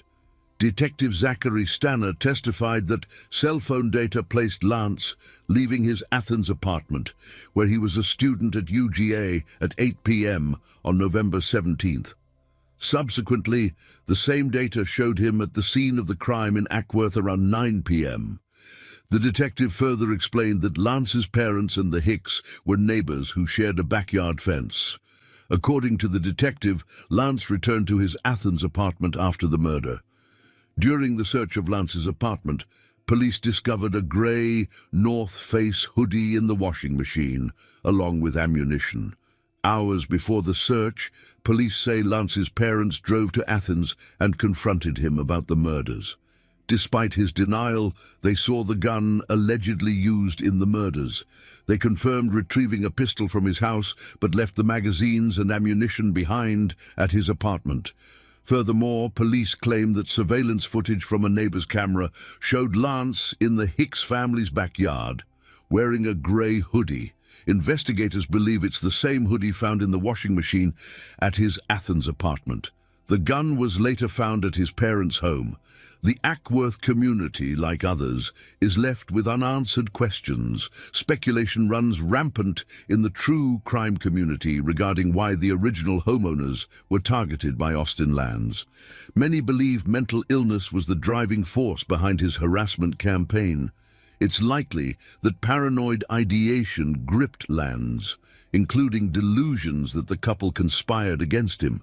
Perhaps Lanz even believed they were part of a government-led conspiracy, leading to his fixation on phone tracking and violent confrontations with police. But what about Matthew? Amber's cousins speculated that it could have been a case of mistaken identity and retribution for his older brother's death. According to this theory, a violent and homicidal Matthew had taken it upon himself to finish what Austin couldn't, mistakenly targeting Amber and Justin instead of Eliza and Philip. However, mental illness often runs in families. If Austin was schizophrenic or suffering from psychosis, it's possible Matthew developed a similar condition. Living together, they might have even shared delusions. Perhaps Matthew adopted his brother's beliefs about the neighboring couple, or came to view the house itself as part of a government operation. Shared delusions, while rare, have been documented before. For instance, Swedish twins Ursula and Sabina Eriksson made headlines in 2008 when they ran into traffic, believing they were being pursued. Of course, all of this is speculative. Feel free to share your own thoughts in the comments below. Brent and Eliza expressed frustration with the criminal justice system, feeling it failed to provide adequate help for Austin. Eliza pondered what could have been done differently to support him mentally, rather than simply releasing him on bail. Tragically, this system failure cost George Gonzalez his life and may have paved the way for the loss of Amber and Justin Hicks. A GoFundMe for the family described them as literal angels on earth who were taken too soon, leaving behind their precious son. Diving into another tragic and horrifying case. This crime, which happened in late summer 2016 at Spring Creek Park, left the community outraged. Residents had been warning city authorities for years about dangerous individuals frequenting the park. Some of these people gathered in groups, while others wandered alone, but their presence often made locals feel unsafe. Unfortunately, it took a terrible crime for the city to finally take action. The incident also sparked widespread conversations about the safety of female runners, especially those who jog alone. According to a survey, 54% of women feel anxious when going out, fearing verbal harassment or even physical attacks. The story of Karina Vetrano is particularly chilling and puzzling for several reasons. First, nothing seemed out of the ordinary on the day it happened. The attack occurred in broad daylight in a fairly busy area. Second, the details of her death were deeply disturbing. And third, the investigation and sentencing of her killer left many questions unanswered. On Tuesday, August 2nd, 2016, Karina planned to meet her father after work. Family gatherings had become rare since Karina moved out, and both she and her parents had busy schedules. Besides, Karina was juggling 2 jobs. Her father, Philip, picked her up and took her to his home, where the family spent some quality time catching up on the week's events. Before heading back, Karina asked her dad if he wanted to go for a jog with her, as they often did together. "I can't this time," he replied. "My back is hurting so badly. Maybe I need a new prescription, or it's just the weather." He even offered to call her a cab, but Karina declined. The weather was pleasant, with the heat easing off, and the air smelled fresh. She wanted to enjoy the run and was training for an upcoming marathon. The young woman had recently ended a relationship and was hoping to clear her mind. Running, she thought, would help her feel better. That evening at 5:45 p.m., Karina set out for her jog. It was the last time her parents saw their youngest daughter alive. Karina left her house for a jog, heading to Spring Creek Park, a peaceful oasis surrounded by the city's bustle. The park was known for its greenery and serenity, but only parts of it were open for walking. The rest was dense with thickets and swamps. Before she left, her father urged her to stick to her usual route and avoid unknown paths and strangers. Sadly, Karina ignored his advice. Seeking solitude, she ventured into a secluded, grassy area. While jogging, Karina's thoughts were suddenly interrupted by a sharp blow to the back of her head.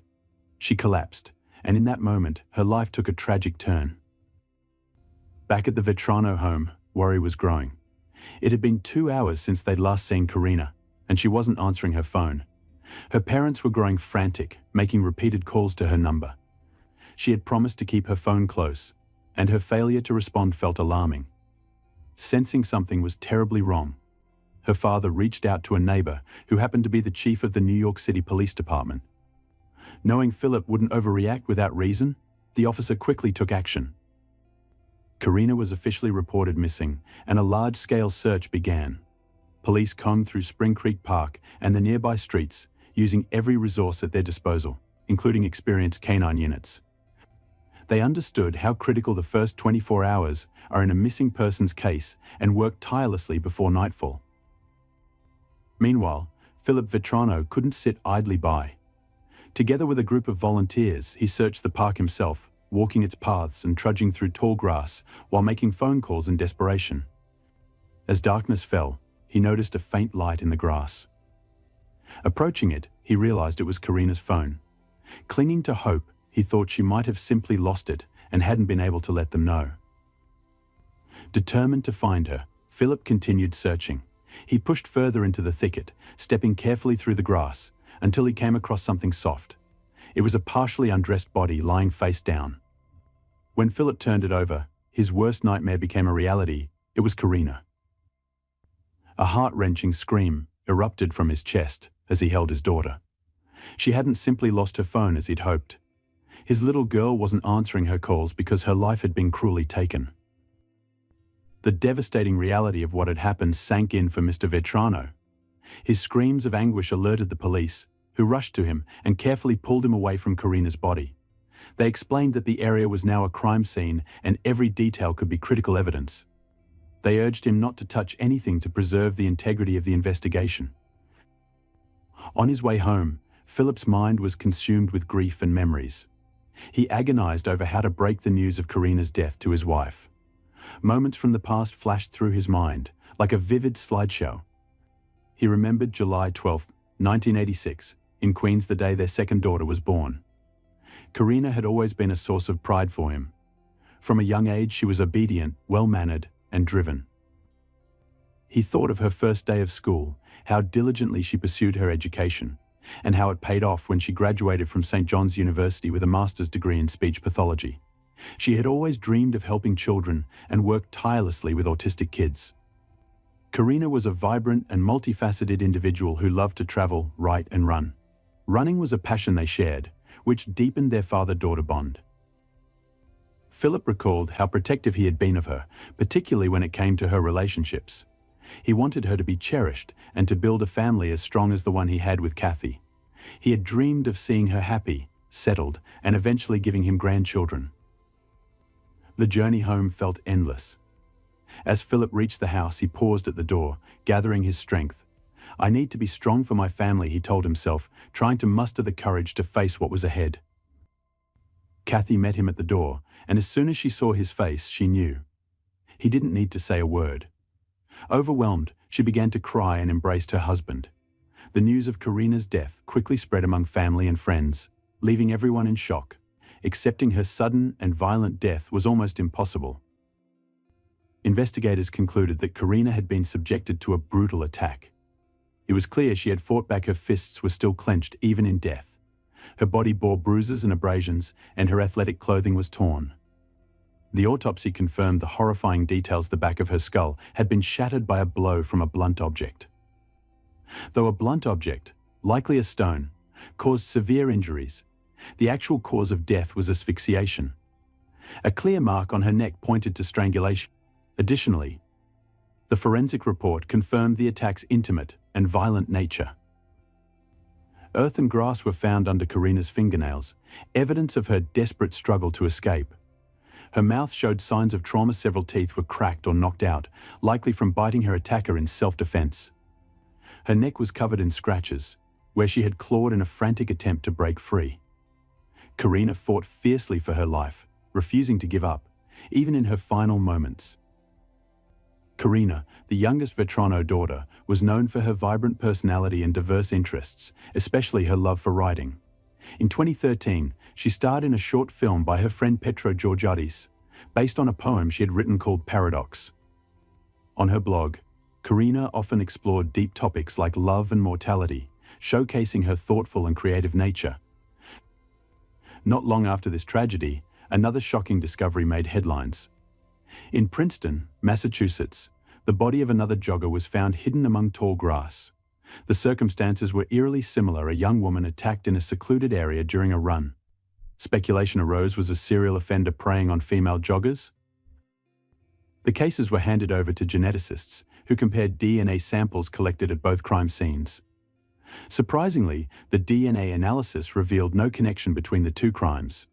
The attackers were determined to be different individuals, ruling out the possibility of a single perpetrator. In Karina's case, DNA evidence was key. Small quantities of unidentified DNA were collected from under her fingernails, her back, and her phone. Though limited, experts deemed the samples sufficient for analysis. For months, this DNA remained the investigation's most promising lead, giving hope that it might eventually point to the attacker. The discovery of this crucial evidence kept the investigation alive, even as the case grew increasingly complex and emotionally charged for all involved. The DNA evidence provided a chance to identify Karina Vetrano's killer. Since many violent crimes are committed by someone close to the victim, police considered all possibilities.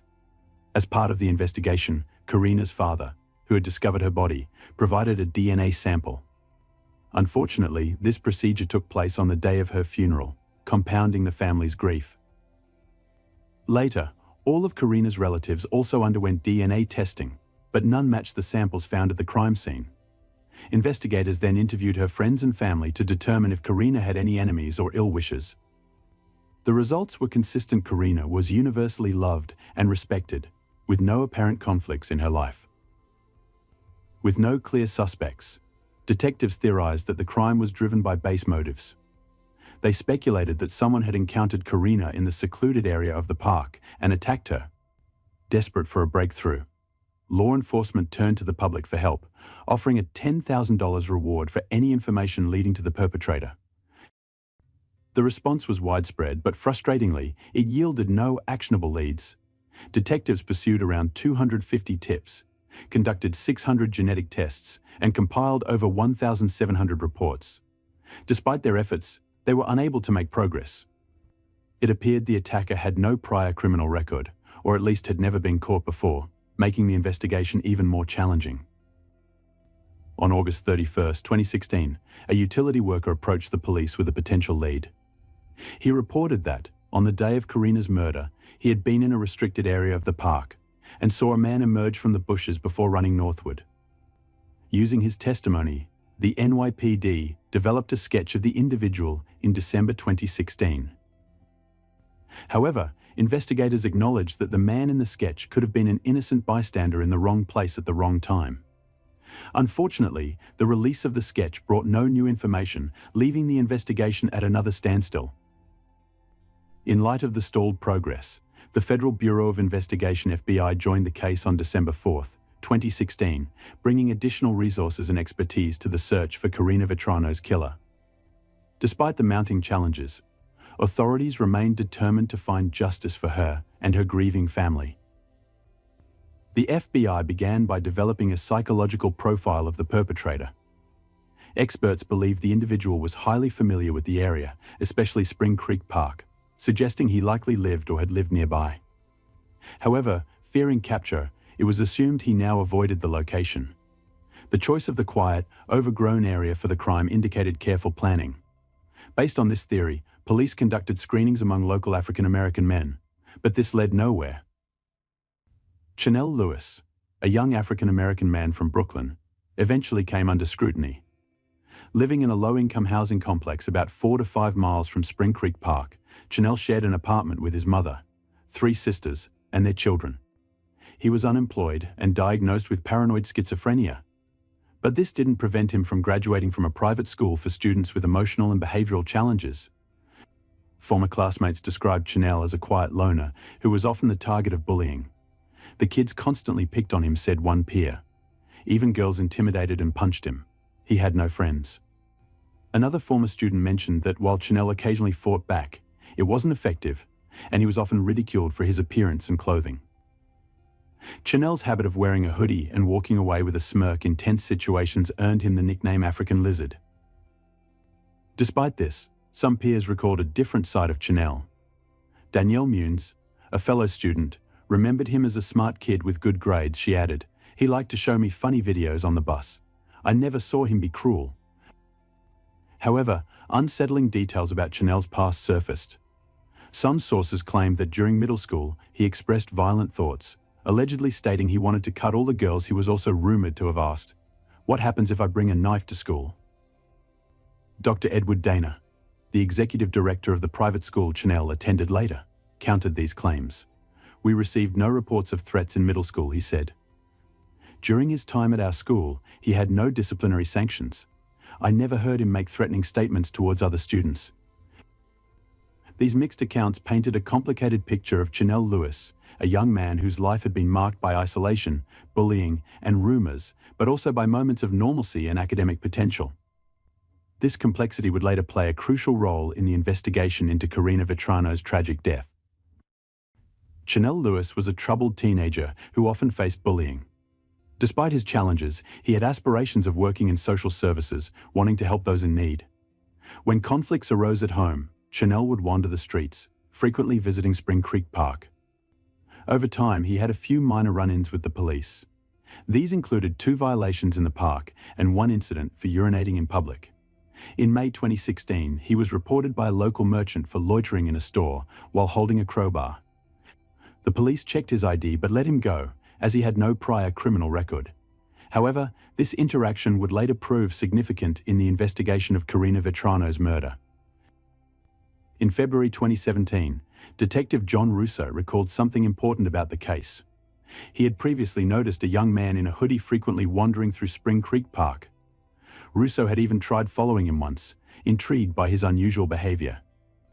The young man walked slowly, often stopping in front of houses near the park, as if observing them for potential burglaries.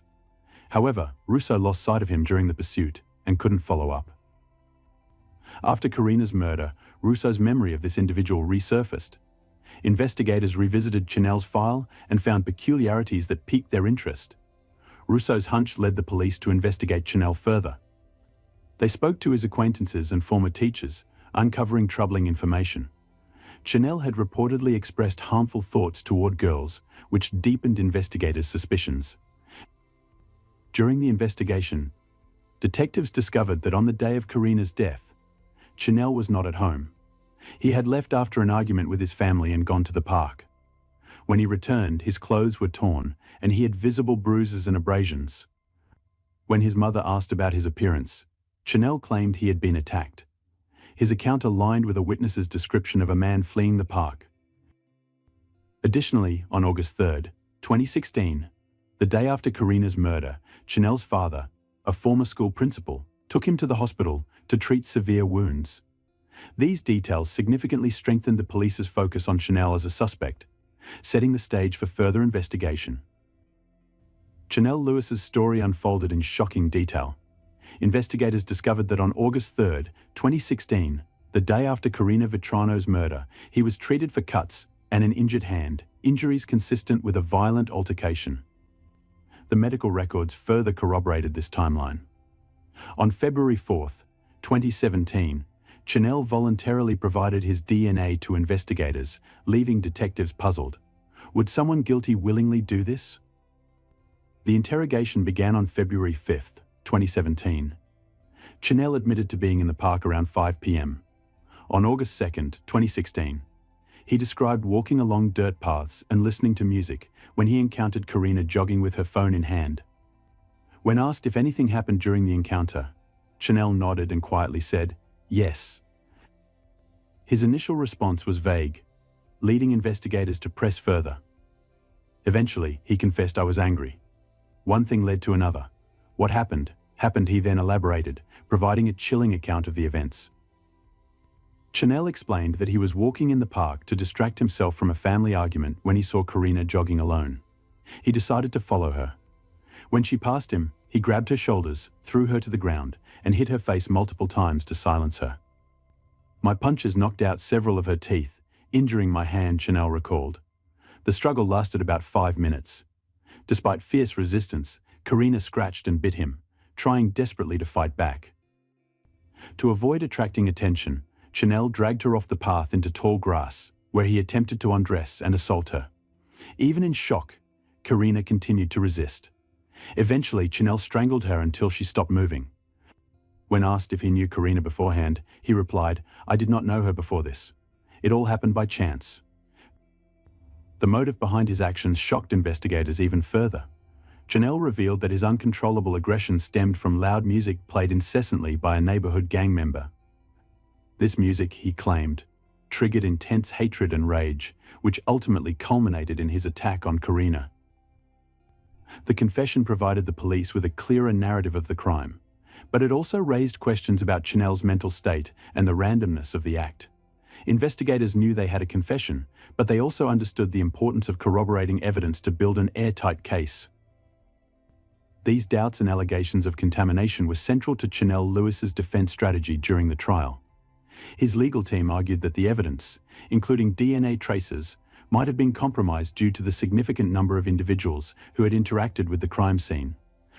They also claimed that the DNA evidence alone, though compelling, was not sufficient to prove guilt beyond a reasonable doubt.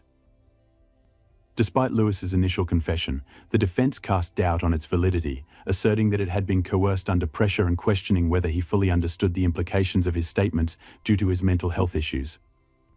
They highlighted his history of paranoid schizophrenia, suggesting it could have impacted his behavior and decision-making during interrogation. The prosecution, however, presented a strong case, emphasizing the DNA evidence as conclusive.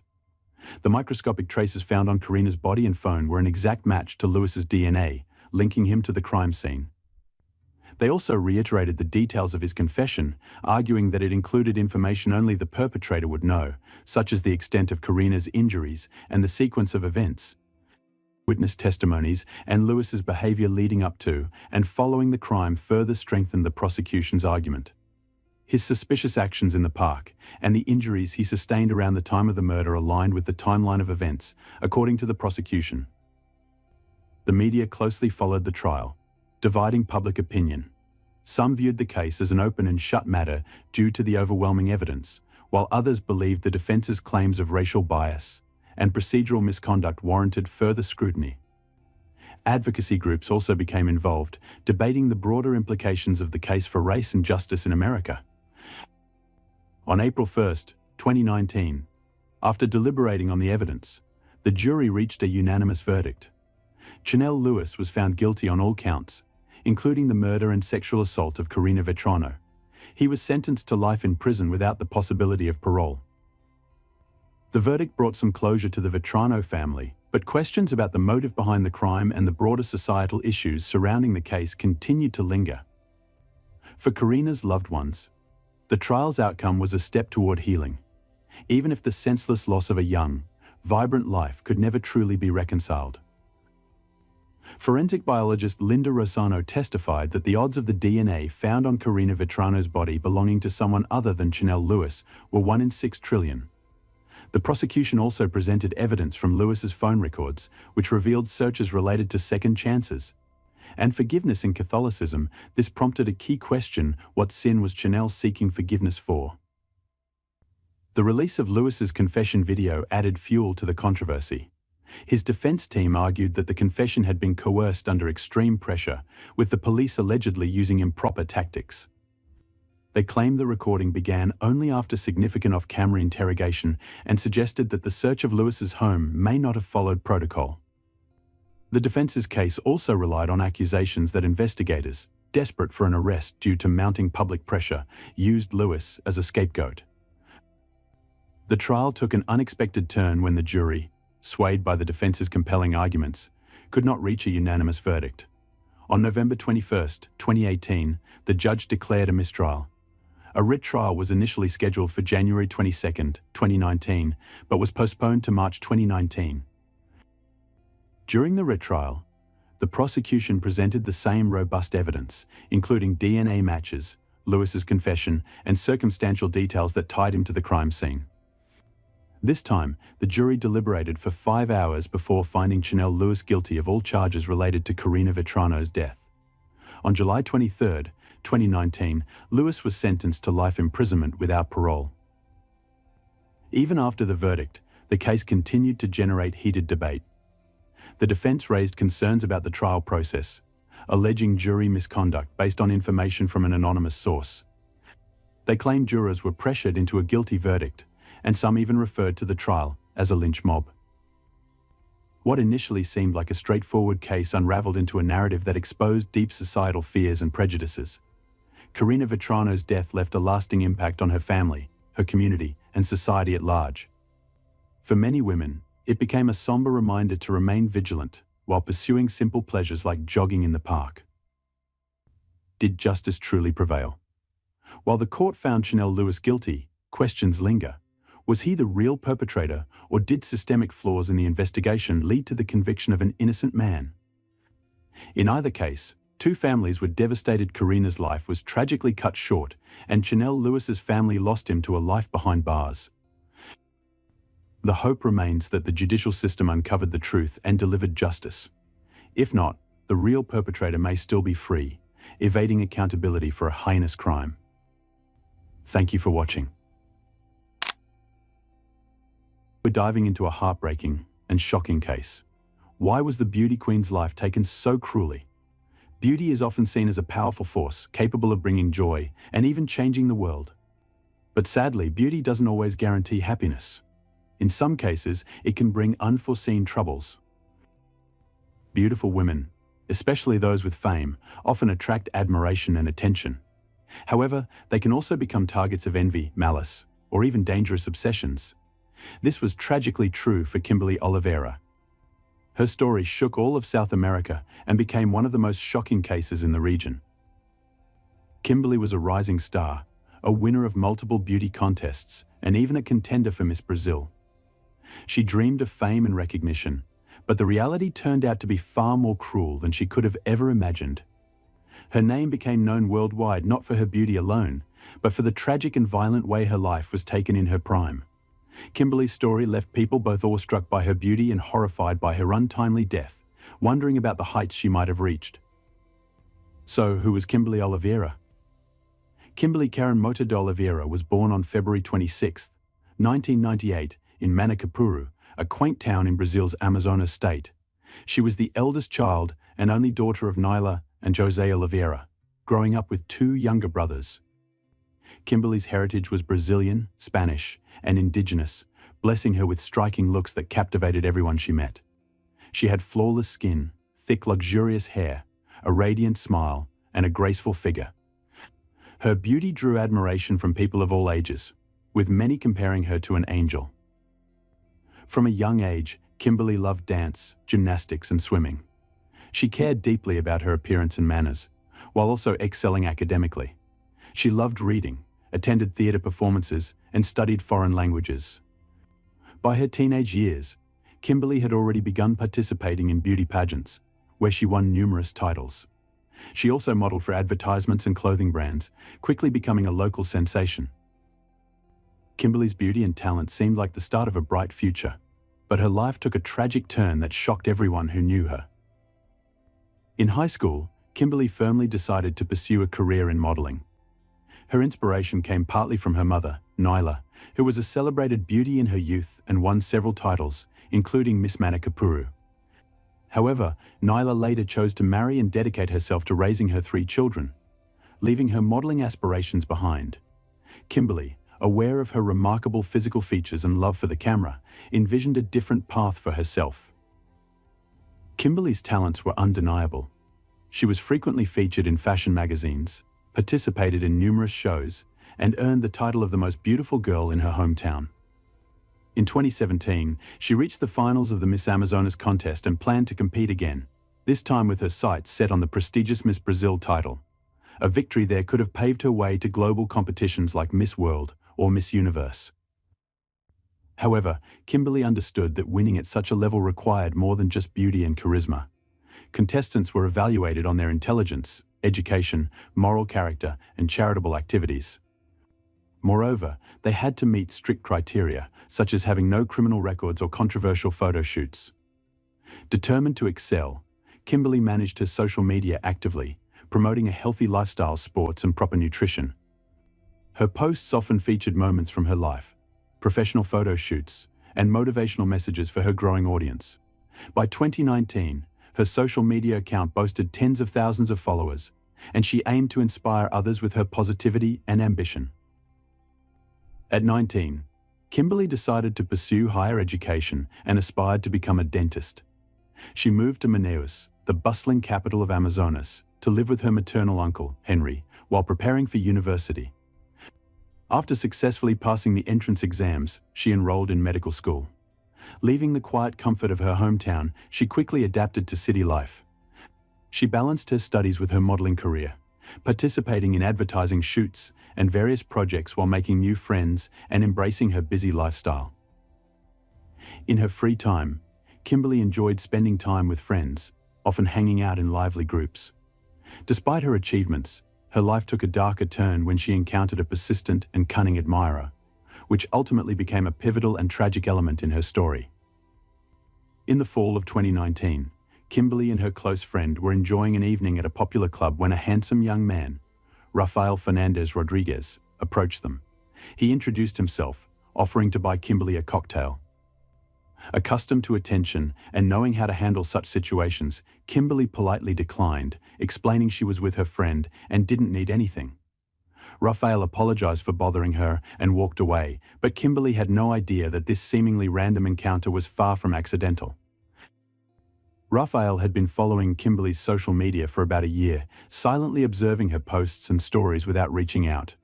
When he learned from her updates that she had moved to Manaus, he decided to act. At 31, recently divorced, and working as a corporate lawyer, Rafael moved to Manaus as well, securing a high-paying job and renting a luxurious apartment in an upscale area. Obsessed with the idea of meeting and starting a relationship with Kimberly, he meticulously planned his approach.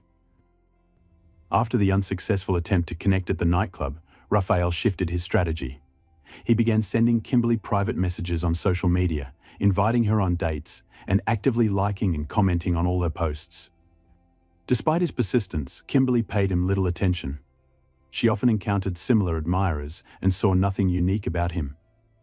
Undeterred, Rafael changed tactics. He started befriending Kimberly's classmates, friends, and even her relatives on social media, trying to integrate himself into her circle. Eventually, one of Kimberly's close acquaintances unknowingly provided him with her phone number. With this new access, Rafael began messaging Kimberly through instant messengers, suggesting they meet in person.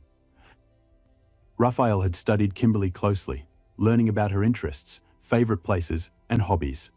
He even attended outdoor training sessions that Kimberly sometimes conducted. It was during one of these sessions that he finally managed to catch her attention. They spoke for the first time, and the encounter marked a turning point. After that meeting, Kimberly and Rafael began communicating more frequently, exchanging messages and calls through social networks. This marked the beginning of a connection that would soon take a dark and unexpected turn. Rafael managed to capture Kimberly's interest with his charm and careful approach. Despite their nearly 10-year age gap, they developed an easygoing friendship. Rafael courted her thoughtfully, making sure not to scare her off while constantly reminding her of his presence. His strategy worked, and by March 2020, Kimberly and Rafael officially became a couple. However, Rafael's true nature quickly emerged. What initially seemed like affection soon turned into an obsession. He began monitoring Kimberly's every move, demanding to know where she went, who she spoke to, and who messaged her. At first, Kimberly brushed it off, even finding his possessiveness slightly amusing since she had never experienced such behavior before. But as time went on, Rafael's actions became more invasive and controlling. Rafael started dictating which photos Kimberly could post on social media, when she could go live, and whom she was allowed to interact with. He demanded she block certain people and approve her activities with him first. Frustrated by his behavior, Kimberly tried to set boundaries, but Rafael would apologize after every argument, showering her with expensive gifts, romantic dates, and grand gestures like bouquets of flowers to win her back. He assured her that he would never leave her, but his behavior didn't change. Kimberly began confiding in her friends, expressing her growing frustration. She complained that Rafael controlled her life, forbidding her from speaking to male classmates, even at university. He frequently took her phone without permission, checked her messages and call logs, and created scenes if something upset him. His anger sometimes escalated to the point where Kimberly feared for her safety.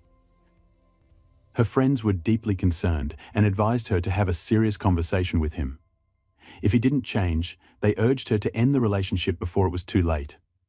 Kimberly knew she didn't want to live under such suffocating control. She had dreams of pursuing a successful modeling career, defending her university diploma, traveling the world, gracing fashion magazines, and earning recognition for her talent. The thought of sacrificing all that for a relationship with someone as controlling and unstable as Raphael was unbearable. She realized she needed to make a final decision about her future, one that would determine whether she continued chasing her dreams or remained trapped in a toxic relationship. By early May 2020, after 2 emotionally draining months in the relationship, Kimberly decided to break up with Raphael. However, she was nervous about how he would react and wanted to approach the situation carefully. She waited for the right moment but realized she couldn't delay any longer. On May 10th, Brazil celebrated Mother's Day, a holiday Kimberly usually spent with her mum. But due to COVID-19 restrictions, she couldn't travel to her hometown to see her family.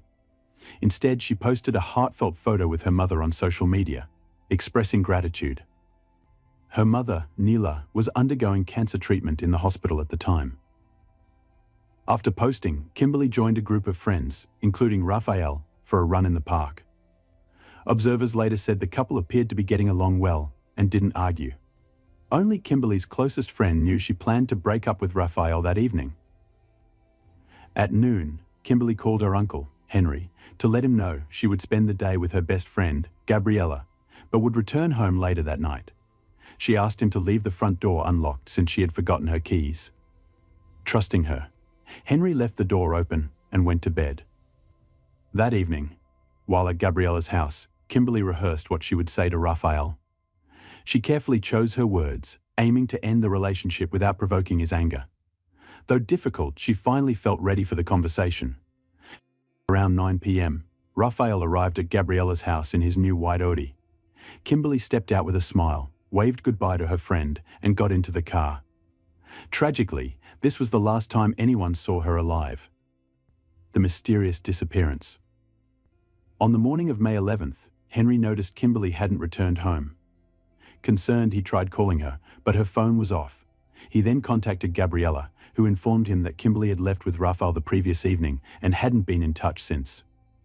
Henry attempted to reach Raphael, but his calls went unanswered, which was unusual. By midday, it became clear that something was wrong. Kimberly didn't attend her university classes, something she had never missed before. Worried and unable to contact either Kimberly or Raphael, Henry went to the police to file a missing person report for both his niece and her boyfriend. However, when Henry went to the police to report Kimberly and Raphael's disappearance, they brushed him off. They said Kimberly and Raphael were adults who could choose to go wherever they wanted without informing anyone. Frustrated, Henry, along with a few of Kimberly's friends, started their own search. They first visited Raphael's apartment, but no one answered the door, and his car was missing from the parking lot. This suggested the couple had left together. However, Kimberly's loved ones were certain she would never disappear without informing someone. By evening, Henry called his sister Nila, despite not wanting to stress her because of her illness. He had no choice, as she had been trying to reach Kimberly all day and was growing increasingly concerned. Henry tried to reassure her, saying Kimberly wasn't the type to get involved in trouble, didn't have bad habits, and didn't associate with questionable people. Kimberly's friends began sharing her photos on social media and in local groups, pleading for any information about her or Raphael's whereabouts. Since Kimberly was well known in her community and had a growing online presence, news of her disappearance quickly spread. Thousands of followers joined the search effort, but unfortunately, no leads surfaced. A grim discovery.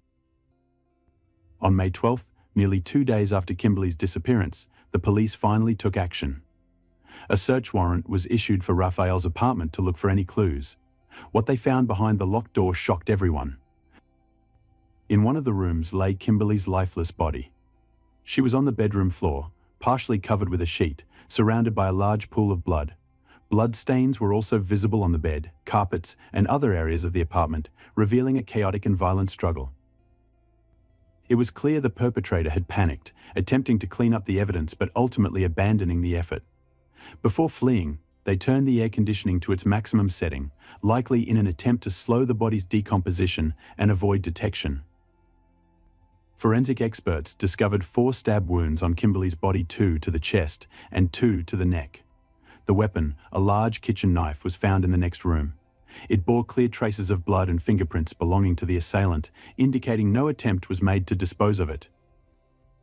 The horrifying discovery marked the beginning of an intense investigation into what led to the tragic death of the young model. The forensic experts discovered that the weapon, a kitchen knife, had Raphael's fingerprints on it. No other fingerprints were found in the apartment, confirming that the only 2 people present during the attack were Raphael and Kimberly. The lack of defensive wounds or signs of a struggle indicated that Kimberly was likely attacked suddenly, catching her off guard. It seemed that the attack occurred on the bed, but she was ultimately killed on the floor with a fatal blow to the neck, severing her carotid artery. Raphael was nowhere to be found. His personal items, including documents, bank cards and car keys, were missing. The condition of his apartment suggested he had left in a hurry. What had initially been considered a disappearance now became a manhunt for the prime suspect in a brutal crime. The hunt for the fugitive. The forensic examination confirmed that the fingerprints on the weapon were indeed Raphael's. No traces of other people were found in the apartment, leaving no doubt that he was the perpetrator. Alerts were sent to police stations across the state, and news of the manhunt spread widely on social media, asking the public for any information about his whereabouts. A search was also launched for the white Audi he drove. The detectives worked quickly, following up on every lead. On May 13th, news came that a white Audi had been found crashed in a ditch in the neighboring state of Kakari. Surveillance footage showed Raphael driving the car at high speed before he lost control and veered off the road. The car overturned, but it was unclear how badly he was injured or where he went after the crash. Failed escape. Investigators soon discovered that Raphael had indeed been picked up by a passing vehicle after the crash and was taken to a nearby town. From there, he took a taxi to a bank and withdrew most of the money from his account. He then took the taxi to the border town of Boa Vista, where he tried to cross the border into Venezuela on foot to escape justice. However, his attempt to flee was unsuccessful due to the tightening of border controls and travel restrictions caused by the worsening COVID-19 situation. Raphael's escape was thwarted, but he remained on the run, and authorities intensified their search for him. That she had been talking to other men. This discovery enraged him, and in a fit of jealousy he became violent. According to Raphael, he confronted Kimberly about the messages, and in the heat of the argument he lost control. He claimed that he didn't remember exactly what happened next, but when he came to his senses, Kimberly was lying on the floor, lifeless. Raphael insisted that it was an accident, claiming that he had never intended to kill her. He said the stabbing occurred during their argument, but the evidence showed otherwise.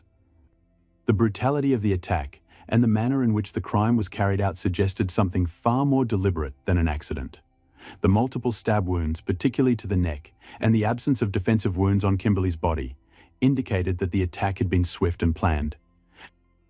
Despite his claims, the evidence was overwhelming.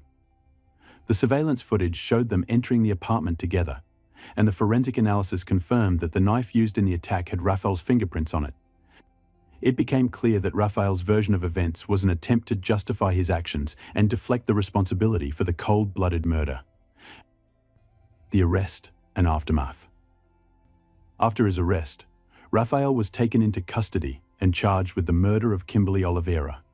His attempt to flee the country and evade justice only reinforced the seriousness of his crime.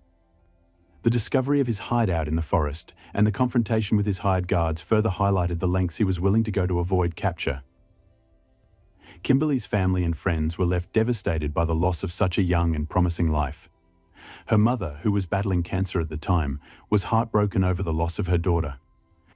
The model had been on the brink of achieving so much a successful career, further education, and the opportunity to inspire others. Instead, her life was tragically cut short by the actions of an obsessive and controlling man. In the end, Raphael's attempts to flee and deny his guilt couldn't erase the evidence or the pain he caused. Kimberly's death left a lasting impact on those who knew her, and her story serves as a heartbreaking reminder of the dangers of toxic relationships and obsessive behavior. Raphael's defense relied on the claim that he had acted out of anger and jealousy, insisting that he never intended to kill Kimberly, but only wanted to scare her after discovering her conversations with other men. He said he had taken the knife to intimidate her, and the situation escalated unexpectedly. According to his version, the confrontation quickly turned violent when Kimberly denied talking to anyone, enraging him further. He claimed that the stabbing was a spur-of-the-moment act, something he hadn't planned but happened because of his inability to control his emotions. However, the testimonies and evidence presented by the prosecution painted a different picture. Kimberly's best friend, Gabriella, testified that Kimberly had made the decision to break up with Raphael, and she had carefully planned what to say. Gabriella insisted that Kimberly would never have provoked Raphael or joked about talking to other men, especially knowing his volatile behavior. This contradicted Raphael's claim that she had mocked him. Additionally, Raphael's ex-wife confirmed his history of uncontrollable fits of anger. She explained that his aggression had been a central issue in their marriage and was the reason for their divorce. She described him as a cruel person whose violent tendencies were well known to those close to him. Despite his defense, it was clear that Raphael's jealousy and obsession had driven him to murder. His actions were not a spur-of-the-moment act, but a calculated response to the threat of losing control over Kimberly. His attempts to justify his crime were undermined by the testimony of those who knew him and the overwhelming evidence against him. Raphael's only supporter was his mother, Fatima, who claimed he was a good person and that his actions had been caused by the circumstances. She blamed Kimberly and others for driving her son to commit such a terrible act, expressing sympathy for him rather than the victim. This defense was widely dismissed, as it was seen as an attempt to excuse the crime rather than acknowledge its brutal nature. A lenient sentence and public outrage. Despite the strong evidence and the testimony from several witnesses, there were concerns that Raphael might receive a lenient sentence. Public opinion was divided, with many people expressing outrage at the possibility of him being let off lightly. His mother's defense, along with his apparent remorse, was seen as an attempt to mitigate his punishment, but many felt it was insufficient to justify the brutality of the crime. The legal system's handling of the case would ultimately depend on the judge's decision, but the public outcry highlighted the severity of Raphael's actions and the need for justice for Kimberly. The case not only revealed the dangers of obsessive, controlling behavior, but also the tragic consequences of toxic relationships. Kimberly's death was a sobering reminder of how unchecked jealousy and anger can lead to irreversible harm. In the end, Kimberly's friends, family, and supporters hoped that Raphael would be held accountable for his crime and that justice would prevail. Her story became a symbol of the dangers of domestic violence and the importance of recognizing the signs of abusive relationships before they escalate. The aftermath of Kimberly's tragic death and the subsequent trial left an indelible mark on all those involved. Raphael's father, devastated by the reality of the monster his son had become, could not bear the shame. In an act of despair, he chose to end his life, stepping in front of a train. Although his widow claimed it was an accident due to her husband's poor health, surveillance footage painted a darker picture, revealing it was a deliberate act. This tragic event added another layer of heartbreak to an already deeply painful family story. Raphael's legal team continued to push the narrative of his insanity, hoping to avoid a life sentence by arguing that his crime was committed in a fit of rage. They requested multiple psychiatric evaluations to delay the trial, but in the end, Raphael was deemed fit to stand trial. Despite the overwhelming evidence of his guilt, the legal strategy succeeded in securing him a surprisingly lenient sentence. In October 2021, he was sentenced to 14 years in prison, a term later reduced by a year. The rationale for this light sentence was the defense's argument that he had been acting in a fit of rage, rather than premeditating the murder. This lenient punishment sparked public outrage, with many feeling that justice had not been served for Kimberly. On the very day the verdict was announced, Kimberly's mother, Nayla, who had been following the court proceedings from her hospital bed while battling cancer, tragically passed away. After the verdict, her heart stopped, and the family lost both of their beloved women in a span of a year and a half. First, they lost their daughter and sister, Kimberly, and now they lost their mother and wife, Nayla, to the ravages of cancer. This compounded the grief and despair that the family had already been enduring. Meanwhile, Rafael's mother, Fatima, stood by her son, vowing to wait for his release from prison. She expressed that he was the only family she had left after the death of her husband. This statement was met with mixed reactions, as many felt that Fatima's support for her son, despite his brutal crime, demonstrated a lack of understanding of the magnitude of his actions.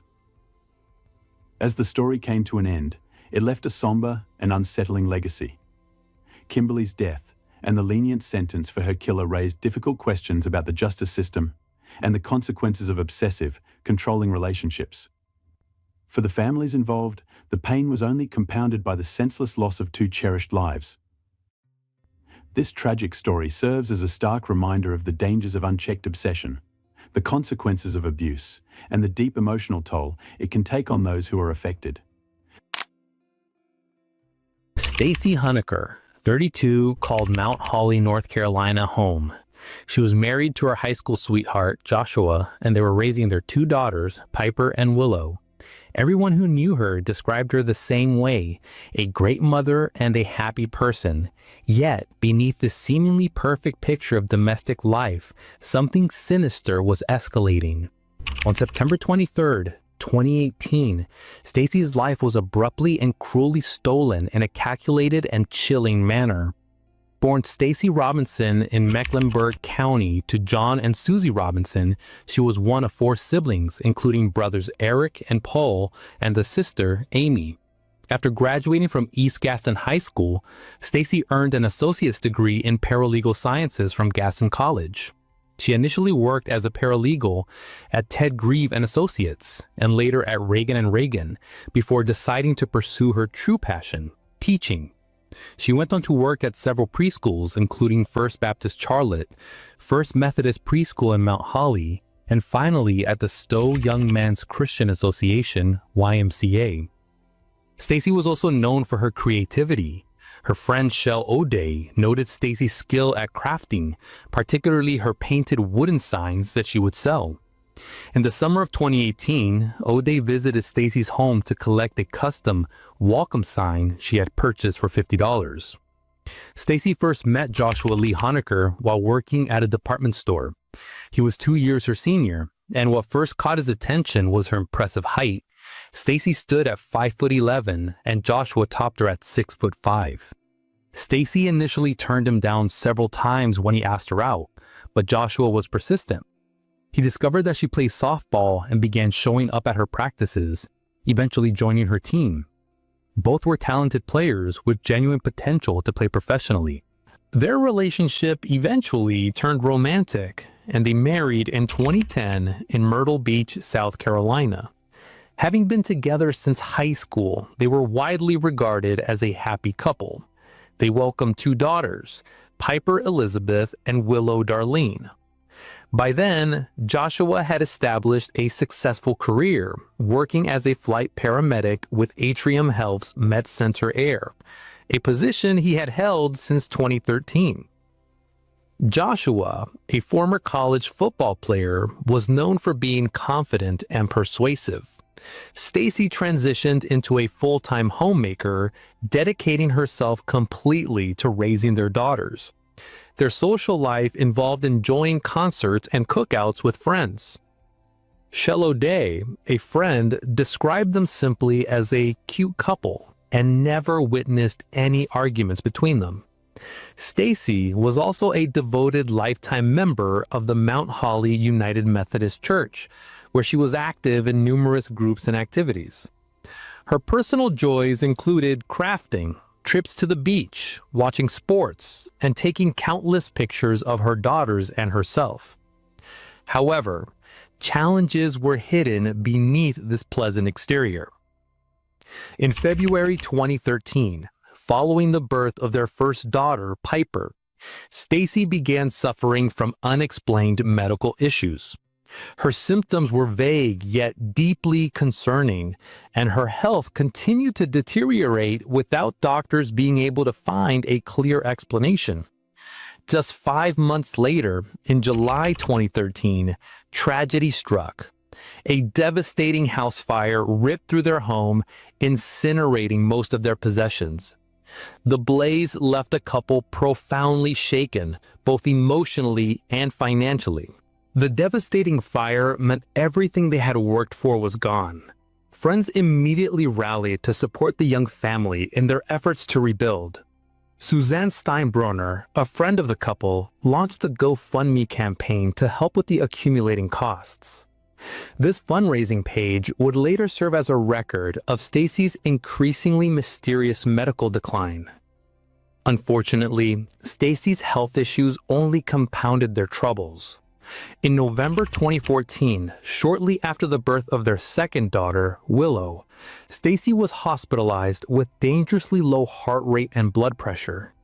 She required a stay in the intensive care unit for several days. Despite countless tests, the medical team was baffled, unable to determine the cause of her symptoms. It seemed as if her body was being attacked by an invisible enemy. Suzanne updated the GoFundMe page, stating that after extensive testing, the doctors were still stumped as to what was going on. The crisis deepened in January 2015. Stacy was readmitted due to a low heart rate, and this time, the situation became life-threatening. Soon after settling into her room, she suffered cardiac arrest. Her heart simply stopped beating. She was placed on a ventilator, fighting for her life, while doctors desperately tried to comprehend what was happening to the young woman. The following month, February 2015, an astonishing decision was made. Stacy had a pacemaker implanted. This was an extreme measure for a woman not yet 30 years old. Needing a device to regulate her heartbeat suggested a serious, fundamental defect in her heart's electrical system. What no one realized at the time was that these were not natural medical problems at all. In hindsight, every symptom Stacy experienced was later found to be consistent with poisoning from tetrahydrozoline. When ingested, this chemical can severely and sometimes fatally affect the heart and body. The pattern had been evident all along: repeated, unexplained episodes of dangerously low heart rate and blood pressure. These were sudden cardiac events that completely baffled medical professionals. A young woman with no history of heart disease in her family was suddenly in need of a pacemaker. Joshua, with his extensive medical training as a flight paramedic, would have known exactly what symptoms to anticipate. He would have known how to administer the poison in doses that were not immediately lethal, but which would cause chronic, debilitating health issues. Furthermore, he would have been aware that standard medical tests would fail to detect it, and that doctors would ultimately attribute her decline to a heart condition, rather than suspecting poisoning. For Stacy's mother, Susie, there was a persistent, nagging worry. If she had a bad dream, she would immediately call her daughter to confirm she was safe. A mother's instinct, sensing that something was wrong, even if she couldn't pinpoint the cause. The medical emergencies, however, had created another devastating problem: crushing debt. While the GoFundMe campaign provided some relief, the financial pressure was enormous. Hospital stays, specialist visits, the pacemaker surgery, and ongoing care resulted in bills that relentlessly mounted. All the while, Joshua was executing a plan far more sinister than anyone could have imagined. He was slowly and methodically poisoning his wife, carefully building a medical history that would ensure her eventual sudden death appeared to be inevitable, unremarkable, and entirely natural.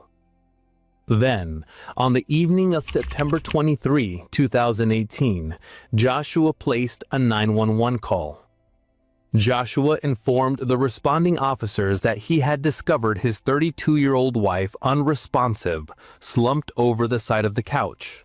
However, his account of his actions just before finding her became a major point of suspicion, as his story kept shifting and changing depending on who he was speaking to. To the police, At the scene, he claimed he had stepped outside to ensure their cars were locked, citing a recent spate of auto burglaries as his reason, a plausible explanation. He told a friend he had simply gone for a walk to burn off some energy. He offered yet another version, saying he had been sitting in the backyard cutting wood for signs he produced. He told Susie he had been sitting at the kitchen table working on his laptop with his back to Stacy. When he turned around, he saw her slumped over the couch. 4 different stories, 4 different versions. The fact that his narrative changed so frequently strongly suggested deception, as the truth about finding a deceased loved one typically remains constant. When paramedics arrived, they found Stacy unresponsive, psionic, blue, and not breathing.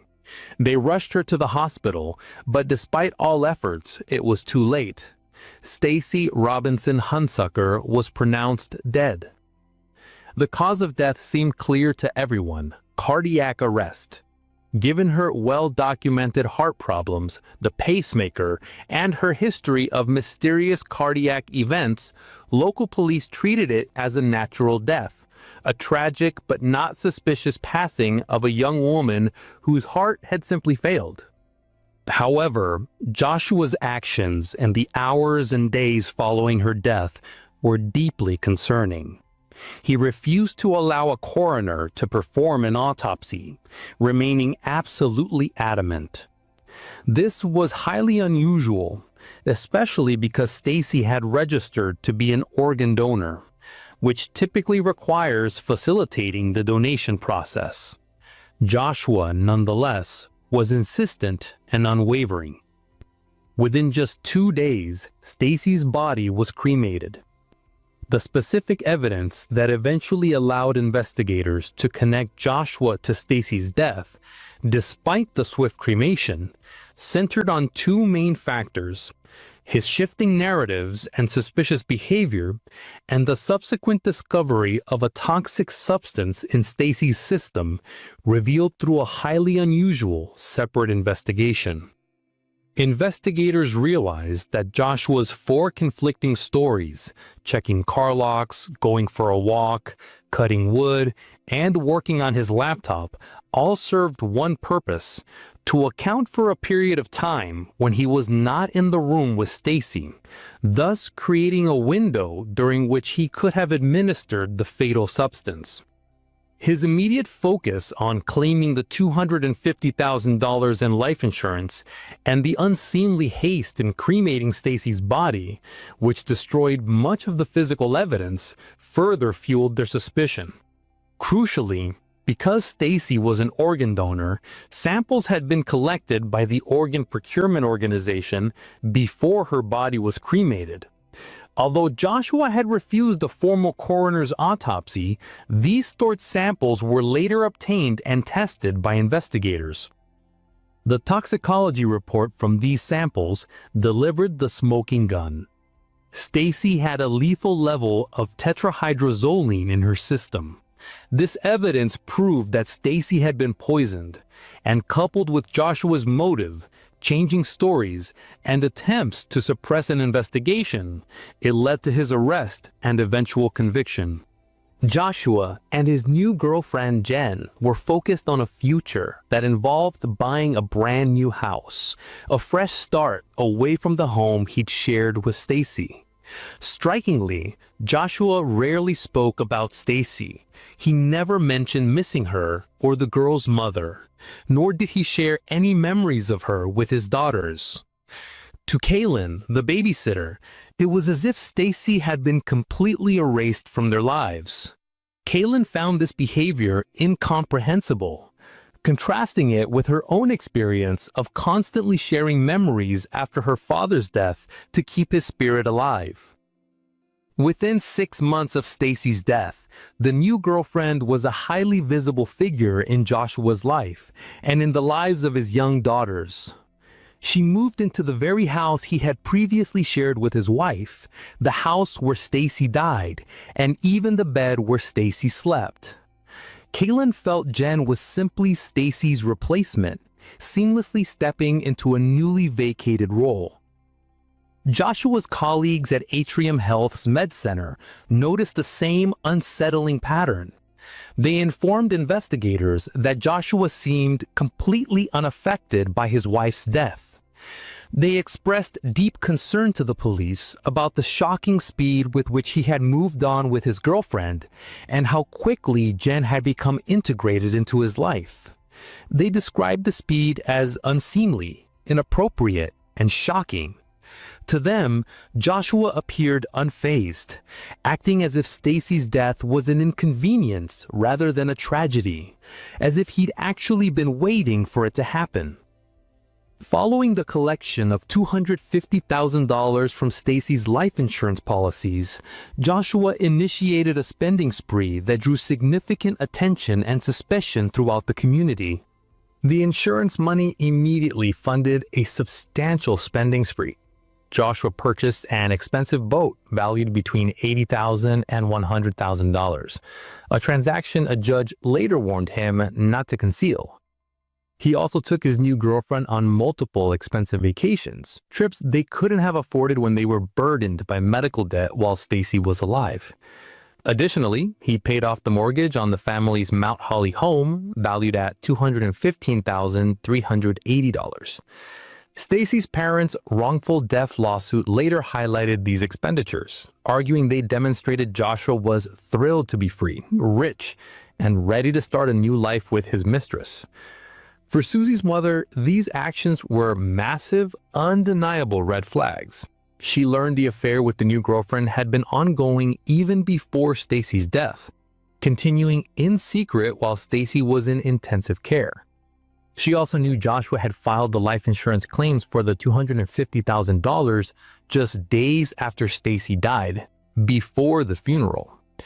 In Susie's mind, the pieces of a darker truth were assembling. Rapid insurance claims, refusal of an autopsy and immediate cremation, new girlfriend who had been there all along, Stacy's unexplained, mysterious health problems over the years, extravagant spending, the boat and vacations, and Joshua's complete absence of grief. 9 months after her daughter's death in May 2019, Susie Robinson made the pivotal decision to contact the North Carolina Department of Insurance. She filed fraud allegations against Joshua, suspecting he had killed Stacy for the insurance money and to be free to marry his mistress without the inconvenience of a divorce. This simple act, driven by a mother's intuition, triggered a full-blown murder investigation. Insurance Commissioner Mike Causey confirmed that Susie's referral was sent directly to their Criminal Investigations Division.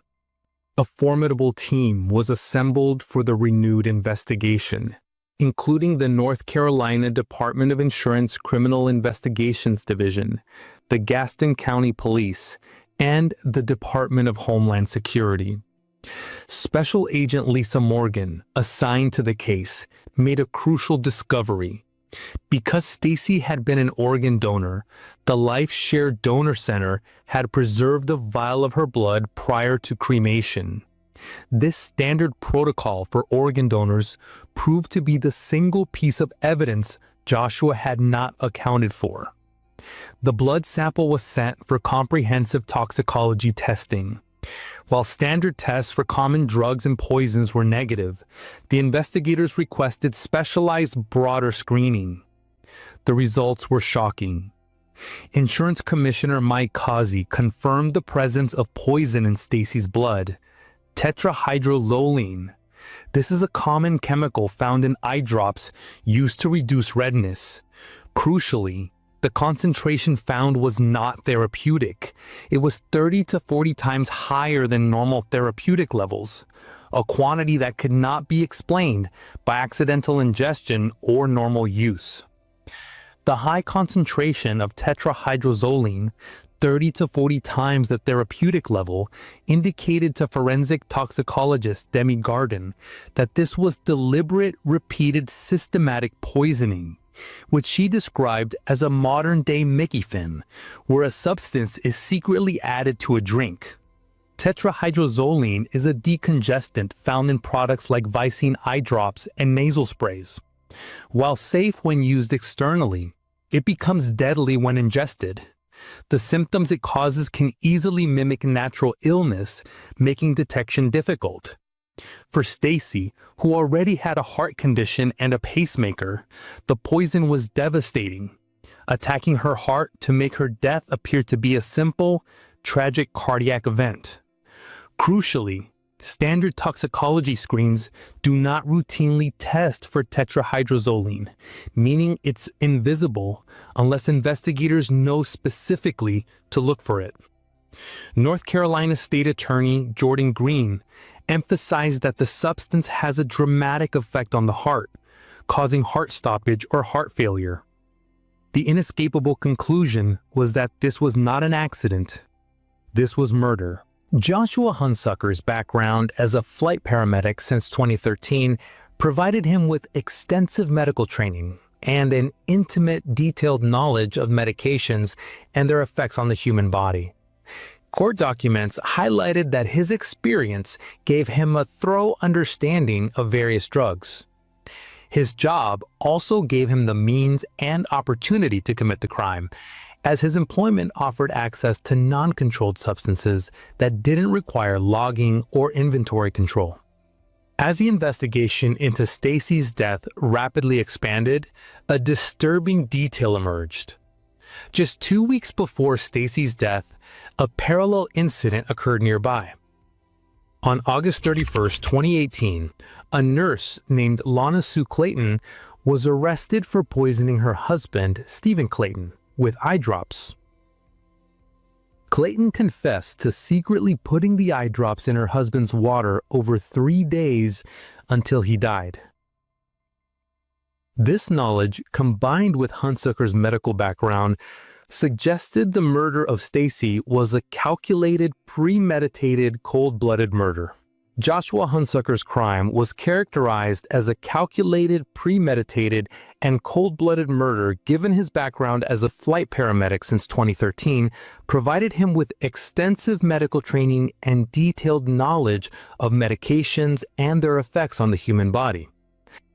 Prosecutors drew attention to several similarities between the two cases, which received extensive media coverage in the Charlotte area. Both Hunsucker and Clayton worked in the medical field. Both were home alone with their spouse at the time of death. Both deaths were initially ruled natural, and both involved tetrahydrozoline poisoning, the active ingredient in many eye drops. Court documents allege that within days of learning about the South Carolina case, Joshua secretly placed eye drops containing a deadly amount of tetrahydrozoline in Stacy's water. Furthermore, detectives spoke to Hunsucker's former colleagues at Atrium Health's Med Center Air, two of whom testified that before Stacy's death, Joshua had explicitly told them that if he were to kill someone, he would use Vicine or other eye drops. Joshua Hunsucker's bond was subsequently revoked on January 28, 2020, due to his escalating harassment of Stacy's parents, the Robinsons. District Attorney Travis Page argued that Hunsucker's actions had violated the terms of his bond and necessitated his rearrest. A hearing was held where Judge Bill Kennedy agreed with the prosecution, deeming Hunsucker a danger to the community and a flight risk. Hunsucker was then taken back into custody and held without bond. On May 27, 2021, Hunsucker officially entered an Alford plea to the charge of first-degree murder. An Alford plea means that the defendant does not admit guilt, but acknowledges that the prosecution has enough evidence to likely secure a conviction from a jury. As part of a plea agreement to avoid a capital murder trial and the possibility of the death penalty, Hunsucker was sentenced to life in prison without the possibility of parole. He was additionally ordered to pay $12,000 in restitution. Before the sentence was handed down, Stacy's mother, Susie Robinson, delivered a powerful victim impact statement describing the anguish and heartbreak Hunsucker had inflicted upon their family. Hunsucker also made a brief statement, offering a limited apology, stating that he was truly sorry for the pain he had caused the Robinsons. Following his life sentence for the murder of his wife Stacy, Joshua Huntsucker's bond was initially revoked in January 2020 due to his incessant harassment of the Robinsons. He eventually entered an Alford plea to first-degree murder on May 27, 2021, and was subsequently sentenced to life in prison without the possibility of parole. However, even from prison, the intimidation was relentless, clearly designed to terrify the Robinsons into silence. Then, in a bizarre and desperate attempt to shift blame, on February 4, 2023, Joshua staged his own kidnapping. He reported to police that he had been pistol-whipped, zip-tied, and injected with an unknown substance while changing a flat tire, and he falsely accused Stacy's father, John Robinson, as his attacker, attempting to frame him for the assault. Mount Holly police conducted a thorough investigation and immediately concluded that Huntsucker had fabricated the entire incident, finding no evidence to support his claims. Joshua's disturbing actions did not stop there. Just weeks after the fake kidnapping report in February 2023, he committed a more heinous act by poisoning his own 11-year-old daughter, which resulted in a serious medical scare and her hospitalization. Tests confirmed the presence of the same chemical agent used to murder Stacy in the child's system, along with an unapproved antidepressant that had also been found in Huntsucker's truck. While the daughter was being treated, Joshua attempted to mislead doctors by suggesting she had been given Visine, a claim medical staff deemed inconsistent with her actual symptoms.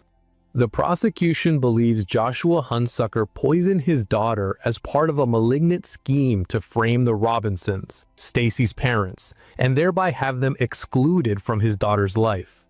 This attempt at manipulation backfired drastically. In July 2024, a judge determined that Joshua had abused his daughter and neglected both of his children. His relentless efforts to control the situation continued, leading to another arrest in August 2024 for witness intimidation. By November 2024, the courts revoked his bond, and he remains in custody without the possibility of release, actions described by those involved as evil and monstrous for the extreme lengths he went to in order to avoid accountability. Adding to the list of his crimes, less than a month before his December 2019 arrest for murder, Joshua allegedly committed felony arson. On November 26, 2019, at 12:59 a.m., he is accused of setting fire to a syringe pump inside an Atrium Health helicopter while it was mid-flight over Charlotte. This reckless act forced an emergency landing at a car dealership on Independence Boulevard, although no one was injured. Investigators saw the timing as significant, suggesting the arson was a desperate attempt to create chaos because Joshua sensed his impending arrest for murder. Atrium Health expressed profound shock at his actions, calling it unfathomable that he would endanger lives in this manner.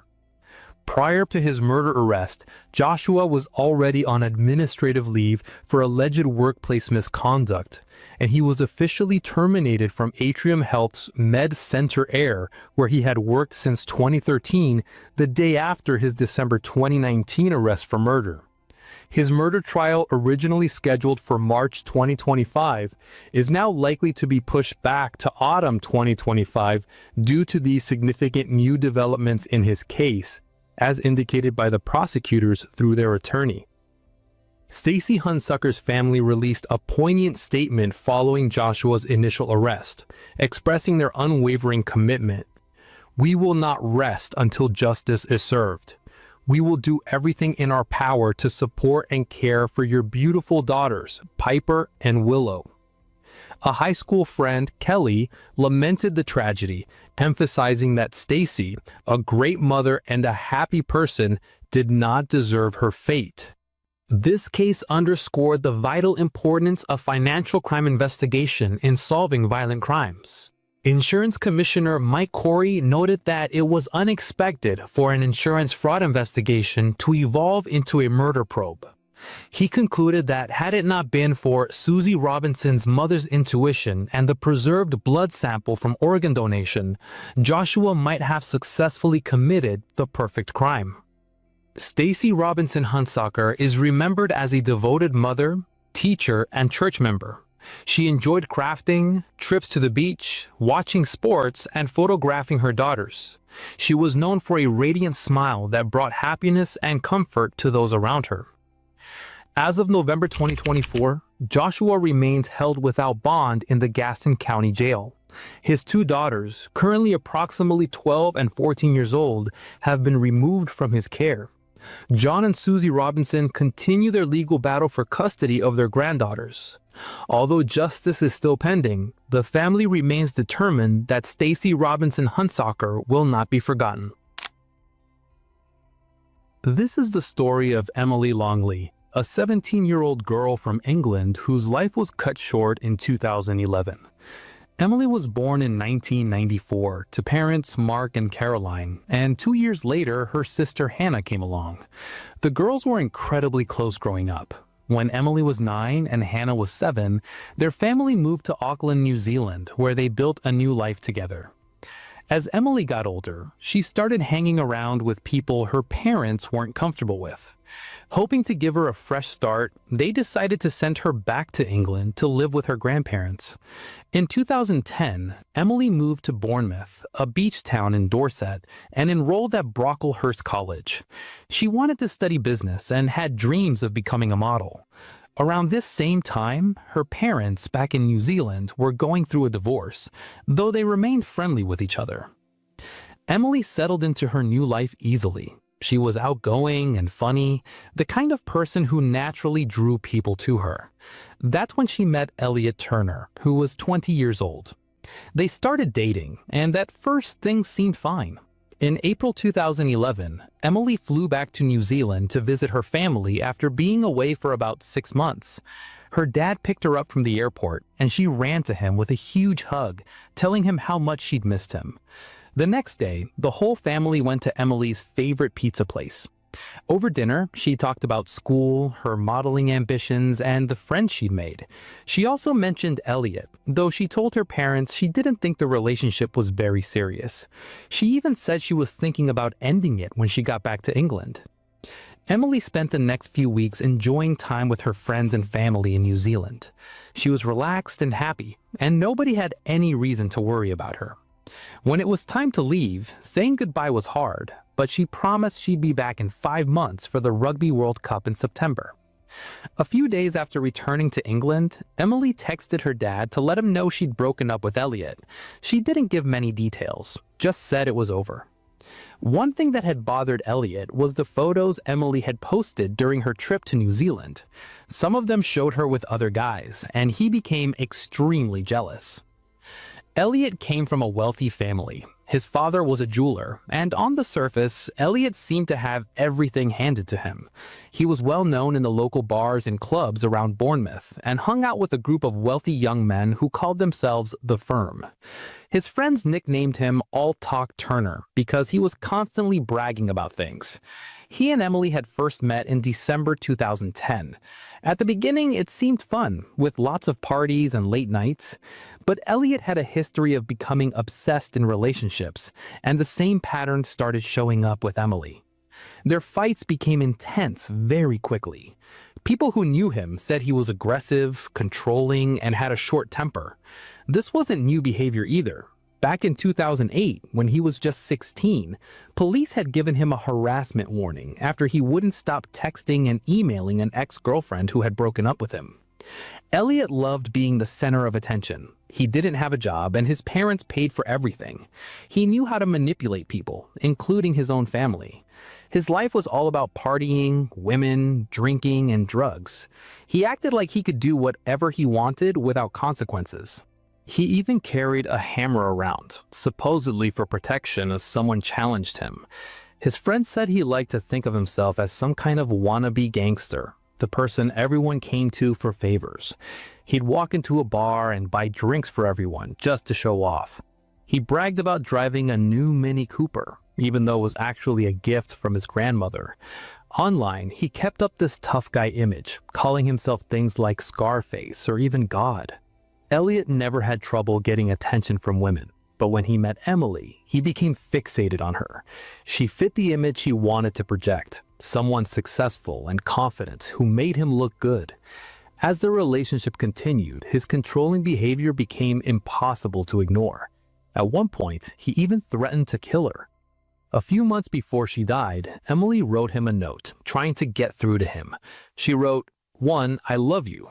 2, don't say you'll kill me. 3, stop talking about your ex-girlfriend. 4, stop being so aggressive all the time. Just relax. It's more attractive, and you scare me when you act so intimidating. When Elliot's behavior kept getting worse, Emily realized she couldn't stay with him anymore. But people like Elliot don't handle rejection well. On the night of May 6, 2011, Emily went out with friends to a nightclub. Security cameras caught her arriving with them. That same evening, Elliot had been reading her Facebook messages and discovered she was seeing someone else. He was furious. He showed up at the club and started a fight with her. Things got heated quickly. Emily threw her drink in his face, and he responded by yelling at her and making threats. He didn't like what she was wearing, saying it was too revealing. Even though Emily had ended things, he refused to accept it. He ruined her night, so she decided to leave. But he followed her. Friends later said they heard him say things like, "We'll kill her. I'll go to prison for it and still be a millionaire. I do 10 years. It wouldn't bother me." Elliot eventually caught up with her and convinced her to come back to his house, saying they could talk somewhere quieter. He still lives with his parents, and maybe that made Emily feel like it would be safer, that he'd calm down with them around. Neighbors saw the two of them walk into the house together. The next morning, around 9 o'clock, Elliot's mother, Anita, called emergency services. She said Emily wasn't waking up. While waiting for the ambulance, Anita followed the operator's instructions, trying to help Emily until paramedics arrived. But when the ambulance got there, it was too late. All they could do was confirm that 17-year-old Emily Longley was dead. Anita, Elliot's mother, was originally from Indonesia and had moved to the UK to marry Lee Turner. When they had their son, they gave him everything he wanted, which turned out to be a huge mistake. When Anita made that emergency call, something seemed off. Her voice didn't sound like someone who had just found her son's girlfriend unresponsive. She sounded strangely calm, as if nothing unusual was happening. Meanwhile, thousands of miles away in New Zealand, Emily's father, Mark, woke up around 2 in the morning to several missed calls from his ex-wife, Caroline, and their younger daughter, Hannah. There was also a voicemail from Hannah, but he could barely understand what she was saying. Then he heard Caroline screaming in the background, "Emily is dead."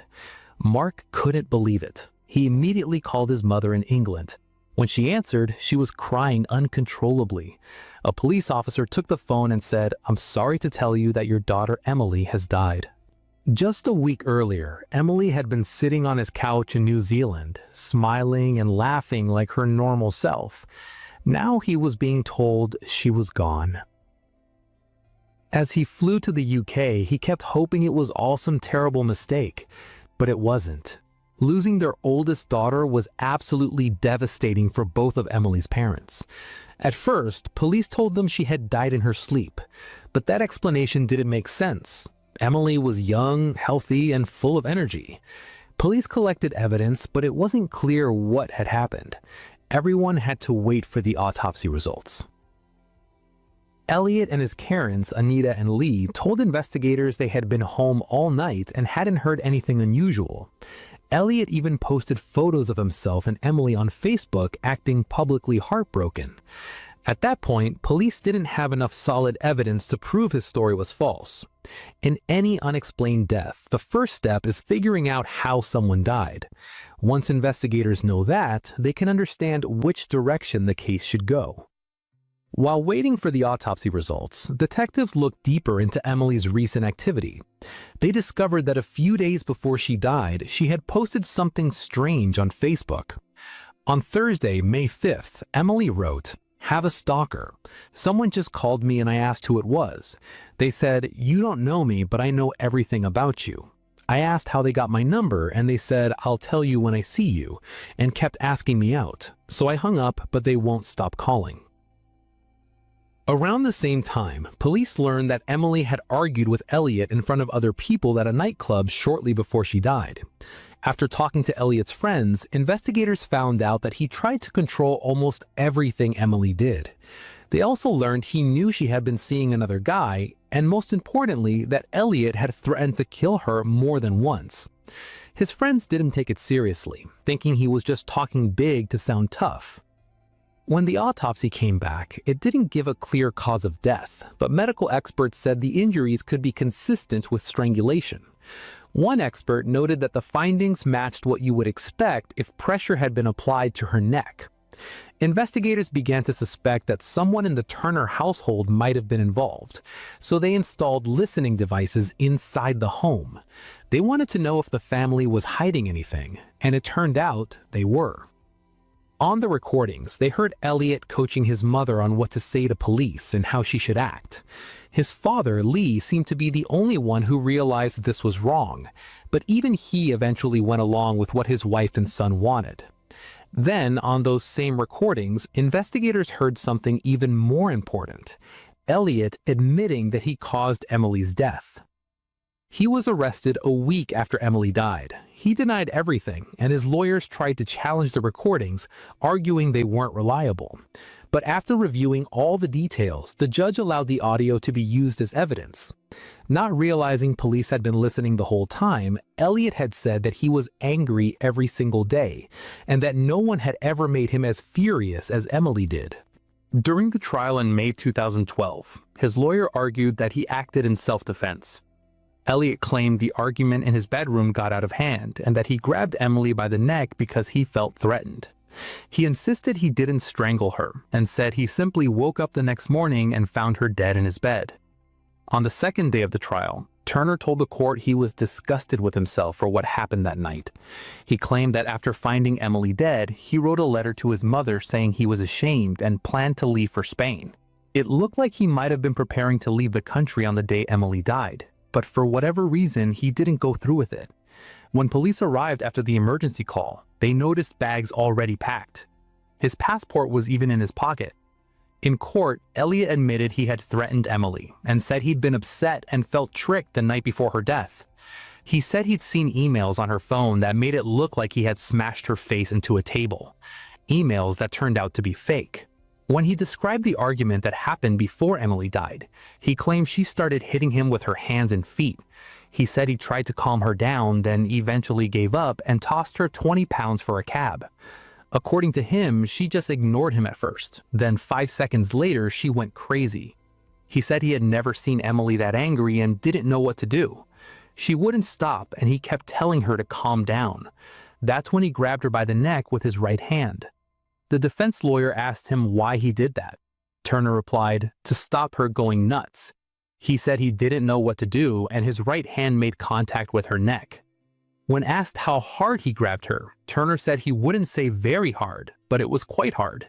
He explained that he grabbed her, pushed her onto the bed, and pressed down on her neck while she was lying down. According to him, he held her there for 5 or 6 seconds, then let go and walked out of the room. When the defense asked if he meant to kill her, Turner said no. He said he thought she had fallen asleep and that he didn't realize she was dead until she didn't wake up the next morning. In an interview with the Herald newspaper, Emily's father, Mark, talked about how difficult it was to lose his daughter. Here's the thing about death, he said. It sucks. It doesn't matter if it's your child, your partner, or your 99-year-old grandmother. It sucks. A person is here one day and gone the next, and it's not something you ever get used to. He said that every milestone is painful. Birthdays, Christmas, Easter, all of it. Easter was especially hard because it was the last time he had really spent time with her. For him, the heaviest part was knowing he would never get to see the woman she would have grown up to be. We miss seeing the life she never got to live. We only got a small glimpse of the woman she was becoming, and I was so proud of her, Mark said. I'm her father, so of course I'm biased, but the world really was a better place with her in it. It was definitely a lot more fun. At the trial, Elliot Turner was shown to be a spoiled, wealthy young man whose parents tried to protect him from any consequences. The court heard that he had full run of the family's home in the expensive Queen's Park area of Bournemouth, where he regularly threw parties for his middle-class friends. His father Lee described these parties as wild. Elliot had been given his own living space in the converted garage so he could come and go without bothering his parents. It was in that room, with its own minibar and the privacy he was used to, that he strangled Emily on his bed. When police looked at computers from the Turner house, they found search queries like death by strangulation and how to avoid punishment for a crime. Jealousy was identified as the main reason he killed her. The court heard testimony from Luke Ashford, the man who had spent the night with Emily shortly before her death. Elliot had found out about it. Even while he was in custody, he bragged that the jury would believe his twisted version of events, that Emily attacked him and he had only acted in self-defense. In letters he wrote from prison to his friends, he claimed he'd soon be driving a new Range Rover and moving to Spain. He talked about selling the rights to his story and living a glamorous life. But the jury ended those fantasies quickly when they returned a guilty verdict. On May 22, 2012, Elliot Turner was sentenced to life in prison with a minimum of 16 years. Announcing the verdict, Mrs. Justice Dobbs described him as a man of striking arrogance. She said Emily was a lovely, kind, fun-loving girl who brought a ray of sunshine to those she touched, and that light has been extinguished suddenly and needlessly by him. She told him that he didn't love Emily. She was a trophy, and the relationship, if it could even be called that, was all about control. Control he enforced with threats and aggression. Mrs. Justice Dobbs also sentenced him to 9 months to run at the same time for trying to obstruct justice.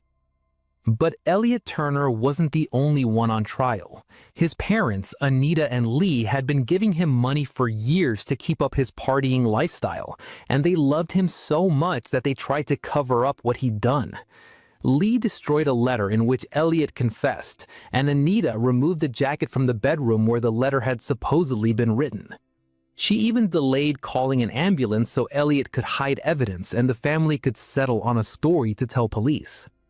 When Anita was asked why she didn't call an ambulance right away, she said she didn't believe Emily was dead. During questioning, she was asked whether she thought Emily had ruined her son's life.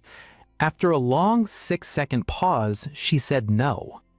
In one of the recordings played in court, Lee asked his wife if they'd done the right thing. "We've done the right thing," she replied. Both Anita, who was 51, and Lee, who was 54, were found guilty of trying to obstruct justice and were each sentenced to 27 months in prison. Mrs. Justice Linda Dobbs told them, "You chose to fight this case, showing little remorse." She added that although Lee claimed he didn't know what was in the letter when he burned it, his voice on the recording made it clear that it weighed heavily on him. The Turners were released in 2013 after serving half of their sentence. They still live in the same house where Emily Longley died. After the verdicts, Emily's father Mark broke down as he spoke to the media. Standing with his ex-wife Caroline and their daughter Hannah, he said, "What we've heard over these 5 weeks has shocked us and disgusted us. That a man as cruel as Turner could treat a gentle, loving girl like Emily so violently is impossible to understand." He said they were incredibly proud of Emily, proud that she traveled halfway around the world to build a better life for herself, and devastated that Turner chose to end that life. Mark also talked about Turner's repeated threats and boasting. No one took him seriously until it was too late, he said. He explained that even Turner's own mother didn't react when Elliot texted her saying he was going to break Emily's neck. Maybe if someone had taken him seriously, Emily might still be here today, he said. He ended by saying, "I hope Turner thinks about what he's done every single day he's in prison." In October 2020, the press reported that Elliot Turner had been beaten by his cellmates in prison. The incident happened after he put up photos of Emily in his cell and bragged about receiving letters from women who called themselves his fans. Some of the men turned on him when he started talking about how he'd soon be back to a life filled with champagne, Bentleys, and women. In about 5 years, Turner will be allowed to apply for early release. Many people can only hope the parole board uses good judgment, especially when it comes to someone who still shows no real remorse for what he did. A mother left her baby behind. A wife vanished without her ID, her phone, or a single dollar to her name. And the one person who should have been frantically searching for her, the man who called himself her husband, waited an entire day before picking up the phone to call the police. Something is deeply, fundamentally wrong with this story, and the further you go into it, the more impossible it becomes to look away. Because this is not just a missing persons case. This is a story of a woman who saw the danger coming, who tried to plan her way out, who told the people she loved exactly what she was afraid of, and still, somehow, disappeared without a trace. This is the story of Sierra Breland, and it deserves to be heard. Sierra was 31 years old when she vanished. She was an attorney, a brand new mother, and by every single account from the people who knew and loved her, one of the most driven and devoted women anyone had ever met. She grew up in Cleveland, Georgia, in a close and loving family headed by her parents, Nick and Kelly. From a very early age, Sierra knew what she wanted out of life. She was focused, she was ambitious, and she was not the kind of person who gave up easily on anything. Her mother, Kelly, described her as happy, energetic, affectionate, and completely dedicated to every goal she set for herself. She followed a path similar to her mother, who worked as a secretary, but Sierra had bigger professional ambitions. She wanted to become a lawyer, and she was going to do whatever it took to make that happen. She studied at the University of Tennessee for her undergraduate degree, then went on to attend Florida State Law School, a path that required her to leave her beloved home state of Georgia temporarily in order to build the future she had always envisioned. She eventually became a licensed attorney specializing in insurance defense. It was not a glamorous corner of the legal world, but Sierra worked hard at it, and she was good at it. She was building something real. She had a career, she had a purpose, and she had people who loved her deeply. From the outside, everything looked like it was falling into place. But then she met Xavier Breland on Tinder in October 2020, and slowly, almost invisibly at first, everything she had worked so hard to build began to come apart at the seams. Their relationship moved at a pace that genuinely alarmed the people closest to Sierra. Within just 6 months of their very first date, the two of them were married. Sierra was pregnant at the time. It all happened so quickly that there was barely time to pause and ask whether this was truly the right decision. But what most people on the outside didn't know, what Sierra had tried to keep quiet for as long as she could, was that the warning signs had been there almost from the very beginning. Sierra's cousin Shelby Campbell, who was not just her family, but her absolute closest friend in the world, recalled that the problems had surfaced after just the first few dates. When Sierra initially tried to end things with Xavier, he was completely unable to handle it. He refused to accept that it was over. Rather than walking away with dignity, he showed up at her apartment without being invited, and he sat down outside her front door and waited. When he spotted her in the company of someone else, something shifted in him, and he began sending her messages that genuinely frightened her. Sierra told him clearly and directly that she would contact the police if the messages stopped. And yet, despite all of that, despite the uninvited visits, the threatening texts, and the controlling behavior that has shown itself so early, Sierra gave him another chance 6 months later. And 6 months after that, they were standing in front of each other, exchanging vows. The couple eventually made the decision to relocate to Carmel, Indiana, hoping that a fresh start in a new state might give their relationship a foundation it hadn't yet found. Sierra secured a position at a law firm and threw herself into her work. At the end of 2021, she gave birth to their son, a baby boy they named Jackson. To anyone looking at their life from the outside, the picture seemed complete. a young professional couple, a new baby, a home in Indiana, a future that was just getting started. But behind the closed doors of that home, something very different was unfolding. Something that Sierra was living with every single day and trying desperately to figure out how to escape from. Sierra and Shelby had the kind of friendship that most people spend their whole lives looking for. They texted each other every single day without fail. They shared everything. And so, over time, Sierra began letting Shelby see what was really happening inside her marriage. She told her cousin things she hadn't told many other people. She told her that she was scared, genuinely, deeply scared of the man she had married. She told Shelby that Xavier's behavior wasn't getting better over time the way she had hoped. It was getting worse. The remorse he used to show after hurting her had disappeared entirely. He had stopped apologizing. He had started blaming her instead, telling her that she had caused his behavior, that she had made him act the way he did. In one message that is heartbreaking to read in full, Sierra wrote to Shelby, "I'm really struggling with it. It's difficult because I love this person and I don't want to leave him in our family. But his behavior is getting worse instead of improving. He used to feel sorry when he said hurtful things, but now he doesn't even show remorse. He says I made him do it, which makes me feel like he's blaming me for everything." And then, in a line that Sierra's family has carried with them every single day since she disappeared, she told Shelby directly and without any ambiguity, "If anything ever happens to me, Xavier will be responsible." She wasn't being dramatic. She wasn't speaking loosely. She was telling her closest friend in plain and careful words that she believed her husband was capable of killing her. Shelby urged her cousin to leave. She said it repeatedly, in message after message. But Sierra understood something that many people on the outside struggle to grasp, that leaving an abusive partner is rarely as simple as just walking out the door. She knew she had to be careful. She knew she had to plan. A wrong move could make things significantly more dangerous, not less. Police were called to the couple's home on multiple occasions. This happened in both Georgia and Indiana, but according to Shelby, Sierra had developed a painful coping mechanism for those moments. By the time officers arrived, she would have composed herself well enough to appear calm, and she would minimize what had happened in order to protect Xavier from consequences.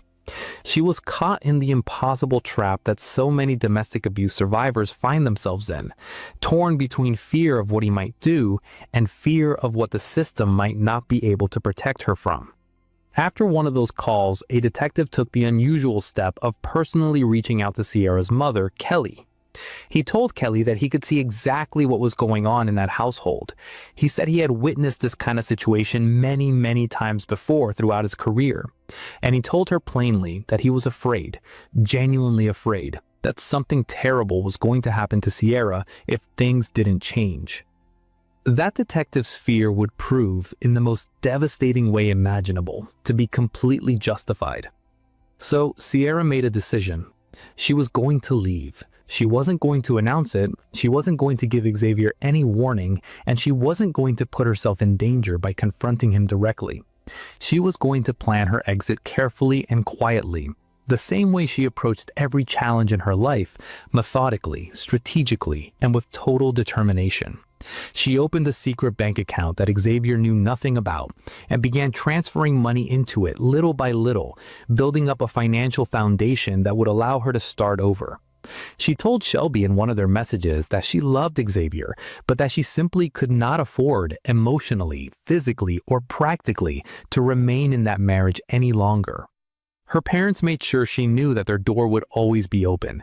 Their home in Georgia was her safe place. It would be waiting for her whenever she was ready. That moment came in February 2022. Sierra and Xavier packed up baby Jackson and their large dog and got into her white 2017 Volkswagen Tiguan for an 11-hour drive south to Georgia. Xavier wanted to make the trip because his mother also lived in the state. He had no reason to be suspicious. As far as he was concerned, this was a family visit. But Sierra had told her mother something completely different. She told Kelly she was coming to Georgia to look for a new job. And more than that, she told both of her parents the full and unfiltered truth. She was leaving Xavier. She was done. She was going to file for divorce and she was not going back to Indiana. She had made up her mind and she had clearly thought through what came next. Sierra arrived at Nick and Kelly's home in Cleveland, Georgia on Saturday, February 19th. For her parents, it was the first time they had seen their daughter since she had moved to Indiana, and the reunion was filled with the kind of warmth and relief that only comes after a long and worrying separation. They spent time together, they talked, and for one brief and precious night, Sierra was home. She told her parents everything. She confirmed that Xavier had been abusive. She said the situation had been escalating and she was not willing to wait any longer to get out. On Sunday, February 20th, 2022, Sierra left her parents' home to make the roughly hour-long drive to Johns Creek, Georgia, where Xavier's mother lived. She needed to pick up baby Jackson, who had been staying there. The last text message that Shelby ever received from her cousin was sent from that location. It said, "I'm at Xavier's mom's house. I'm waiting to get Jackson so I can leave because he won't give him to me." Read those words carefully. She was waiting. She couldn't leave because she couldn't get her son, and the person standing between her and her child was her husband. That text message is the last normal, untroubled communication Sierra had with anyone who loved her. At 11:17 p.m. on Monday, February 21st, Sierra sent a text to her father, Nick, saying she would be back at their house the following morning if that was okay. Nick told her of course it was okay, that she didn't even need to ask. The following day, she called him and said everything was fine, though she mentioned feeling a little bit under the weather. Nick checked in on Wednesday. No answer. He tried again on Thursday with a text. Nothing. By Friday, the silence had stretched long enough that the entire family was consumed with a dread they couldn't shake and couldn't explain away. Then on February 26th, Nick's phone rang with an Indiana number he didn't recognize. He picked up. He thought maybe it was Sierra calling from a new number. It wasn't Sierra. It was the police. They told him that Xavier Breland had reported his wife missing because she had not been responding to anyone's messages, and that this was reportedly out of character for her. Nick was completely blindsided. He had believed she was still somewhere in Georgia. The family had had no idea that Sierra was even supposed to be back in Indiana. Shelby was not just confused, she was furious. She could not wrap her mind around the fact that Xavier had not called a single person in Sierra's family to ask about her. He hadn't called her parents. He hadn't called Shelby. He had simply waited and then filed a report. Why? If your wife isn't responding to your messages and you're genuinely worried about her, why wouldn't you reach out to the people who know her best? Nick called his daughter's phone directly after hanging up with police. Xavier answered. Nick spoke to him as honestly and directly as a terrified father could. He said, "Xavier, I need you to tell me the truth. Sierra told me herself that if anything happened to her, you would be responsible. I'm asking you to be honest with me right now." Xavier's response was to tell him to go to hell and then immediately hang up the phone. Nick then called Xavier's father, who lived right next door to the couple in their Carmel neighborhood. The man said he had never even seen Sierra, not once. Surveillance footage confirmed that the last known sighting of Sierra was captured outside her mother-in-law's home in Johns Creek, Georgia at 7:17 p.m. on February 24th. Police reviewed the footage carefully and stated that nothing visibly unusual was observed. Investigators then traced Xavier's route back to Indiana and reviewed every stop he made along the way. Gas stations, convenience stores, rest areas. At every single stop, only Xavier was seen stepping out of the white Volkswagen. Sierra was never visible. She was never seen at any point during that entire journey. Meanwhile, in Indiana, police were told by Xavier that Sierra had left their home in Carmel on the afternoon of February 25th to walk to a nearby store. He said she had been wearing a black top and purple shorts. The temperature outside was approximately 20 degrees. Sierra never reached the store. There was no camera footage showing her entering it. There was no evidence she had been there at all. And when investigators looked more closely at what she had left behind inside the home, the picture became impossible to explain away. Her identification was there. Her credit cards were there. Her work phone was there. A backup phone was there. And most alarmingly of all, her 5-month-old son, Jackson, was there. Sierra had left without any of it. Her family said it made no sense on any level, except the worst possible one. They knew Sierra carried a burner phone for emergencies, so she could reach her family without Xavier monitoring her calls.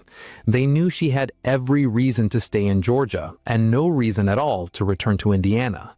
But the baby, that was the detail that shattered every remaining hope. Kelly had watched her daughter become a mother. She had seen how Sierra cared for Jackson with a devotion that went beyond anything she had ever witnessed. When he developed a rash, Sierra set alarms through the night to check on him every hour or two. She would not hand him to another person even long enough to shower. The idea that she would leave him behind voluntarily was not just unlikely, it was, to everyone who knew her, completely and utterly impossible. When Nick was told that Sierra had gone missing without her child, he did not waver for even a moment. He told the police officer directly, "If my daughter is missing and the baby is not with her, then my daughter is dead." 2 days after Xavier filed the missing person report on February 28, 2022, police were called to the Carmel home after a gun discharged inside the garage. Xavier explained that he had heard a shot while moving a Christmas tree in the garage, went to a shed afterward, found the weapon, and removed the ammunition from it. He called it in himself. Officers found 2 firearms inside the home. No official public connection was made to Sierra's disappearance at that time. But Xavier's past was beginning to surface, and it told a deeply unsettling story about the kind of man investigators were dealing with. Court records showed a felony theft conviction dating back to 2005, and now police discovered that he was wanted in Georgia on a charge of aggravated stalking. The details of that charge were particularly disturbing. Xavier had hidden a GPS tracking device inside a stuffed animal belonging to his daughter from a previous relationship, using it to secretly monitor and follow the movements of his former partner, who already had a court-issued restraining order against him. He was arrested and transported to Georgia to face those charges. While he was sitting in a jail cell in March 2022, investigators obtained footage from a recorded video call Xavier made to his children. What he said on that call stopped people in their tracks. He told his children that Sierra was not coming home because someone had taken her. He looked at them and said, "Someone took my wife."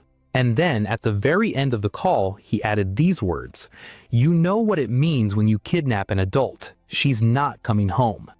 Let that sink in for a moment. Xavier had told police that Sierra had walked to a store and vanished, but in a recorded conversation with his own children, he was telling them that his wife had been kidnapped and would never return.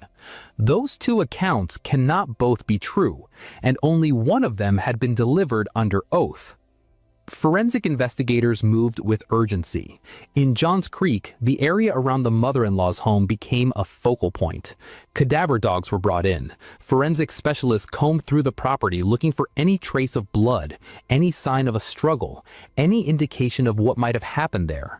On April 21, 2022, crime scene technicians cut sections of carpet and a mattress from inside the home, a detail that only became public later through court documents from a civil lawsuit that had broken out between members of Xavier's own family. The investigation stretched quietly and relentlessly across Georgia, Tennessee, Kentucky, and Indiana, but Sierra was nowhere to be found. Baby Jackson, who was just 5 months old when his father was arrested on March 1st, was placed into state custody immediately. Sierra's parents, Nick and Kelly, eventually succeeded in gaining legal custody of him and brought him back to Georgia, back to the same home that Sierra had been fighting so desperately to return to when she disappeared. Xavier was ultimately found not guilty on the aggravated stalking charge in August 2022. But the moment he returned to Indiana, he was arrested again. This time, the charge was possession of a firearm as a serious violent felon, a federal-level offense that carried serious consequences. At his hearing, Xavier stood before the judge and pleaded for a bond reduction, telling the court that his mother could not afford the full amount. He told the judge that he just needed a chance to get his life back on track. He said he could get work as a truck driver if he was released. The prosecutor asked for a $50,000 bond. The judge ultimately set it at $100,000. Xavier posted that bond and walked out of custody in February 2023. Then came December 2023. Xavier was scheduled to appear in court for a hearing in the firearms case. He did not show up. He was simply gone. An active arrest warrant was issued immediately.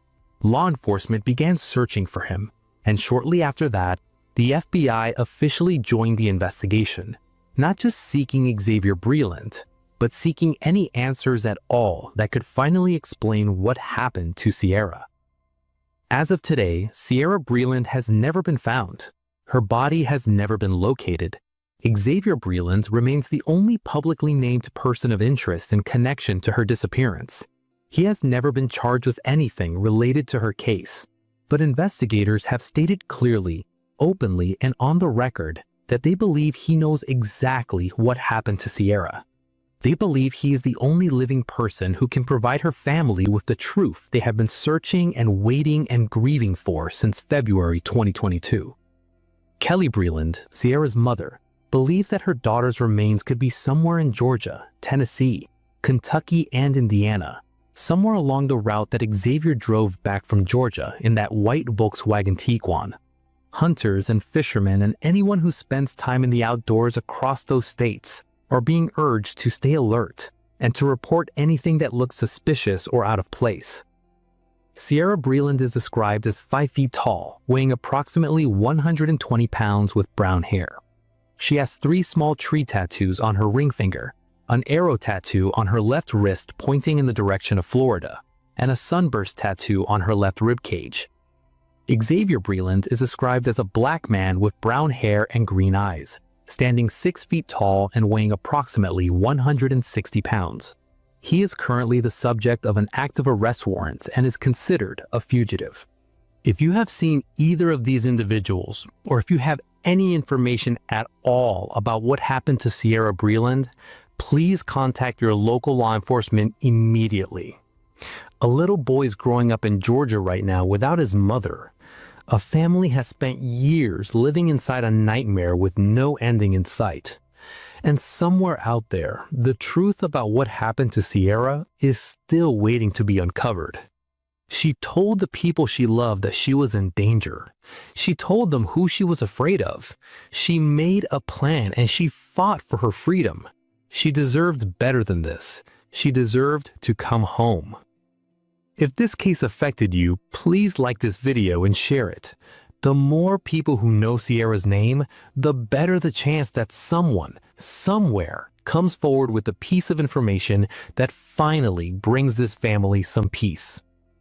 Until next time, stay sharp, stay informed, and stay vigilant. Somewhere in London, during the summer of 2013, a woman sat alone at her computer late at night. The house was quiet. Her children were asleep. Her partner had gone out, probably to a pub, probably to drink, probably to stew in the anger that seemed to be with him constantly. This woman, alone in the darkness, with shaking hands and tears running down her face, typed something into Google that would later be used as evidence in a murder trial. She typed, "magic spells to make him love me again." She pressed enter and looked through the results. She found websites about witchcraft and enchantments, forums where desperate people asked how to cast love spells. She read them and then searched again. Urgent spell to make him be sorry for hurting me. And again, I am with a bully who beats me and tells me I am ugly and fat and hurts me all the time. Think about what we are seeing here. This woman was not searching for domestic violence hotlines. She was not looking for women's shelters or trying to find out how to safely leave an abusive relationship. She was not looking up divorce lawyers or therapists or support groups. No, she was searching for magic, for some supernatural power, for spells that might make her abuser stop hurting her without her having to leave him. She believed that magic was more realistic than escape. Her name was Jenny Gray. She was a graphic designer and the mother of 2 young daughters. 3 months after typing those desperate searches into her computer, her 6-year-old daughter Ellie would be dead, beaten to death by the man Jenny could not leave. The crime scene was staged and covered up by Jenny herself while her daughter's body grew cold. In August 2013, 2 months before her daughter would be beaten to death, Jenny Gray sent a text message to her partner, Ben Butler. Police found this message during the murder investigation. The prosecution read it out loud in court. It said, "Just so you know, I am obsessed and in awe of you. I think you are so hot and want you to fancy me the same. I would die for you. I would die for you." Let those 5 words stay in your mind for a moment. Here is a mother with 2 young daughters living with a man who has a documented history of violence against women and children, telling him that she would die for him. Not that she would die for her daughters, not that she would do anything to protect her children. For him. She would die for him. Now let me tell you what else was happening that same week. Ben Butler had sent Jenny message after message full of abuse and insults. He called her a dog. He called her fat and ugly. He told her to go away. He texted that he was about to flip, that his hands were shaking with rage. The court heard all of these messages. In her secret diary, which she hid in the rubbish bins outside their house, and which investigators would later find in pieces, Jenny wrote that they had fought badly that week. She wrote that Ben had kneed her in the genitals, that he had badly hurt her, that she was living in constant fear. And still, after all of that insult and violence, she sent him a text saying she was obsessed with him, that she was in awe of him, that she would die for him. Here's a question that has stayed with me throughout all my research into this case. At what exact point did Jenny Gray stop being a victim of Ben Butler and become his partner in crime? Was it when she searched for magic spells instead of escape routes? Was it when she told the police after Ellie's death that she did not believe Ben had ever done anything to hurt their daughter?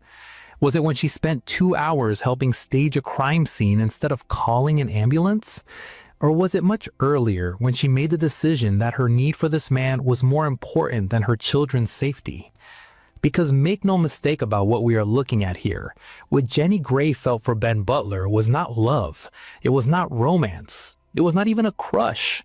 It was addiction, a mental dependency so deep, so all-consuming, that she was willing to give up everything to keep it. Her dignity, her safety, her relationship with her own parents, and in the end, her daughter's life. To understand how Jenny Gray became who she was, we first need to understand who Ben Butler was. Because the way abusers think and the way their victims think are closely, terrifyingly connected. You cannot understand one without understanding the other. Ben Butler had a criminal record that should have been full of obvious warning signs. He had served nearly 4 years in prison for armed robbery with violence and witness intimidation. He had multiple charges for assault. He had a documented history of alcohol-related violence, fights, and explosive, uncontrollable rage. But it was his history with women that revealed the true nature of the monster inside him. Before Jenny, there was a woman named Hannah Hillman. Butler had attacked Hannah outside a nightclub, choking her with his hands around her throat. He had beaten her up outside a pub, giving her black eyes and bruises. And here's a detail that chills me to the bone. Hannah was pregnant with another man's child when Butler attacked her.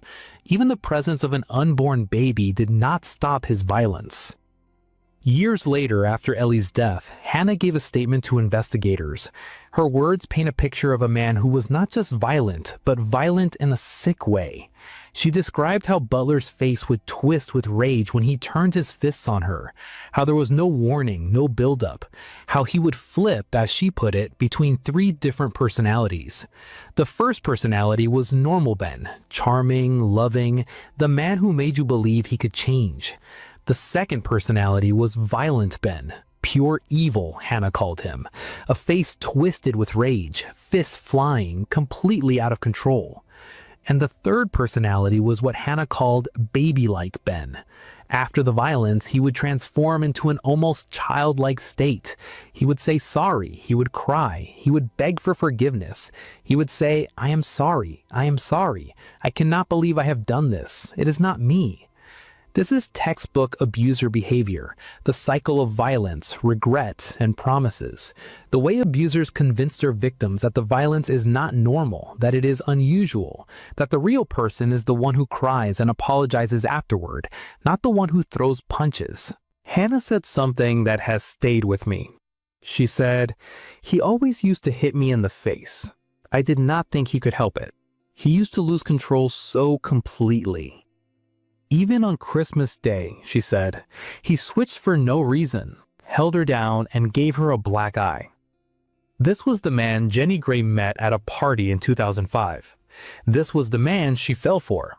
This was the man she chose to have children with.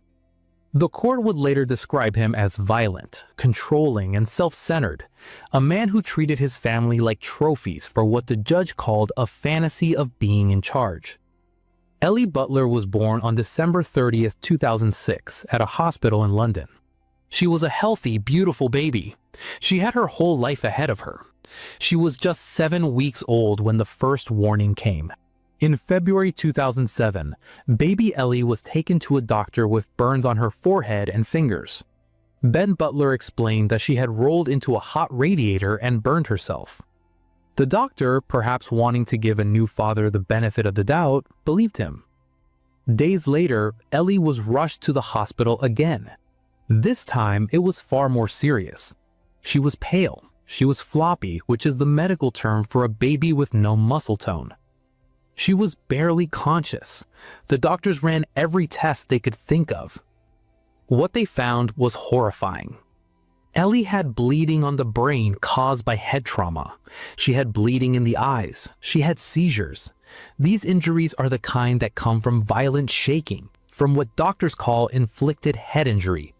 These are injuries that do not happen by accident. These are injuries that someone inflicts on a helpless 7-week-old baby. Ben Butler was arrested. He was charged with causing serious harm. After a long investigation, he was convicted in March 2009 and sentenced to 18 months in prison.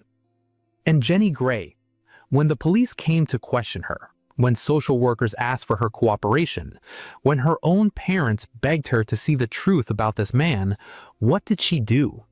She defended him. She stood by him.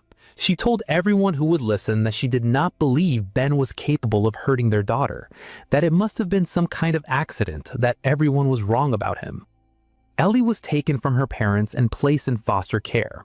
Eventually, she was placed with her maternal grandparents, Neil and Linda Gray.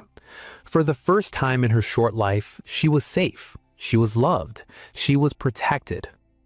And here is a detail that breaks my heart. Jenny barely visited her daughter during this time. She was too busy standing by the man who had nearly killed her baby.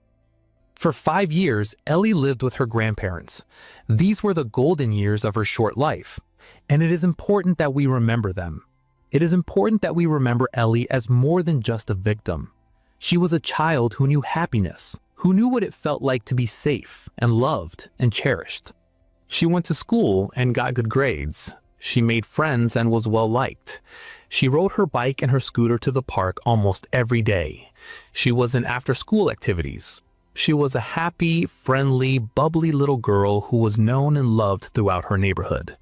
Her grandfather Neil would later describe this period with tears streaming down his face. He said, "It was a great joy, a new lease of life for us. We used to go to the park almost every day. She was a beautiful, bubbly little girl. She was our shining light." But something dark was happening in the background that would put out that light forever. In June 2010, Ben Butler's conviction was overturned on appeal. New medical evidence had been presented that raised questions about the original diagnosis. The court ruled that there was no good reason to reject the possibility of an unknown cause for Ellie's injuries. They also found that the trial judge had made serious errors in his summing up. Suddenly, Ben Butler was a free man. And not just free, he was claiming to be a victim. He told newspapers, "If it can happen to me, It can happen to anyone. It ruined me. I still have not got over it. Jenny Gray was waiting for him with open arms. Of course she was. They immediately got back together. They had another daughter together who was also placed in foster care because authorities determined they were not capable of providing proper care. And then they did something that still shocks me. They hired Max Clifford. Yes, that Max Clifford, the celebrity publicist who was later convicted of 8 counts of indecent assault and died in prison. The man once described as the most powerful publicist in Britain. Butler and Gray hired this man to run a media campaign painting them as wronged parents, whose children had been stolen by an unjust system. They gave interviews to national newspapers. They appeared on This Morning, one of the most watched television shows in Britain. Sitting on that famous sofa, looking directly into the camera, Jenny described Ben as trying to be the perfect dad. She said, "The mistakes that have been made, we are going to pay for the rest of our lives." She had no idea how horribly true those words would become. In October 2012, after a bitter custody battle that cost Ellie's grandparents their entire life savings of £70,000, a High Court judge ruled that Ellie should be returned to her parents. The local council had fought desperately to keep Ellie safe. They pointed out Butler's violent convictions. They presented evidence of domestic abuse. They warned of the danger. They were overruled. And when Neil Gray, Ellie's grandfather, stood up in court and warned the judge directly that she would have blood on her hands if she returned Ellie to Ben Butler, he was overruled too. But here's the detail that takes my breath away. According to the serious case review done after Ellie's death, Ellie herself had asked to speak to the judge. This 6-year-old girl wanted to tell the court that she did not want to go back to her parents, that she wanted to stay with her grandparents, that she was frightened. Her request was denied. A 6-year-old child asked to be heard, and the court said no. The judge did not just return Ellie to her parents. She went much further. She fully cleared Ben Butler. She declared his original conviction a mistake. She ordered the council to write to every agency saying Butler had been cleared. She called it a happy ending. She said it was a joy to see the family reunited. In November 2012, Ellie was returned to her parents. She was 6 years old. She had 11 months left to live. The judge retired early, just 1 week before Butler's murder trial began. She has never publicly commented on the case. What happened during those final 11 months of Ellie's life? The evidence presented at trial paints a picture of growing horror behind closed doors. Ellie started missing school a lot. When teachers asked why, her parents said she was sick. Medical certificates were requested. None were ever provided. Teachers noticed troubling signs. Ellie arrived at school with bruises, with dirty, unwashed clothes, with messy, uncombed hair, with mismatched socks, with mismatched shoes. She looked, according to reports, like an orphan. A note taken by a foster carer recorded something Ellie had said about her home. Just 4 simple words that should have been a scream for help. "My house is a bad house." When her grandfather, Neil, finally saw her 2 days before her death, he was shocked by her appearance. She looked like an orphan, he said, with dirty hair and a bruise on her face. Ellie told her grandfather that she was terrified of her father. Meanwhile, inside that house, Jenny Gray was writing everything in her secret diary. She wrote about being badly hurt, about the violence, about the fear, and she searched for magic spells while her daughter suffered. On October 1st, 2013, just 27 days before Ellie died, Ben Butler broke her shoulder blade. The court determined this injury was caused by him. A broken shoulder blade is an incredibly painful injury. For almost 4 weeks, 6-year-old Ellie walked around with a broken bone that was never treated. She went to school in pain. She played in pain. She slept in pain. Jenny Gray knew about this injury. She was convicted of child cruelty for failing to get medical help. She watched her daughter suffer and did nothing. Why? Because getting medical help would have raised questions, and questions might have led to Ben being taken away from her. On October 28, 2013, Jenny Gray was at her job in the city of London when her phone rang. It was Ben. He needed her to come home immediately. Witnesses in her office heard what Jenny said before she hung up and ran out. Those words were, "What did you do?" Not "what happened," not "is Ellie okay?" What did you do? She already knew. She arrived home to find Ellie with terrible head injuries. Blood pooled around the child's head. She was likely already dead. And what did Jenny do? Did she call an ambulance? Did she try to save her daughter? No, she helped cover it up. For 2 full hours, the couple staged an elaborate lie. They put dirty clothes in the washing machine. They tore up Jenny's diary and threw it in the bins outside. Ben walked the dog, smiling at neighbors to appear normal. They put in a Peppa Pig DVD to support their story that Ellie had been jumping on the bed while watching TV and accidentally fell, hitting her head on a table leg. Most chillingly, they set up Ellie's younger sibling to discover the body, as if she had just been found. Only then did they call for help. The judge called it the most remarkable, cynical piece of acting. Jenny screamed and did CPR, knowing her daughter had been dead for 2 hours. The forensic evidence destroyed their carefully made-up story. The pathologist determined the force that killed Ellie was like a high-speed car crash at over 100 kilometers per hour. No fall from a bed could cause such injuries. She had been thrown against a wall or hit with a heavy object, possibly the table leg they blamed. Her body told a longer story. Old, untreated broken bones, the broken shoulder from 3 weeks earlier, multiple bruises and burns at different stages of healing, a map of months of abuse, and the diary pieces revealed everything. Jenny had written that she knew Ben was abusing the children, especially Ellie, and why she did not report it, because she was afraid of losing him. There it was, in her own handwriting. She chose him over her daughters. The trial began in April 2016, and Jenny kept one final secret.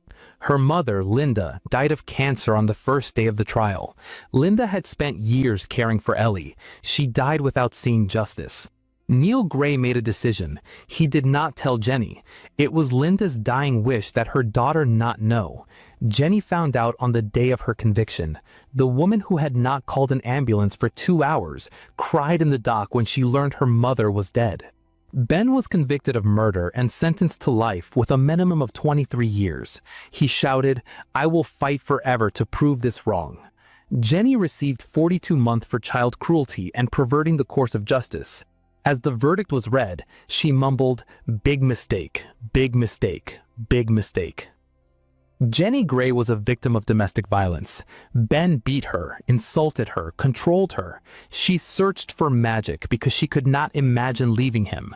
She shows all the classic signs of trauma bonding and coercive control. But at what point does a victim's suffering become helping in someone else's suffering? Jenny had opportunities to save Ellie. She could have told the truth in 2007. She could have refused a custody campaign. She could have gotten help for the broken shoulder. She could have called an ambulance immediately. At every turning point, she chose Ben over Ellie. Her father said she stood by and watched that brutal maniac inflict unimaginable injuries to her children, and defended him without question or regret. She was just as responsible. I think Jenny Gray is something tragic. A woman so broken by her need for this man that she gave up her children to keep an illusion alive. A woman who searched for magic because she could not face reality. A woman who chose the monster because being alone was more terrifying than watching her daughter suffer. Ellie was 6 years old. She spent most of her life happy with grandparents who adored her. She asked to stay with them. She asked to speak to the judge. Nobody listened. She deserved a mother who would die for her. Instead, she had a mother who would die for the man who killed her. And so here ends today's criminal story. I would very much like to know your opinion, so please leave it in the comments below. What do you think about Jenny Gray? Was she a victim or a villain? Can someone be both? At what point does understanding become excusing? These are questions I want you to think about. We can always debate with respect to the victim and her family.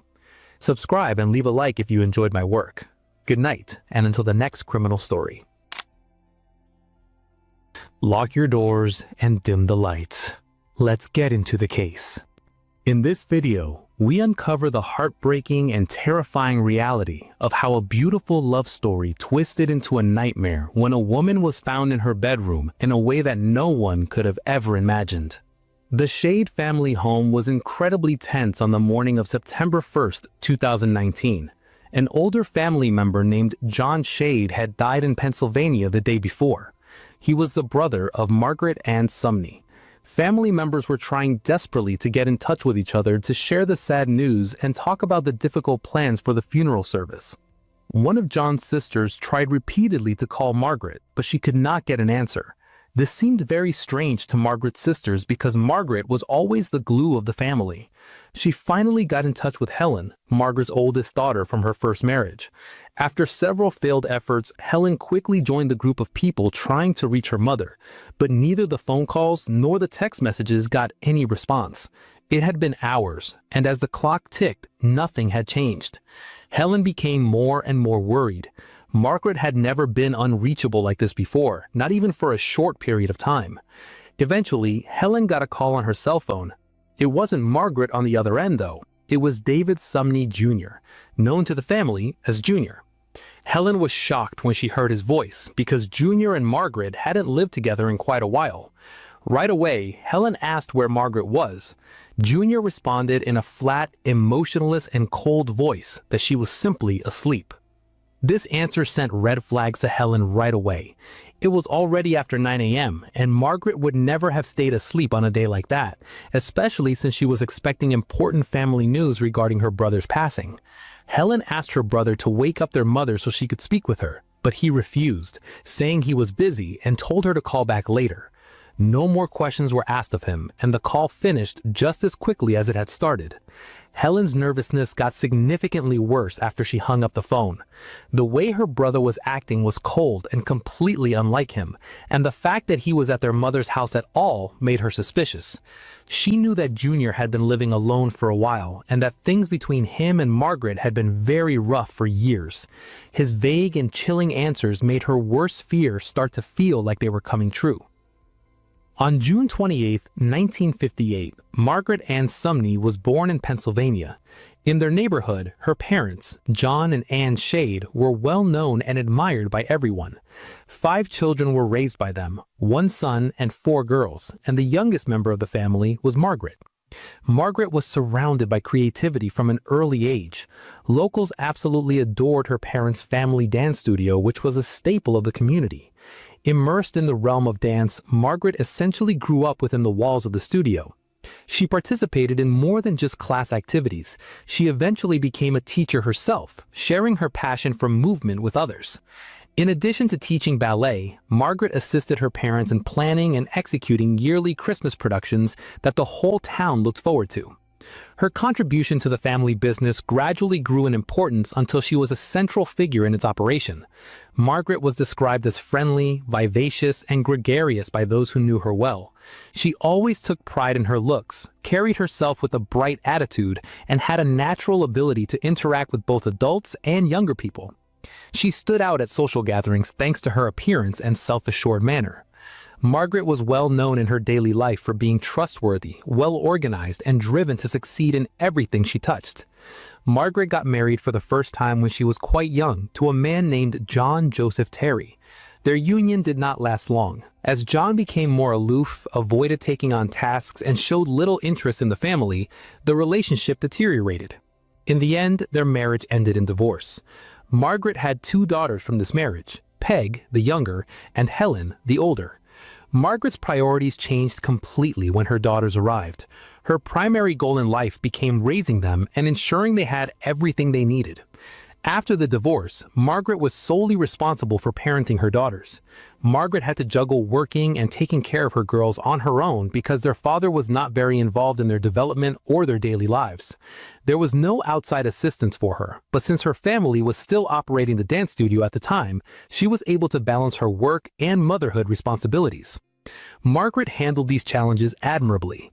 The environment in which Helen and Peg were raised was stable and placed a strong emphasis on discipline without being harsh.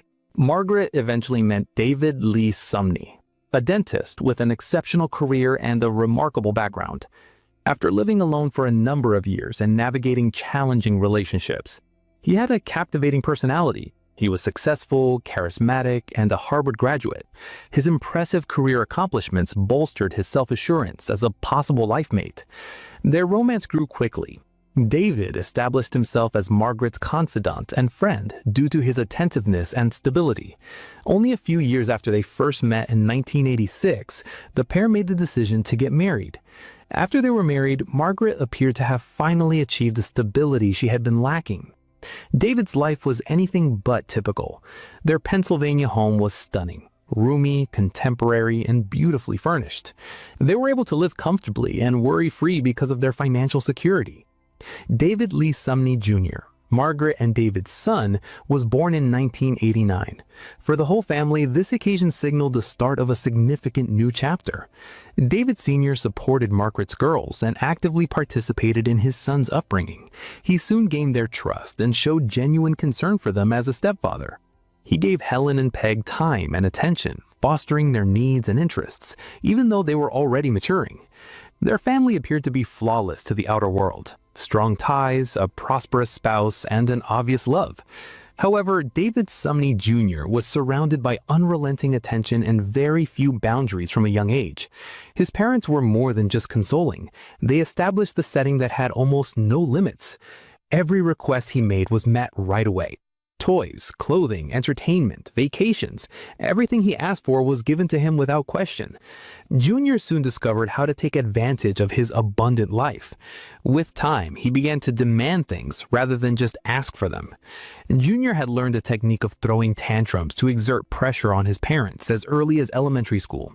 Unless he was rewarded materially, he would not comply with even the most basic requests. Simple cooperative behaviors, such as finishing schoolwork or assisting around the house, were used as negotiating chips.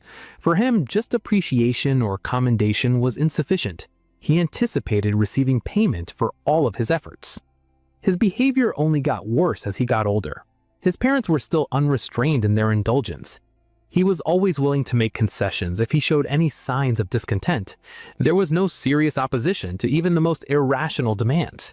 Both Margaret and David Sr. catered to Junior in hopes of keeping a strong relationship with their kid and producing a self-assured adult. In reality, their behavior just served to strengthen his sense of superiority and entitlement. The family would never forget a disturbing incident with an animal. Junior discovered a tiny bird in their backyard when he was a young child. He took it up and gave it such a hard squeeze that it died instantly. Margaret was even more taken aback by his complete lack of regret or dread. As if it were nothing out of the ordinary, he held the dead bird in his palms with absolute composure.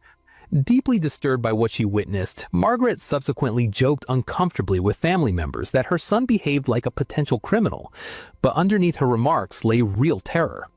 This was not a singular occurrence.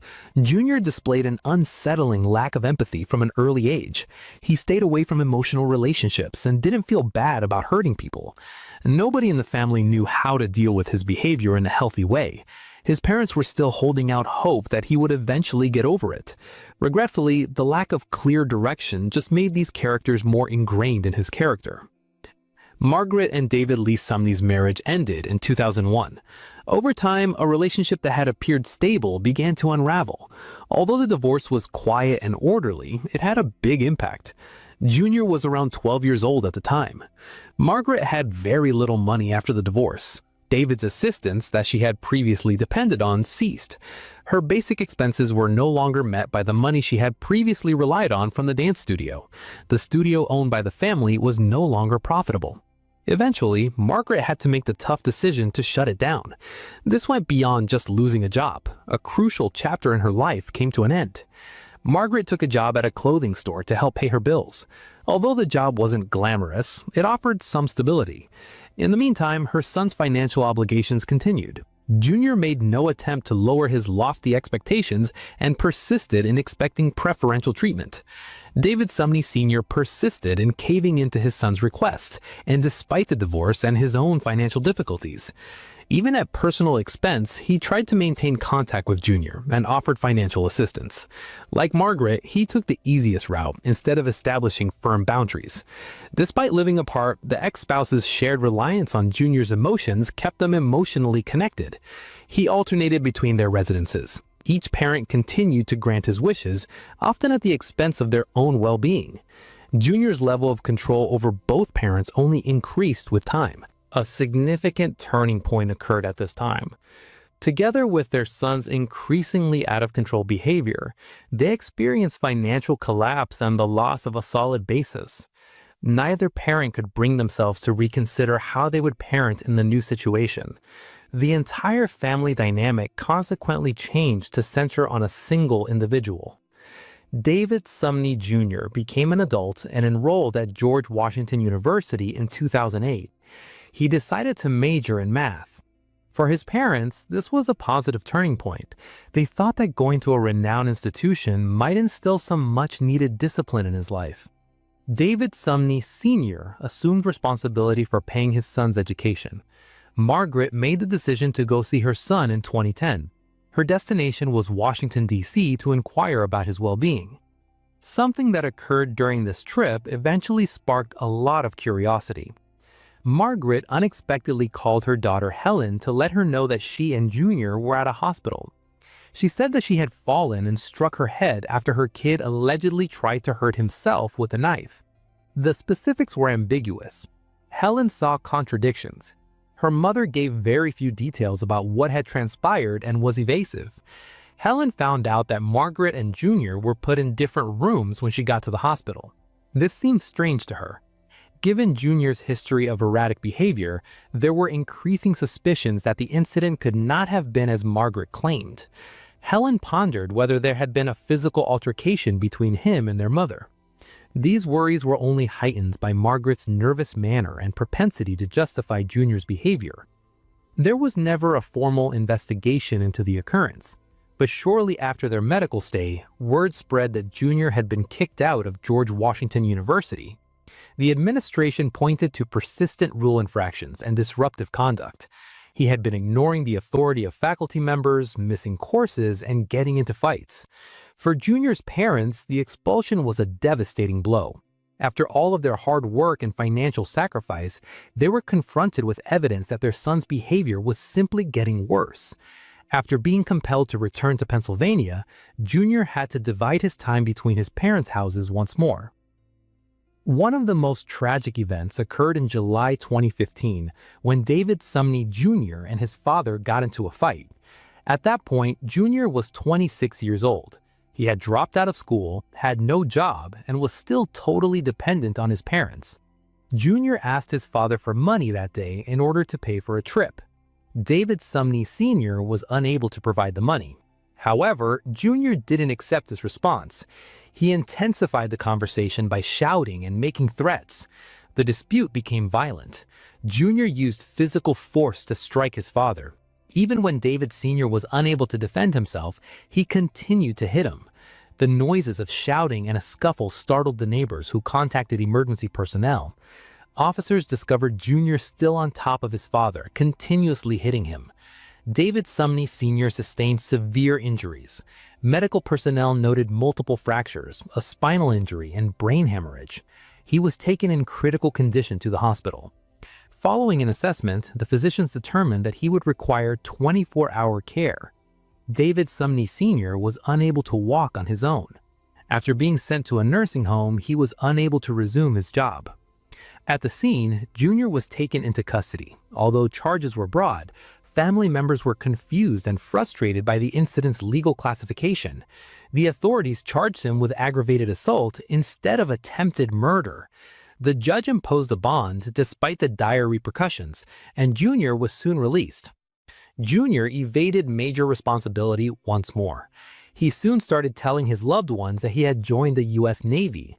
He asserted that he was chosen for a role that prioritized order and discipline. Margaret wanted to believe him, in spite of everything that had happened. Her perception of military duty consisted with the idea of a rigid environment where people must obey commands, but there was never any formal confirmation. Junior began putting a lot of emphasis on strength training. He became considerably bigger and gained a lot of muscle. He was nearly 6.5 feet tall, and his bulk alone was enough to frighten anybody. Junior's behavior changed in tandem with his physical changes. He lost control of his aggression and frequently used threats. Talking to him became unpredictable. He exuded a sense of dominance and expected complete obedience. Another unsettling occurrence happened at Margaret's house in November 2016. While his mother was sleeping, David Sumney Jr. went into her bedroom drunk and started strangling her. He launched an unexpected attack with considerable physical force. His power and bulk made it nearly impossible for Margaret to fight back. His hands were tightly around her neck as she awoke, gasping for oxygen. Junior finally relaxed and went back to his own room. Margaret dialed 911 right away. Officers discovered Junior, who was quite drunk, sleeping in a next room. Clear evidence of assault was recorded by the police. Margaret's neck was marked and her ribs were bruised. Her son had attempted to strangle her, she informed the cops. At the scene, Junior was taken into custody. Charges of domestic violence were brought, but early on, Margaret asked the authorities not to consider her son's behavior to be a significant crime. Citing her son's purported job in the Navy, she contended that she didn't want a felony record to harm his future. She requested that the charges be dropped. These pleadings changed the direction of the case. Junior's accusations were subsequently reduced. A crucial piece of information surfaced during the court hearings. Junior had never officially enlisted in the United States Navy. He made up his military service claims.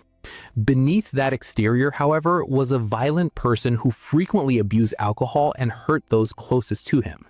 Margaret's attitude towards her son remained unchanged. She persisted in believing that he could yet make a change. Margaret, however, did not waver. Her actions were motivated by a mother's affection. Junior was spared severe repercussions for yet another act of hostility. He was eventually given a real sentence during hearings that took into account everything he had done. David Sumney Jr. was convicted and given a 16-month prison sentence. Junior started working closely with social services while he was incarcerated. He maintained that alcoholism was the cause of his actions. This was a calculated move. He realized that by framing his problems as a medical illness, the court would be more understanding. One of the social workers was impacted by these arguments. Junior was to be moved to a specialized facility, a rehabilitation center.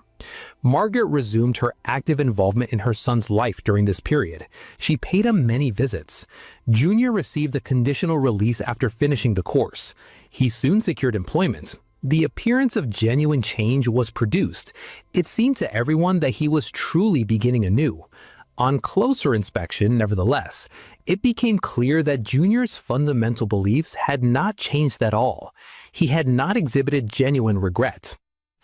David Sumney Sr. died in August 2018 at the age of 74. After being severely injured by an assault by his own son, he passed away in the nursing home. His death was officially ascribed to a confluence of age-related medical conditions, but his family was certain that the events of 2015 were the cause of his deterioration. His latter years were a drawn-out and agonizing existence due to brain trauma.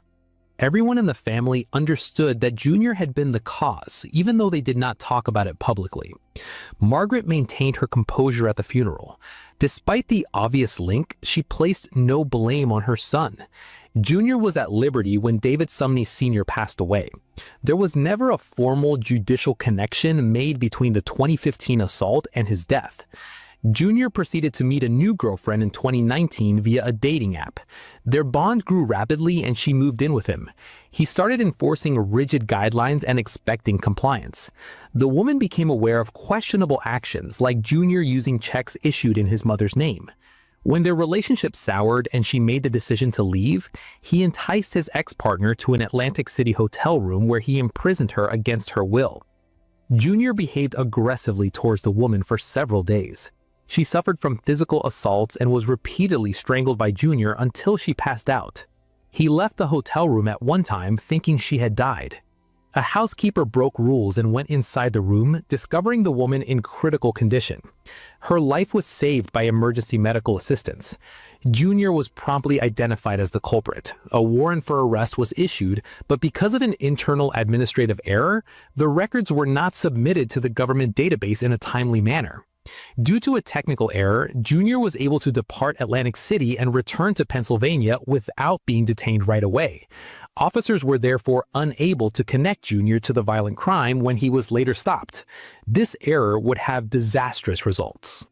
This brings us back to the morning of September 2nd. When the officers reached Margaret's house, they knocked. No response was found. The officers made the decision to force entry. As soon as they walked in, they detected a strong smell and indications that something significant had occurred. Several rooms had apparent bloodstains on the walls and flooring. A violent conflict was implied by the scenario. Attempts to hide what had happened were evident in the thick brown stains on the towels and the drag marks on the floor. Margaret was discovered upstairs. There were no signs of life when she was in the bathtub. It was evident from her state that she had been dead for longer than 24 hours. Numerous injuries were visible on her body. A violent death was indicated by the body's position. Experts in forensics started carefully recording the evidence. Investigators began examining the technological equipment discovered in the house. Investigators' worst suspicions were realized when they looked over Junior's external hard drive. 277 photos were discovered in a folder with a name that seemed innocent. Following Margaret's passing, these pictures were captured at different points in time. The body was seen being transported around the house in the photographs. Margaret's body was shown in the pictures in a variety of settings. A few of the photos were obviously staged. Junior purposely changed the lighting and angles, and he posed next to the body in a few of the pictures. A number of the images were obvious selfies. Junior made no effort to hide his involvement and gazed straight into the camera with a neutral or even pleased grin. Any idea of an emotional outburst was ruled out by the photograph's purposeful arrangement. He did not act impulsively. Technological analysis verified that the pictures were shot periodically, sometimes using a timer. Everything suggested that this was not a crime of passion, but rather deliberate behavior. Investigators discovered search queries conducted on the laptop's browser history covering topics such as the chronology of human remains decomposition and chemical techniques for eliminating biological evidence. The likelihood of an accident was totally ruled out by these findings. Junior had done extensive research on how to commit a crime and conceal its repercussions. The search history revealed details concerning mummification and odor control. The scene was one of the worst investigators had ever seen. Junior became the focus of suspicion once the body and digital evidence were found. Helen was contacted by the police. Knowing that Junior would probably be there, she agreed to assist by enticing her brother to their Uncle John Shade's funeral. Officers were waiting for him when he arrived at the funeral and took him into custody. Police discovered jewelry and checks made out to Margaret on him during the search. Junior was officially accused of third-degree murder, theft, corpse abuse, and other associated crimes. He was found competent to stand trial after a mental health assessment.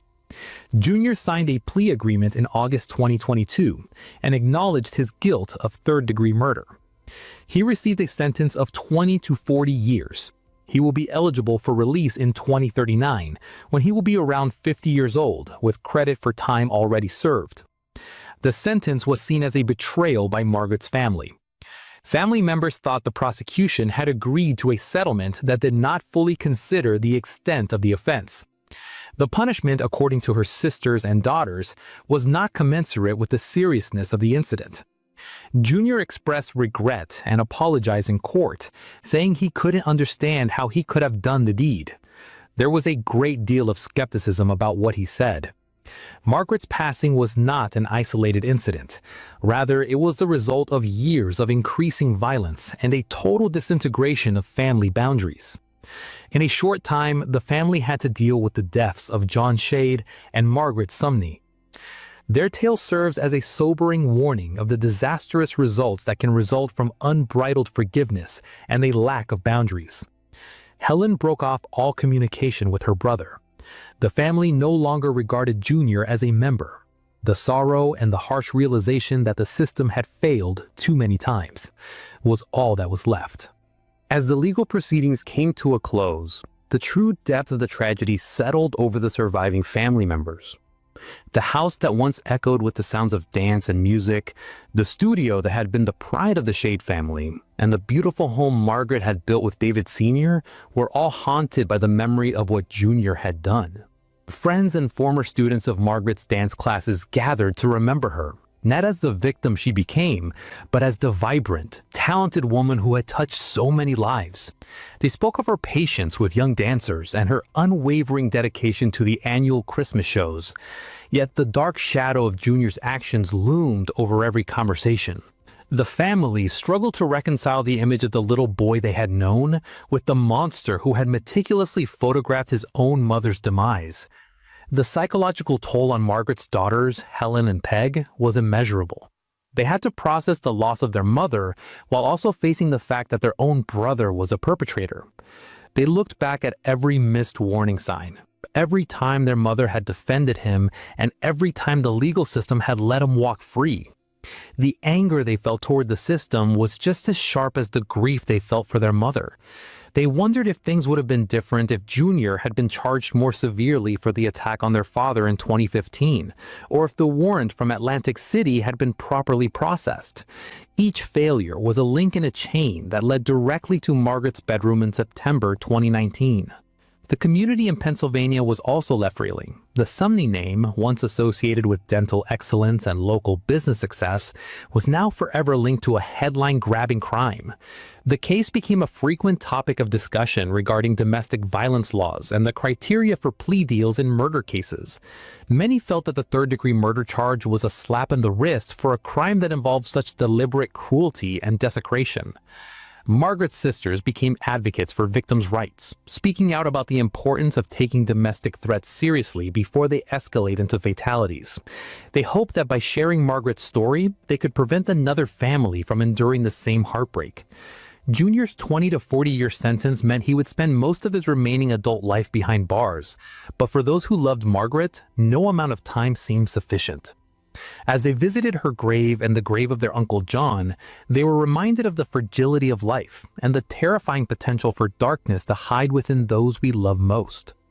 The story of Margaret Ann Sumney remains a chilling testament to the dangers of toxic entitlement and the tragic vulnerability of a mother's heart. The legacy of this case continues to provoke reflection on how society handles troubled individuals who show early signs of violent tendencies. Psychologists who studied the case notes often pointed to Junior's early behavior with the bird and his lack of remorse as classic indicators of a deeper personality disorder that went unaddressed. They argued that the extreme indulgence he received as a child might have exacerbated an existing lack of empathy, creating a perfect storm of entitlement and aggression. Meanwhile, the legal community scrutinized the administrative errors that allowed a violent fugitive to move across state lines undetected. The failure of the National Search Database in the Atlantic City case became a case study for law enforcement agencies on the critical importance of timely data entry. For the Shade family, these academic and professional discussions provided little comfort. They were left with the reality of an empty chair at the dinner table and the knowledge that their mother's last moments were filled with terror at the hands of their own child. Helen, in particular, found it difficult to move past that final phone call where Junior told her their mother was asleep. She often replayed the conversation in her head, wondering if there was anything she could have said or done to change the outcome. But the truth was that by the time Junior answered that phone, the nightmare was already complete. The Shade family remains committed to honoring Margaret's memory, focusing on the joy she brought to the world through dance, rather than the tragedy of her end. Margaret Ann Sumney was a mother, a teacher, a sister, and a friend. Her life was a gift to those who knew her, and her death is a lesson for us all. Stay safe, stay vigilant, and remember that awareness is the first step toward protection. Young love can be an all-consuming experience, and this was certainly the case for 15-year-old Florida teen Seth Jackson, who met and fell in love with Amber Wright during the summer of 2011. For Seth, he felt he had found his dream girl in the doe-eyed, auburn-haired Amber. Tragically for Seth, he couldn't have been more wrong. Before we start, we would like to send our thoughts and prayers to the loved ones of Seth Jackson, who fell victim to this abominable act. This case is the single most cold, calculated, premeditated case of murder that I have ever seen. Welcome to Bellevue, a sleepy town located in the heart of Central Florida, known as the city with small-town charm. Bellevue is surrounded by lush countryside and green pastures, sparkling freshwater springs, and an abundance of wildlife. But for the teenagers who live in this quiet residential community, life can get a little too quiet other than the skate park and a drive-in movie theater in nearby Ocala, Bellevue, and its surrounding towns offer little in the way of entertainment here. Trouble is easy to find, particularly for those who fall in with the wrong crowd. On April 17, 2011, 15-year-old Seth Tyler Jackson was spending his Sunday afternoon how he often did that spring of his sophomore year, hanging out with his friends playing video games. But on this particular Sunday, Seth was agitated. His ex-girlfriend, 15-year-old Amber Wright, kept messaging him. Amber wanted to meet with Seth to talk about rekindling their relationship. She wanted to talk to him alone and suggested meeting at her friend Charlie Ely's trailer. Seth was tempted, but he was also wary. He had just spent weeks embroiled in a bitter and vicious breakup with Amber that had escalated to the point of a physical altercation with Amber's new boyfriend. 18-year-old Michael Bargo, was this some kind of ploy to get revenge? Seth's friends were also equally skeptical in their minds.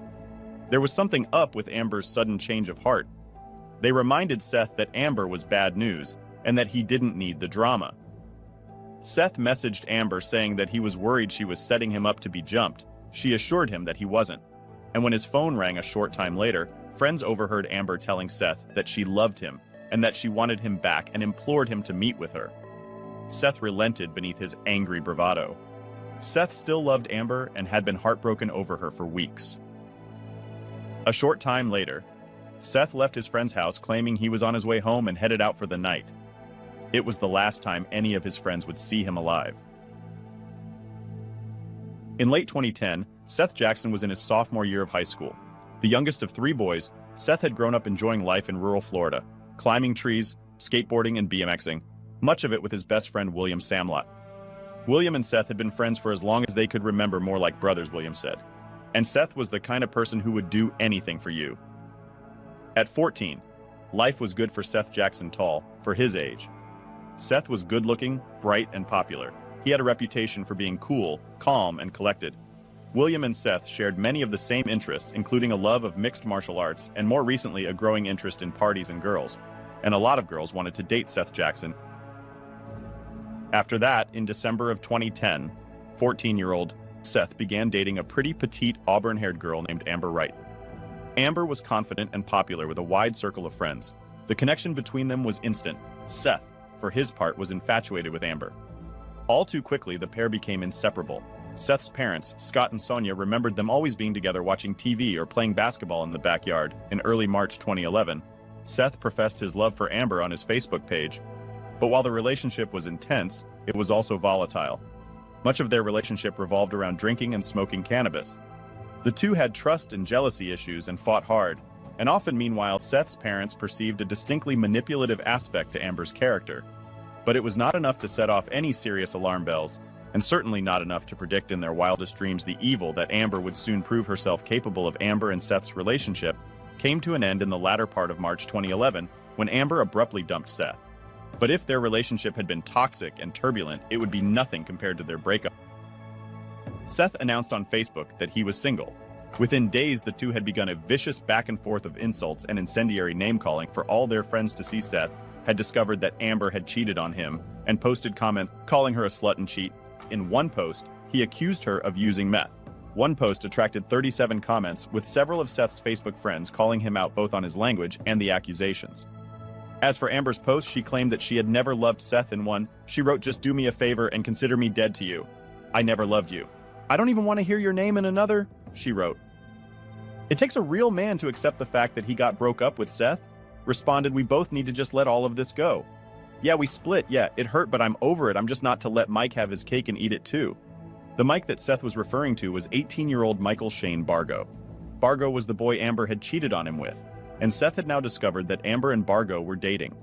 It was information that would consume Seth with jealousy and hurt, and escalate the conflict to new heights. Seth had already known Michael Bargo for some time. The two actively disliked each other since his arrival in Florida 2 years earlier.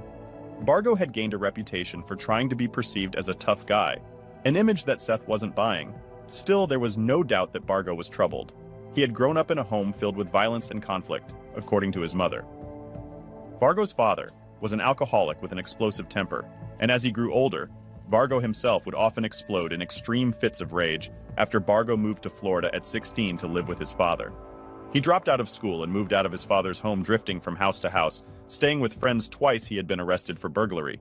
He had an active restraining order against him and was known for carrying a .22 caliber revolver everywhere he went. Later, Amber would claim that she only dated Bargo to goad and hurt Seth if that was her goal.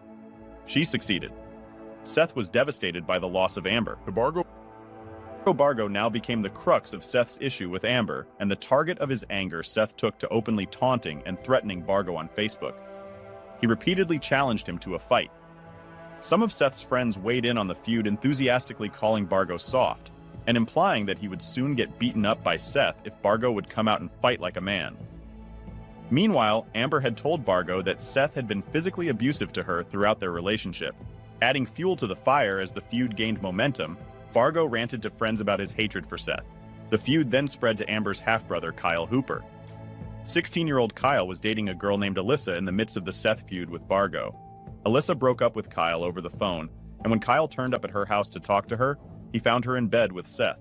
Both sides now traded threats of physical violence. Seth threatened to burn Amber's house down.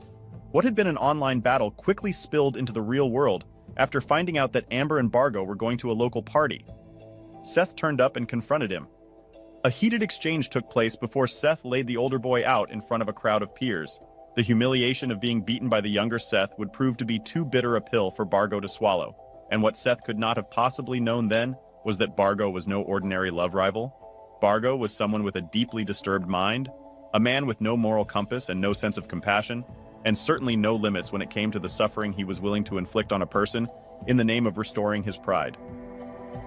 If there was such a thing as the wrong crowd in the Bellevue area, it was the teens who hung around 18-year-old Charlie K. Ely's trailer in rural Summerfield. Charlie's trailer was a popular hangout spot for teens looking for somewhere to party away from the rules and restrictions of home, and with her husband in jail and rent to cover, Charlie had let out rooms to Justin Soto, age 20, Kyle Hooper, age 16, and Michael Bargo. Kyle Hooper had left home after fighting with his current stepfather over drug use. Justin Soto had juvenile arrests for possession of a weapon on school property battery and burglary. Bargo, meanwhile, was the self-appointed ringleader of the posse that hung out at Charlie's on the afternoon of April 17th. Bargo shared with his group his plans to kill Seth Jackson. There that day were Justin Soto, Kyle Hooper, Amber Wright, Charlie Ely, and 37-year-old James Young Havens III. The former stepfather to Amber and Kyle and a regular visitor at Charlie's, according to Kyle Bargo, said, "We need to kill Seth Jackson. Nobody likes him. We need to kill him." Bargo had already thought through exactly how to do it, and the role that each of them would play. Bargo's idea was to lure Seth to the trailer through Amber, who would invite Seth over under the pretense of wanting to rekindle their relationship once Seth was in the house. Justin Soto would hit Seth with an axe handle or piece of wood before Bargo and Hooper would move in and shoot and beat him. Bargo would then take him to the bathtub to finish the job. He was emphatic that Seth should still be alive at that moment he killed him. He wanted to look into Seth's face before he pulled the trigger so Seth would know exactly who it was that was ending his life. Most teenagers would have recoiled at Bargo's proposal. The plot was abominable, inconceivable, no matter what real or imagined crime Seth had committed, but not with this group. Within minutes of hearing Bargo's plan, all 5 were on board, and in the same way a group of teenagers might plan a party, they began to hash out the finer details of their twisted plot. Mid-discussion, James left to go home later, claiming he felt uncomfortable, not so uncomfortable, of course, that he would try to deter the teenagers from acting on their deranged plan, or even to inform the police just enough to not hear anymore. And indeed, he would return the next day to help the teenagers dispose of the body shortly after 7 p.m. Amber contacted Seth and told him of her hopes to reconcile and her desire to meet up. She pulled out all the stops to reassure him that he could trust her and that she loved him, knowing full well that with each sentence, she was wooing Seth towards a violent and certain death. Moments before Seth left his friend's house to meet Amber, he sent one last message. It said, "Amber, if you have me jumped, I will never give you the time of day. So if I get jumped, say goodbye, all right?" Seth's gut was telling him that something was wrong, but his concerns centered around getting a beating that Amber and her friends could have been planning his own diabolical slaying was simply beyond the realm of any sane person's imagination. At 7:58 p.m., Amber sent a message telling Seth to meet her at the corner close to Charlie's home when Seth replied that he was almost there. Amber responded enthusiastically, "See you there when they finally met." Seth was surprised to find Charlie with Amber, but Amber reassured him and persuaded him to come back to Charlie's. He agreed once in the house he found Kyle there, but Kyle was friendly, and once again Amber placated him, asking Kyle to leave the room so she could talk to Seth in private with the plan. Now in full swing, Kyle joined Bargo in a back room to prepare for the moment the savage attack would begin. It was at this moment that Kyle had a flicker of conscience faced with the reality of what lay ahead. Kyle expressed his doubts to Bargo, who quickly put them to rest. He reminded Kyle of all the things Seth had done sleeping with Kyle's girlfriend, disrespecting his sister trying to jump them. Seth deserved to die in the living room with Amber. Distracting Seth, Kyle and Soto emerged from their rooms and began beating Seth with pieces of wood. In an instant, Seth was on his feet and running for the door. It was now Bargo's turn. He opened fire, shooting Seth twice in the back. Seth made it out the door and almost to the road before Soto tackled him to the ground, and together with Kyle and Bargo wrestled him back into the house. He was then dragged into the bathroom, bloodied and mortally wounded but still alive, and placed in the bathtub. Bargo now instructed Kyle and Soto to help Amber and Charlie clean the blood splatter from the living room and kitchen while he had his turn dealing with Seth. Kyle later said that he heard Bargo yelling and cussing and beating Seth, and the sound of more gunshots. Bargo then delivered his final shot, this time in the face, killing him instantly. The final atrocity now began, the gruesome disposal of the body. Michael Bargo broke Seth's kneecaps with a baseball bat and hogtied him in order to fit the lifeless body into a sleeping bag. He then pulled out Seth's teeth with pliers. Together, the group dragged the boy's body into Charlie's fire pit, where a fire had been prepared and was already burning fiercely. After placing the body in the pit, the group sat around the pyre like it was a festive bonfire, drinking, laughing, and talking, all the while tending to the burning body of their innocent victim, until it was nothing more than ashes and bone fragments. Neighbors would later recall seeing terrifyingly high flames and the sounds of what they thought were fireworks. But the music and laughter convinced them that a party was being held the next day. James Young Havens stepped in to help the teenagers dispose of the remains.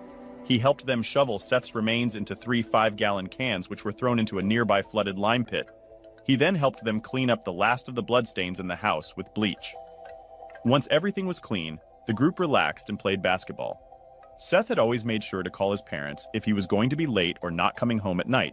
When he failed to return home without phoning on the night of April 17th, the young man's mother knew instinctively that something was terribly wrong.